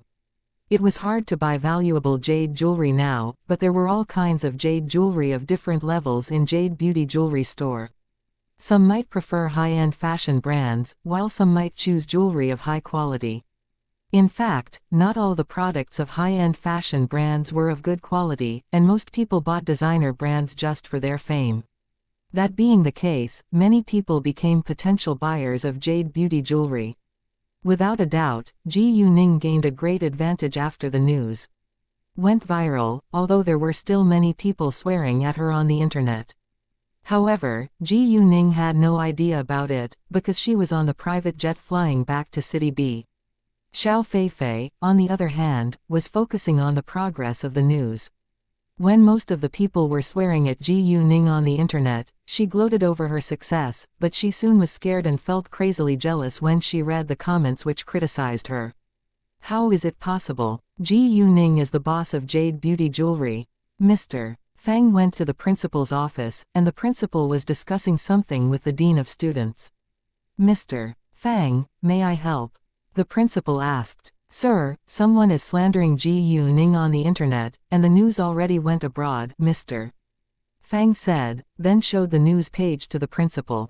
What? The principal was astonished, and took Mr. Fang's phone at once. The dean of students went over as well. After reading the news and comments, they were all impressed by Ji Yuning's brave behavior and mad at the student who said that she was studying in the same school as Ji Yuning. Broadcast a warning to the student who slandered Ji Yuning. Tell her to apologize at once or she'll be expelled, the principal ordered. The principal did that not only for Ji Yuning, but also for the reputation of their school.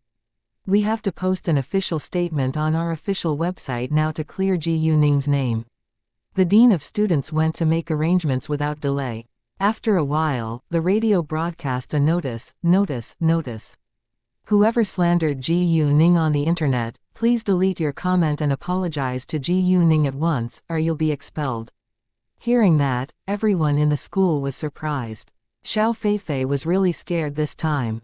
To her astonishment, their school found out what she had done and even broadcast a warning. In the meantime, the rest of the students all took out their phones to check the hottest topic on the internet. The news went abroad in their school within a short time. After reading the news, they were all shocked and impressed by Ji Yuning's good deeds, then began to defend Ji Yuning and swore at the person who slandered her. Although it all happened on the internet, Xiao Feifei still felt quite stressed. Even though she was reluctant to delete her comment, she was left with no choice now. Once she deleted her comment, other people's criticisms on her disappeared too. However, someone already took a screenshot of her comment and posted it on the internet, which caused more and more internet users to start to swear at her. After that, Xiao Feifei posted her apologies to Ji Yuning on the internet. Ji Yuning, I'm so sorry for what I've done. I did it just because I'm jealous of your beauty and your excellent performance in our school.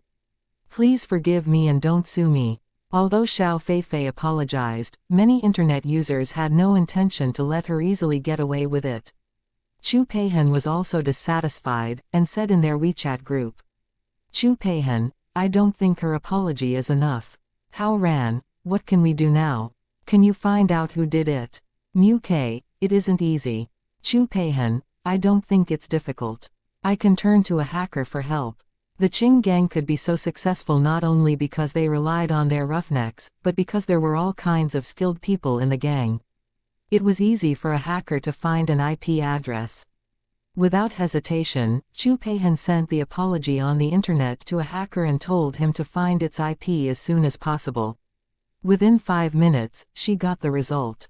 The person used a mobile phone to post the apology, and the hacker sent Chu Peihan the person's phone number, ID card, name and pictures in the phone. Xiao Feifei. Chu Peihan was surprised and sent the result to their WeChat group. Chu Peihan, let's go beat her this afternoon. Who'll go with me? Hao Ran, Xiao Feifei. She dared to scheme against our boss again. Mu K, although I hate Xiao Feifei, I don't beat girls. Qin Zixin, me neither. Peihan, I think you alone are enough, and we'll go with you to support you. Chu Peihan, great. Chu Peihan knew that they weren't willing to beat girls, and she wouldn't force them to do it. Anyway, she was able to beat Xiao Feifei down alone. Li Yuanmen was a young man around 27 years old, and his major was website design.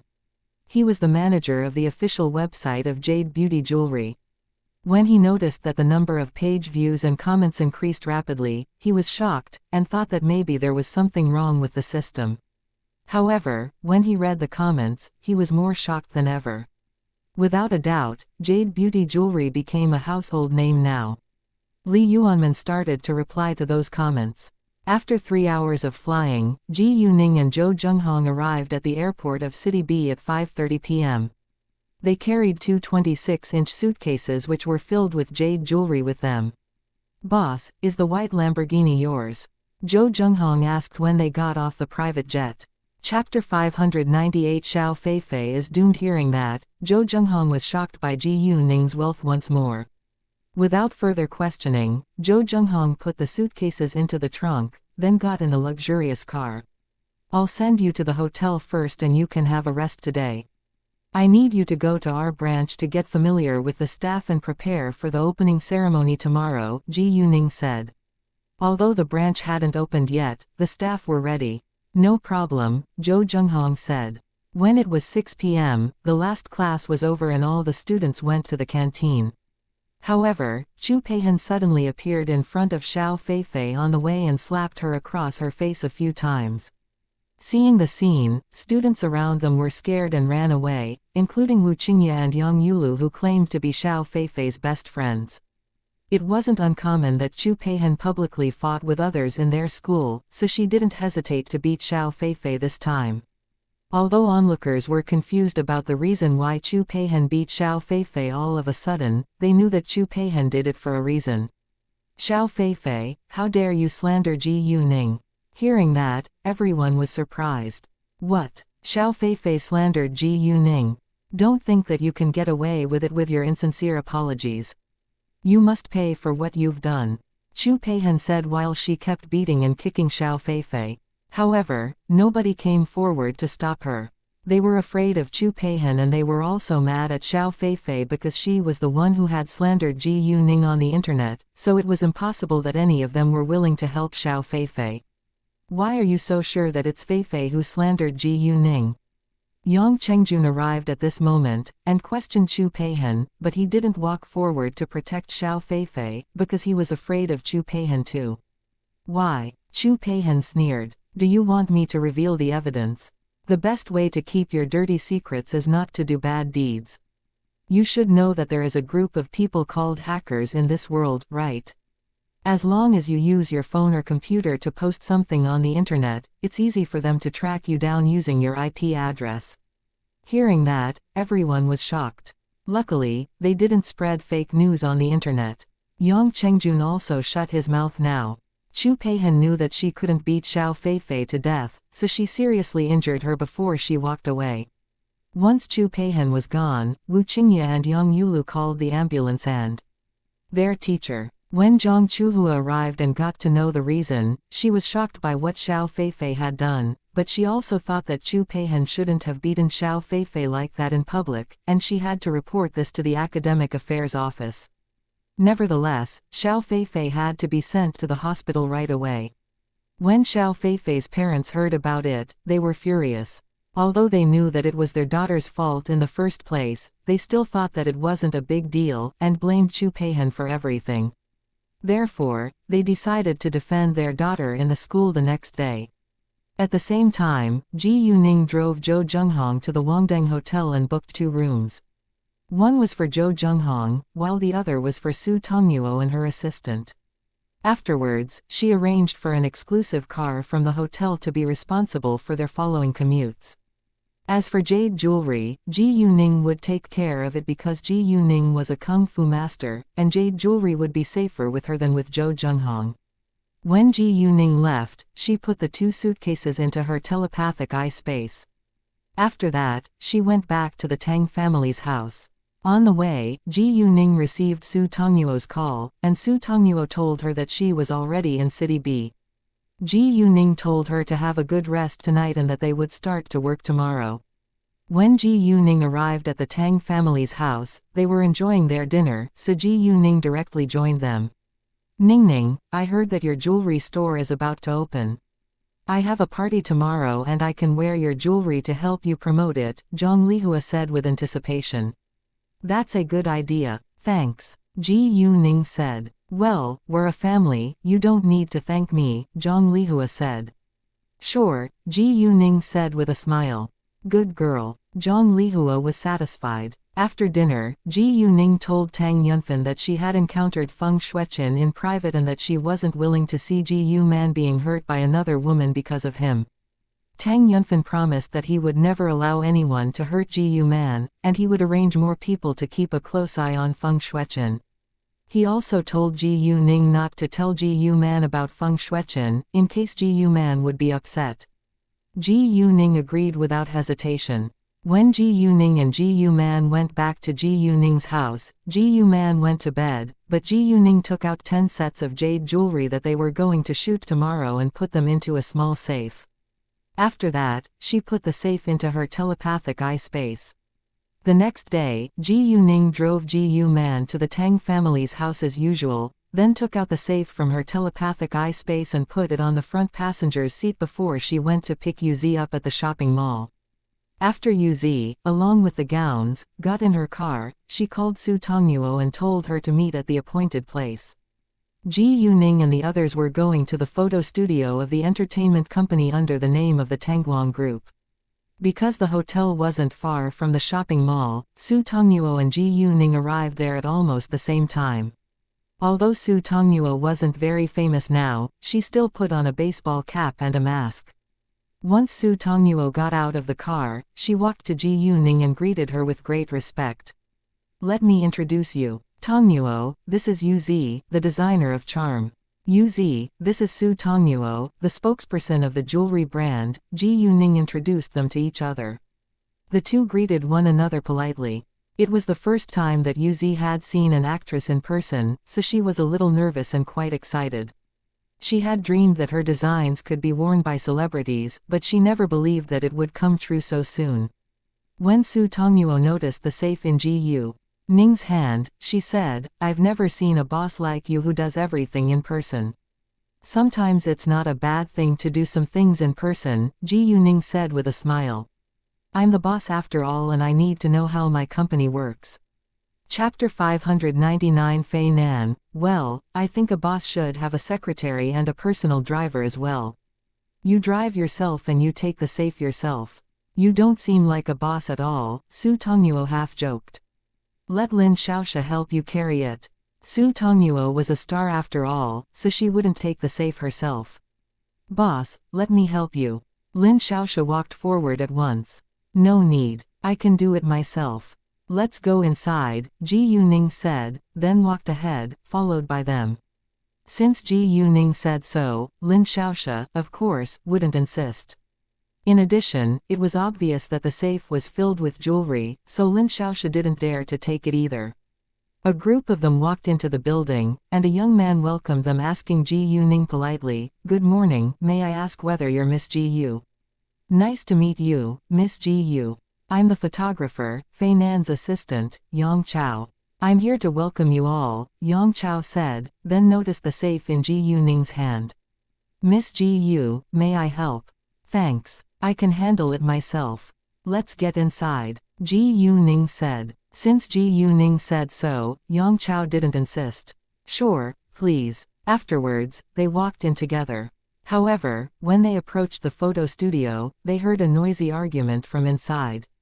"Fei Nan, didn't you tell us that you're on vacation? I asked you to take photos for me, but you rejected and now you suddenly appear." A female voice questioned in anger. "I don't have time for you. Can't you see that I'm busy here?" A man said with impatience. Shen Ruiyan was an actress working for Tangguang Entertainment, and she became a B-list star within 3 years after her debut. She was a good actress, but was now quite arrogant after she gained some fame.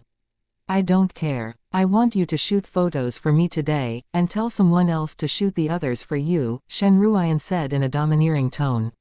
Fei Nan was the chief photographer of Tangguang Entertainment and many celebrities loved his work. However, Fei Nan was also an artist with his own working principles. He listened to his boss, but listened to himself as well. Since he was the chief photographer, he had the right to choose. In fact, Fei Nan planned to go on a vacation for a week in the beginning, but Quan Mingkai had called him in person. Quan Mingkai even told him to be as polite as possible, so he thought that the person who came to this photo studio today had to be an important figure. "I need to work now. Please get out of my way," Fei Nan said and lost his patience. "You." Shen Ruiyan was mad. Right at this moment, her agent opened his mouth and asked, "Fei Nan, I didn't hear that any actor in our company is going to shoot photos today. Who is the person you're going to shoot today? If the person is a newcomer, why don't you let others do the work for you? Ruiyan's value isn't low, so you better think twice." "I should think twice." Fei Nan was amused. "Wang Wei, if you want me to shoot Shen Ruiyan, go discuss it with my boss.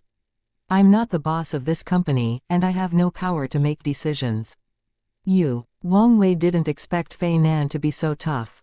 At that moment, Yang Chao guided Ji Yuning and the others inside and they attracted everyone's attention in the studio. People noticed Su Tongnuo first, because she was the most noticeable person among them, and she behaved like a star. However, when Shen Ruiyan saw Ji Yuning, she was upset, and felt jealous. The majority of the actresses in the entertainment industry were beautiful women and Shen Ruiyan was also very pretty. However, Ji Yuning was more stunning than her. Shen Ruiyan thought that Ji Yuning was probably a newly signed actress in the company and came here to shoot promotional photos. However, why did Fei Nan come to shoot a newcomer in person? Thinking of that, Shen Ruiyan was displeased. "Hi, Miss Ji Yu is here," Yang Chao said to Fei Nan.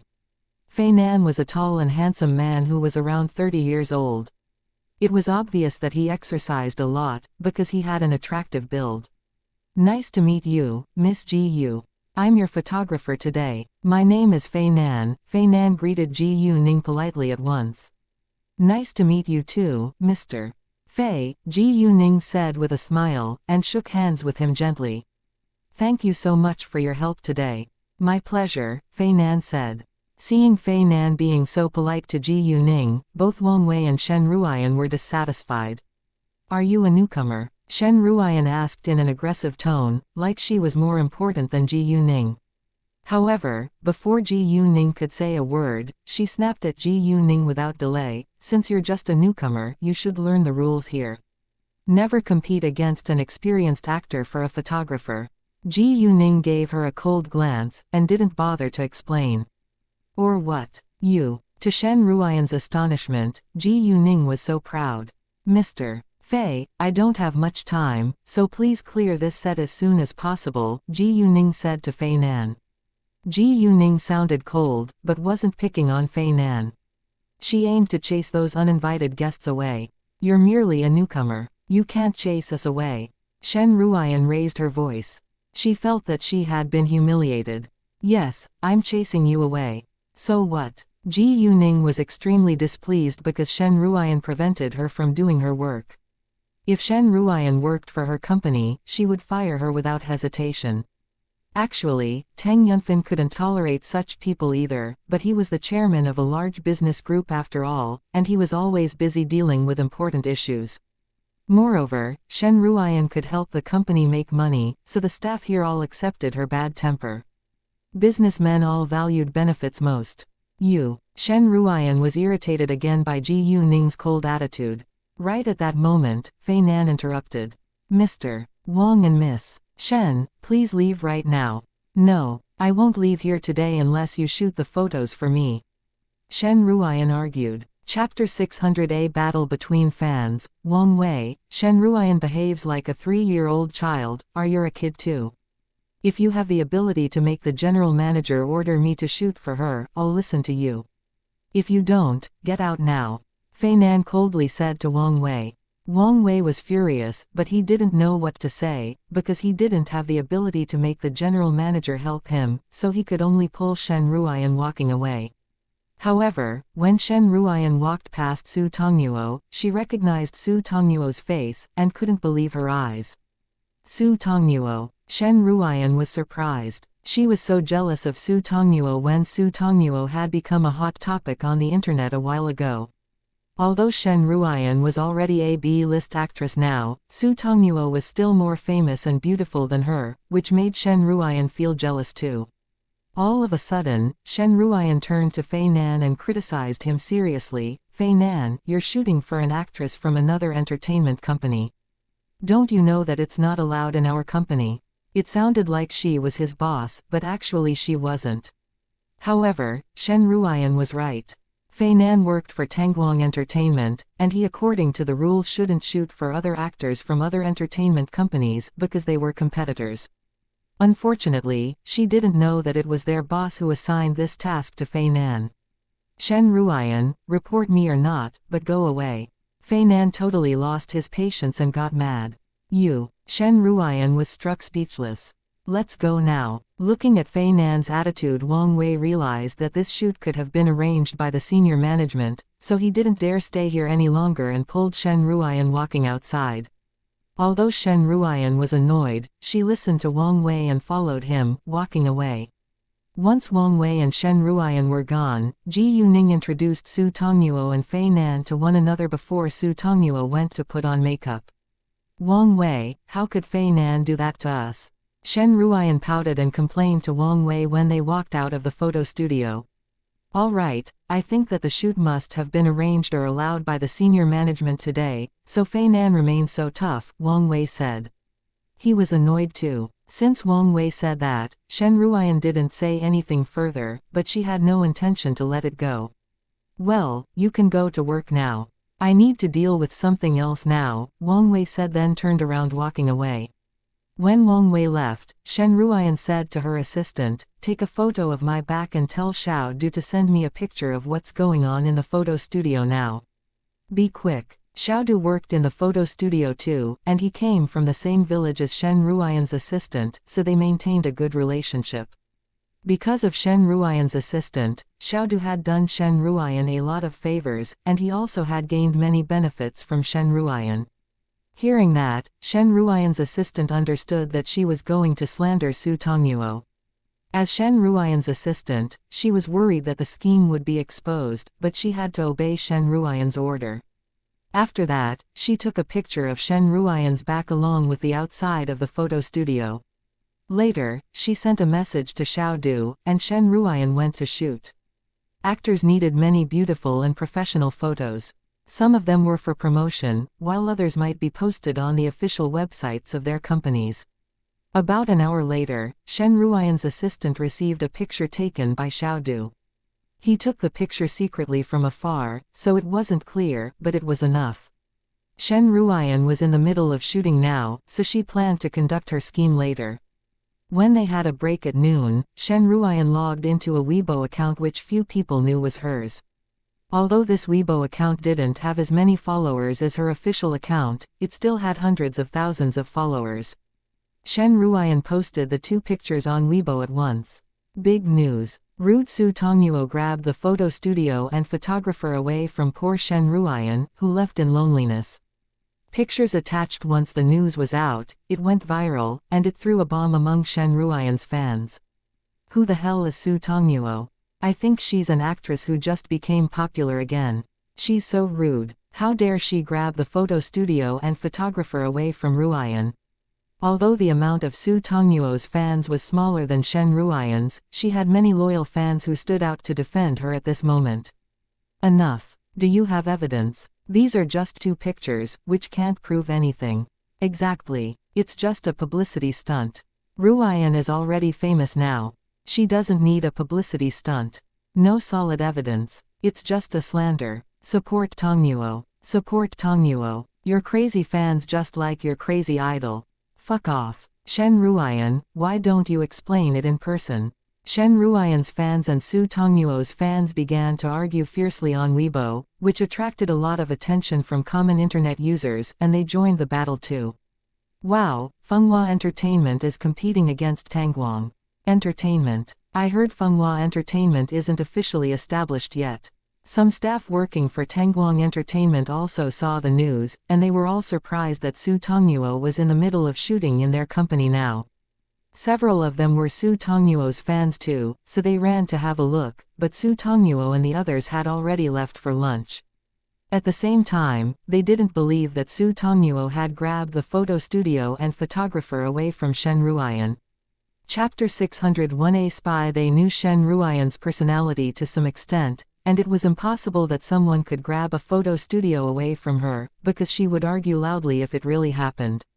Of course, they didn't know that Shen Ruoyan remained quiet not because she hadn't heard of it yet, but because she was the one who had posted it on the internet.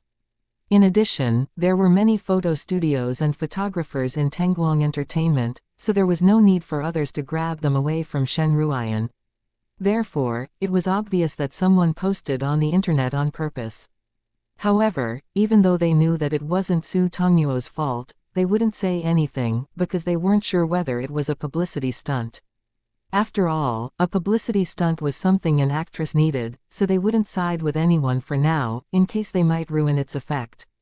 Members of Fei Nan's photographic team all thought that it was very ridiculous when they read the hot topic on Weibo, because the truth was completely different from it. A member wanted to clear Su Tongnuo's name, but she couldn't smear Shen Ruoyan, because she wasn't sure who did it yet. In that case, it was better if she was neutral. Everyone, calm down and think twice. It is a photo studio in the building of Tangguang Entertainment. Do you think an actress from another company could easily get in it and use it without the permission of Tangguang Entertainment? Once that comment was out, many people realized that it hit the point. It was a photo studio in the building of Tangguang Entertainment anyway. Without the permission of Tangguang Entertainment, nobody was able to get in or even use it. Shen Ruoyan was eager to smear Su Tongnuo, so she didn't think about it. Of course, some people also believed that Su Tongnuo must have settled some dirty deals with the senior management of Tangguang Entertainment, so that she was allowed to use the photo studio. Nevertheless, some people also pointed out that it was a violation of rules in Tangguang Entertainment if the senior management allowed an actress from another company to use their photo studio. Some agreed on that, while some still didn't believe it. The entertainment industry was a universally acknowledged dirty place, so it was hard for others to believe that Su Tongnuo was innocent. As an actress signed by Fenghua Entertainment of course paid attention to her movement. The moment the scandal became a hot topic, Fenghua Entertainment noticed it, but its public relation department didn't take action right away. An actress needed fame and attention the most. Since someone was helping them gain publicity, they, of course, wouldn't stop it. Although Su Tongnuo was amid criticisms now, she would leave a good impression on those onlookers once the truth was revealed. Ji Yuning didn't hear about it until Quan Mingkai called her a while later. When she received Quan Mingkai's call, she was dining with Su Tongnuo, Lin Xiaoxia, Yuzi and Fei Nan in a private room. Reading the hot topic, Ji Yuning figured out who did it without guessing. She knew that Shen Ruiyan would try to get revenge. Lady Ning, I'll arrange someone to help you clear Su Tongnuo's name right now, Quan Mingkai said, feeling sorry about that. Since Ji Yuning already called Tang Yunfan her dad, Quan Mingkai addressed her differently now. I don't think it's a good idea. Ji Yuning rejected. Su Tongnuo needs fame now, so let it be. Do you need me to promote it? Quan Mingkai asked. Thanks, Uncle Quan, but we don't need to do that, because it'll be too obvious and might end up causing bad effects, Ji Yuning said.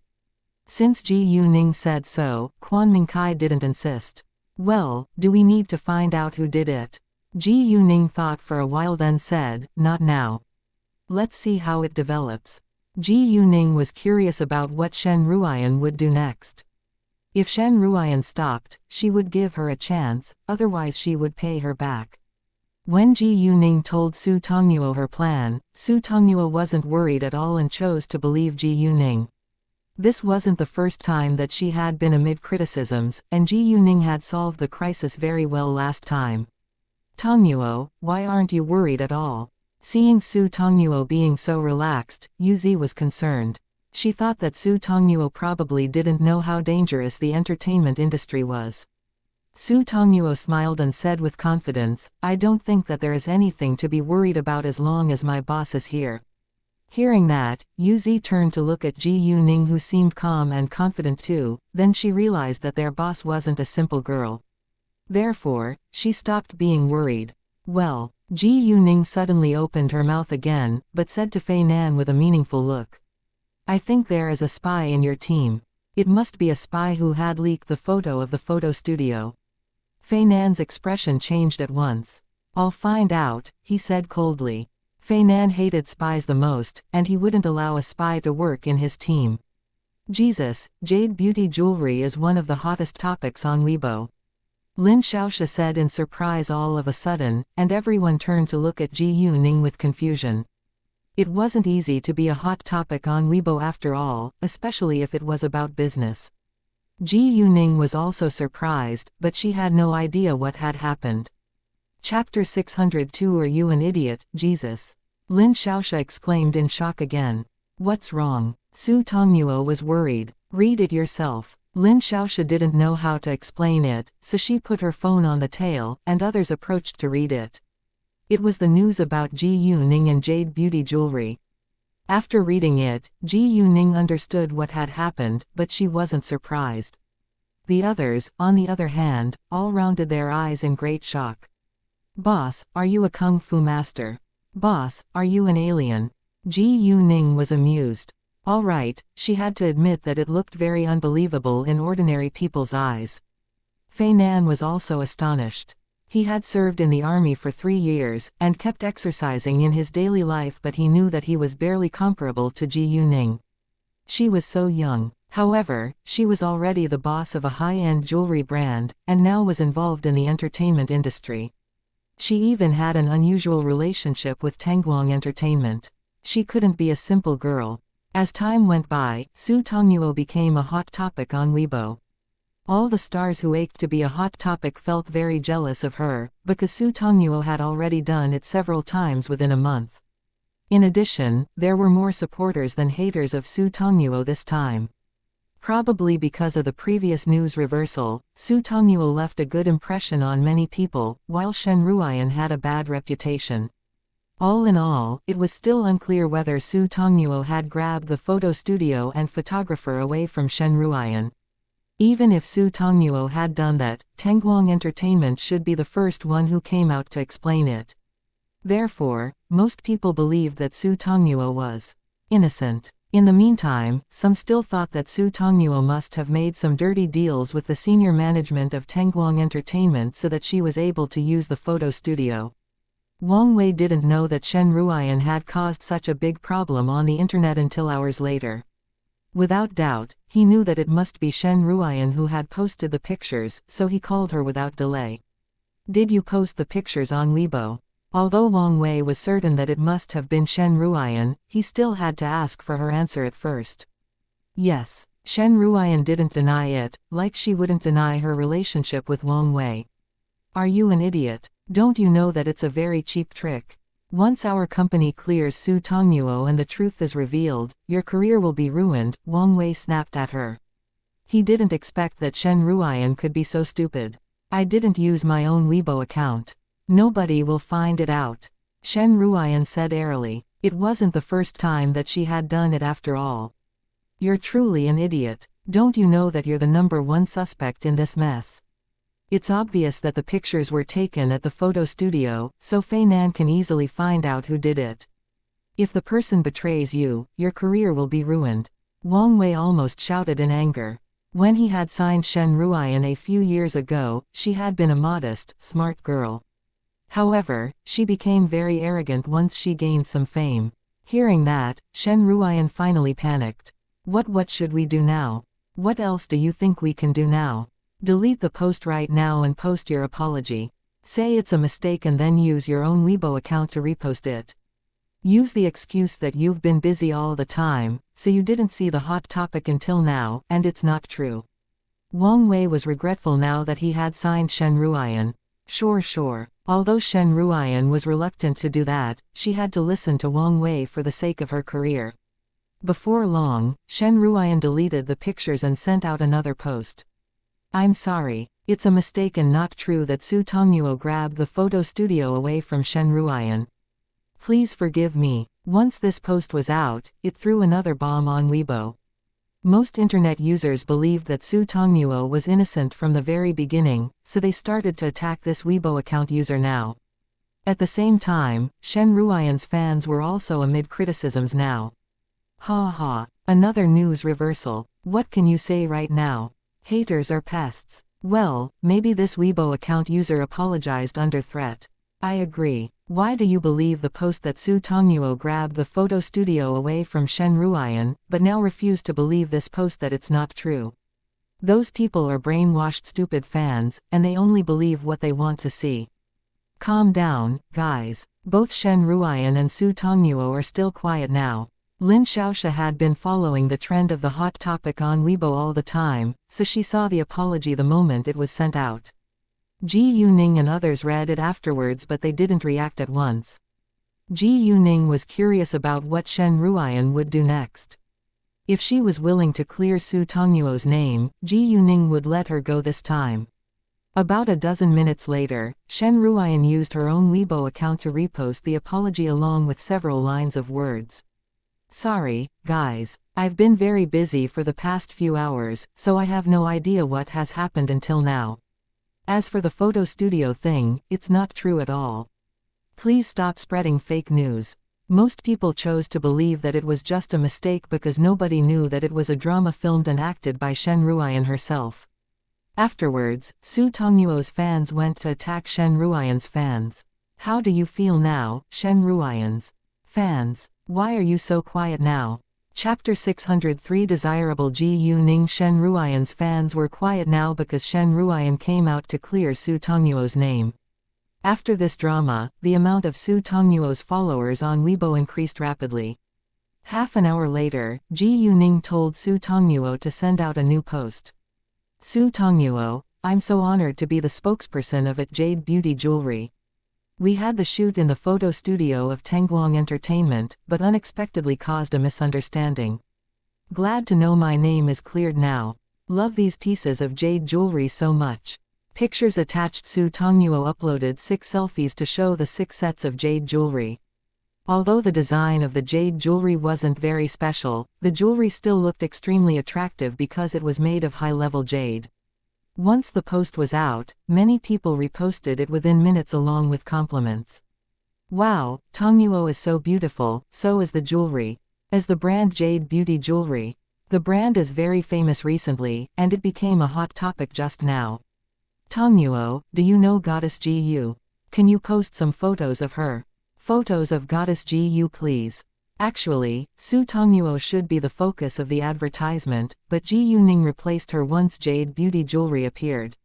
After that, Jade Beauty Jewelry and Ji Yuning gained a lot of attention again.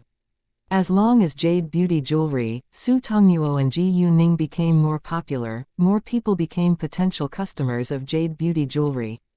Although some thought that it must be a publicity stunt by Jade Beauty Jewelry, it became popular anyway. Because Ji Yuning didn't have a Weibo account, many people went to follow Su Tongnuo and Jade Beauty Jewelry. Within hours, Su Tongnuo already had over 10 million followers on Weibo. Some of them were in fact Ji Yuning's fans, and they followed Su Tongnuo's Weibo for information on Ji Yuning, but it didn't affect the fact that they were also Su Tongnuo's fans now. Li Yuanmin, at the same time, almost went crazy because he had to reply to dozens of thousands of comments.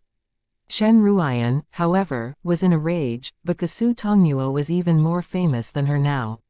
"Boss, you've stolen my thunder." Reading fans' comments, Su Tongnuo complained to Ji Yuning. Of course, she was just joking. If Ji Yuning was an actress, she would probably be jealous, but Ji Yuning was her boss. Ji Yuning flipped her hair, showing her allure. "Well, I'm too charming to be ignored." Of course, Ji Yuning was kidding too, but she did stun everyone around the table. If Ji Yuning stayed cold and serious, nobody thought that she could actually be so sexy. Su Tongnuo took a long breath before she said half seriously, "Boss, I think you better be cold and serious or cute, but not sexy, because you'll become every woman's enemy." She was right. Ji Yuning was very outstanding, and women easily got jealous of her. When Ji Yuning grew older and became a mature, stunning woman, she would be every man's dream lover. "I'm not afraid at all," Ji Yuning said. Ji Yuning really didn't care about that. "Boss, do you want me to post some photos of you?" Su Tongnuo asked. "No, I'm not a star after all, and I have no intention to be the focus of public attention," Ji Yuning said. Sure. Since Ji Yuning was unwilling to do so, Su Tongnuo of course wouldn't insist. When it was 5:30 p.m., they finished shooting. Ji Yuning told Fei Nan to send her the original photos, and she planned to let Kei to retouch them for posters. As for the video advertisement, the director of Tangguang Entertainment would film it, and Kei would edit it too. Ji Yuning did that not because she didn't trust the professionals in Tangguang Entertainment, but because she preferred to use her own people. Tangguang Entertainment didn't provide free services because Ji Yuning insisted on paying them. After a while, a group of them left the photo studio. "Look, is she Su Tongnuo?" The moment they walked out, some staff in Tangguang Entertainment noticed them, but Su Tongnuo was wearing a baseball cap and a mask, so they weren't sure of it. "It seems so. I need to take pictures of her." Saying that, a girl took many pictures of them, but she didn't walk near, because it was work time and she was afraid that her leader would criticize her. Su Tongnuo and the others didn't stop her, but remained calm walking ahead. They took many pictures of Su Tongnuo, and Ji Yuning was in the photos too. Although Ji Yuning didn't want to be photographed, she wouldn't hide if someone was shooting them. She wasn't a star anyway, so there was no need for her to hide. "The girl next to her is so beautiful," someone said. "Indeed. Do you know who she is?" Another person asked. "No idea. I bet she's Su Tongnuo's assistant because she is carrying things in her hands." What a waste of her beauty. They didn't recognize that Ji Yuning was actually the boss of Jade Beauty Jewelry, but they all felt that she looked familiar. Ji Yuning and the others soon left the building of Tangguang Entertainment, and went to Wangdeng Hotel for a meal afterwards. Ji Yuning called Zhou Zhenghong while their car was driving. Zhou Zhenghong had just arrived at the hotel, so Ji Yuning told him to rest first and they would meet at the meal. Chapter 604. She is Goddess Ji Yu. Fei Nan stayed in the photo studio and said to everyone in the room with a serious face, "I think all of you must know the hottest topic on Weibo today, and one of our team leaked the photos from our studio. I'm not gonna ask you who the person is, but I hope that the person can tell me on his or her own initiative, and I'll punish him or her lightly. If I have to find out by myself in the end, he or she will be fired." After that, Fei Nan left. Ji Yuning told him before she left that the person who leaked the photos of his studio must be a member of his team, but the person who posted them on Weibo wasn't. When Ji Yuning and the others were gone, those people who had taken pictures of them posted the photos on the internet at once. Because Su Tongnuo was the hot topic today, many internet users reposted and commented on the pictures within minutes. A female worker in Tangguang Entertainment typed several lines of words along with the photos on Weibo. Met Su Tongnuo by accident. The beauty next to her is so attractive. What a shame she isn't working in the entertainment industry. Those who didn't recognize Ji Yuning had the same idea. However, some people still noticed that the beauty was Ji Yuning. Ah, she is goddess Ji Yu. She's a very successful businesswoman, and of course she doesn't care to be a star. Really? Wow, she looks so stunning. Countless comments under the pictures were about Ji Yuning. When the female worker read the comments, she was shocked. What? The beauty is goddess Ji Yu. How come I didn't recognize her? She felt quite regretful. Even so, she could do nothing about it now. Some haters still left many aggressive comments, but they were soon attacked by others, so the haters didn't dare belittle Ji Yuning anymore. Because Su Tongnuo and Ji Yuning gained a lot of attention these days, they became the headline of different websites within a short time. Not only Ji Yuning, but Yu Zi's face was also clear in the pictures. At that moment, Lin Tianyu and Zhao Xiaoxuan were about to dine in a restaurant. Zhao Xiaoxuan was a gossip lover, so she chatted with Lin Tianyu while she was surfing the internet before the dishes were on the table. Lin Tianyu actually wasn't paying much attention to Zhao Xiaoxuan because Yu Zi refused to answer his calls during the past 2 days. Although Yu Zi was his ex-girlfriend, he still liked her, so he was jealous and upset that Yu Zi had a rich boyfriend now. What? Yu Zi is with Su Tongnuo and the boss of Jade Beauty Jewelry now. Zhao Xiaoxuan exclaimed in shock, which attracted attention from people around them in the restaurant. However, people just gave her a glance, then went back to doing their own things. What? How is it possible? Lin Tianyu was shocked too, and couldn't believe his ears. Yu Zi was just an ordinary girl, so how was it possible that she could know a famous actress and a successful businesswoman? Although Su Tongnuo wasn't an A-list actress yet, she was still a famous actress in people's eyes. In addition, even though Su Tongnuo was a B-list actress now, she had much more fame and wealth than people like Lin Tianyu. In City B, Lin Tianyu's family wasn't rich at all. Lin Tianyu started to wonder whether Yu Zi got to know so many famous people throughout her sugar daddy or by herself. If Yu Zi was able to know famous people on her own, she could be successful too. Lin Tianyu was totally astonished. He began to regret that he had dumped Yu Zi. How is Yu Zi able to meet Su Tongnuo and Miss Ji Yu? Zhao Xiaoxuan's face was twisted in jealousy. She thought that she was more qualified than Yu Zi to meet those famous people. Yu Zi was always inferior to her, and she couldn't tolerate the fact that Yu Zi was living a better life than her now. Zhao Xiaoxuan wore a malicious smile and thought to herself, Yu Zi, let's see. A few minutes later, Zhou Zhenghong arrived at the private room where Ji Yuning and the others stayed. Ji Yuning introduced them to one another, then they began to enjoy the meal. At the same time, in Tang Weiyang's house, Tang Xinrui was back, and the housekeeper went upstairs to tell Tang Weiyang to come enjoy the meal. Once Tang Weiyang stepped downstairs, Tang Xinrui said to him, "Dad, come and see." "What?" Tang Weiyang walked to her. "Read it yourself." Tang Xinrui gave her phone to her father. Tang Weiyang took it and was shocked after reading. Is Ji Yuning that powerful? Tang Weiyang read the news about Ji Yuning today. He knew that Ji Yuning owned a jewelry store, and wasn't a simple girl, but he was still surprised by her ability and her high level of kung fu. "Well, I think it's not easy to beat her down," Tang Weiyang said and seemed extremely displeased. He would never give up attacking Ji Yuning and Ji Yuman. The more powerful Ji Yuning was, the more eager he was to remove her from his way. "Dad, what's your next step? If Tang Yunfan wakes up, our plan will be ruined," Tang Xinrui said with worry. "Don't worry, I've made the arrangements." Tang Weiyang wore an evil smile.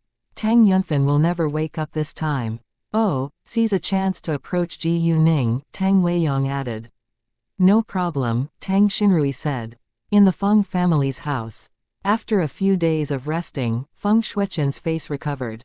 Although her parents were still alive and healthy, her older brother, Feng Pinghui, was the leading man in their family. Feng Shuiqin also had a younger brother, Feng Pingwang, who was 32 years old this year. Feng Shueqin stayed single until she was 35 years old, so her family disliked her because it was a shame to a super-rich family that a daughter refused to get married. However, in order to show their family's harmony and unity, they lived together. Chapter 605. A condition: if Feng Shueqin married someone, she could move out, but she refused to do so.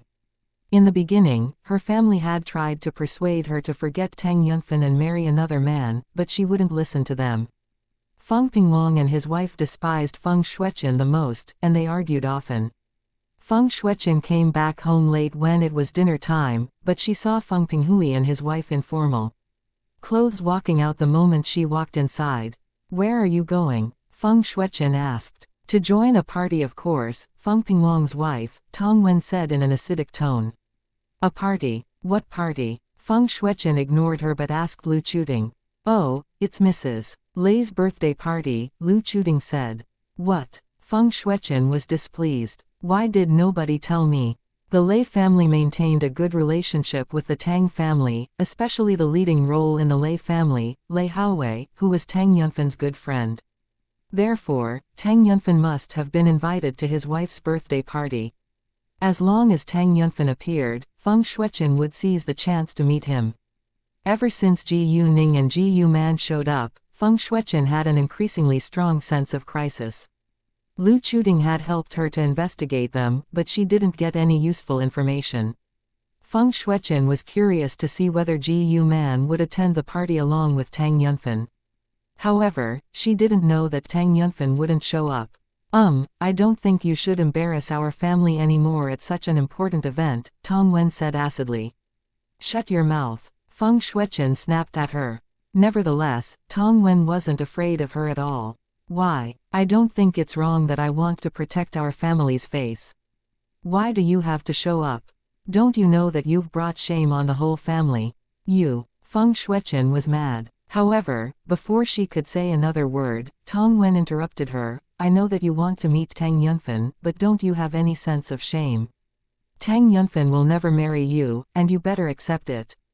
The Tang family is much more powerful than our family. Do you want to hurt our family's benefits?" Although Tong Wen was a little rude, it was undeniable that what she had just said was the plain truth. Except Feng Shueqin, none of the members in the Feng family thought that Tong Wen was wrong. Instead, they all sided with Tong Wen, so nobody blamed her. The Feng family was barely comparable with the Tang family, and they had said that to Feng Shueqin countless times, but she wouldn't listen. "It's none of your business. You haven't given birth to a baby after you've married into our family for 2 years. If you can't be pregnant, you better leave now," Feng Shueqin said to fight back. Well, Tong Wen wasn't mad at all, but sneered, "That's because Pingwang and I don't want to have a baby now. We're both healthy and fertile, but you're different. You're already 36 years old now, and I'm afraid that you're already infertile." Lu Chuting had 2 kids, so the Feng family wouldn't urge Tong Wen to give birth to a baby. Feng Shueqin was furious. "All right, let's go." Feng Pinghui lost his patience then walked to the car before them. "I'll go with you," Feng Shueqin said. Even though Tong Wen said that she was a shame to their family, she didn't care. "What do you want to do there? Don't you think it's embarrassing enough?" Feng Pinghui criticized her. He was the leading role in their family, so he was the decision-maker. Besides, Feng Shueqin was a little afraid of her older brother. Even Lu Chuting didn't dare help her when Feng Pinghui got mad. In that case, Feng Shueqin was abandoned alone in the house, and Feng Pinghui and his wife along with Feng Pingwang and his wife got in their own cars and left without hesitation. When they walked away, Tong Wen seemed super proud, which annoyed Feng Shueqin the most. They had to attend the party held by the Lei family with the invitation letter, so she couldn't get in by herself. However, Feng Shueqin was unwilling to give up in order to meet Tang Yunfen. If Feng Pinghui and the others were reluctant to bring her there, she would turn to others for help. Without delay, Feng Shueqin made a call. "Jinyi, did your family receive the invitation letter from the Lei family?" "Yes, my husband and I are about to go there now." Wu Jinyi said. "Can I go with you?" Feng Shueqin asked. "I'm sorry, Shueqin. We only have one invitation letter and we can't bring another person. Wu Jinyi apologized. Lu Xingqi might be alone. Maybe you can ask him. Hearing the name, Feng Shuichen was mad and displeased at once. Lu Xingqi had chased her before, but she only loved Tang Yunfen, so she had ignored him. Afterwards, Lu Xingqi had gotten married, then got divorced all of a sudden. Lu Xingqi and Feng Shuichen had common friends, and they had gone to have fun with their friends in a clubhouse once. However, Lu Xingqi had raped her after she had gotten drunk.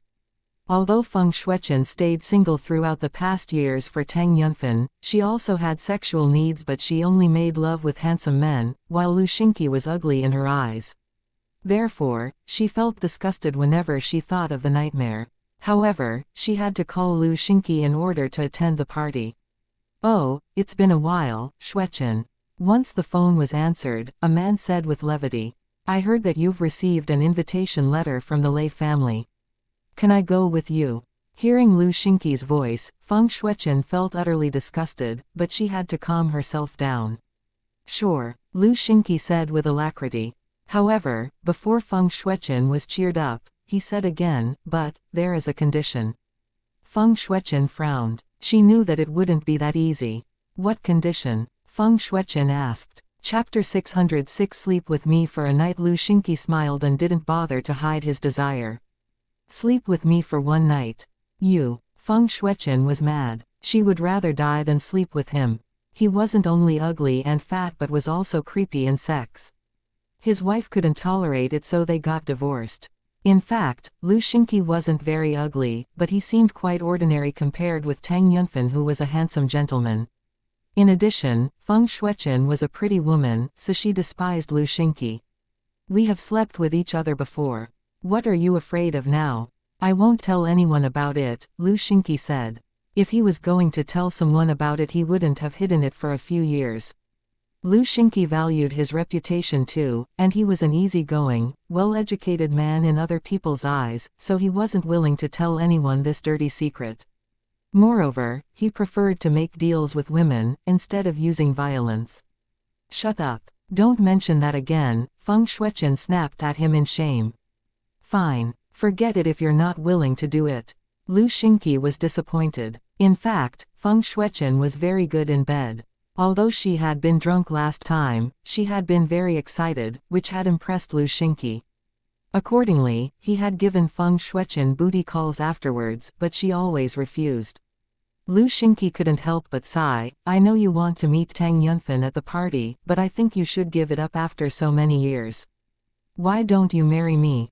Although my wealth is hardly comparable with Tang Yunfen's, I'm still richer than your family. He was right. Although the Lu family and the Feng family were both super rich families in City B, Lu Xingqi was richer than the Feng family. The reason why Lu Xingqi wouldn't give up chasing Feng Shuichen wasn't because he loved her, but because he was unwilling to give in. When he saw that Feng Shuichen couldn't get Tang Yunfen's attention, let alone love, he gloated over her failure. Sometimes, the more you couldn't get something, the more you wanted to have it. In your dream, Feng Shuichen was furious, then hung up on him in anger. After that, Feng Shuichen called her other friends, but they would all be attending the party with their families. Feng Shuichen panicked. However, she wasn't willing to give up. After thinking for a while, Feng Shuichen thought that maybe it wasn't that unacceptable to sleep with Lu Xingqi because they had slept with each other before. Although Lu Xingqi was a little creepy in sex, she had to admit that it was very exciting. Seeing that it was late, Feng Shuichen summoned up her determination and called Lu Xingqi again. What? Did you change your mind? Lu Xingqi laughed. He knew that he won. I'm in my home. I'll go change first and you can pick me up later, Feng Shuichen ordered, but Lu Xingqi didn't mind. Feng Shuichen changed her clothes and put on makeup as fast as she could, and Lu Xingqi soon arrived. Shuichen, where are you going? Her parents asked her when she dressed herself up. To attend a party with Lu Xingqi, Feng Shuichen said directly. Hearing that, her parents' eyes lit up. Her mother even persuaded her to marry Lu Xingqi. Shuichen, I think Lu Xingqi is a good man with a good reputation. Why don't you consider marrying him? Lu Xingqi had a good reputation among the super-rich families, because he knew how to build up a positive personal image before others. Most importantly, Feng Shuichen was already 36 years old now with a comparatively bad reputation, so her parents thought that it would do her good to marry Lu Xingqi. All right, I gotta go now, Feng Shuichen said with impatience, then left at once. Do you think that Shuichen is going to be married in this life? Her mother asked her father with worry. If she still refuses to be married this year, I'll send her abroad. Her father valued their family's face above her. Although her mother thought that it was a little overboard, she didn't dare argue with him because it was already something unpleasant that their old friends would use to embarrass them, and they couldn't tolerate it anymore. Once Feng Shuichen walked out, she saw Lu Xingqi's car, and got in without hesitation. Shuichen, you're as beautiful as ever, Lu Xingqi said like a gentleman. However, Feng Shuichen was displeased to see him. Lu Xingqi didn't mind at all. He was going to have fun tonight anyway. Zhou Zhenghong, Su Tongnuo along with Lin Xiaoxia went back to their rooms in the hotel after the meal, and Ji Yuning drove Yuzi home. Yuzi wasn't born in City B, and she came from a small town. She now lived alone in an old apartment. In order to save money, she lived in a remote area, which wasn't very safe. I don't think it's safe for you to live here. Go buy a new apartment tomorrow when you're free. The company can pay some for you, and it will be deducted from your dividend, Ji Yuning said. Yuzi had 20% shares of Charm. If Charm was popular in the future, it would be super easy for her to buy an apartment. Therefore, Yuzi agreed, because she was eager to have her own apartment too. In addition, she believed in Ji Yuning, and was confident that Charm could be popular, so it was highly possible that she would be rich after she got her dividend. After driving Yuzi back to her rented apartment, Ji Yuning went to the Tang family's house. Chapter 607. Do you have any good news to tell us? These past 2 days, Tang Yunfan stayed alone with Ji Yuman except at dinner time, but they just chatted with each other or watched TV together in the living room. Although they didn't feel uneasy getting along with each other now, they were still very polite to each other. Tang Yunfan seemed calm, but he was actually very anxious. Although he knew haste made waste, he was eager to be close to Ji Yuman. In fact, Ji Yuman already accepted Tang Yunfan and was accustomed to getting along with members of the Tang family, but she thought that they better take it slowly. At that moment, only Tang Yunfan and Ji Yuman were watching TV in the living hall. Tang Yunhang and his wife had already left to attend the party in the Lei family's house, and Tang Haifeng stayed in his study so that Tang Yunfan and Ji Yuman could have some private time. When Ji Yuning arrived at the Tang family's house, Feng Shuichen and Lu Xingqi also arrived at the Lei family's house. However, she didn't see Tang Yunfan. Once they walked in, Feng Shuichen glanced around searching for Tang Yunfan. People around her were all from high society, so they all knew Feng Shuichen, but they looked at her with obvious disdain. If she remained single because she devoted herself to her career or she was a disabled person, others would only respect her. However, she did it because of a man that she could never get. When Tong Wen and the others saw Feng Shuichen, they were also displeased, especially when they noticed others' attitude towards her. Nevertheless, it was a public place, so they couldn't argue with her in front of others. Even Tong Wen, who disliked Feng Shuichen the most, remained silent. She could argue with Feng Shuichen as loudly as she wanted to, but she couldn't do it in public. Luckily, they knew that Tang Yunfan was absent today, so Feng Shuichen wouldn't embarrass their family too much. However, just because they remained silent didn't mean that others would do the same thing. Oh, isn't this Miss Feng? Miss Feng is taking part in today's party along with Chairman Lu. Do you have any good news to tell us? A noble woman walked over and said to Feng Shuichen, but she sounded quite unkind. She, of course, knew that Feng Shuichen came here today for Tang Yunfan, so she purposely said that to annoy Feng Shuichen. Feng Shuichen was mad at once, but she didn't argue with her but forced herself to calm down. Mrs. Kong, Chairman Lu and I are just friends. What's wrong with that? Oh, I understand. Then I bet you must have come here for Lord Tang, right?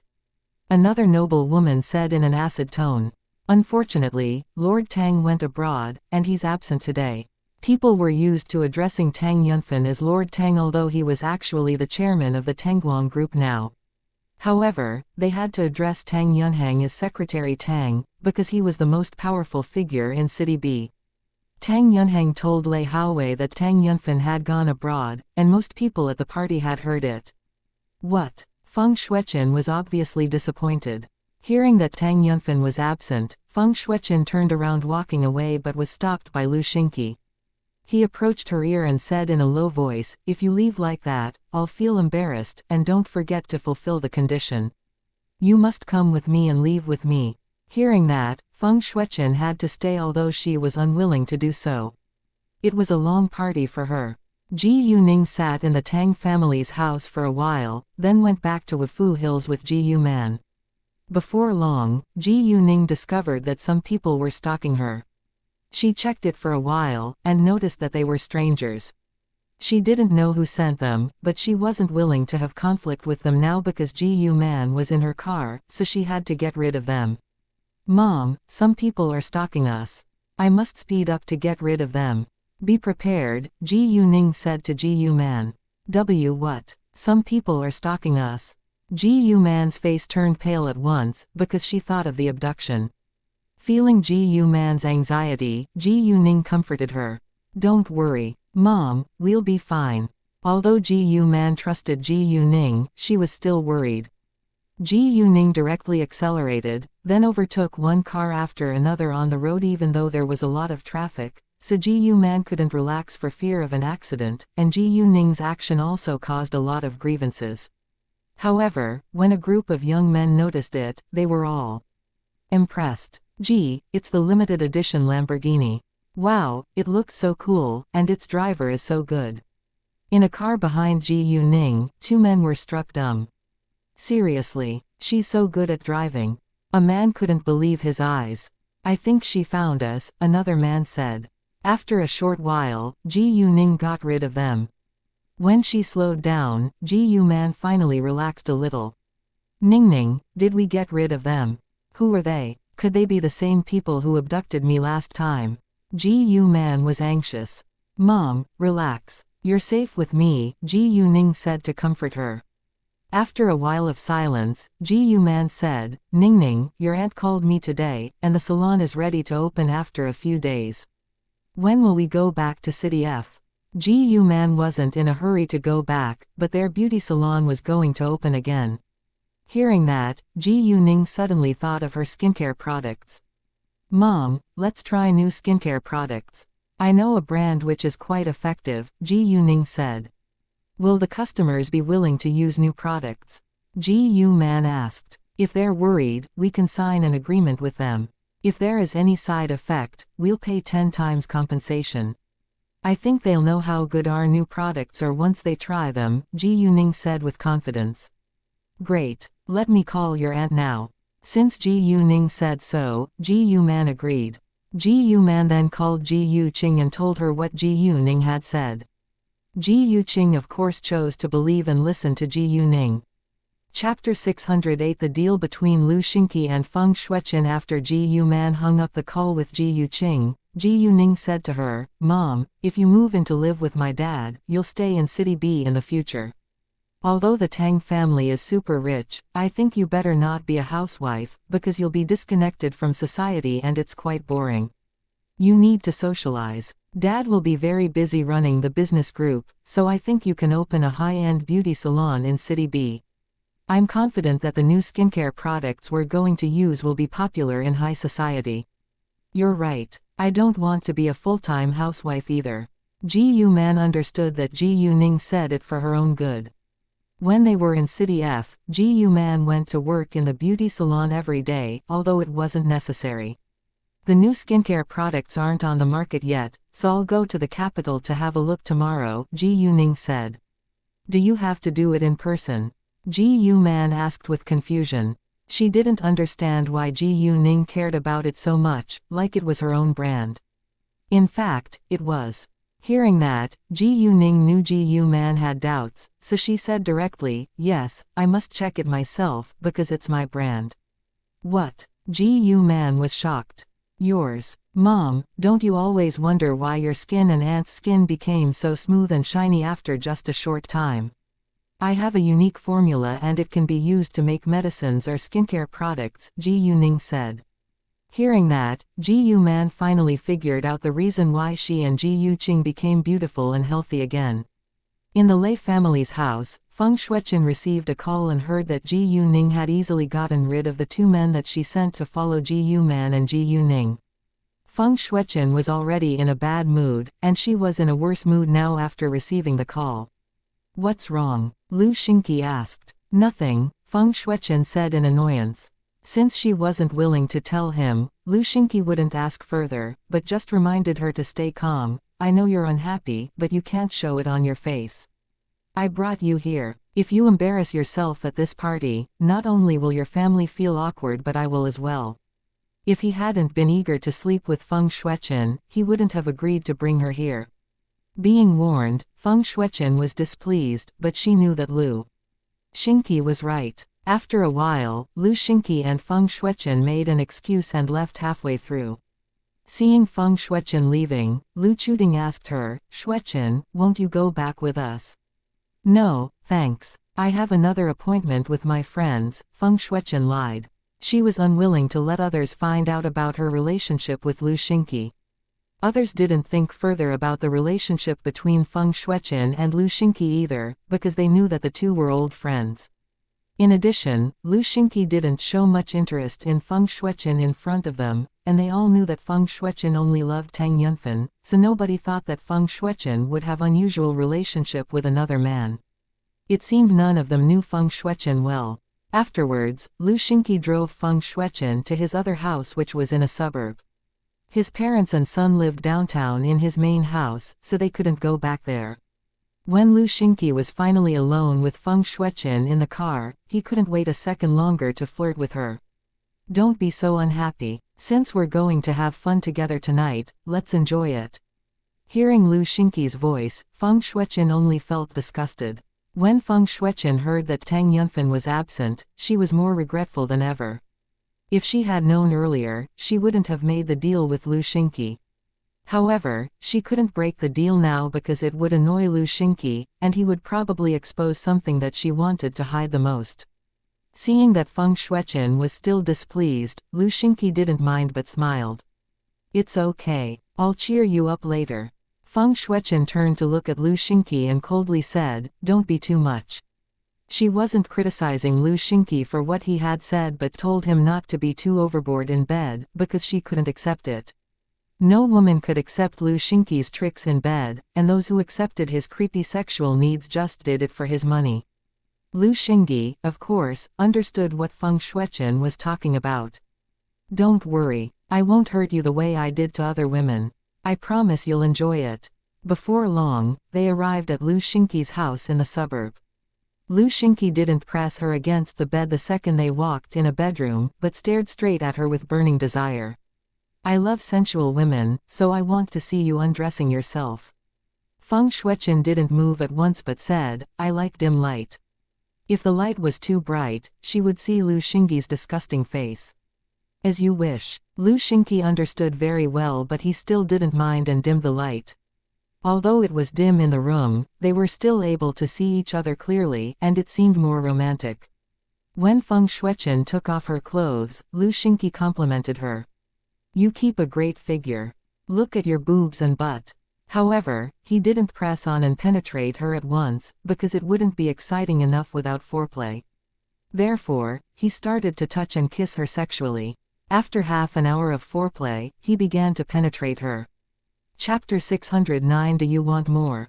Although Feng Shuiqin disliked Lu Xingqi's face and body, she still had to admit that Lu Xingqi was a master at sex.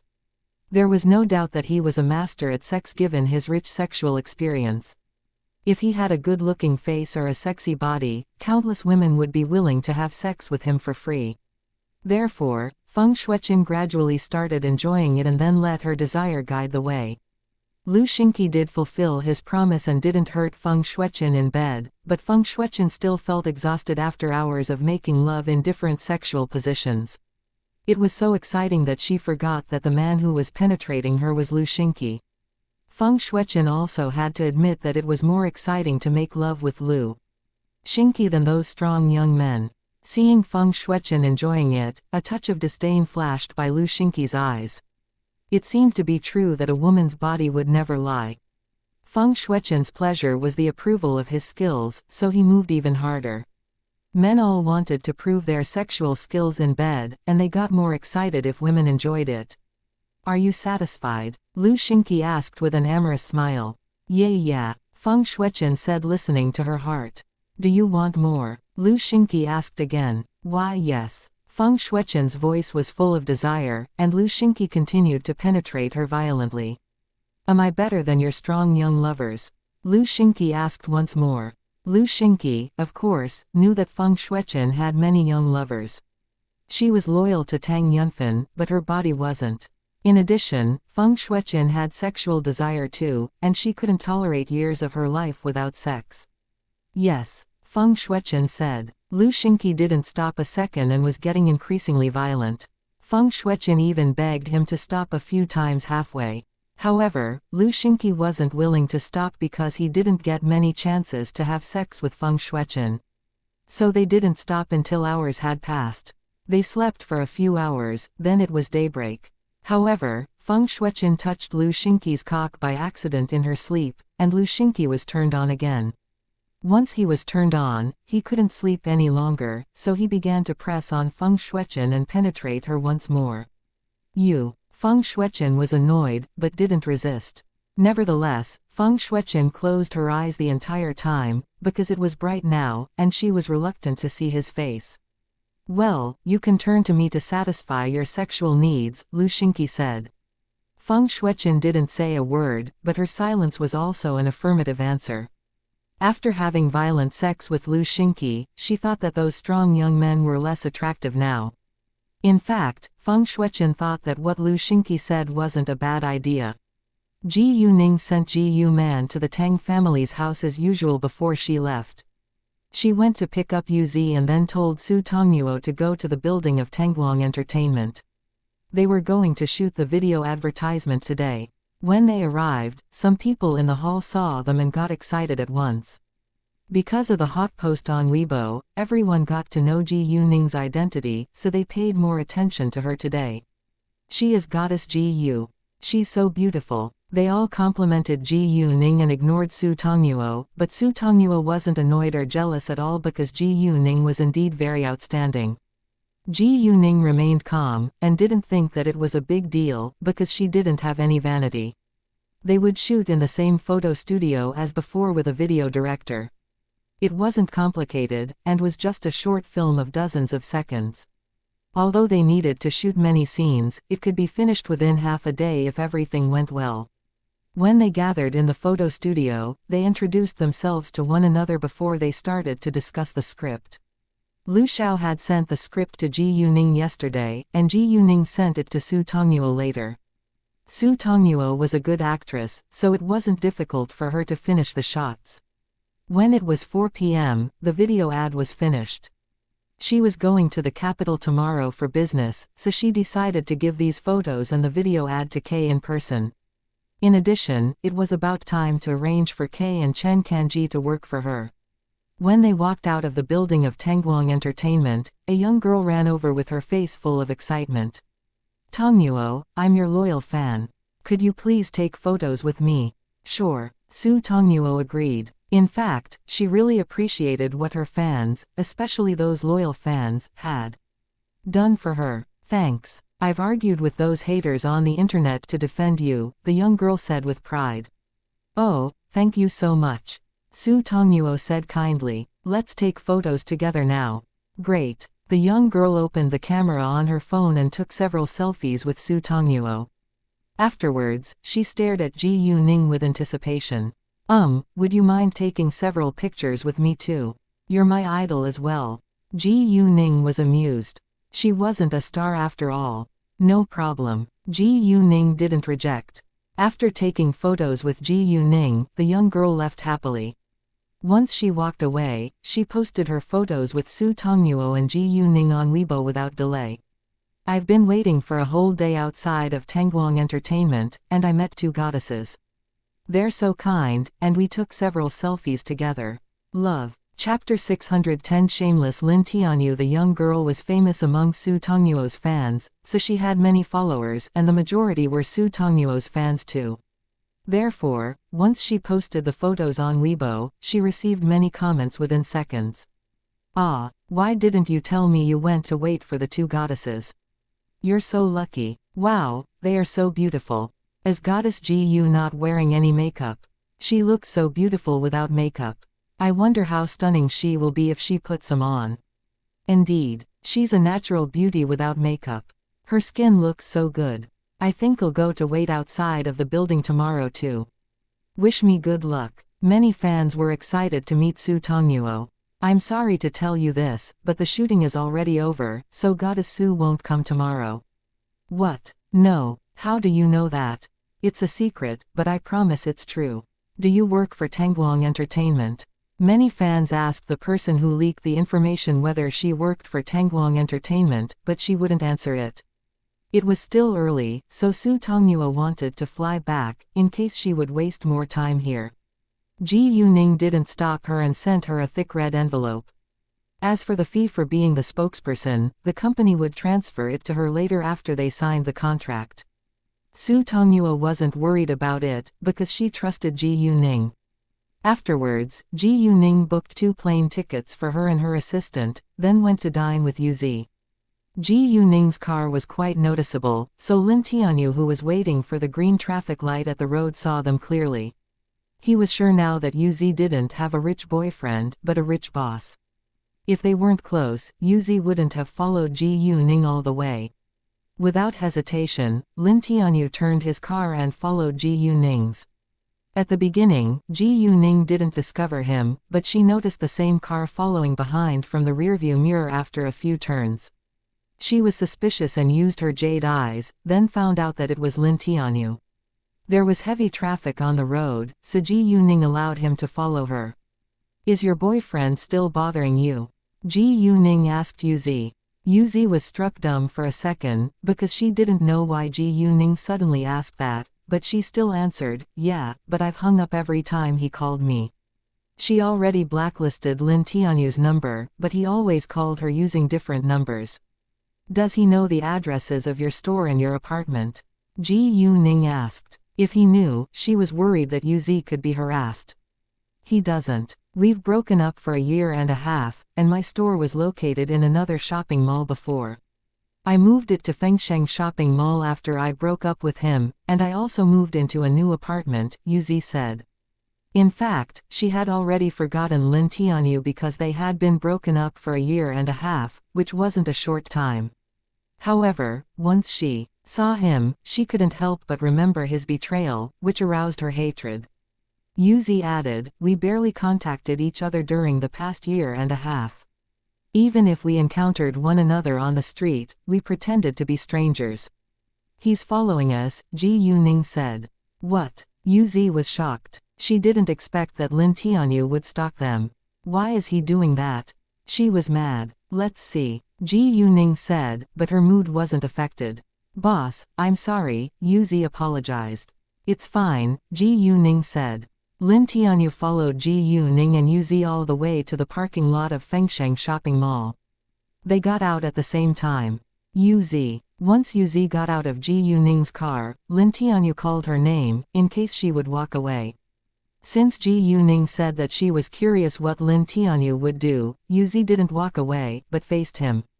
What? Yuzi didn't look at Lin Tianyu at all and asked coldly. Well, Lin Tianyu didn't know what to say all of a sudden, because he actually had no idea why he stalked her. Well, if you don't mind, we've gotta go. Yuzi lost her patience, turning around walking away. Wait a second, Lin Tianyu dashed to Yuzi and stopped her. Well, I bet this lady must be the boss of Jade Beauty Jewelry, right? Lin Tianyu looked to Ji Yuning and tried to please her. The atmosphere became very embarrassing in Lin Tianyu's eyes, but Yuzi and Ji Yuning were at ease. Anything else? Yuzi asked. I really admire Miss Ji Yu for your unbelievable achievements. It's dinner time now. Will you do me the honor of accompanying me to dinner? Lin Tianyu said, trying to strike up a relationship with Ji Yuning. I don't dine with strangers, Ji Yuning said directly. Lin Tianyu felt very embarrassed, but it wasn't a surprising answer. He and Ji Yuning were strangers after all. However, he wasn't willing to give up.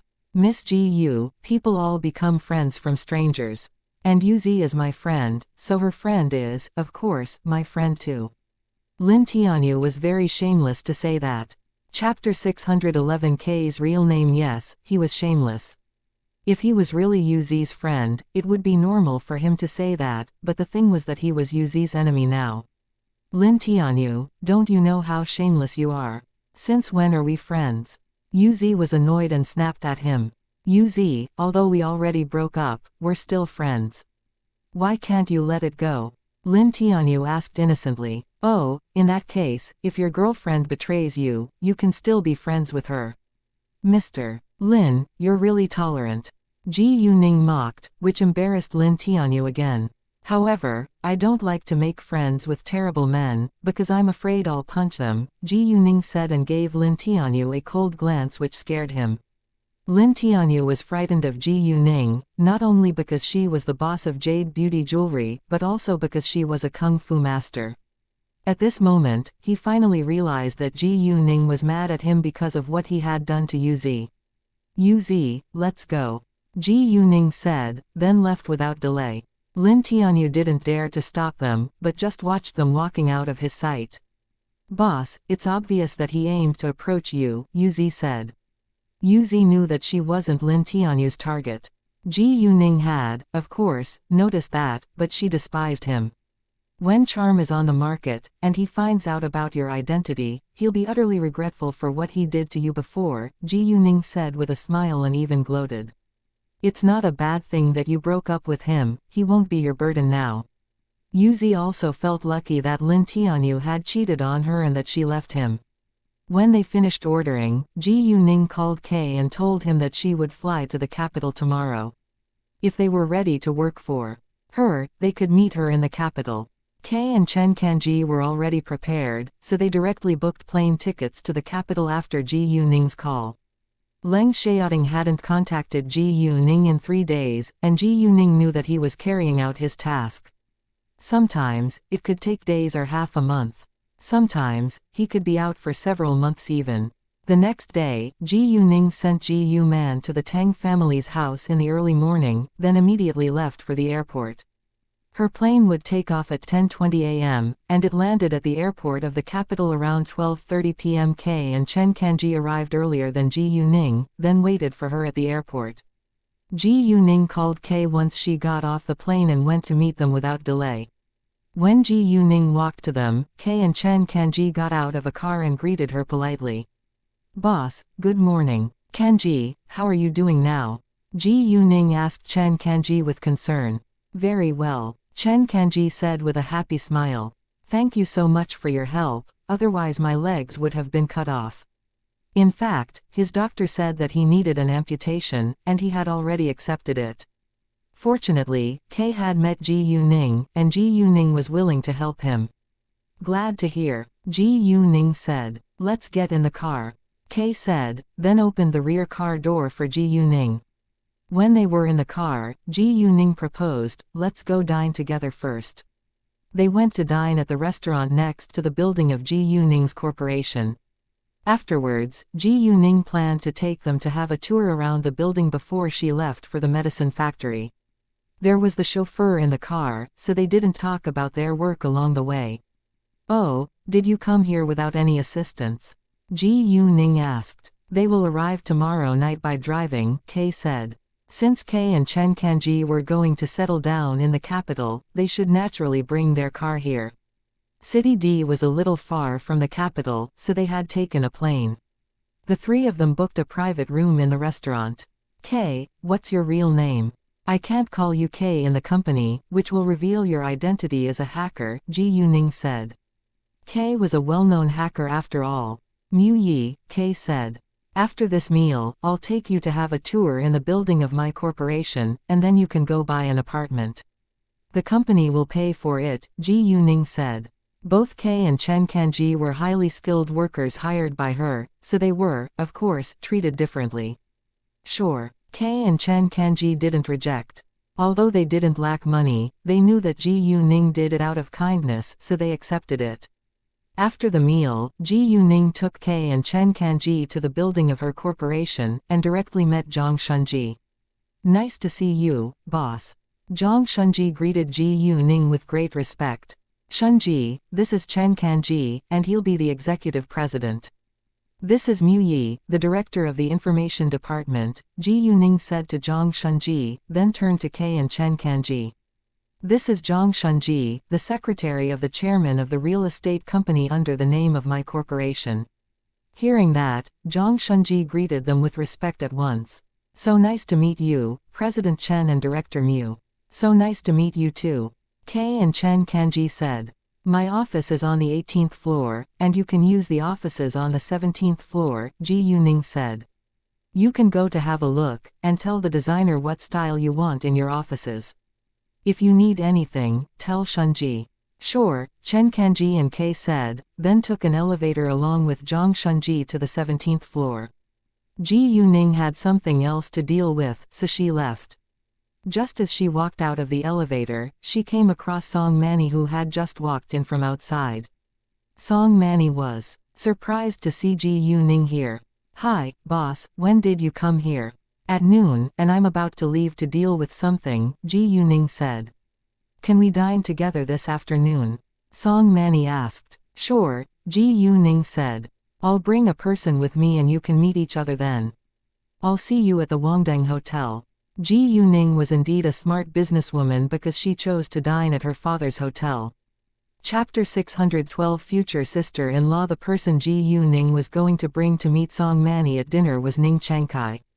As the managers of her subsidiaries, it was necessary for them to get familiar with each other. No problem, Song Manny said. After that, Ji Yuning took a taxi to the medicine factory. On the way, Ji Yuning called Lu Xiao, and invited him to join he for dinner. Although Lu Xiao was assigned the job by Leng Xiaoting, he worked for her now after all, so it was also necessary for them to meet one another. Once Lu Xiao heard that Ji Yuning was in the capital and even invited him to dine with her, he was excited, because he was always curious about her. He wondered what kind of girl Ji Yuning could be to steal his boss's heart, so he agreed with alacrity. When Ji Yuning arrived at the medicine factory, it was almost 4 p.m. The medicines and skincare products were mostly done. What they needed to do now was to wait for the result of the drug test before the products were put on the market. Yesterday morning, Ji Yuning had told Ning Chengkai to send some samples to the State Food and Drug Administration, and they would get the results 1 or 2 days later. Ji Yuning understood that someone wanted to stop Ning Chengkai from running his business. In the beginning, Ji Yuning wanted to use her network to help Ning Chengkai, but she thought it would be better if they could find out who had schemed against him. If they passed the test, it would be the best result. If not, Ji Yuning would find out who the backstabber was. Today was the second day after the test, and they would know the results by tomorrow at the latest. Although they didn't have the permission yet, Ji Yuning knew that her medicines met the standards, so she told Ning Chengkai to keep on producing skincare products first. She needed to provide them for Kami Beauty Salon. Ning Chengkai trusted Ji Yuning, so he followed her order. When it was almost 5:30 p.m., Ji Yuning brought Ning Chengkai to the Wangdang Hotel and they took Ning Chengkai's car. The appointed time was 6 p.m., so they couldn't be late. On the way, Ji Yuning called Lu Xiao and told him the number of the private room. If he arrived earlier, he could wait for them in the private room. Lu Xiao, of course, didn't dare to let Ji Yuning wait for him, so he arrived early, but he waited for her in the hall because he wanted to see her first. Knowing that Ji Yuning was still on her way, Lu Xiao told her that he would be waiting for her in the hall.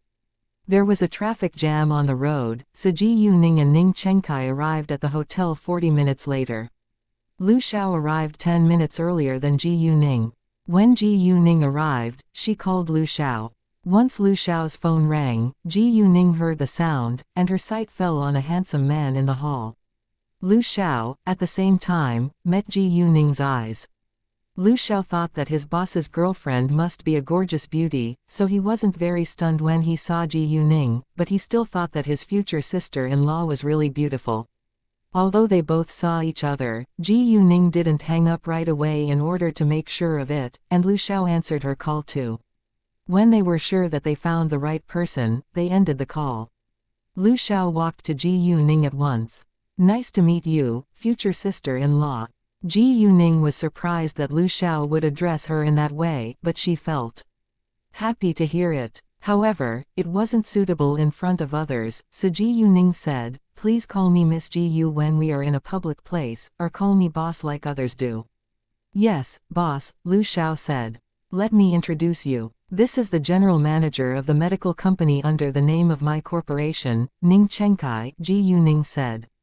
"And this is the general manager of Fenghua Entertainment, Lu Xiao." They greeted each other politely, then walked upstairs. "Boss, I've always been curious about what kind of girl you are and how you stole my boss's heart. I've never seen him being so attracted to a woman. When I saw you today, I understand why. You're so young and beautiful, and I bet no man can resist your charm." Lu Xiao was good at socializing. Most importantly, he wanted to maintain a good relationship with his future sister-in-law. "Oh," Ji Yuning said. "Do you mean your boss fell in love with me just because I'm young and beautiful?" Hearing that, Lu Xiao explained at once. "Of course not. My boss will never judge a person from appearance. I think he must be attracted to you because of your outstanding ability." Ji Yuning smiled, but didn't say a word. She was actually just joking. When they walked into the private room, Chen Kanji, Song Mani and Zhang Shunji were already there. Seeing Ji Yuning, they all stood up to show their respect towards her.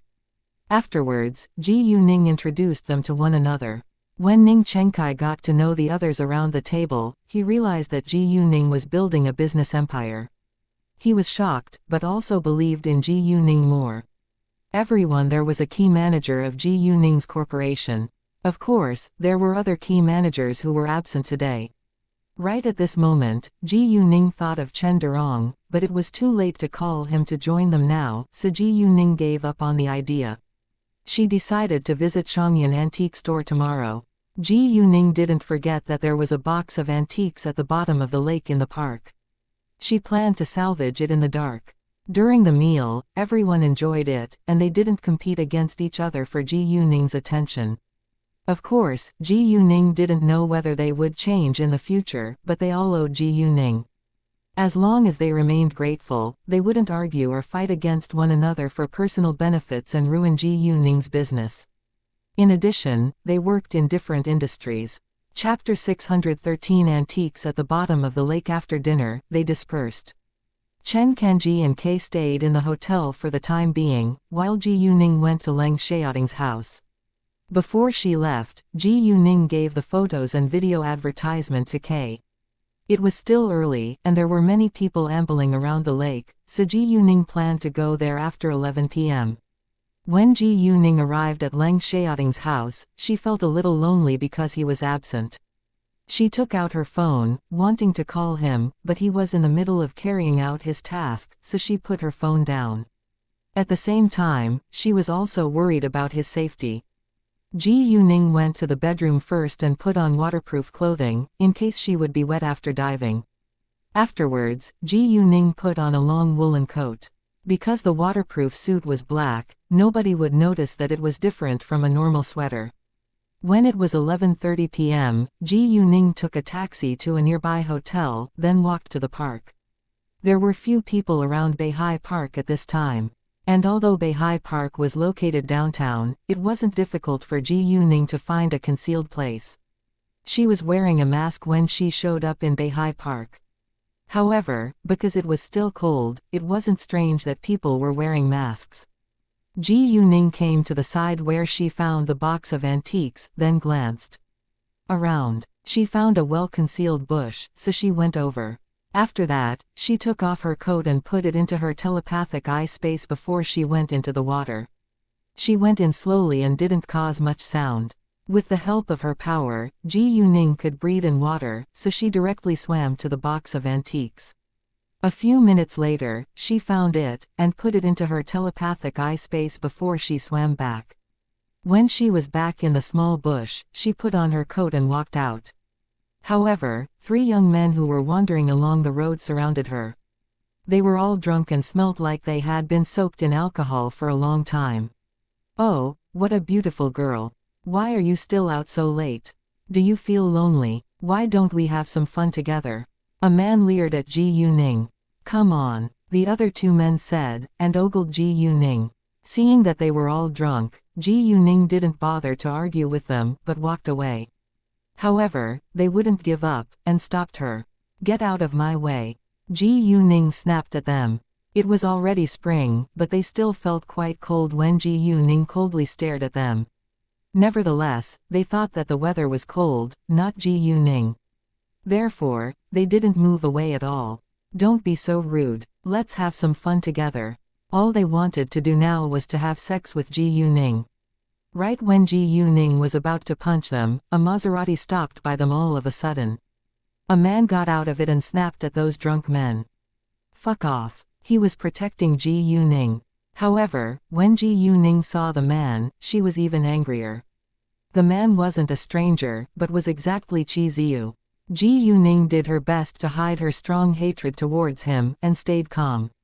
Lord Chi. When those drunk men noticed Chi Ziyu, they were wide awake, and fearfully greeted him with respect. Chi Ziyu was very arrogant and kept a high profile in the capital, so many people knew his powerful background. For now, Chi Ziyu was the general manager of the Tang family's business group in the capital and was also Tang Yaxin's boyfriend. It was said that they were about to be engaged. Once they got married, Chi Ziyu would be in an even higher social status.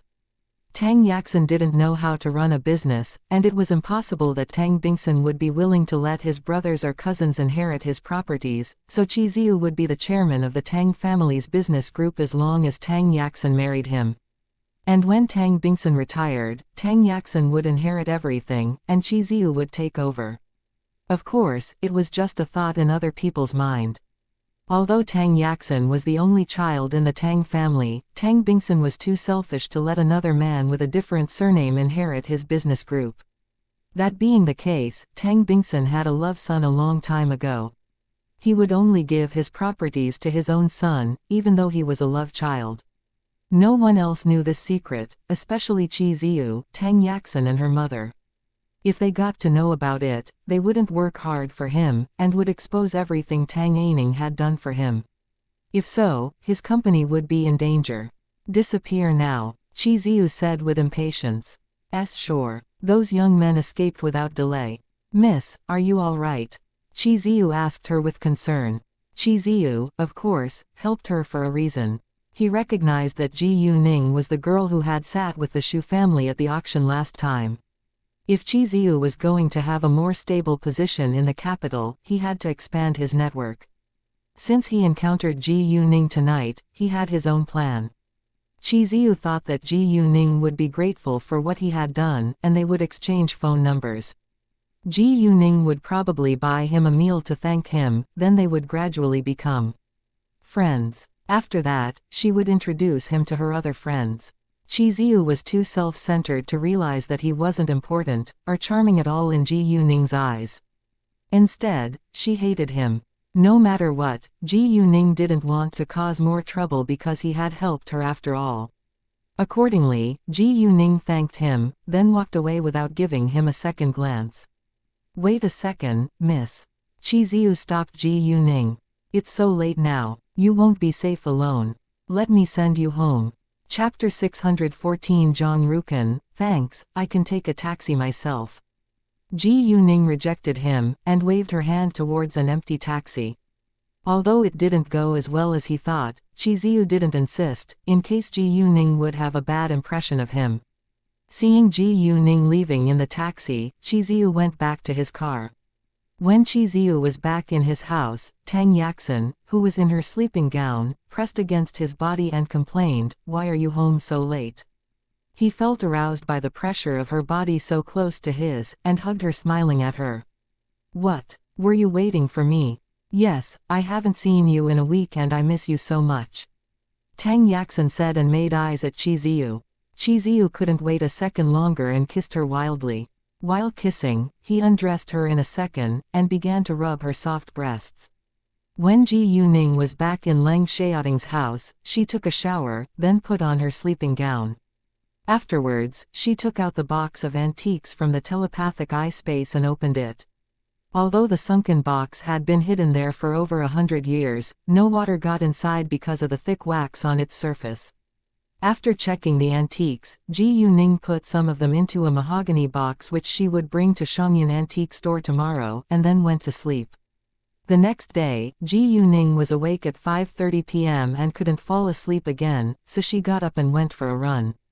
The area Leng Xiaoting lived in was very large with many green plants, so the scenery was quite pleasant. People who lived here were either super rich or powerful, because each house here cost at least 100 million yuan.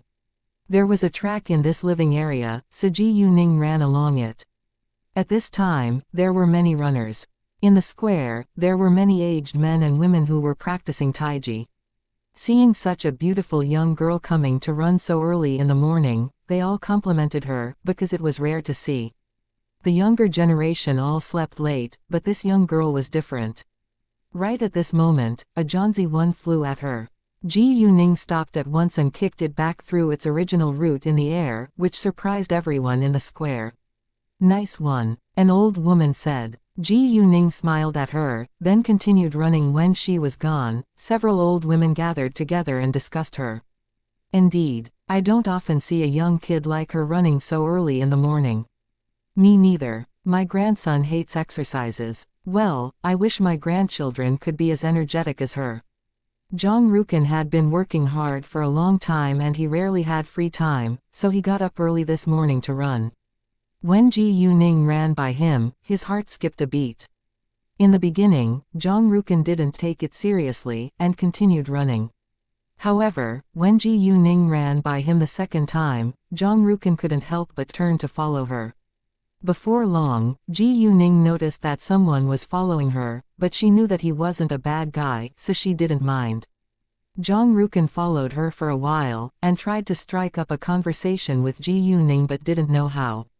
As time went by, Zhang Rukin saw that Ji Yuning ran at regular pace, and the distance she moved in each step was the same. Has she received professional training? Zhang Rukin followed Ji Yuning running for about a dozen minutes and felt tired, but Ji Yuning still ran ahead like she would never run out of strength. Without hesitation, Zhang Rukin ran to Ji Yuning's side, and followed her paces trying to talk to her. "Hey, miss, nice to meet you. I've followed behind you for a while, and I noticed that you ran at a regular pace. You don't seem tired at all. Have you received professional training before?"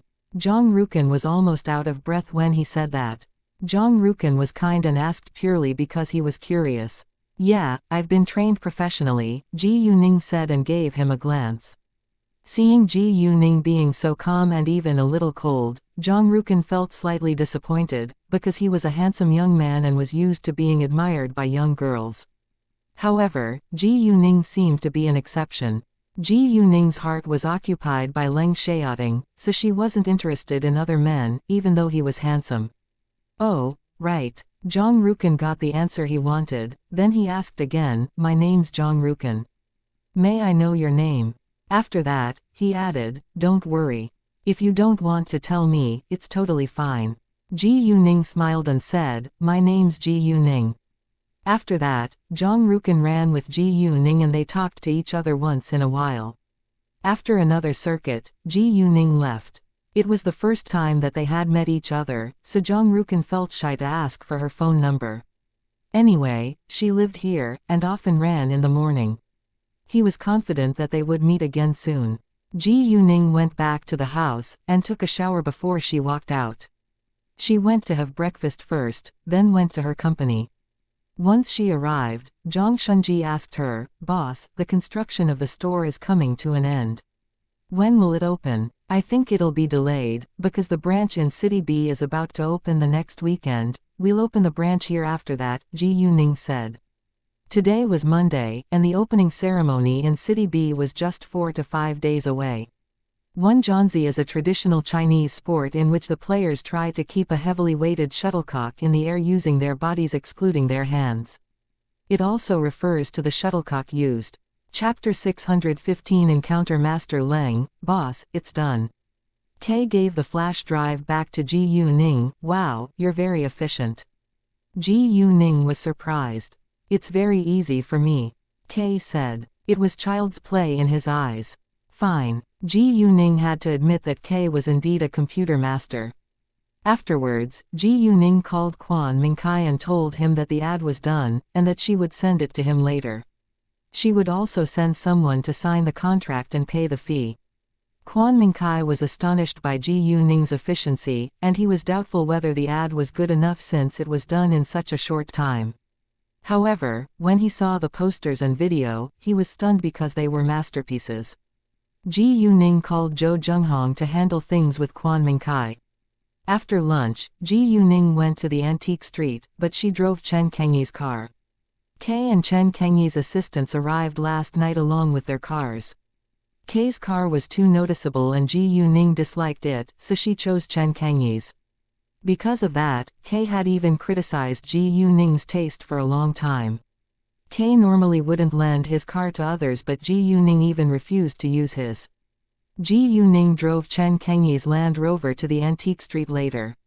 She parked the car in the parking lot next to the entrance of the antique street, then took out the mahogany box from her telepathic eye space before she walked in. The mahogany box was as big as a 24-inch suitcase. It wasn't light, but it seemed very effortless for Ji Yuning to carry it. Although Ji Yuning already had many real antiques, she couldn't help using her jade eyes to search for more around the antique street. She hadn't been here for a long time, so she thought that she might find a piece or two. After a short time, Ji Yuning noticed two real antiques at the roadside. One was a blue and white porcelain pen holder, while the other was a Yixing clay teapot. Ji Yuning paid 2,000 yuan for them. Isn't it girl Ji Yu? Ji Yuning walked ahead, and heard an old man's voice all of a sudden. She looked over, and saw Zhang Zongyu. Master Leng and Master Shu along with 6 bodyguards were with Zhang Zongyu. Although Ji Yuning never met Master Leng officially, she had seen his photo in the news, so she recognized him at first glance. However, when Ji Yuning encountered Master Leng, she got quite nervous. Even though she knew that Master Leng didn't know her, she couldn't help feeling anxious, because she was worried that Master Leng might not like her. Ji Yuning had never been so nervous before, because Master Leng was the only person Leng Xiaoting cared about in his family. Even so, Ji Yuning did her best to stay calm, and walked to them with a smile. It's so nice to see you, Master Zhang, Master Shu and this Master too. Ha ha, girl Ji Yu, it's been a while. Master Shu said. He was happy to see Ji Yuning. Zhang Zongyu's sight fell on the box carried in Ji Yuning's arms. Girl Ji Yu, are there any antiques in this box? Yes. I just got them, and I'm going to put them in Xianxia Antique Store, Ji Yuning said. Hearing that, their eyes lit up at once. Zhang Zongyu said in a hurry, let's go together. Sure, let's go, Ji Yuning said and guided the group forward. They, of course, knew where Xianxia Antique Store was, but they thought that it was more polite to follow Ji Yuning, since she was its boss now. Girl Ji Yu, let me introduce you. This is our old friend, Master Leng, Zhang Zongyu said. Nice to meet you, Master Leng. Ji Yuning greeted him politely, although she was still very nervous in her heart. Oh, you are the girl who acquired Xianxia Antique Store? Master Leng asked. He just thought that Ji Yuning was a pretty young girl, but didn't think further. If he knew that Ji Yuning was Leng Xiaoting's girlfriend, he would definitely change his attitude. Unfortunately, he didn't know that yet. Yes, I am, Ji Yuning said politely. Great. You're a successful young businesswoman, Master Leng said and appreciated her ability. There were few young people who loved antiques, but Xianxia Antique Store became more popular once this girl had acquired it. After a short time, they arrived. Good morning, boss. Chen Durong welcomed Ji Yuning at once.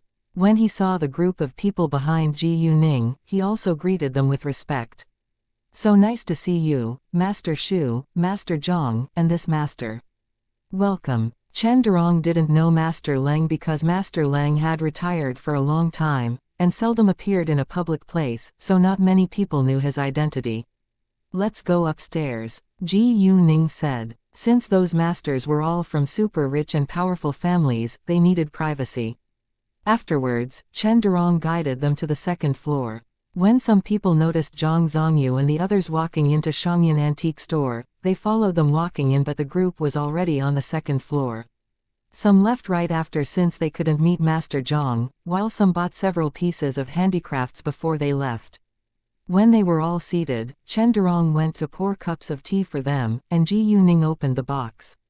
This is a Tang Senkai yellow glaze horse, this is a bronze phoenix glass. This is a jade ink stone from the Qing dynasty.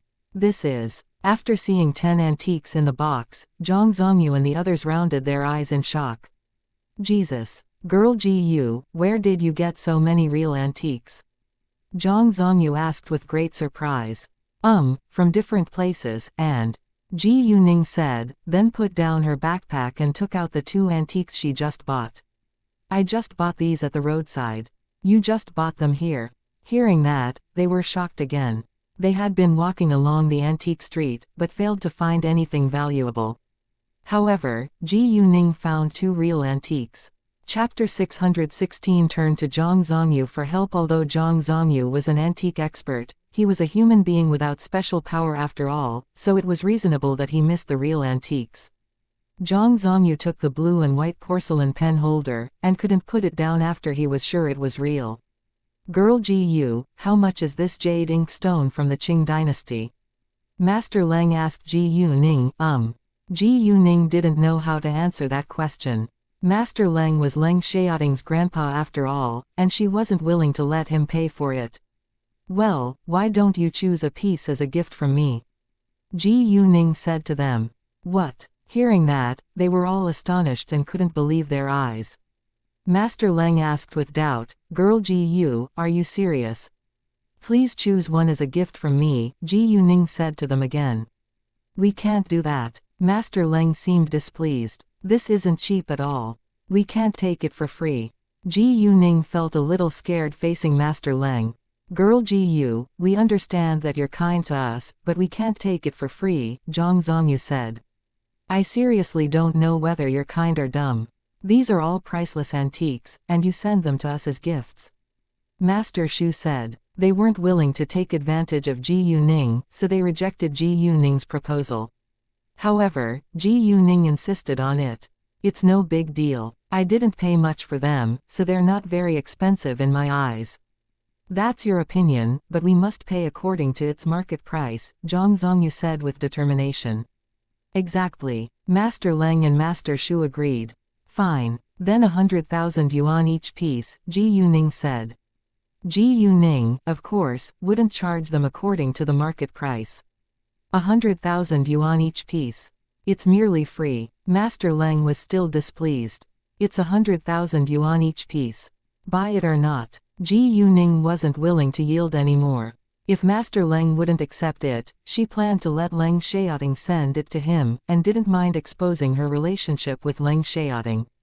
Master Leng and the others felt resigned, because they knew that Ji Yuning wasn't willing to charge them. It wasn't common for them to see a piece of real antique that they liked, so they were unwilling to leave with empty hands. However, if they bought the antiques at such a low price, they would feel a little guilty. Seeing that they were still hesitating, Ji Yuning used her ace in the hole. Well, I'll tag this jade ink stone from the Qing dynasty, this blue and white porcelain pen holder and this Tang Senkai yellow glaze horse as 100,000 yuan each. If you don't want to buy them, I believe they'll soon be sold out once I put them out. The above antiques were their favorites. Hearing that, the group of Master Leng wouldn't hesitate anymore. We want them. Yes, we want them now. In case Ji Yuning would sell them to others, they agreed at once. Girl Ji Yu, if you encounter any trouble in the capital, feel free to tell us, and we'll help you without hesitation as long as we can, Master Shu said. That was the way to expand one's network. Thanks, I will, Ji Yuning said. Right at this moment, Ji Yuning's phone rang, and the caller was Ning Chengkai. Ji Yuning excused herself, then walked aside to answer the call. Boss, the result of drug control is out, and we didn't pass it, Ning Chenkai said in a calm voice, because it wasn't a surprising answer. Hearing that, Ji Yuning was displeased but not surprised either. Fine. Don't worry. Keep on producing, and I'll handle it. Sure. Although Ning Chenkai felt upset, he wasn't in despair because he trusted Ji Yuning. In fact, if Ji Yuning changed the name of the medicine and replaced Ning Chenkai with another person, it wouldn't happen, but Ji Yuning wouldn't do that. She preferred to get rid of her enemies, not allies. Ji Yuning went back later, and said to them, well, what a coincidence. I do need your help now. What is it? They asked. The thing is, I acquired a medicine factory a while ago, because someone prevented the owner of it from passing the drug control. It happened again after I took over the medicine factory, Ji Yuning said. Hearing that, those masters were displeased, especially Zhang Zongyu, because his son, Zhang Zhenghua, was the director of the State Food and Drug Administration. If someone dared to scheme against others in SFDA, it would be Zhang Zhenghua's mistake. Therefore, it was a serious problem. Girl Ji Yu, don't worry. I'll handle it well and give you the right result, Zhang Zongyu said. He only promised to give Ji Yuning the right result, but not to directly allow her medicine to be put on the market. Medicines weren't tools, so they had to be very careful. Thank you so much, Master Zhang. Ji Yuning was confident that her medicines were qualified, so she wasn't afraid of drug control. Actually, Ji Yuning turned to Master Zhang for help because she knew Zhang Zhenghua was his son, otherwise she would ask Leng Xiaoting for help. What the name of your medicine company? Zhang Zongyu asked. Culane Pharmaceutical Company, Ji Yuning said. Please help me find out who is scheming against my company. No problem, Zhang Zongyu said. After that, they left without delay. Once Zhang Zongyu sat in his car, he called Zhang Zhenghua and told him about it. In fact, it wasn't just Zhang Zongyu who was helping Ji Yuning. Ji Yuning was also doing Zhang Zhenghua a great favor too. The capital was the center of politics and power, and everyone behaved with great caution, to prevent being involved in trouble. The competition in politics wasn't less violent than that in business. Chapter 617 Kuzi. If Ji Yuning didn't tell him, but expose it before the media, his family would be in great trouble. Although his family was very powerful, their enemies were powerful too. Even though it wasn't Zhang Zhenghua's fault, he had to take responsibility for it. When Zhang Zhenghua heard of it from his father, he told his secretary to investigate it at once. It turned out to be true that Culane Pharmaceutical Company had never passed the drug control even once this year. The secretary told the supervisor who was in charge of the medicine and skincare product test to go to the director's office. When the supervisor got to know the reason why Zhang Zhenghua suddenly asked about Culane, he was scared and confessed to everything. There was nothing wrong with the medicine and skincare products of Culane, but the office leader told him not to let Culane pass the test. After that, Zhang Zhenghua told the office leader to meet him in his office. Since the scheme was already exposed, the office leader didn't hide it as a dirty secret anymore.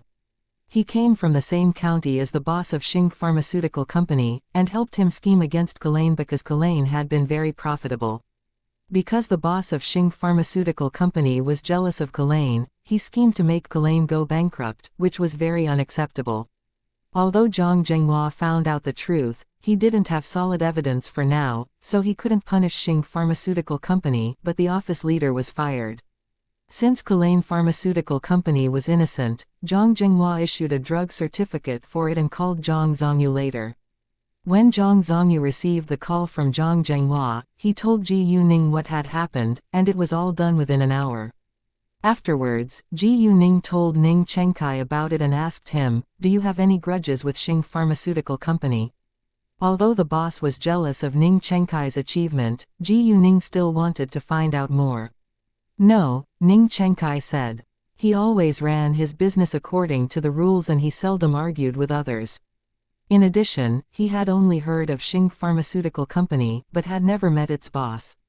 All right, since we got the certificate now, we can begin to sell the medicines.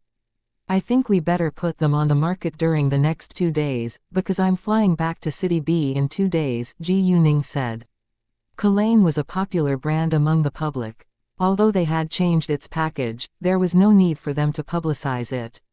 As long as they started to sell the medicines, people would know that Kulain was back. As for the skincare products, Ji Yuning planned to promote them by sending customers one-time samples. Once people found out about its great effect, they would come back and buy them again. In fact, if they wanted to have loyal customers, word-of-mouth recommendations were much more persuasive than advertisements. The skincare products were named Kuzi, and it was a registered brand name. Kuzi was an independent brand, but it was still under the name of Kulain. Please pack 20 sets of skin toner, emulsion and serum along with 20 sets of sheet masks for me first. Those are gifts and I'll come get them later, Ji Yuning said. No problem, Ning Chengkai said, and went to prepare after hanging up with Ji Yuning. The majority of their products were skincare products, but Ji Yuning told them to continue to produce them, because she was confident that they would be popular. Ji Yuning called Kei later and told him to investigate Xing Pharmaceutical Company. She decided to wait for the result before she punished Xing Pharmaceutical Company. If Xing Pharmaceutical Company wasn't doing its business legally, it would be in great danger.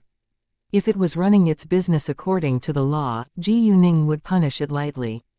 An hour later, Ji Yuning arrived at the medicine factory to fetch the products she needed.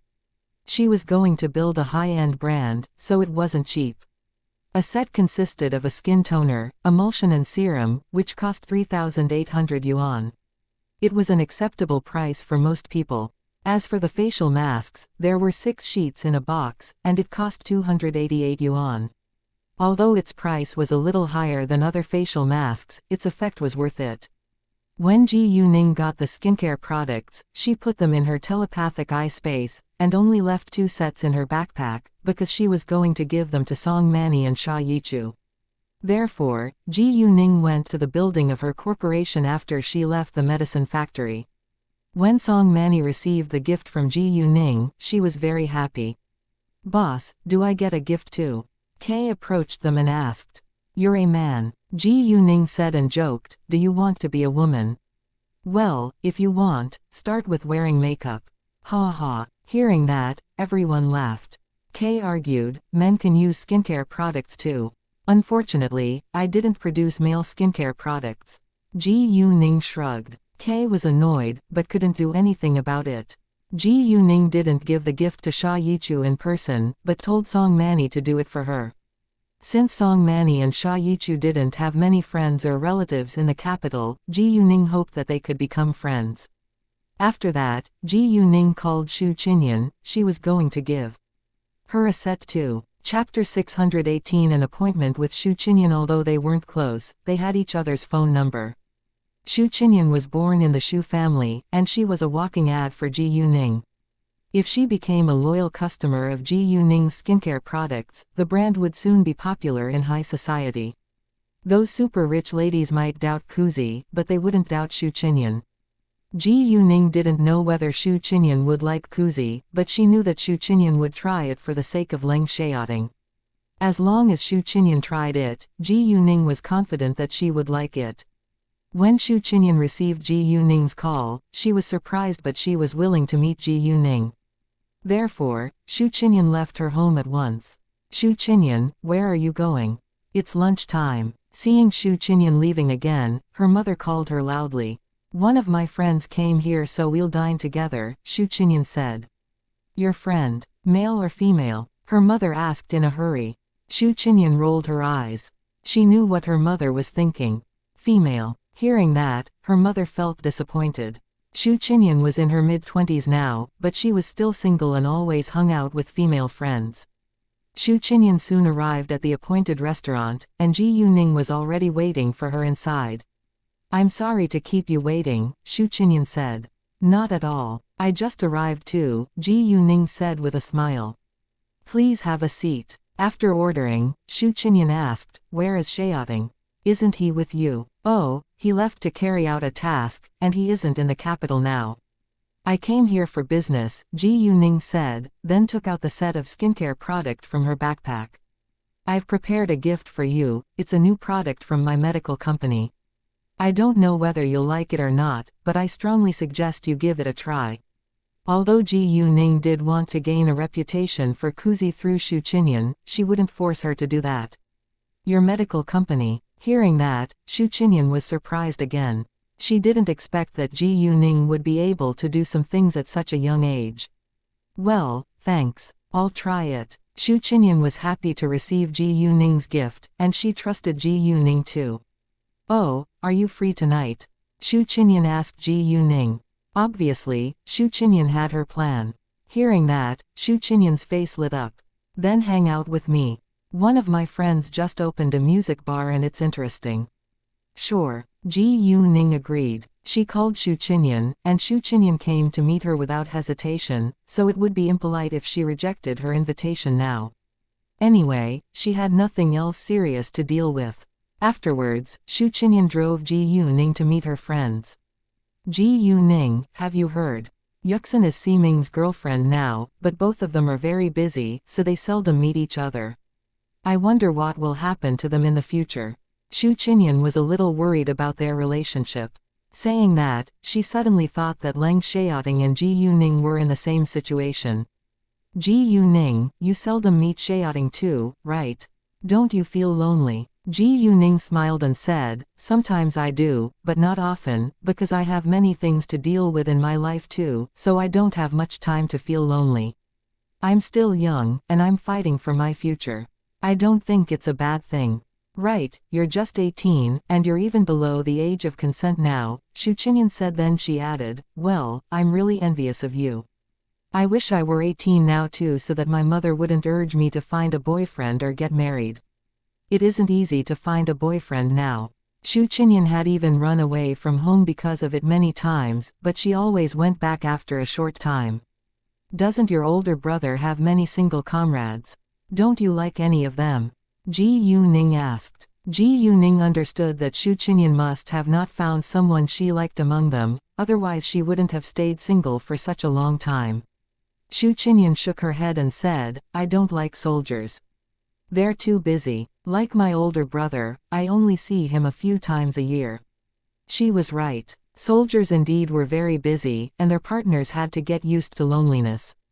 Around a dozen minutes later, Ji Yuning and Xu Qinyan arrived at the newly opened music bar. It was a large, popular bar. The music inside wasn't very loud, so it wasn't noisy. Ji Yuning followed Xu Qinyan to a booth, and there was already a man sitting there with snacks, fruits and bottles of wine on the table. The man was around 30 years old. He wasn't handsome, but was quite charming. Seeing Xu Qinyan coming, he stood up at once. Hi, let me introduce you. This is the boss of this bar, Song Nan, Xu Qinyan said to Ji Yuning, then turned to talk to Song Nan. This is my friend, Ji Yuning. Nice to meet you, Mr. Song. Nice to meet you too, Miss Ji Yu. Please have a seat, Song Nan said to them. After Ji Yuning and Xu Qinyan were both seated, Song Nan asked, only two of you? My other friend will be here later, Xu Qinyan said. Do you want to share this table with some handsome guys? I have two friends who'll come here too. If you want, I can tell them to sit here with you, Song Nan asked with a smile. Are you sure they're handsome? Xu Qinyan was cheered up. Of course, Song Nan said. Why not? Xu Qinyan agreed. A dozen minutes later, they arrived. Coincidentally, Ji Yuning had met one of them before. Chapter 619 Tang Qingyang. When one of them saw Ji Yuning, his eyes lit up at once. Hi, Miss Ji Yu. What a coincidence. Nice to see you, Mr. Zhang, Ji Yuning said politely, but kept a distance from him. The man was Zhang Rukan. Zhang Rukan was thinking about Ji Yuning all the time, and he even planned to run in the morning tomorrow again to meet her. To his surprise, they met again that night. Oh, you know each other already. Song Nan smiled, then gave Zhang Rukan a glance. He noticed something different from Zhang Rukan's reaction. It was obvious that he liked Ji Yuning, but Ji Yuning seemed calm. They had just met each other after all, and weren't familiar yet. Hey, I'm here too. Didn't you see me? Xu Qinyan said with annoyance, feeling displeased at being ignored. Zhang Rukan didn't notice Xu Qinyan until she said that and felt a little embarrassed. Hi, Qinyan. The Leng family, the Xu family and the Zhang family were very close, and the younger generation of them all grew up together. You know each other too? Song Nan was astonished. Yes, we grew up together. Xu Qinyan said with pride. Well, let me introduce you. This is my friend, Tang Qingyang. He was studying abroad and just came home. Zhang Rukan introduced the man who came with him to the others. Hearing the name Tang Qingyang, Ji Yuning was shocked, and looked to him at once. He still looked the same. He was back. Tang Qingyang was Tang Aining's younger cousin and owned 15% shares of the Tang family's business group in the capital. The Tang family in the capital had 3 brothers. The eldest brother was Tang Bingsun, the younger brother was Tang Qingyang's father, Tang Bingchao, and the youngest brother was Tang Bingzhong, who was in his early 40s and had a 17-year-old son as well as a 13-year-old daughter. In addition to Tang Bingsun's 51% stake in the business group, Tang Bingchao and Tang Bingzhong each had 15%, and the rest was held by other shareholders in the market. However, 3 years ago, Tang Bingchao had died in a car accident, so his 15% shares fell into Tang Qingyang's hands. An idea dawned on Ji Yuning. She thought that it wouldn't be a bad idea to cooperate with Tang Qingyang to gain complete control of the Tang family's business group. Tang Bingsun was the mastermind behind the death Tang Qingyang's father, and Tang Qingyang must have sensed something when he was younger, so he had decided to study abroad all of a sudden. If so, he must have come back now for a reason. However, it would be hard for Tang Qingyang to defeat the Tang family alone, unless he had powerful allies. In Ji Yuning's previous incarnation, Tang Yaxin and Qi Ziyu gathered a group of armed men to kill her. The Tang family had support from an armed gang. Although the gang was barely comparable with the Qing gang or the Kirin gang, it was threatening enough in ordinary people's eyes. Only a few people knew the name and location of the armed gang behind the Tang family. Even Ji Yuning herself knew very little about it.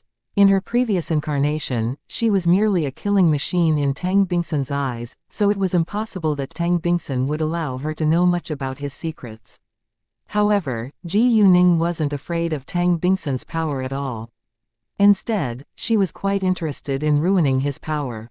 At the same time, Ji Yuning had no intention to be the chairman of the Tang family's business group, because she preferred to build up her own business empire.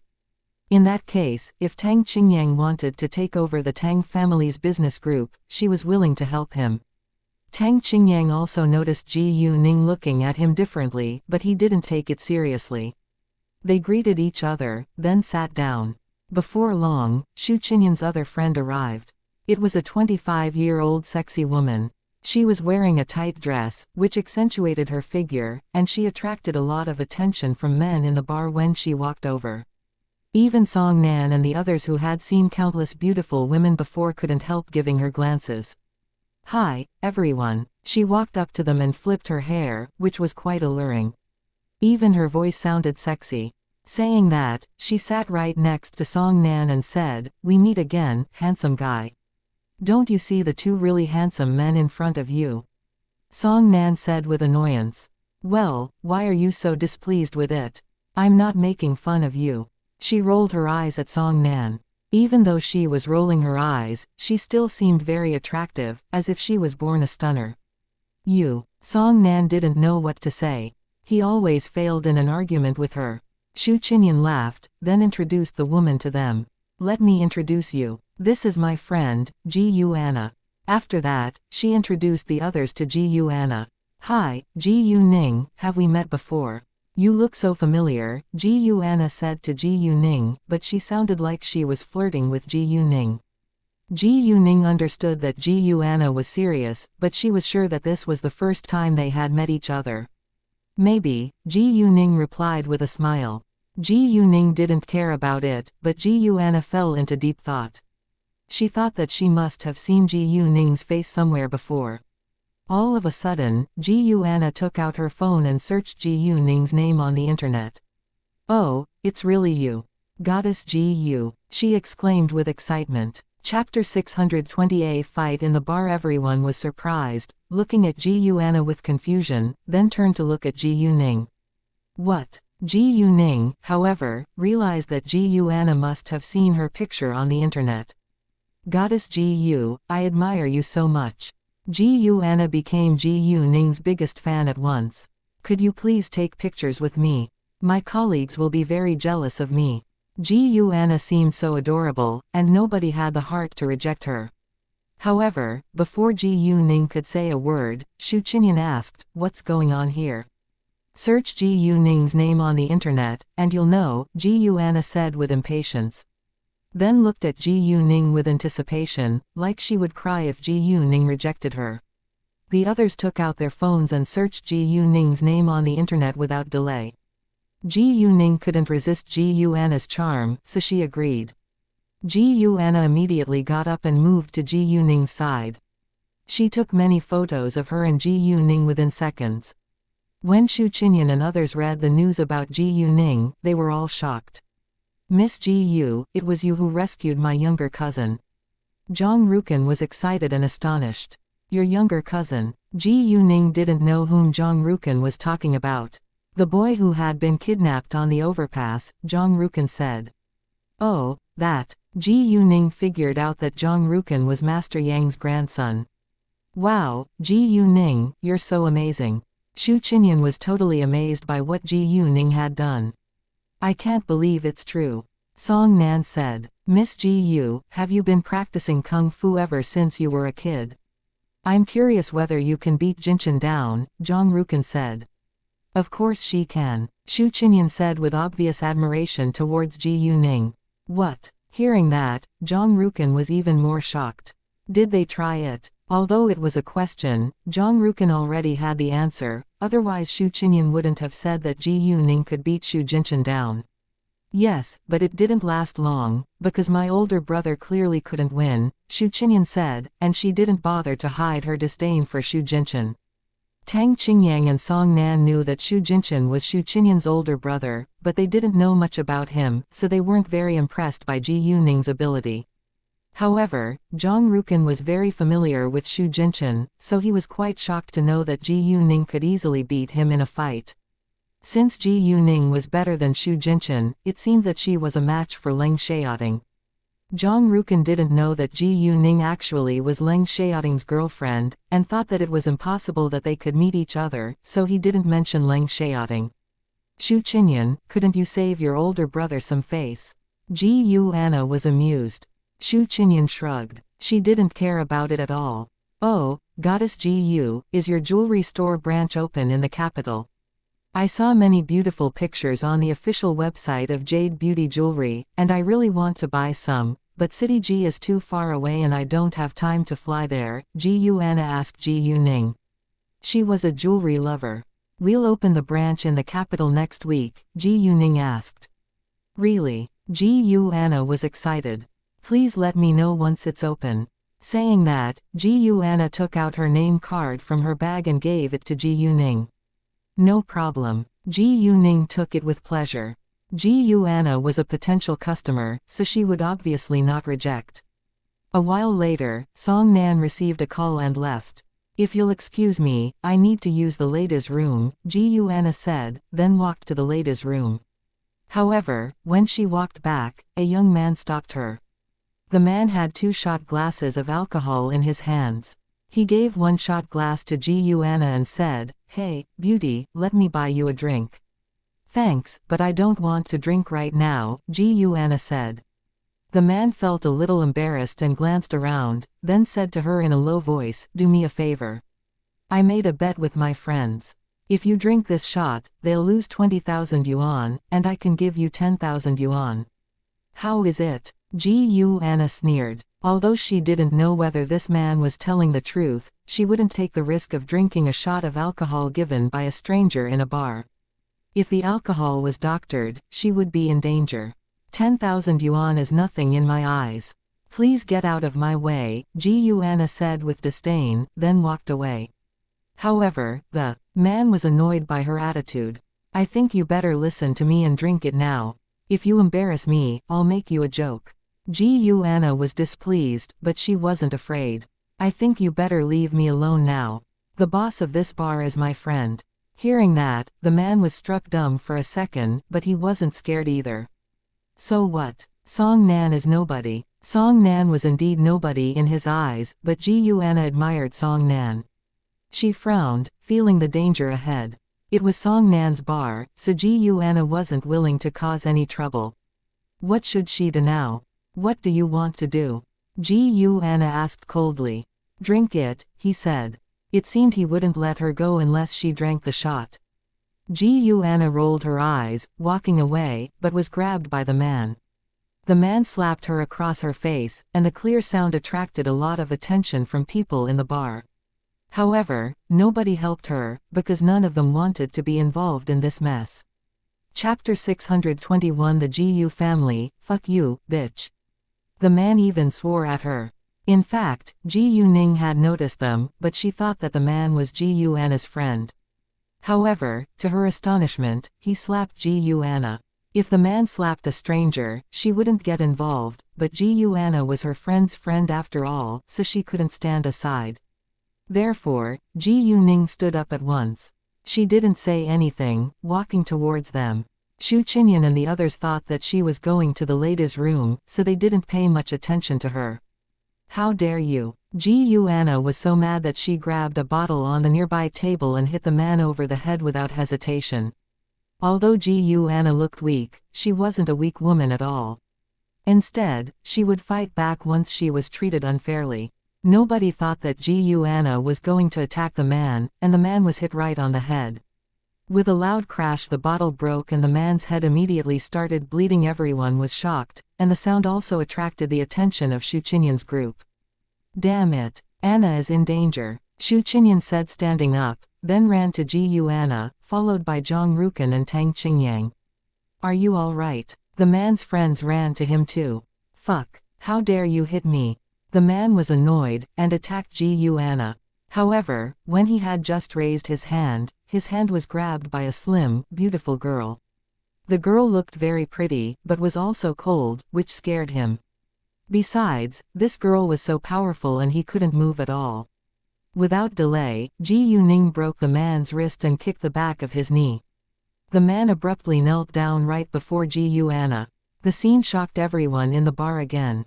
How dare you hit Lord Lin? Lord Lin's two friends stepped forward, trying to attack Ji Ning, but was stopped by Zhang Rukan and Tang Qingyang.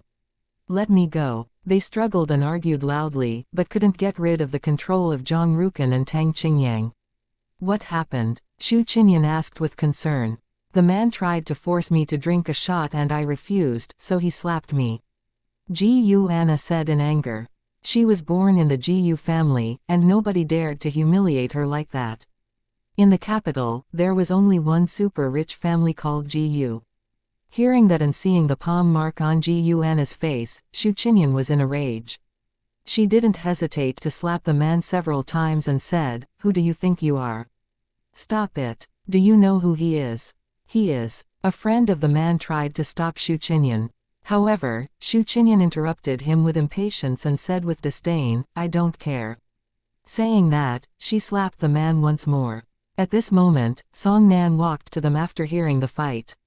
Song Nan, if you don't support Lord Lin today, your bar will be closed. Another friend of the man who was the so-called Lord Lin said with obvious arrogance, like he was the king. Song Nan, instead, ignored him. He coldly stared at the man and said, "Lord Lin, don't be so arrogant. Your family could be punished because of you." Song Nan didn't tell them who Ji Anna was, but it was quite obvious that Ji Anna came from a family that was much more powerful than their families. Hearing that, Lord Lin's two friends shut their mouths at once. As for Lord Lin, he didn't have the strength to resist now. Send him to the hospital. If he wants to get revenge on me, I'm here waiting for him, Song Nan said. Lord Lin's friends supported him to stand up, then escaped. Ji Anna didn't say anything, but followed her friends, walking back to their seats. Other customers in the bar also kept on drinking and enjoying the music. In order to comfort them, Song Nan gave everyone 20% off. Xu Qinyan and her friends, however, left the bar a short while later. It wasn't early when they walked out of the bar, so they decided that they should go home. In cars, Xu Qinyan and Ji Anna drove their own cars here. Although they drank, they didn't drink a lot, so they drove home on their own. Let me send you home, Xu Qinyan said to Ji Ning.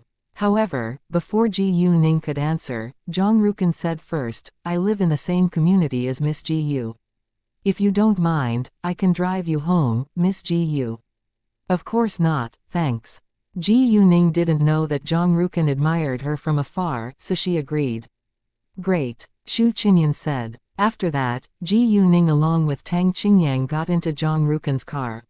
Miss Ji Yu, which high school are you studying in? Zhang Rukin asked. Although he still didn't know much about Ji Yuning, after reading the news about her, he noticed her age. The number 3 high school in City F, Ji Yuning said. City F. You don't live in the capital. Hearing that, Zhang Rukin felt surprised as well as disappointed. If Ji Yuning didn't live in the capital, he wouldn't see her often. Which college is your aim? Zhang Rukin asked again. Hearing that, Zhang Rukin relaxed. As long as Ji Yuning was going to stay in the capital, he would have more chances to meet her. Chapter 622 Does she like Tang Qingyang? Oh, why don't we exchange phone numbers? You can turn to me for help if you encounter any trouble in the capital. You're Qinyan's friend after all, so you're my friend too, Zhang Rukin said kindly. He seemed calm, but was actually very nervous because he was afraid that Ji Yuning would reject him. Tang Qingyang, who was Zhang Rukin's close friend, also noticed that Zhang Rukin liked Ji Yuning. He had never seen Zhang Rukin being so kind and gentle to a girl when they met for the first time. Sure, tell me your phone number. Ji Yuning agreed, because Zhang Rukin was Zhang Zongyu's grandson and she would meet him in the future. Hearing that, Zhang Rukin finally relaxed, then told Ji Yuning his number. Ji Yuning called him, then hung up at once. Mr. Tang, why don't we exchange phone numbers too? Ji Yuning took the initiative to ask for Tang Qingyang's number because she knew that she was going to cooperate with him. Zhang Rukin, however, felt upset, and couldn't help wondering whether Ji Yuning liked Tang Qingyang. Tang Qingyang also had the same idea, so he hesitated. Although he thought that Ji Yuning was very attractive, he gave up once he found out that Zhang Rukin liked her. However, he felt shy to reject Ji Yuning, so he agreed. Ji Yuning didn't know what they were thinking. If she knew, she would explain to them that she already had a boyfriend. After a while of silence, Zhang Rukin asked Tang Qingyang, Qingyang, when will you start to work in the company? Tomorrow, Tang Qingyang said. Are you ready for it? Zhang Rukin asked. Yeah, Tang Qingyang said lightly. Although he sounded relaxed, Ji Yuning sensed that he was quite stressed. Although Tang Qingyang didn't say it aloud, Ji Yuning understood that he was going to fight on the battlefield. Before long, Ji Yuning found that someone was stalking them. She used her jade eyes and saw a familiar face in the car behind them. She had met him in her previous incarnation. The man was in his early 30s, and worked for Tang Bingsun. Ji Yuning had seen him a few times in her previous incarnation. Without a doubt, Ji Yuning understood that he had to be stalking Tang Qingyang. However, she didn't know the reason why Tang Bingsun sent him to follow Tang Qingyang. Ji Yuning actually didn't know his real name, but people all called him Lao Gui. Besides, Lao Gui was very good at fighting. Although Ji Yuning wasn't afraid of him, she was worried that Tang Qingyang might not be his match. Therefore, Ji Yuning had to do something. Mr. Zhang, how is your driving skill? Ji Yuning asked. Not bad. Zhang Rukin thought that Ji Yuning was just chatting with him, he didn't know that someone was stalking them. Can you see the black ORV-1 off-road vehicle behind us? It's been following us for a long time. I think someone is stalking us, Ji Yuning said. What? Hearing that, both Zhang Rukin and Tang Qingyang were surprised, then displeased. Tang Qingyang turned back, and saw a car following not far behind them. Even though they had made several turns, the car still followed them. At this moment, they were sure that someone was stalking them. I think I'm the target, Tang Qingyang said. Although he said it with doubt, he was very sure that he was the target, because he clearly knew that he was in a very dangerous situation now. What should we do? Zhang Rukin asked in a deep voice. Are you confident that you can get rid of him? If you're not, let me do it, Ji Yuning said with a serious face. A touch of embarrassment flashed by Zhang Rukin's face. I don't think I can do it. Can you? He wasn't doubting Ji Yuning's ability, but he was worried about her safety. I can, Ji Yuning said with confidence. Ever since Zhang Rukan got to know what Ji Yuning had done, he had great admiration for Ji Yuning and he trusted her. No problem. Let me stop it by the roadside first. Saying that, he stopped the car. When they stopped, the car behind them stopped too. There was a lot of traffic on the road. Zhang Rukan and Tang Qingyang would probably never have noticed it if Ji Yuning hadn't told them. In order not to arouse their suspicion, Mr. Tang, please go buy several bottles of water. Mr. Zhang, you can stay in the car and directly move to the rear seats, and I'll replace you, Ji Yuning said. Zhang Rukan and Tang Qingyang agreed and started to take action. Tang Qingyang, who was sitting in the front passenger's seat, got out of the car and walked to a nearby convenience store. At the same time, Zhang Rukan moved to the rear seats from the driver's seat and was replaced by Ji Yuning. Before long, Tang Qingyang was back and got in the car again. Lao Gui didn't notice any change from behind. Afterwards, Ji Yuning reminded them to be prepared, and then she started the car. In the beginning, she drove it at the regular speed, then suddenly accelerated it.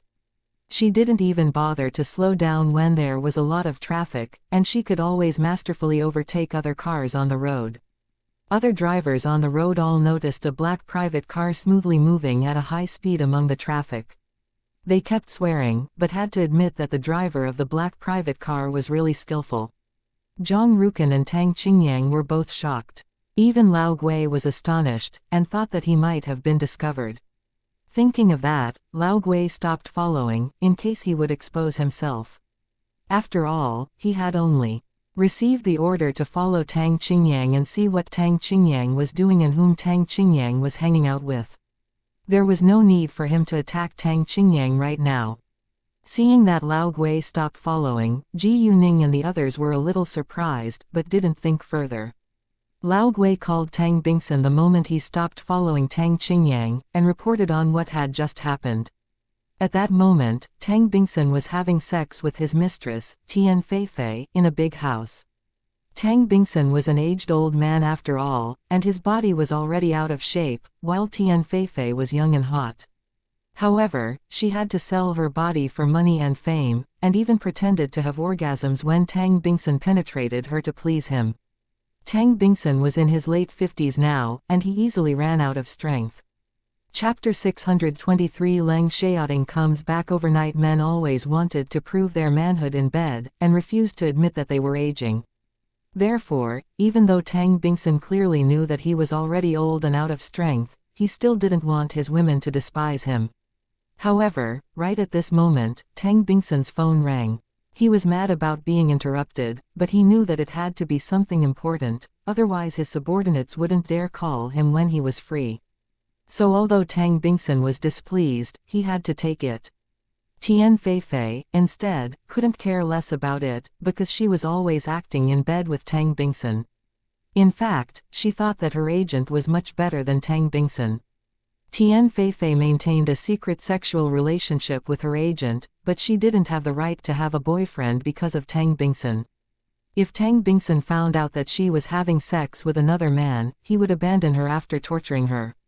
However, Tian Feifei wasn't worried about it if the man was her agent.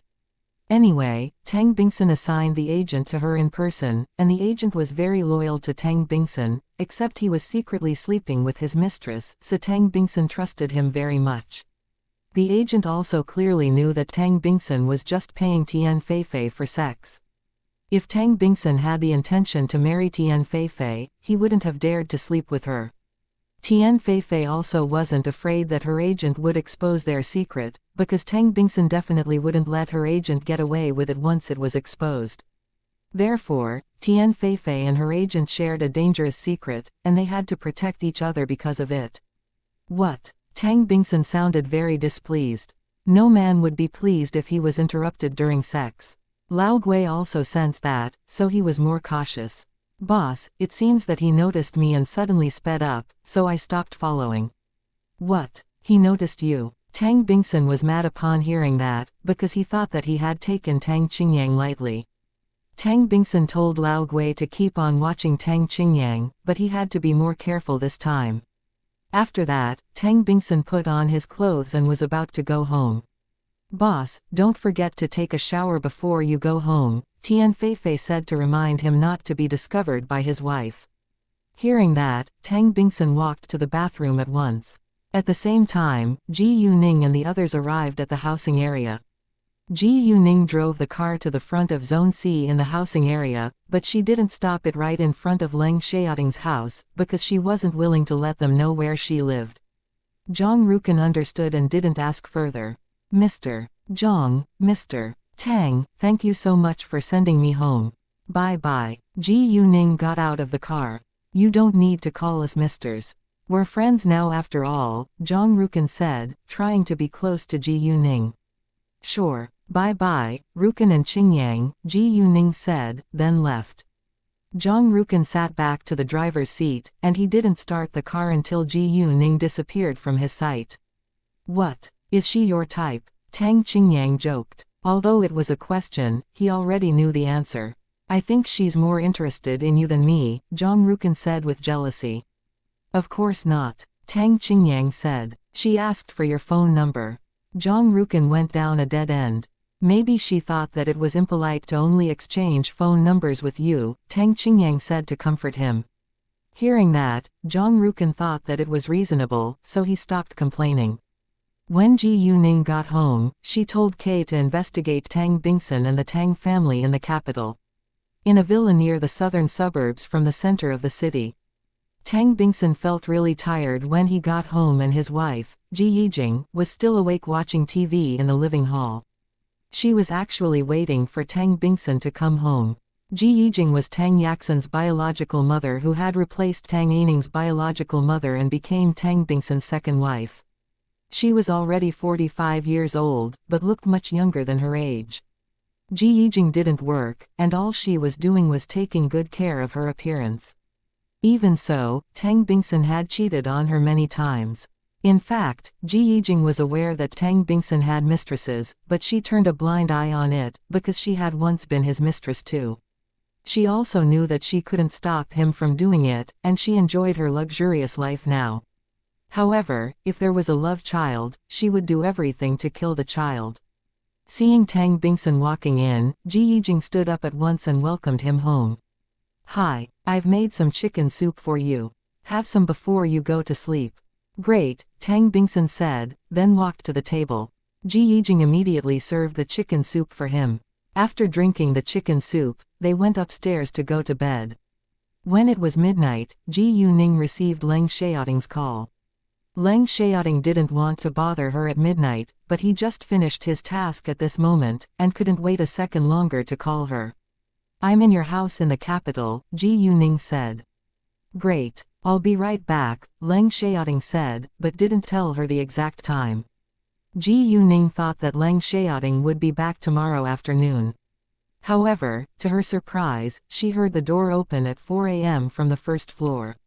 She thought that it might be a thief, but an idea dawned on her the next second. Is Xiaoting back? Thinking of that, Ji Yuning ran downstairs. When she had just reached the second-floor landing, she saw Leng Xiaoting standing in the living room. When they met each other's eyes, they realized how much they missed one another. At this moment, Ji Yuning lost words to describe how excited she was now. She didn't expect that he would come back overnight. Chapter 624 Protect yourself well. Leng Xiaoting missed Ji Yuning so much that he was unwilling to wait a second longer to see her. The next second, Leng Xiaoting strode upstairs and clasped Ji Yuning in his arms.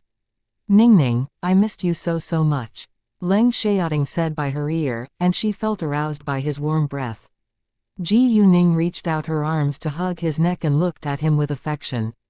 "Xiaoting, I missed you too." "How much?" Leng Xiaoting asked, and he started to breathe fast. "More than you could imagine," Ji Yuning said, and directly kissed his lips. They kissed wildly along the way to the bedroom, and then undressed each other within seconds. Right when Leng Xiaoting pressed on Ji Yuning against the bed, she suddenly noticed the injury on his chest, and was shocked. She remembered clearly that she had never seen this injury before. Although its color became much lighter and it looked like an old injury, Ji Yuning knew that it was new. Without saying anything, Ji Yuning cried while staring at the injury on Leng Xiaoting's chest. Her heart ached heavily for him. Seeing that, Leng Xiaoting knew that he couldn't hide it anymore. "Ningning, don't cry. I'm fine now. Don't worry," he said to comfort her at once. It was the first time that Ji Yuning had cried in front of Leng Xiaoting, and he literally had no idea what he should do now. He just wiped the tears off her face. Ji Yuning still said nothing, because she knew that Leng Xiaoting's job was dangerous and it was unavoidable to have some injuries. That was the reason why she had given Leng Xiaoting bottles of power crystals. However, she still couldn't accept the fact that he was badly injured. Ji Yuning couldn't imagine the result if she hadn't prepared power crystals for him or he had run out of the power crystals. Besides, the injury was right on his chest. It must have been a very dangerous injury. If he had been shot in the heart, he could have died, no matter how many power crystals he had taken. The effect of the power crystals was barely comparable to her power. If Leng Xiaoting was really in mortal danger, she could only save his life by directly putting her power into his body. Ningning. Leng Xiaoting was more anxious because Ji Yuning remained silent, but cried the entire time. He knew that Ji Yuning felt heartbroken seeing the injury on his chest, so he held her tightly to make her believe that he was fine now. He also felt guilty that Ji Yuning cried for him. He didn't want to be injured either, but he was just a human being. If it was possible, he didn't want to be injured at all in a war or fierce gunfight, so that Ji Yuning wouldn't be worried.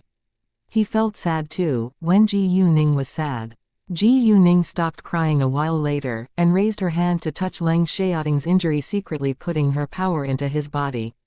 Although Leng Xiaoting was fine after taking the power crystals, Ji Yuning still wanted his injury to heal as soon as possible. However, Ji Yuning just healed the inside of the injury and left its surface the same in order to not arouse Leng Xiaoting's suspicion. Since it already happened, Ji Yuning didn't want to say much, but reminded him to be careful the next time. "You must protect yourself well the next time." "I will. I promise," Leng Xiaoting said. Even so, Ji Yuning still felt sad in her heart, because both of them knew that it was a lie. As long as he was a soldier in the special forces, he was living with danger. The next morning, Zhang Rukan got up to run at 6 a.m. in order to encounter Ji Yuning. In case Tang Qingyang would interrupt them, he even forbade Tang Qingyang to appear with him. Unfortunately, he didn't see Ji Yuning during the whole morning, which disappointed him.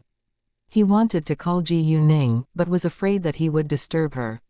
Most importantly, they just met each other, and weren't familiar, so he felt shy to call her now.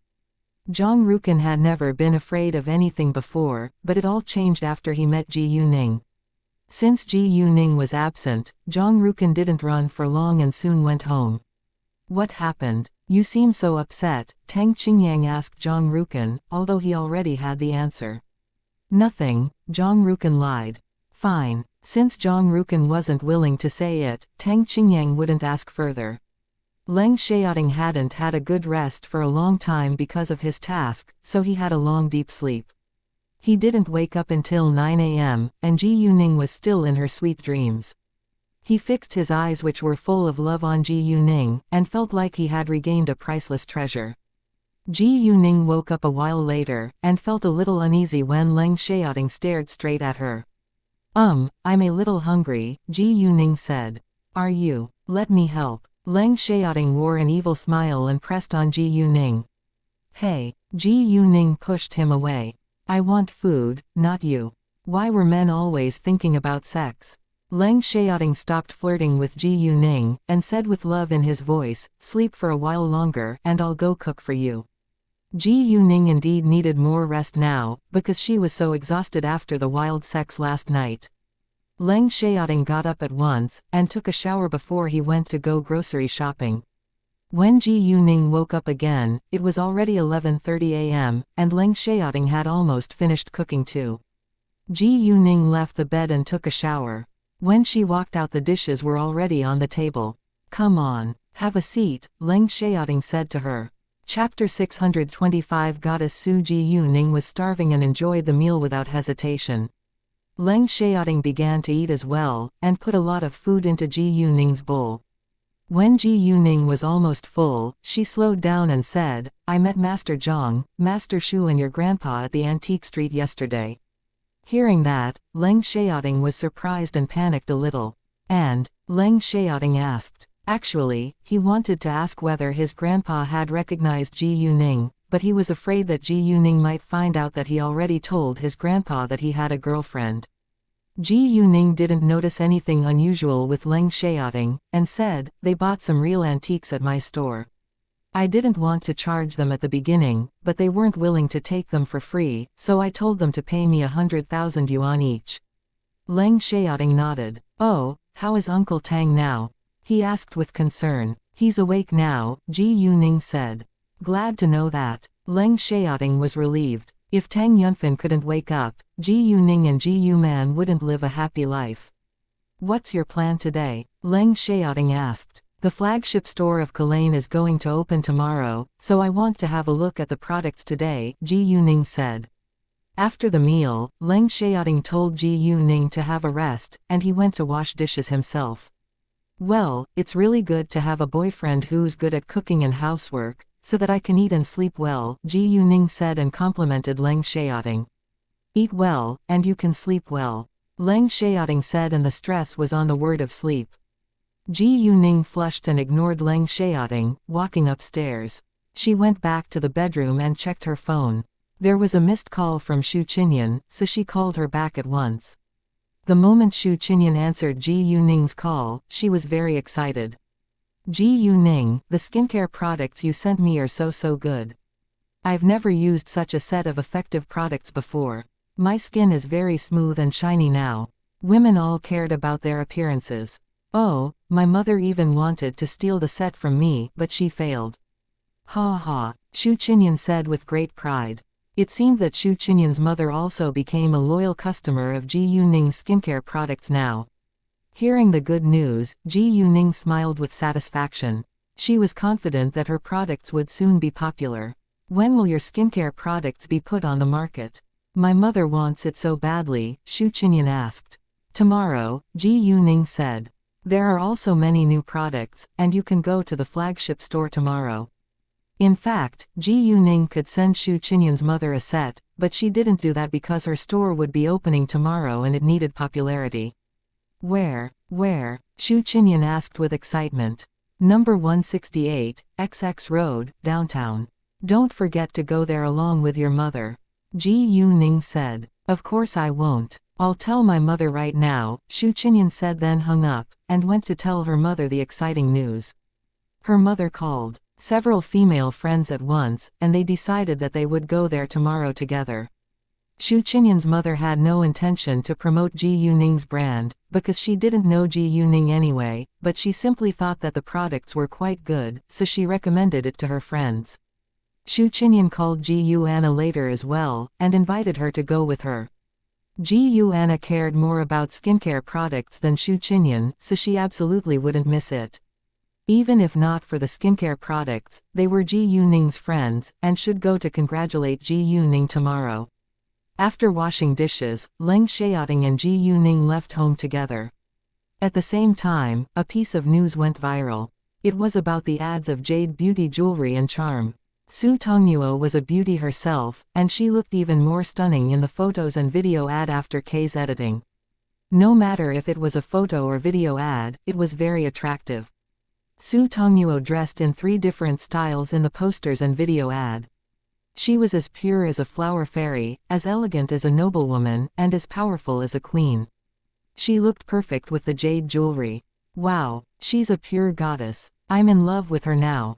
She's so stunning, so is the jade jewelry. The posters make me want to buy all of them, but I'm too poor to afford that. Ha ha, ha ha. Once the posters and the video ad were out, the number of Su Tongnuo's followers on social media rapidly increased. At the same time, many people were impressed by the high level of the ad. Therefore, the ad attracted more and more attention, and soon became the hottest topic on Weibo. Once it became popular, haters couldn't remain silent anymore. "I think she only looks good because of her delicate makeup and the retoucher's outstanding skills. I don't like her. She looks like a calculating bitch." Seeing the above comments, Su Tongnuo's fans got mad. Haters, couldn't you focus more on yourself? Chapter 626 Kalane is open. You're simply jealous of Tongnuo's achievements now, because you haters can never achieve anything. As long as Su Tongnuo's loyal fans saw vicious comments, they would argue with them and force those haters to shut their mouths. Anyway, there was no star who was admired by everyone. Even if an actor was very famous, or even became a household name, there would always be some people who disliked him or her very much. No matter who worked in the entertainment industry, he or she must be prepared to be criticized or sworn at for no reason. When the crew of Infinite Horror saw the ad of Su Tongnuo, they were all stunned too. Bai Lin was quite envious and even a little jealous of Su Tongnuo's success now, but she had no intention to scheme against her. Ji Yuning and Leng Xiaoting came to the flagship store later. It was divided into two spaces, and the pharmacy occupied 3/4 of the entire store, while the rest belonged to the skincare products. The sign of the pharmacy was Kalane Pharmacy, while that of the skincare products store was Kuzi Skincare. At the lower right corners of the two signs, the direct sale store was marked. Direct sales meant that this company directly sold its products at these two stores. Kalane Pharmacy was decorated in the same style as other pharmacies. Kuzi Skincare, however, was decorated beautifully. Nice to see you, Miss Ji Yu and Mr. Leng. Ning Chengkai greeted them when Ji Yuning and Leng Xiaoting arrived. Ji Yuning had told Ning Chengkai to call her Miss Ji Yu outside of her company, so Ning Chengkai followed her order. Leng Xiaoting had accompanied Ji Yuning to acquire the medicine factory, so Ning Chengkai naturally knew him. How is everything going now? Ji Yuning asked. Ning Chengkai guided Ji Yuning and Leng Xiaoting walking around the store and said, most of the products have been placed on shelves. Several workers in the store were stunned by Ji Yuning's and Leng Xiaoting's appearance when they walked towards them. Right at this moment, a young man suddenly rushed in carrying a woman on his back. The woman's face was pale and she seemed to be in great pain. The man anxiously shouted, "Is there any medicine for dysmenorrhea? My girlfriend is suffering from dysmenorrhea." The man was hanging out with his girlfriend, and his girlfriend's period came all of a sudden. His girlfriend always suffered from dysmenorrhea on her period, and it hurt a lot every time.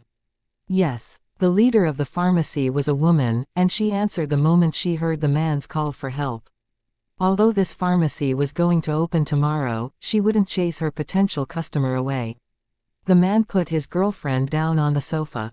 Before long, the leader came back with a box of medicine. "Take this, and she'll be fine within minutes."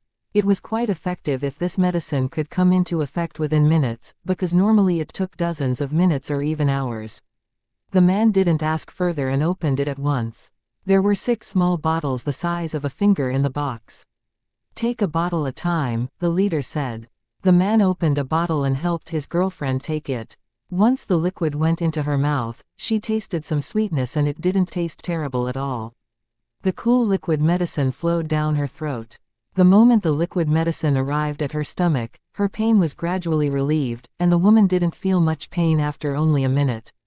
"How is it?" the man asked nervously. "It's so good," his girlfriend said. "Wow, this medicine is so amazing. I feel much better now after only 1 or 2 minutes. Honey, let's buy more of this." "No problem." The man was relieved that his girlfriend seemed fine now. "How much is this?" he asked the leader. 60 yuan, the leader said. This medicine is aimed to reduce abdominal pain. Not only dysmenorrhea, but it's also effective for general stomach pain. "Please give me another 5 boxes of it." The man didn't think that this medicine was expensive at all, although its price was twice as high as normal medicine. The leader went to fetch 5 more boxes and the man went to pay for them at the counter. At this moment, his girlfriend was able to walk on her own now. Because she was carried in by her boyfriend, many people noticed them and were wondering what was happening. When she walked out herself, everyone was surprised. "Hey, miss, what happened to you just then? Why can you walk out on your own now?" an old woman asked her with curiosity. The woman seemed a little embarrassed, but still answered, I always suffer from dysmenorrhea on my period. My boyfriend and I just walked by this pharmacy, so we went in and bought a box of medicine." The medicine is so effective and I feel much better now. Really? Hearing that, everyone was astonished. If so, I must buy some for my daughter too. Another woman said and walked into the pharmacy. Oh, I should also buy some for my daughter-in-law. Another old woman said and stepped into the pharmacy. Are there other effective medicines in the store? A man asked. Let's go inside and check it ourselves. Another man said, and walked in the pharmacy too. Other people around noticed them walking to the pharmacy one by one, and they got curious too. Once it started, more and more people followed others walking inside out of curiosity.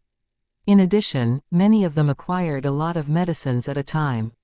Anyway, it wasn't a bad thing to prepare some effective medicines at home. Since this pharmacy was already established, people believed that the medicines in it were all qualified and safe. Although the medicines in this pharmacy were more expensive than those in other pharmacies, many people believed that their prices were higher for a reason. 1. Very painful menstrual cramps. Chapter 627 The public jade bid. There was a girl who had an allergy because of eating mangoes. It was useless to apply ointment, and she had adverse reactions to infusion. A saleswoman gave the girl a 50 milliliters lotion at once, which was well packaged, and this medicine was also very effective. In the beginning, the girl thought that it was too expensive, so the leader told her to try it for free. After applying it for a few minutes, her skin gradually went back to normal.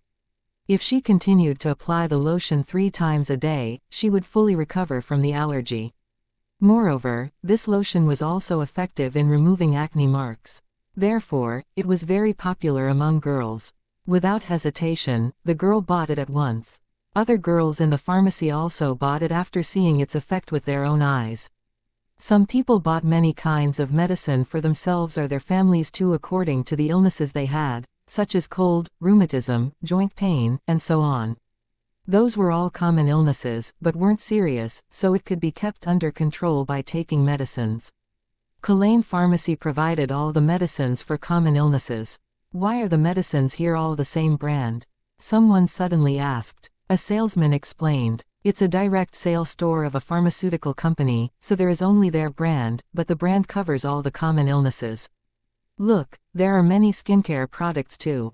They're so expensive. Another saleswoman explained. If you hesitate because of its price, you can try its sample first.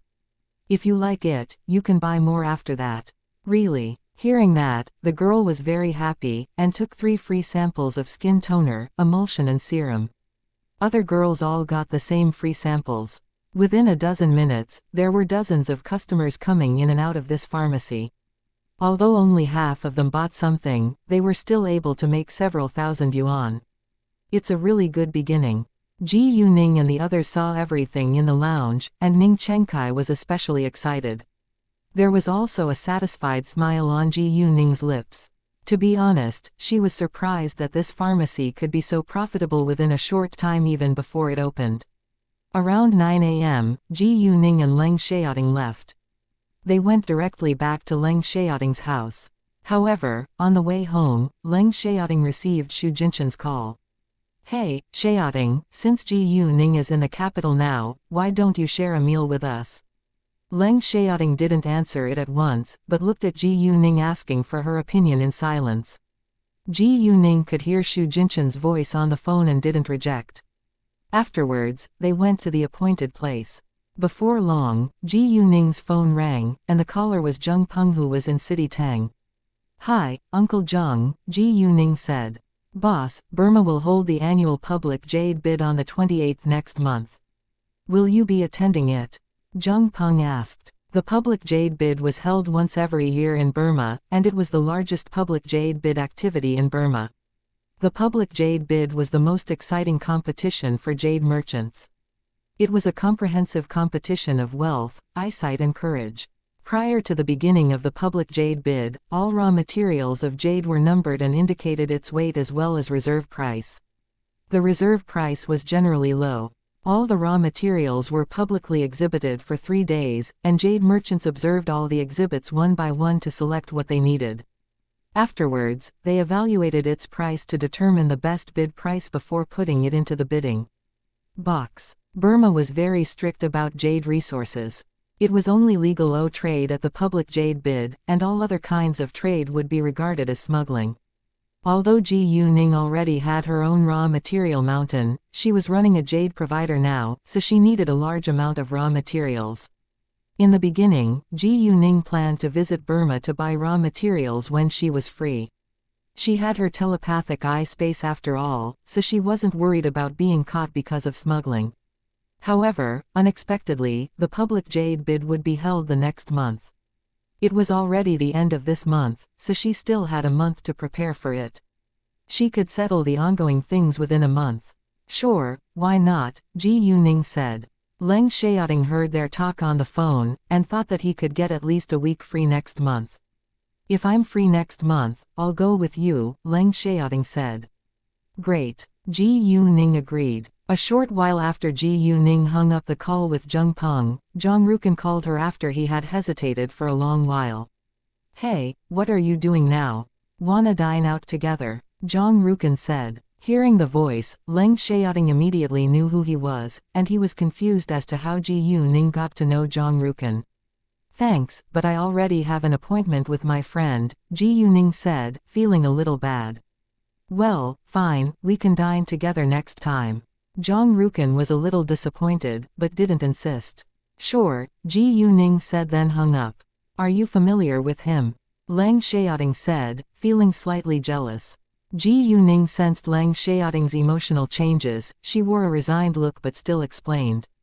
I'm not. I just encountered him when I ran in the morning yesterday, and I met him again when I hung out with Xu Qinyan last night. We just know each other for a short time. Hearing that, Leng Xiaoting was even more jealous. You just met him twice, and you already gave him your phone number and you even agreed to dine with him next time. Ji Yuning was amused by her jealous boyfriend. However, she thought that it was reasonable that he was displeased, because she had so many male friends while he had few female friends. Actually, Ji Yuning kept a polite distance for her male friends. Ji Yuning didn't know what to do seeing Leng Xiaoting being jealous, but she wouldn't blame him. Instead, she became more patient and explained it clearly. He's Qinyan's friend, and Master Yang's grandson, so it wasn't appropriate if I refused to exchange phone numbers with him. I can make an excuse the next time if he calls again. Hearing that, Leng Xiaoting cheered up. Xu Jinchen invited them to dine together in the presidential suite at Jinline Hotel, which was Xu Jinchen's family business. Chapter 628 Who Chased the Other First? There was a lot of game equipment inside, like a billiard table, KTV, mahjong, and darts so that you could have some fun with your friends after the meal. Ji Yuning and Leng Xiaoting arrived at 5:30 p.m., and their friends were already playing the games. There were 4 of them in all, including Xu Jinchen, Xin Bei, Xu Qinyan and Ji Yuana. Hi, Xiaoting, Ji Yuning. The moment Ji Yuning and Leng Xiaoting walked in, Xu Jinchen and Xin Bei, who were playing Q Sports, greeted them, then continued to play. Xu Qinyan and Ji Yuana were singing in the KTV room, but the music wasn't loud, so they heard Xu Jinchen talking to Leng Xiaoting. Ji Yuana was surprised that Leng Xiaoting came with Ji Yuning and couldn't believe her ears. She didn't know Ji Yuning's relationship with Leng Xiaoting. Oh, Ji Yuning is here. Xu Qinyan was excited, and stood up walking out. Wait, why did Ji Yuning come with Xiaoting? Ji Yuana asked, but Xu Qinyan was already gone, so she followed her out at once. When they came out, they saw Ji Yuning standing by Leng Xiaoting's side, and he was helping her take off her backpack. Ji Yuana was shocked. Are they a couple? Hi, Xiaoting, Ji Yuning. Xu Qinyan said to them. Ji Yuana was already struck dumb, and couldn't say a word. Ji Yuning left Leng Xiaoting alone and walked to them. Xu Qinyan and Ji Yuana pulled Ji Yuning into the KTV room and Ji Yuana asked her, Ji Yuning, what's your relationship with Lord Leng? He's my boyfriend, Ji Yuning said. What? Ji Yuana was completely shocked now. Although she wasn't familiar with Leng Xiaoting, she had met him many times before because of her friendship with Xu Qinyan. In the beginning, Ji Yuana was very attracted to Leng Xiaoting's stunning appearance and sexy body, and she had even tried to seduce him. However, he always kept a distance from her, and she was scared of his cold glances. Ji Anna used to think that Leng Xiaoting probably didn't like women. However, Xu Qinyan told her that Leng Xiaoting wasn't a gay. That being the case, Ji Anna was quite astonished that he suddenly had a girlfriend now. Although Ji Anna had admired Leng Xiaoting before, Leng Xiaoting never gave her any responses, so she already gave up and even felt stressed seeing him. Therefore, she was greatly surprised, but not jealous. Ji Ning, you're Lord Leng's girlfriend.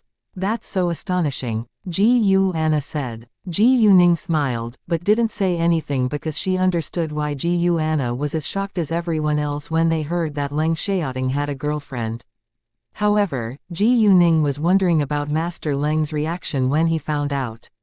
What she didn't know was that Master Leng already knew that Leng Xiaoting wasn't single. Moreover, he was eager to meet his grandson's girlfriend. In fact, they have already met each other, but neither of them knew. Ji Anna blamed Xu Qinyan. Qinyan, why didn't you tell me that Lord Leng has a girlfriend, and his girlfriend is Ji Ning? Oh, I forgot. Xu Qinyan blinked her eyes and looked innocent. Ji Anna let her go, then stared straight at Ji Ning. Tell us, who chased the other first? He chased me, Ji Ning said. Oh my god, Ji Anna exclaimed with shock. To her surprise, Leng Xiaoting, who seemed so cold and always kept a distance from women, would chase a girl on his own initiative. Does he treat you well? Do you feel bored being with him? Don't you feel stressed in a relationship with him? Ji Anna asked again. Ha ha. Ji Ning and Xu Qinyan laughed out loud, but both of them understood why she would ask those questions. Well, no matter how cold he is to others, he's always kind and tender in front of me. I don't feel bored at all being with him. I'm living a happier life than ever, Ji Ning said with a smile on her face. Glad to hear that. Since Ji Ning said so, Ji Anna wasn't worried. Oh, Qinyan told me that you've established your own brand of skincare products. It'll open tomorrow, right? I'll go there to shop with my female friends. Ji Anna said. I've told all my female friends on WeChat, and they'll go to have a look too, Xu Qinyan said. Oh, right, I should do that too, Ji Anna said and sent messages to her female friends by WeChat as well. Ji Ning, why don't we add each other as WeChat contacts? Xu Qinyan asked Ji Ning. Sure, why not? Ji Ning took out her phone. I don't use WeChat often. You can call me if it's an emergency. No problem, Xu Qinyan said. Add me too, Ji Anna said. Afterwards, Ji Anna, Xu Qinyan and Ji Ning added each other as WeChat contacts. Wow, Ji Ning, you've posted nothing in your moments. Anna and I have posted countless selfies or photos of food or beautiful views. Xu Qinyan was surprised after checking Ji Ning's WeChat moments. I'm not a fan of doing that, Ji Ning said. Ji Anna sent out many messages concerning Ji Ning's skincare brand, and she soon had feedback. Some said that they disliked it because it wasn't an international brand. Chapter 629 Public Display of Affection. Some also said that international brands could also be very awful. For the sake of Ji Anna, many still decided to have a look. Ji Anna was born in a super rich family herself, so she, of course, wouldn't recommend bad things if she had tried them. Even though Ji Ning's skincare brand wasn't very famous yet, Ji Anna's friends were also willing to give it a try to please Ji Anna. Not everyone who was Ji Anna's WeChat contact had a close relationship with her, and many girls were born in relatively poorer families than the Ji family, so they all wanted to ride on the Ji family's coattails. As long as they could maintain a good relationship with the Ji family, it was possible that the Ji family would give them a helping hand in the future. Even though they might not need that, it wasn't a bad thing to maintain a good relationship with the Ji family after all. Ji Anna didn't care about their opinions. She wouldn't force them to buy the products anyway. The three of them talked and sang in the KTV room until 6 p.m. If Xu Jinshan hadn't come to tell them to come eat together, they wouldn't have felt hungry at all. During dinner, Leng Xiaoting kept putting food into Ji Ning's bowl, and even helped her peel shrimp, which made the other four single people feel quite jealous. Hey, couldn't you care a little about our feelings? Xu Jinshan said. Ji Yuning and Leng Xiaoting knew that the others around the table were still single, but they still displayed their affection for each other right in front of them. Exactly. Ji Yuana said. I loved freedom, but now I want love. When you were alone, you felt free, and you could do whatever you wanted. However, you somehow ached for love when you saw a loving couple. Why? You not single because of us, Leng Xiaoting said, and hit the point. Fine. I'll choose a man from those who are chasing me now to be my boyfriend. Ji Yuana said, like it was a very serious decision. I'm so envious of you. You still have choices, but I don't think I have, Xu Qinyan said. Xu Qinyan was beautiful, well-educated, and was also from a super rich as well as powerful family in the capital. There were few men who had the same background as her, but she also had many admirers. However, she liked none of them. It wasn't because she had high standards of her boyfriend, but because men today were all results-driven egotists. Even though Xu Qinyan had high standards for her boyfriend, she had the confidence to set the rules. In fact, she didn't demand that the man must be born in a super rich or powerful family like her, but he must be outstanding and good-looking. However, she hadn't found anyone who meet her standards yet. Most importantly, her ex-boyfriend had a bad effect on her. Although her ex-boyfriend came from a relatively powerful family in the capital as well, his family was barely comparable to hers. Even so, Xu Qinyan had never thought lightly of him. Unfortunately, her ex-boyfriend had simply taken advantage of her. Exactly because her ex-boyfriend's family was just relatively powerful, but not very powerful in the capital, he couldn't receive invitation letters from many high-end parties. The Xu family, on the other hand, was one of the richest families in the capital, so Xu Qinyan was always invited to attend those high-end parties. Therefore, her ex-boyfriend would ride on her coattails to expand his own network. Xu Qinyan had helped him several times, but her ex-boyfriend was never satisfied. He had even demanded to meet a certain figure. After that, Xu Qinyan was very disappointed, and broke up with him after a violent quarrel. All in all, Xu Qinyan still felt quite hurt in this relationship, and didn't move on until a month had passed. Although it had happened a year ago, and she already got over her ex-boyfriend, it was still like a nightmare in her mind. She was afraid to encounter that terrible experience again, so she couldn't accept another man or fall in love easily now. Come on, you have many more admirers than I do. Don't play pitiful with me, Ji Yuana said. As Xu Qinyan's close friend, Ji Yuana, of course, knew why Xu Qinyan looked so sad now, but she thought that Xu Qinyan should be more brave in love. There were indeed more bad guys than good ones in this world, but it didn't mean that there were no good men at all. Not every man behaved like Xu Qinyan's ex-boyfriend after all. In addition, girls learned how to love from previous terrible experiences. Ji Yuana did as well, but Ji Yuana never lost hope for true love. She loved being free, and she also ached for love. Fine, I just haven't found a man that I like yet, Xu Qinyan said. Oh, Ji Yuning, I heard that your store will open tomorrow, Xu Jinshan said. Yes, Ji Yuning answered. I'll go have a look with my friends to support you. Xu Jinshan said. Why would you men go there too? Those are female skincare products, Xu Qinyan said with disdain. She didn't know that Ji Yuning also had a pharmacy. Hearing that, Xu Jinshan rolled his eyes at Xu Qinyan then said, I go there to support Ji Yuning out of kindness, alright. Fine. Xu Qinyan made a face. After dinner, they sang a while longer in the KTV room before they separated. Once Ji Yuning and Leng Xiaoting were back in the house, Leng Xiaoting pressed her against the bed. He had been waiting for this moment the entire day. Chapter 6:30 Morning Exercise. Leng Xiaoting's hand touched every inch of her skin, which made her feel aroused. When he penetrated her at the end, she felt quite satisfied. At the same time, he also sensed a mysterious power in her body from somewhere deep, and his body mixed with hers into one. The next morning, Zhang Rukan still got up early and went out to run. He didn't run long, but stayed still at one place, because he was afraid that he would miss Ji Yuning. If he was waiting for her at a certain place, he could see Ji Yuning if she passed by. However, Ji Yuning was still absent this morning.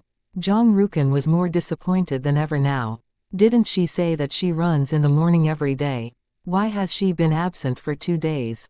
Did she encounter any trouble, or is she avoiding me? Zhang Rukan thought to himself.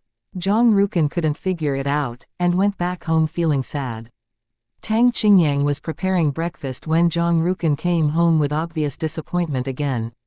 What happened? Why do you look so upset again? You didn't see her today? He asked. Zhang Rukan said, throwing himself onto the sofa, staring at the ceiling with an absent look on his face. I just thought that you like her, but it seems like you're in love now, Tang Qingyang said. Zhang Rukan's mood was completely affected by Ji Yuning now. Yeah, Zhang Rukan didn't deny it. Actually, he never thought that he would fall in love with a girl at the first sight, and now he was falling even deeper when he was missing her. However, it wasn't his fault anyway. Ji Yuning was so outstanding and attractive. She must have countless admirers. Tang Qingyang walked to Zhang Rukan and encouraged him. Tell her if you love her. She will never know it if you don't say it aloud. We have just met twice. I don't want her to think I'm easy, Zhang Rukan said. You're right. Tang Qingyang agreed, but he felt worried seeing his close friend being so upset. Compared to other men today, Zhang Rukan was really a reliable, good young man, so Tang Qingyang, as his close brother, didn't want him to be hurt by a woman again. Zhang Rukan had been hurt by a woman in love, but it had happened a long time ago, and he had already moved on now. True love was only for the right person. Ji Yuning woke up at 7 a.m. Once she opened her eyes, Leng Xiaoting's stunning, sleeping face appeared in her sight, and she was deeply attracted to it. Leng Xiaoting's tan skin looked very sexy in the sunshine. His flawless face was as beautiful as a statue.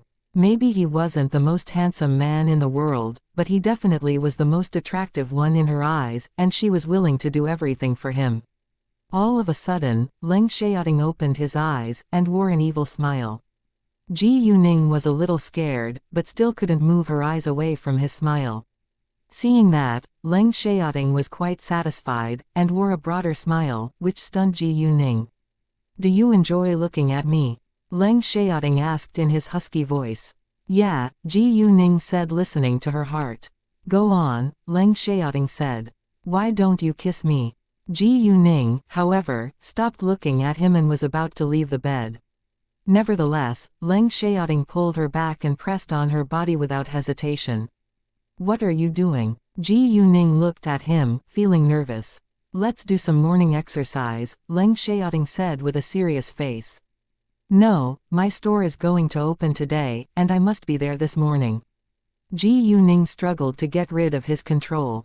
I know, so it won't take long, Leng Xiaoting said, and kissed her to close her mouth. Ji Yuning couldn't resist it, and started to enjoy his kissing and touching.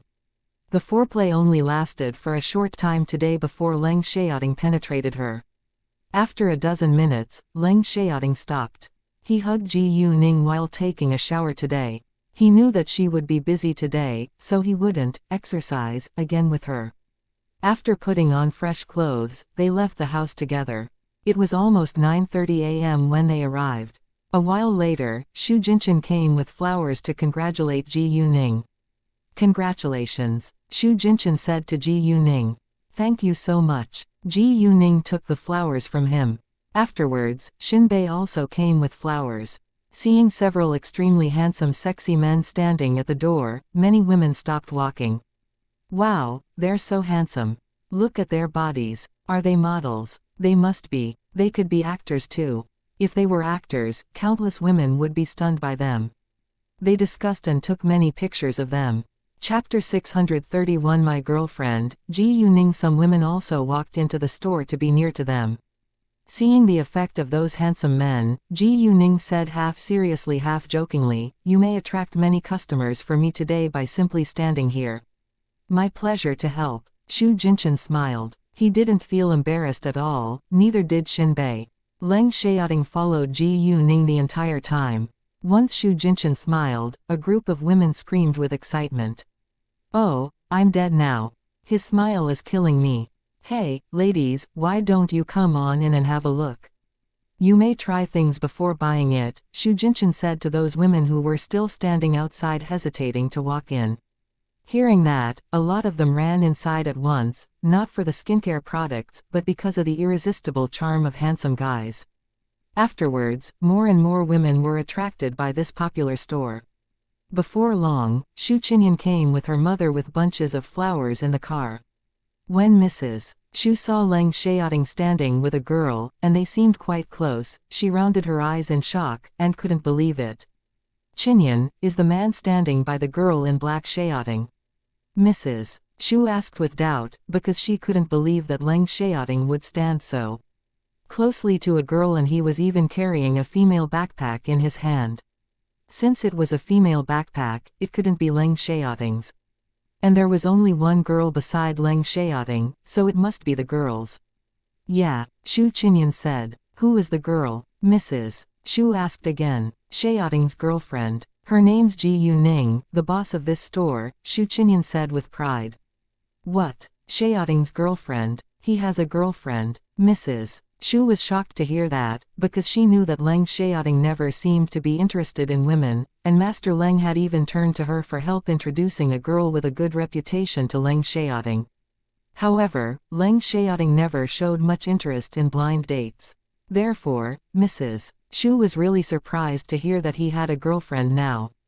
Xu Qinyan finally understood why her mother seemed so astonished, because her mother had no idea about it. Xu Qinyan and Mrs. Xu walked to Leng Xiaoting and Ji Yuning later. Leng Xiaoting greeted Mrs. Xu with respect. Nice to see you, Aunt Tan. Mrs. Xu's surname was Tan, so Leng Xiaoting called her Aunt Tan. Xiaoting, it's been a while. Mrs. Xu said with a smile, then looked to Ji Yuning.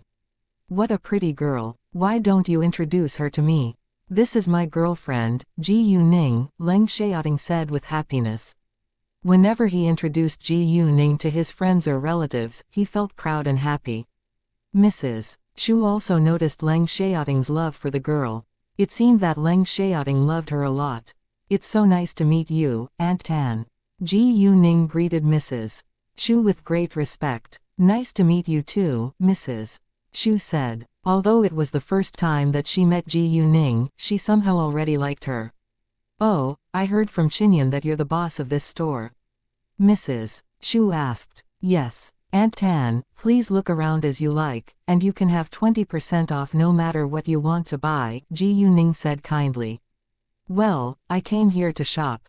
To be honest, the facial masks you sent Qinyan are really good. My skin is much better now after using the skincare products than it was before, Mrs. Xu said with excitement, like a young girl who just got her favorite candy. In fact, Mrs. Xu couldn't wait to look around the store. Women all cared about their appearances. It's my honor to have your approval, and I do hope that people will like this brand, Ji Yuning said with sincerity. Of course they will. Is this brand new? Mrs. Xu asked. Yes, it's a newly established brand by myself and all the skincare products are produced by my own medical factory, Ji Yuning said. What? Mrs. Xu was surprised again. In the beginning, she thought that Ji Yuning was just running this small store. To her astonishment, Ji Yuning established this brand on her own and she also had a medical factory. She was so unbelievable. Most importantly, Ji Yuning looked so young. Wow, it's amazing. You seem even younger than Qinyan, but Qinyan has achieved nothing at all. Mrs. Xu complimented Ji Yuning right in front of her own daughter. Mom, please, Xu Qinyan said with a resigned look on her face. Although she hadn't achieved anything yet, it didn't mean that she wasn't working hard to achieve something. She just wanted to do something on her own, and not to rely on the Xu family's influence, but she failed till now. Fine, Ji Yuning relied on herself to build her business empire, and Xu Qinyan had to admit that Ji Yuning worked much harder than her, but she wouldn't give up. Chapter 632 Fall in Love at First Glance, Why don't you do something to prove it? Mrs. Xu said to Xu Qinyan. Xu Qinyan felt embarrassed and remained silent. Hey, darling, I'm coming. At this moment, Ji Yuanna dashed over, followed by 3 young women with fresh flowers. Hi, Aunt Xu. Ji Yuanna greeted Mrs. Xu. Nice to see you, Anna, Mrs. Xu said. With a gentle smile. I heard from Qinyan that Kuzi is a great brand, so I won't miss it. I also came here with my friends. Xianxia said. When the other three women saw those handsome young men in the store, they were all stunned. They didn't get their mind back until Xianxia mentioned them. They then greeted Mrs. Shu at once. It's so nice to meet you, Mrs. Shu, Lord Shu. They only knew Mrs. Shu and Shu Jinchen, so they only greeted them. Among these three women, two were born in normal rich families, while one was from a political family. However, their families were still barely comparable with the Shu family, so they felt a little uneasy in front of Mrs. Shu and Shu Jinchen. Nice to meet you. Except Leng Xiaoting, the others all greeted them. Two young women kept giving Shu Jinchen and Xin Bei the eye, hoping they would pay attention to them. The reason why they didn't make eyes at Leng Xiaoting even though he was the most outstanding one among them was because there was a girl standing beside him, and they were obviously a couple. If they dared to make eyes at him in front of his girlfriend, they would be criticized by others. They loved handsome, strong young men, but they weren't idiots. Even though they didn't know Xin Bei's background, he couldn't be an ordinary guy since he was standing with Shu Jinchen. In addition, they somehow felt that Ji Yuning looked quite familiar. Don't you think that the girl standing over there looks quite familiar? A woman said to her friends. Yes, but I can't remember where I've seen her, another woman said. They had met so many people in the past, so it was reasonable that they suddenly forgot where they had seen a particular person. Hearing their discussion, Xianxia said, "Didn't you send me the most popular news? Didn't you tell me you admire goddess Ji? She's standing right there." Xianxia had precisely heard of Ji Yuning from her friends. What? Hearing that, they were all surprised, and looked at Ji Yuning at once. Ji Yuning and the others already heard their conversation, so they knew why they looked so astonished. What goddess Ji Yu? Mrs. Shu asked with curiosity. Mom, Ji Yuning is the girl who rescued Haoran. Shu Qinyan explained. What? Ji Yuning did that?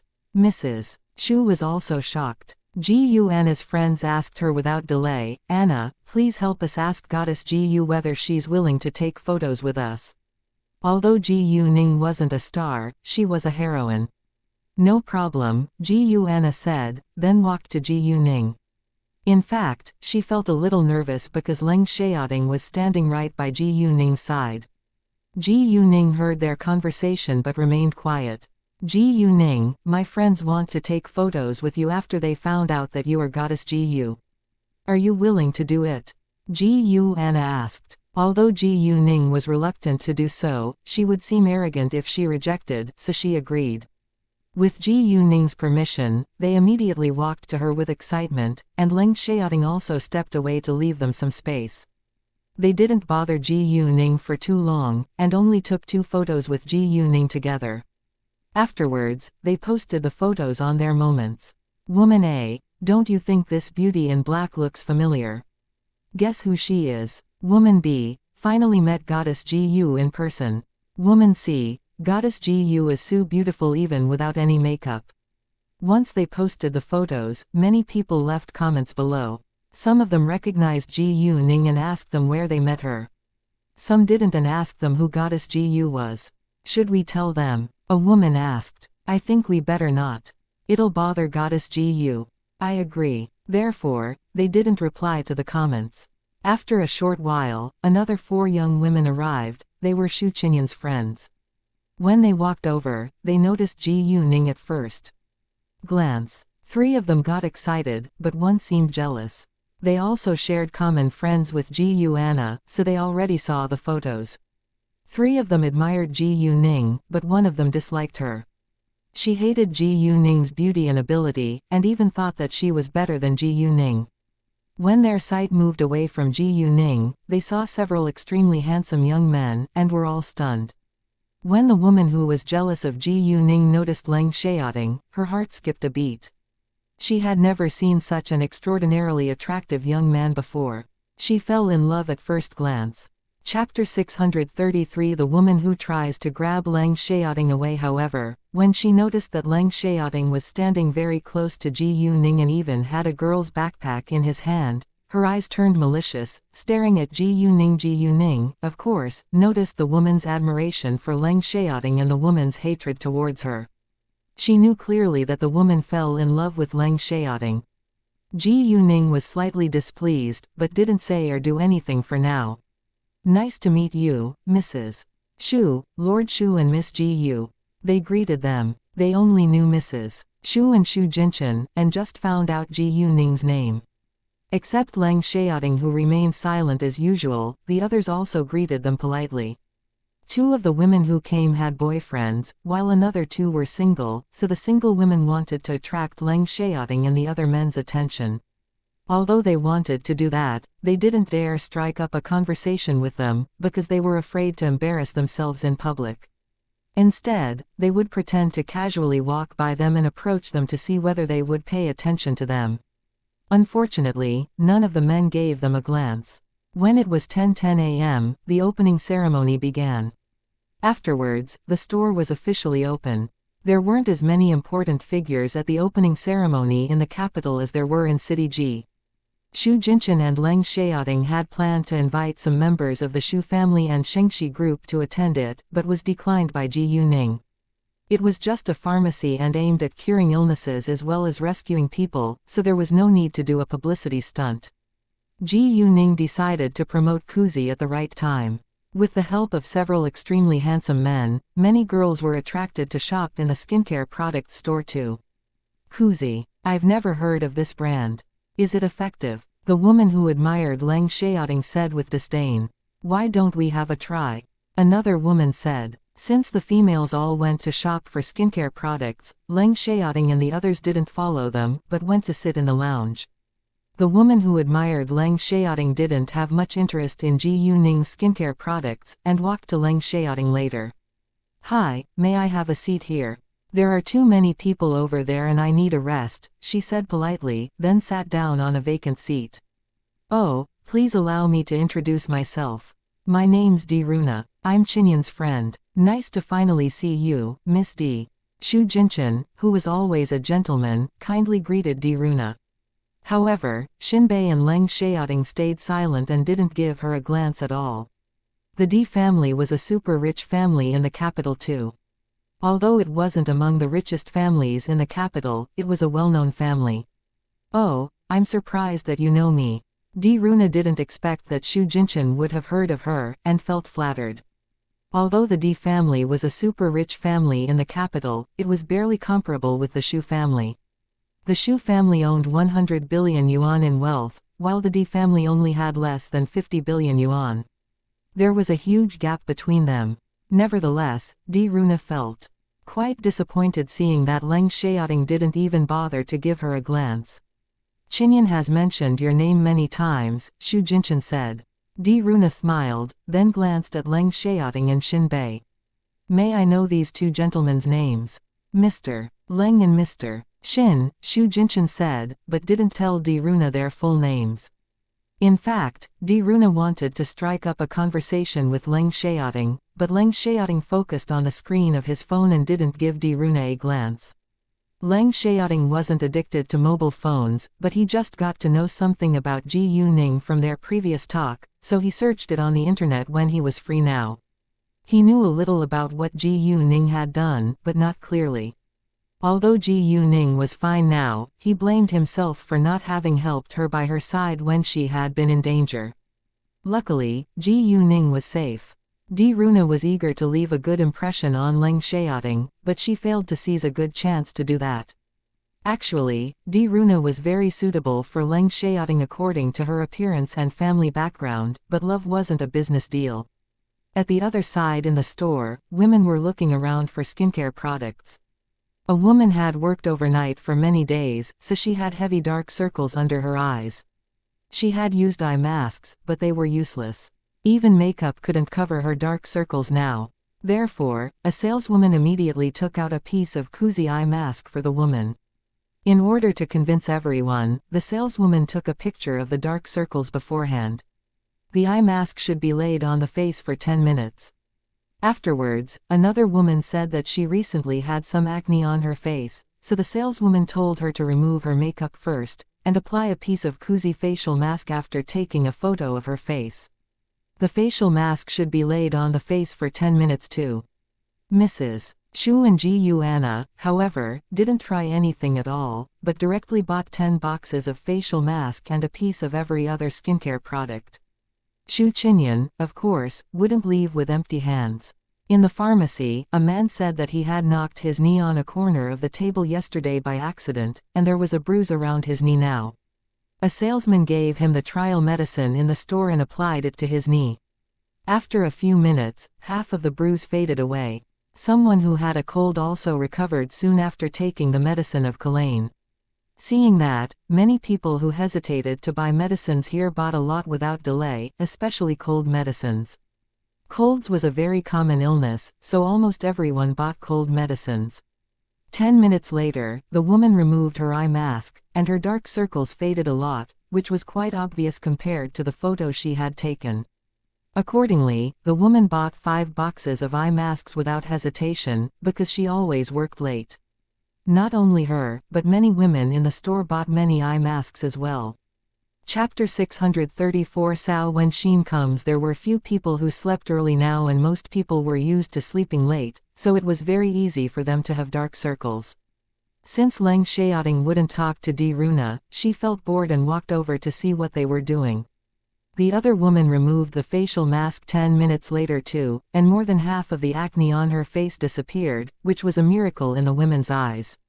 No matter how expensive the facial masks they had used before, it took a long time to get rid of acne. However, Kuzi was different, and was able to remove most of the acne after only 10 minutes. There was no reason for them not to buy it. Although Kuzi facial masks were a little expensive for common white-collar workers, it was very effective after all. In those rich ladies' eyes. However, this brand was very new and cheap, but they wouldn't mind its level as long as it was effective. Therefore, more and more women bought many facial masks. As for the woman who had removed the facial mask, a saleswoman directly helped her apply some emulsion along with face primer and BB cream. After that, the woman felt very good and bought the whole set at once, which included an emulsion, face primer, BB cream, together with a facial cleanser. It cost over 10,000 yuan in all, but she didn't lack that amount of money. Other women also bought a whole set after witnessing its surprising effect. Seeing that Ji Yuning's products were so popular, Di Runa was quite displeased. No matter if it was effective or not, she wouldn't buy it, but she couldn't stop others from doing so. Among Ji Anna's friends, a woman was a famous fashion blogger, and she had recorded everything before posting it on the internet. She was used to posting good products, and wasn't advertising for Ji Yuning. Some thought that it was an ad, and she explained that it wasn't. If her followers had doubts, they could check it in the store themselves. Many of her followers really came to the store of Kuzi to see whether it was as effective as she said. And the result was that most people believed that it was very effective, but some still wondered whether it contained chemicals which could harm the human body. Facing their doubts, Ning Chengkai explained to them that all the products had passed the drug test, so they were safe. In that case, sales of Kuzi increased rapidly within a short time. During the morning, basically in 2 hours, Kuzi already made over 200,000 yuan. Medicines were much cheaper than skincare products, but Kulain Pharmacy was still able to make over 20,000 yuan during the morning. Many people were used to posting everything on their social media now, so they helped Ji Yuning advertise her brands to some extent. When it was almost 12 a.m., Ji Yuning and the others left for lunch, and left Ning Chengkai in charge of the stores. Ji Yuning invited her friends to dine together in a hotel. She also invited those females friends of Ji Anna and Shu Qinyan to join them. They, of course, wouldn't reject the chance to dine with so many super rich and powerful people. Di Runa was the happiest one among them. In fact, she planned to invite them to dine together after the opening ceremony, because she didn't want Leng Xiaoting to leave. Mrs. Shu, however, went home after shopping, and there were 13 of them left. Ji Yuning booked a luxurious large private room in the Wangdeng Hotel, which could accommodate 20 people. When they walked inside and sat around the table, Leng Xiaoting pulled a chair for Ji Yuning to sit down, which upset Di Runa. She wished that Leng Xiaoting would do that for her. She also wanted to sit next to Leng Xiaoting, but Shu Jinchen occupied the seat before her. It wasn't because Xu Jinchen found out that she was paying special attention to Leng Xiaoting, but because it was their habit. They knew that their boss disliked sitting with women, so they would separate women from him by sitting in the middle. Since there were so many women in the private room now, he had to be quick, in case any of them sat by Leng Xiaoting.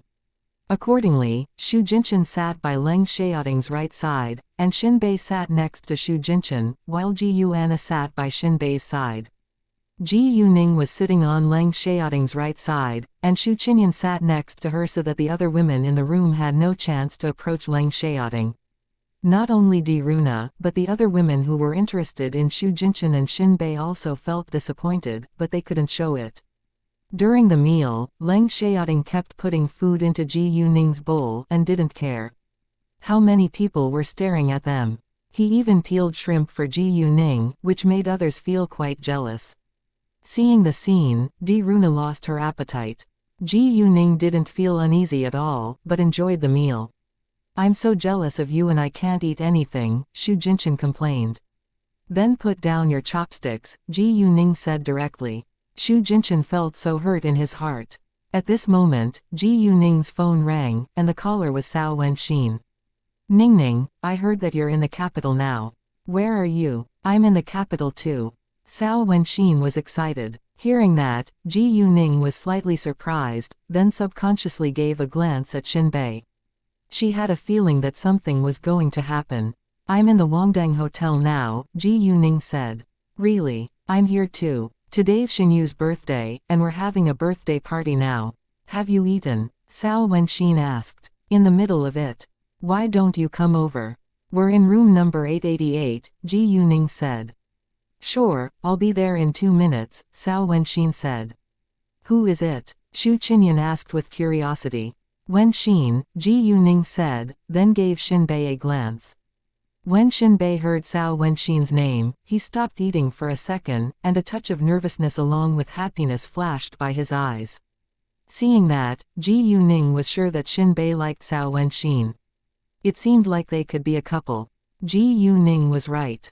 Xinbei couldn't help but think of Cao Wenxin all the time, but he refused to admit it because they didn't have a good first impression of each other. Chapter 635 Cao Wenxin and Xinbei. Before long, Cao Wenxin walked in. She didn't know that there were so many people inside, so she was a little surprised when she pushed the door open. Once the door was open, everyone looked at her. A touch of jealousy flashed by Di Runa's eyes when she saw another woman who was more beautiful than her show up. "There are a few vacant seats. Sit wherever you want," Ji Yuning said. Cao Wenxin walked over. When Xinbei appeared in her sight, she was obviously surprised and felt slightly nervous as well as excited. However, she became quite displeased when she noticed that Xinbei and Xu Jinchen were surrounded by so many women. "Wow, what a lucky day for you two single gentlemen to have so many pretty women to dine with you." Saying that, Cao Wenxin sat as far away as she could from the rest of the people in the room. There were 7 continuous vacant seats, and Cao Wenxin sat right in the middle with 3 continuous vacant seats at both of her sides. Hearing that, everyone frowned. Some women disliked her at once. "They're all Qinyan's friends, and I know none of them," Xinbei said with annoyance. It seemed he didn't want to be misunderstood. However, it sounded a little impolite too. Cao Wenxin, however, felt much better.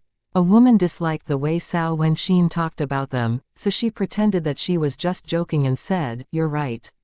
Although Mr. Xin doesn't know any of us, he's really lucky to dine with a group of beautiful women." "Exactly. Mr. Xin, don't you think today is your lucky day?" another woman said. Both of them said it in a joking tone, and didn't find fault with Cao Wenxin's behavior, so the others all thought that they were just joking. Even Xinbei didn't think that it was inappropriate. Nevertheless, Cao Wenxin sensed their strong hatred towards her, and was annoyed. "Right. Today is Mr. Xin's lucky day, but I think Mr. Xin should deal with something else first before he starts to enjoy this meal with so many pretty women," Cao Wenxin said in an ironic tone. Hearing that, Xinbei frowned, looking to Cao Wenxin with confusion. "What thing?" "The thing about you Wenjing," Cao Wenxin sneered. "Xinbei, although we've already cleared up the misunderstanding, I don't want to." take the blame for you. Yu Wenjing came to City B a while ago, and I encountered her in a shopping mall. She swore at me for no reason and even said that I'm a siren. She also insisted that we're dating. I denied it, but she wouldn't let it go and even harassed me by calling and texting me with different phone numbers many times. I seriously have no idea how she got my phone number, but please tell her to stop doing it or I'll punch her to disability, Cao Wenxin said with a serious face. She had been harassed by Yu Wenjing for a long time.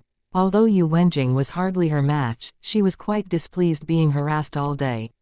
Once Cao Wenxin blacklisted Yu Wenjing's phone number, Yu Wenjing would use another phone number to insult her. She came to the capital this time in order to attend Ai Xinyu's birthday party and also to pay Yu Wenjing back. Hearing that, everyone thought that there must be something going on between Cao Wenxin and Xin Bei, otherwise the woman called Yu Wenjing wouldn't keep harassing Cao Wenxin. At this moment, several women who admired Xin Bei around the table had a bad impression of him. They disliked a man who dated several women at the same time. Xin Bei, however, was astonished to hear that, and asked subconsciously, how could she know that we're dating? Hearing that, the other women all realized that there was indeed something going on between them. I'm not dating you, Cao Wenxin denied at once.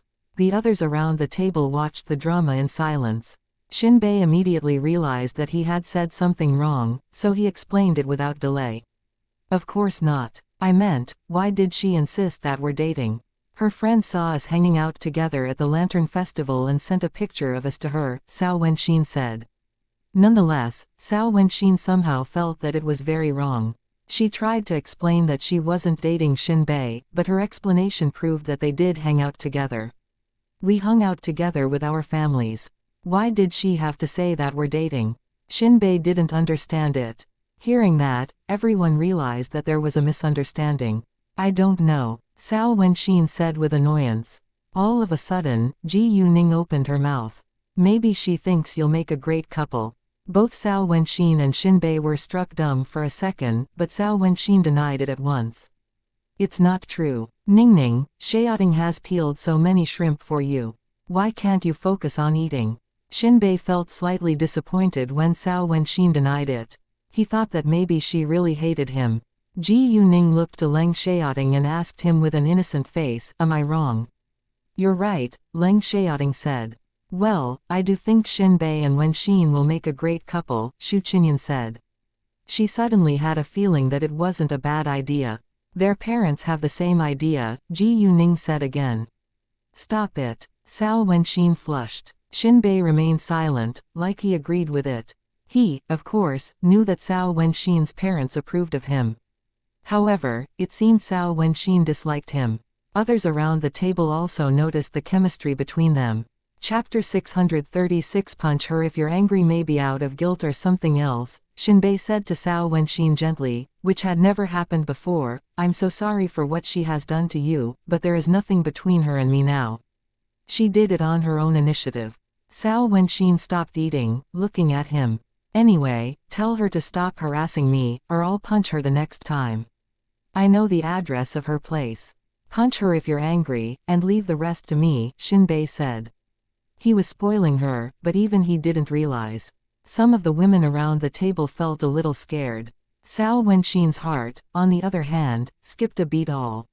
Of a sudden, she actually enjoyed the feeling of being spoiled. Her heart pounded fast, and she didn't dare look him in the eyes. Damn it, why did she suddenly feel like it wasn't a bad thing to have a boyfriend like Xin Bei? Thinking that maybe she liked Xin Bei now, Cao Wenxin felt uneasy. She moved her eyes away from him and focused on the food. Seeing that, Xin Bei wasn't sure whether Cao Wenxin was being shy. If so, why did she feel shy? Thinking that maybe Cao Wenxin liked him too, Xin Bei was cheered up a little. Just when they were about to enjoy the meal again, Cao Wenxin's phone rang a second. It was a message warning tone. Cao Wenxin read the message from a strange number and it was all bad language. She was mad at once, addressing Xin Bei, I can't stand it anymore. She just sent me another message with dirty language. Do you want to clear it up with her, otherwise I'll go punch her right now. Xin Bei thought for a while, then said, I'll go with you. Xiao Wenxin asked with confusion, do you want to clear it up with her or go punch her with me? If he was going to clear it up, she wouldn't go with him, in case it would cause more misunderstandings. In addition, was he going to punch a woman with her? To clear it up. If she won't let it go, you can punch her as you like, Shinbei said, and didn't think that there was anything wrong with that. Hearing that, some women around the table had a worse impression of Shinbei. I agree, Ji Yuning said to Xiao Wenxin. In fact, she thought Shinbei probably just wanted to spend some time alone with Xiao Wenxin. Xiao Wenxin and Shinbei then stood up and left together. Ningning, you're setting them up. Xu Qinyan blinked at Ji Yuning with a knowing smile. Ji Yuning smiled too, but didn't say a word. Do you think Wenxin is really going to punch Yu Wenjing? Xu Qinyan asked with curiosity. No idea, Ji Yuning said, but Yu Wenjing asked for it even if Xiao Wenxin punched her. Miss Ji Yu, do you think it's a good idea to support the lady to punch another woman? Don't you know it's illegal? Di Runa said, criticizing Ji Yuning. Actually, it was Xiao Wenxin's idea to punch Yu Wenjing, but Di Runa purposely put it as if Ji Yuning had incited Xiao Wenxin to do it. Di Runa said it in order to show her kindness, which would accentuate Ji Yuning's cruelty so that Leng Xiaoting would have a good impression of her and even start to hate Ji Yuning. Di Runa was too naive. Several other women also thought that it was inappropriate that Ji Yuning had supported Xiao Wenxin to punch another woman, but they knew that it was Xiao Wenxin's idea after all. Ji Yuning understood that Di Runa was picking on her. Miss D, I bet you must be very tolerant, and you'll accept any misunderstandings, dirty words and harassment, right? Ji Yuning said lightly. It was quite ironic. Di Runa was displeased. Not only Di Runa, but other also knew that it was irony. Ji Yuning added, in my opinion, I'll never treat others the way I don't want to be treated back, but I'll pay it back if anyone dares hurt me. It sounded like she was talking about Xiao Wenxin, but she was also warning Di Runa. Di Runa didn't think that Ji Yuning knew about her affection for Leng Xiaoting, so she had no idea that Ji Yuning was warning her. I agree. Yu Wenjing asks for it herself, Ji Yuana said. I can't stand it either. Xu Qinyan said. Xu Qinyan had never been through such a thing, but she knew that she couldn't tolerate offensive words or behavior. Since both Ji Yuana and Xu Qinyan agreed with Ji Yuning, Di Runa didn't know what to say now. In fact, she couldn't stand it either. After the meal, they dispersed. No matter how unwilling Di Runa was to see Leng Xiaoting leaving with Ji Yuning, she could do nothing about it. Shouldn't you visit Grandpa Leng at home? Xu Jinchen asked Leng Xiaoting to remind him. Leng Xiaoting would visit Master Leng first once he was back in the capital before. However, Leng Xiaoting spent every second with Ji Yuning now. Xu Jinchen wouldn't judge, but thought that it was inappropriate that Leng Xiaoting wouldn't visit his grandpa now even though he was back in the capital. Leng Xiaoting was struck dumb for a second, then remembered that he hadn't visited his own grandpa yet. Yeah, I'll go visit him later. After that, Ji Yuning and Leng Xiaoting went back to their place. Shinbei called Yu Wenjing the moment he walked out of the hotel. When Yu Wenjing received Shinbei's call, she was thrilled, and Shinbei even invited her to meet at a cafe. Yu Wenjing believed that Shinbei must have changed his mind and wanted her to be back by his side. She's coming, Shinbei said after hanging up. Chapter 637. I feel disgusted seeing you. I think her love for you is already twisted. There is nothing going on between us, but she has to harass me again and again, which is so annoying. Xiao Wenxin said with annoyance. Do you have to overreact so much? It seems you really hate to have anything to do with me, Shinbei joked. He expected that Xiao Wenxin would deny it. Hearing that, Xiao Wenxin explained it at once. I don't hate having anything to do with you, but I just feel displeased being harassed by Yu Wenjing. Hearing that, Shinbei cheered up and felt glad that Xiao Wenxin didn't hate him. Shinbei and Xiao Wenxin arrived at the cafe first, but they didn't share the same table. Shinbei would talk with Yu Wenjing first. If Yu Wenjing wouldn't stop insulting them, Xiao Wenxin would show up and teach her a lesson. If Xiao Wenxin was really going to beat Yu Wenjing, Shinbei, of course, wouldn't stand there watching.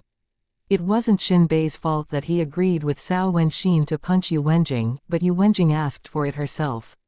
If she didn't learn the lesson now, it was possible that she would do something more annoying. At this time, there weren't many people in the cafe. Before long, Yu Wenjing walked in. She was excited to see Xinbei. "Xinbei, it's been.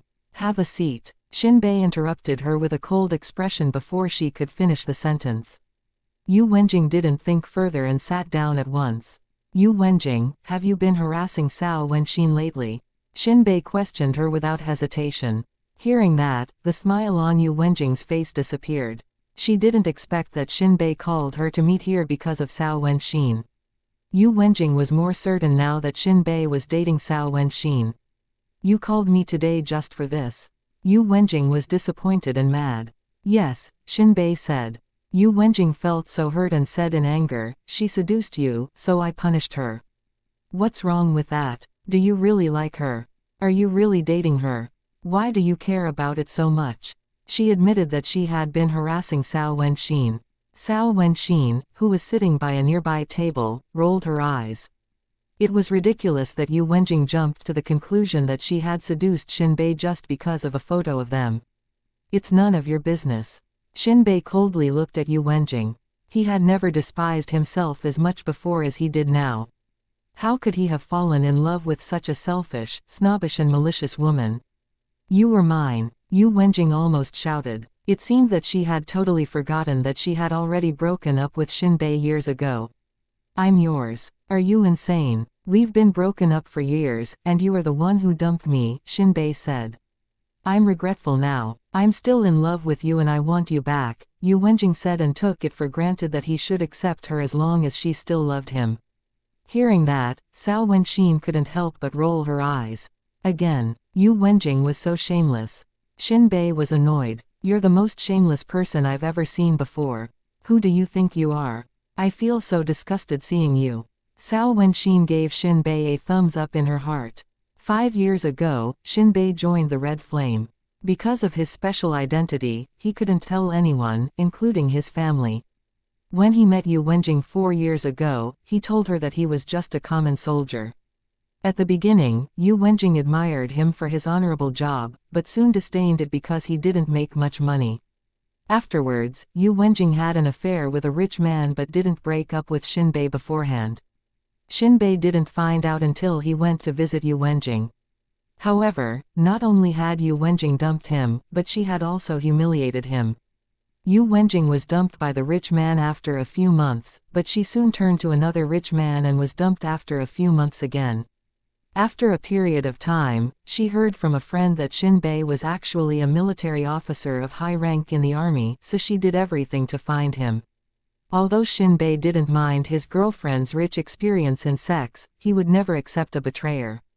Besides, Yu Wenjing was so rotten and he felt disgusted seeing her now. Yu Wenjing burst into tears and seemed innocent. "How could you say that to me? Stop acting. I think you must clearly know what you've done during the past 2 years. Do you need me to help you point it out?" Xinbei said with obvious disdain. Cao Wenxin suddenly was curious about what Yu Wenjing had done during the past 2 years to make Xinbei feel so disgusted now. Has she been a mistress of another man?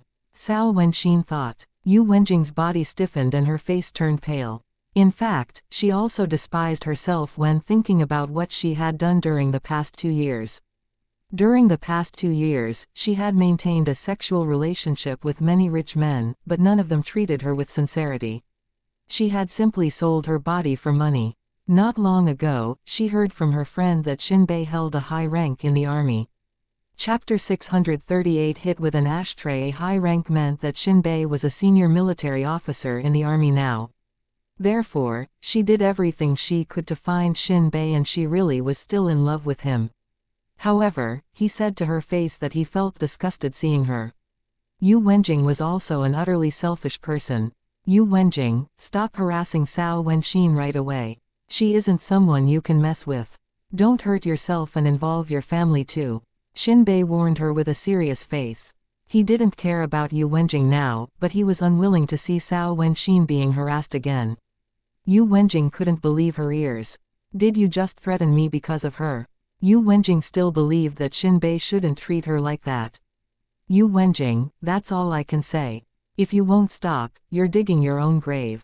Since Yu Wenjing wouldn't listen, Shinbei wouldn't waste more time on her. After that, he stood up and was about to leave. He would leave it to Cao Wenxin now. Shinbei. Yu Wenjing stopped him and wore a malicious expression. Since you care about her so much, I promise I'll ruin her. Shinbei turned around and stared straight at Yu Wenjing in anger, which scared her. Don't you dare, he said in an extremely cold voice. Shinbei had never been so angry before. Although he was really annoyed by what Yu Wenjing had just said, he curbed his anger. However, when Yu Wenjing said that she was going to hurt Cao Wenxin, he couldn't limit his anger anymore. At this moment, he was certain that he cared about Cao Wenxin. Even though Yu Wenjing was afraid of him now, she lost her mind and threatened him. Let's see. Not only her, I promise I'll ruin every woman who dares to be with you. I'll never let you live a good life. Cao Wenxin couldn't stand it anymore. She stood up and walked towards them. Oh, what's your plan to ruin me? She said coldly to Yu Wenjing. When Cao Wenxin suddenly showed up, Yu Wenjing went crazy. Shinbei was really with Cao Wenxin now. Yu Wenjing grabbed the ashtray on the table and threw it at Cao Wenxin without delay. Seeing that, Shinbei dashed over and protected Cao Wenxin in his arms with his back facing the ashtray. With a loud sound, the ashtray hit Shinbei's head, and it immediately started bleeding. The blood dampened Shinbei's hair and flowed down his neck, and his gray shirt turned red within seconds, which was quite noticeable. Hearing the noise, others turned to look at them, and were all shocked by the scene. Yu Wenjing was struck dumb, so was Cao Wenxin. To Cao Wenxin's astonishment, Shinbei protected her in his arms. Actually, Cao Wenxin could avoid it herself, but Shinbei pressed her to his chest before she could. Cao Wenxin felt touched as well as surprised by Shinbei's behavior. What's going on here? A waiter came over and was shocked by the scene too. Hearing the waiter's voice, Cao Wenxin got her mind back and asked Shinbei in trembling voice, "Hey, are you all right?" Before Shinbei answered her question, she shouted at the waiter, "Call an ambulance." Oh, right. The waiter made a call in a hurry. I didn't mean to hurt you. Yu Wenjing trembled in fear and walked to Shinbei. Shinbei, fuck off. Cao Wenxin kicked her in great anger. Yu Wenjing was a slim woman and was no match for Cao Wenxin at all. She was kicked in the stomach, and she stumbled backwards a few steps before she fell down on the sofa and hit the hard ground. Yu Wenjing was in great pain after the heavy kick, and couldn't move right now. Everyone around was shocked again. I'm fine, Shinbei said. Although he felt a little dizzy, it wasn't a serious injury. Cao Wenxin, however, was mad and pushed him away. What? Are you protecting her? I just kicked her once. Of course not, Shinbei said. He was just comforting Cao Wenxin to allay her concern. Then what do you mean? Cao Wenxin wouldn't let him go. I just don't want you to be worried about me, Shinbei said. Hearing that, Cao Wenxin's heart skipped a beat. What happened? The manager of this cafe came over in a hurry. Seeing the blood on Shinbei's collar, Cao Wenxin's heart ached for him. She ignored the manager and helped him sit down. Have a seat. After that, she turned to the manager. Give me a clean towel. The manager immediately arranged for a waiter to do that. Shinbei suddenly enjoyed the feeling of Cao Wenxin worrying about him. All of a sudden, Cao Wenxin thought of Ji Yuning, because Ji Yuning was good at rescuing people. When Ji Yuning received Cao Wenxin's call, Leng Xiaoting was kissing her in the house. He was quite annoyed to be interrupted at this moment. Even so, Leng Xiaoting wouldn't stop Ji Yuning from answering it. Hi. Ji Yuning picked it up. Ningning, Shinbei was hit with an ashtray in the head. Where are you now? Can you come over and help him? Cao Wenxin's voice was trembling. Hearing that, Ji Yuning was slightly scared, and asked with anxiety, where? A cafe on XX Road, but I think the ambulance is about to arrive. Please meet us at the nearby number 10 hospital, Cao Wenxin said. Sure, we'll be right there, Ji Yuning said, then hung up and left the house with Leng Xiaoting at once. About 7 minutes later, an ambulance arrived at the cafe. Chapter 639 Cut a finger. Although the cafe didn't suffer any loss, they had caused trouble here, so Shinbei took out 800 yuan bills and gave them to the manager before they left. The manager took the money, and let them go. Yu Wenjing was alone in the hospital, so the hospital had to inform her family. She didn't want her parents to know, so she told the doctor to call her older brother. Ji Yuning and Leng Xiaoting came a while after Cao Wenxin and the others arrived at the hospital. Many nurses' eyes lit up when Leng Xiaoting walked by them. A nurse even walked over and asked him, "Sir, may I help?" However, Ji Yuning coldly rejected her. No need. Ji Yuning had never seen a nurse being so gentle to a visitor in the hospital before. At this moment, a doctor was helping Xin Bei deal with the wound. Knowing that Leng Xiaoting was on the way here, Xin Bei was in a panic, and he didn't dare look at Leng Xiaoting when Leng Xiaoting walked in the room. As a member of the Red Flame, it was an embarrassment that he had been hit with an ashtray. "You were hit with an ashtray?" Leng Xiaoting stared at Xin Bei with a serious face. Xin Bei wanted to say something, but was interrupted by Cao Wenxin. "Xiaoting, he was hit with the ashtray because of me." She also knew that it was very embarrassing that Xin Bei, as a senior soldier in the special forces, had been hit with an ashtray. Leng Xiaoting gave her a glance, then remained silent. "Did Yu Wenjing use an ashtray to attack you?" Ji Yuning asked. "Yes," Cao Wenxin said in anger. "How is she now?" Ji Yuning asked again. "I kicked her with great force, and I bet she's seriously injured," Cao Wenxin said airily.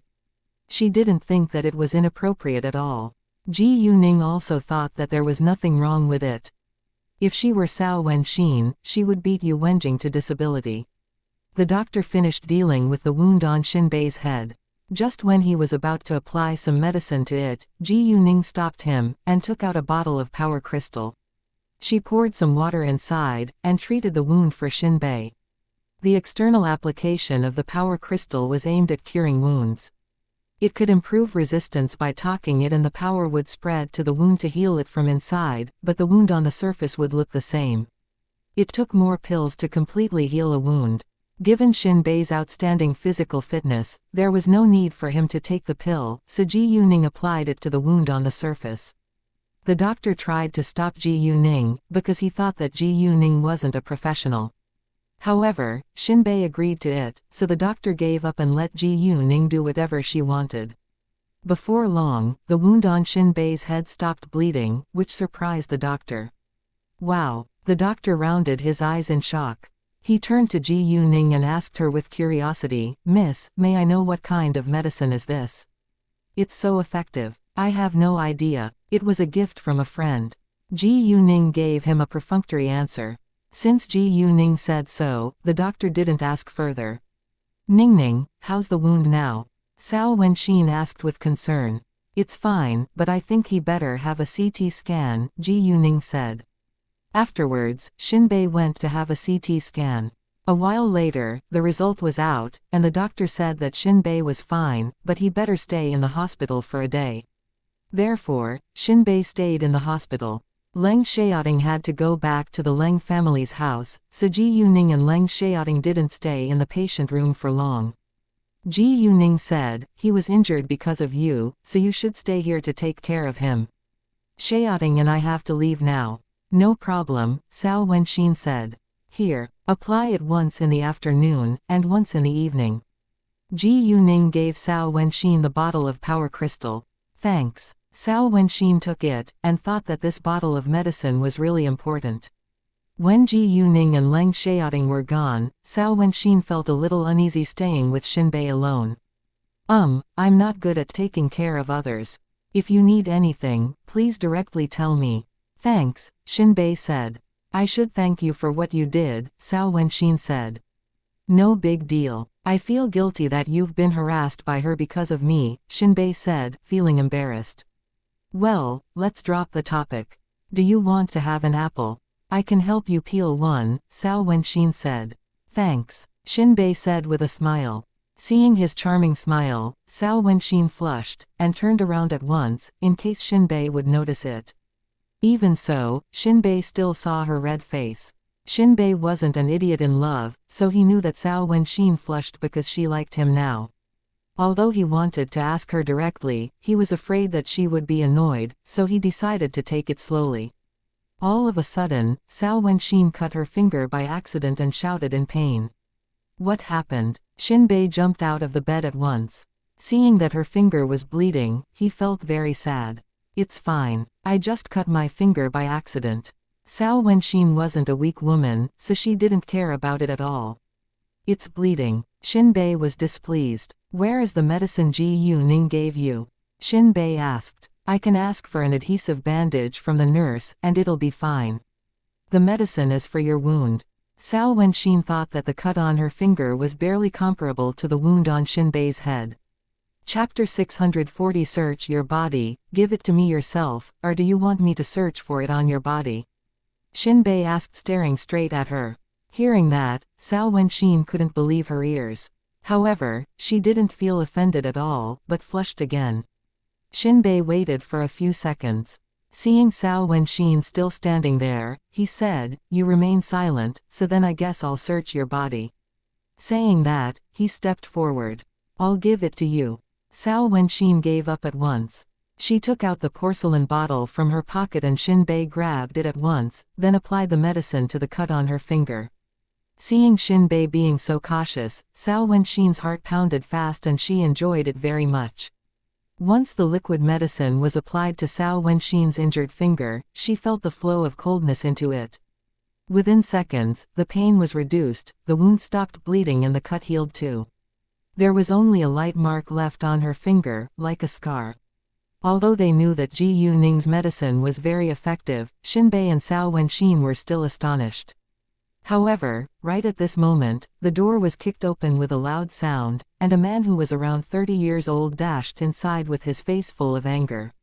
Seeing Xinbei being so close to Xiao Wenxin, he was mad at once. Xinbei, how can you hurt my younger sister like that? He said that, and was about to punch Xinbei. However, it was impossible that he could beat Xinbei. In case the man would hurt Xiao Wenxin, Xinbei caught the man and got control of him at once. Xinbei, let me go. The man struggled, but it was useless, which made him even angrier. Xinbei, are you a real man or not? How could you let another woman kick my younger sister? Although you broke up with my younger sister, you can't be so cold-blooded given that she was your girlfriend. Yu Wenkang, I thought that you're a sensitive man, but unexpectedly you can't distinguish right or wrong. You only see that your younger sister is injured, but do you know what happened before that? Xinbei questioned him in anger.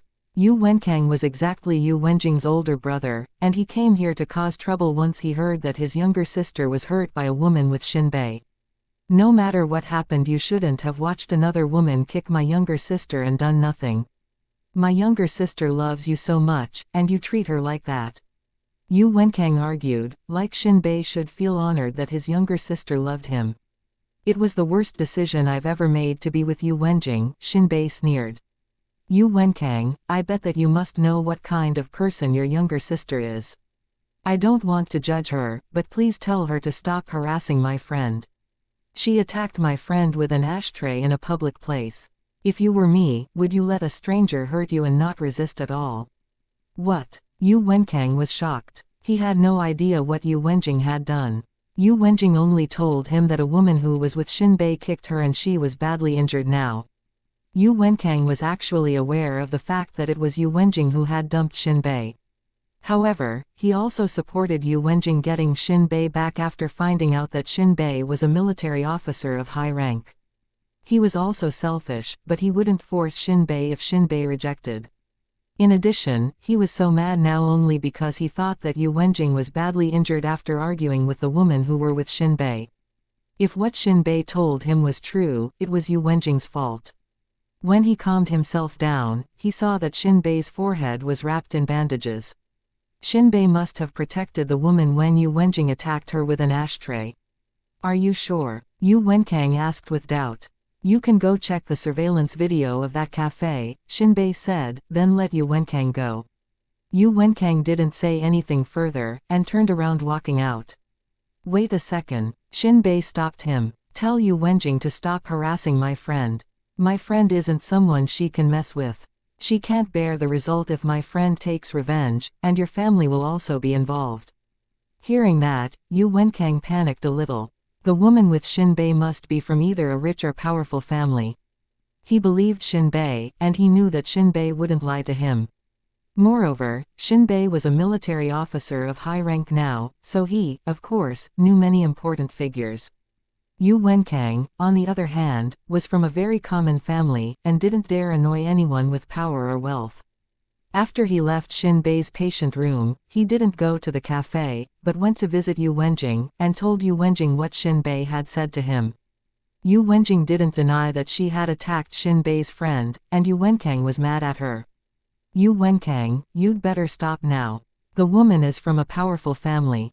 If you annoy her, our family could be punished. Yu Wenkang said in anger. Yu Wenjing now got her reason back, so she was scared too and remained quiet. However, she was unwilling to give up now.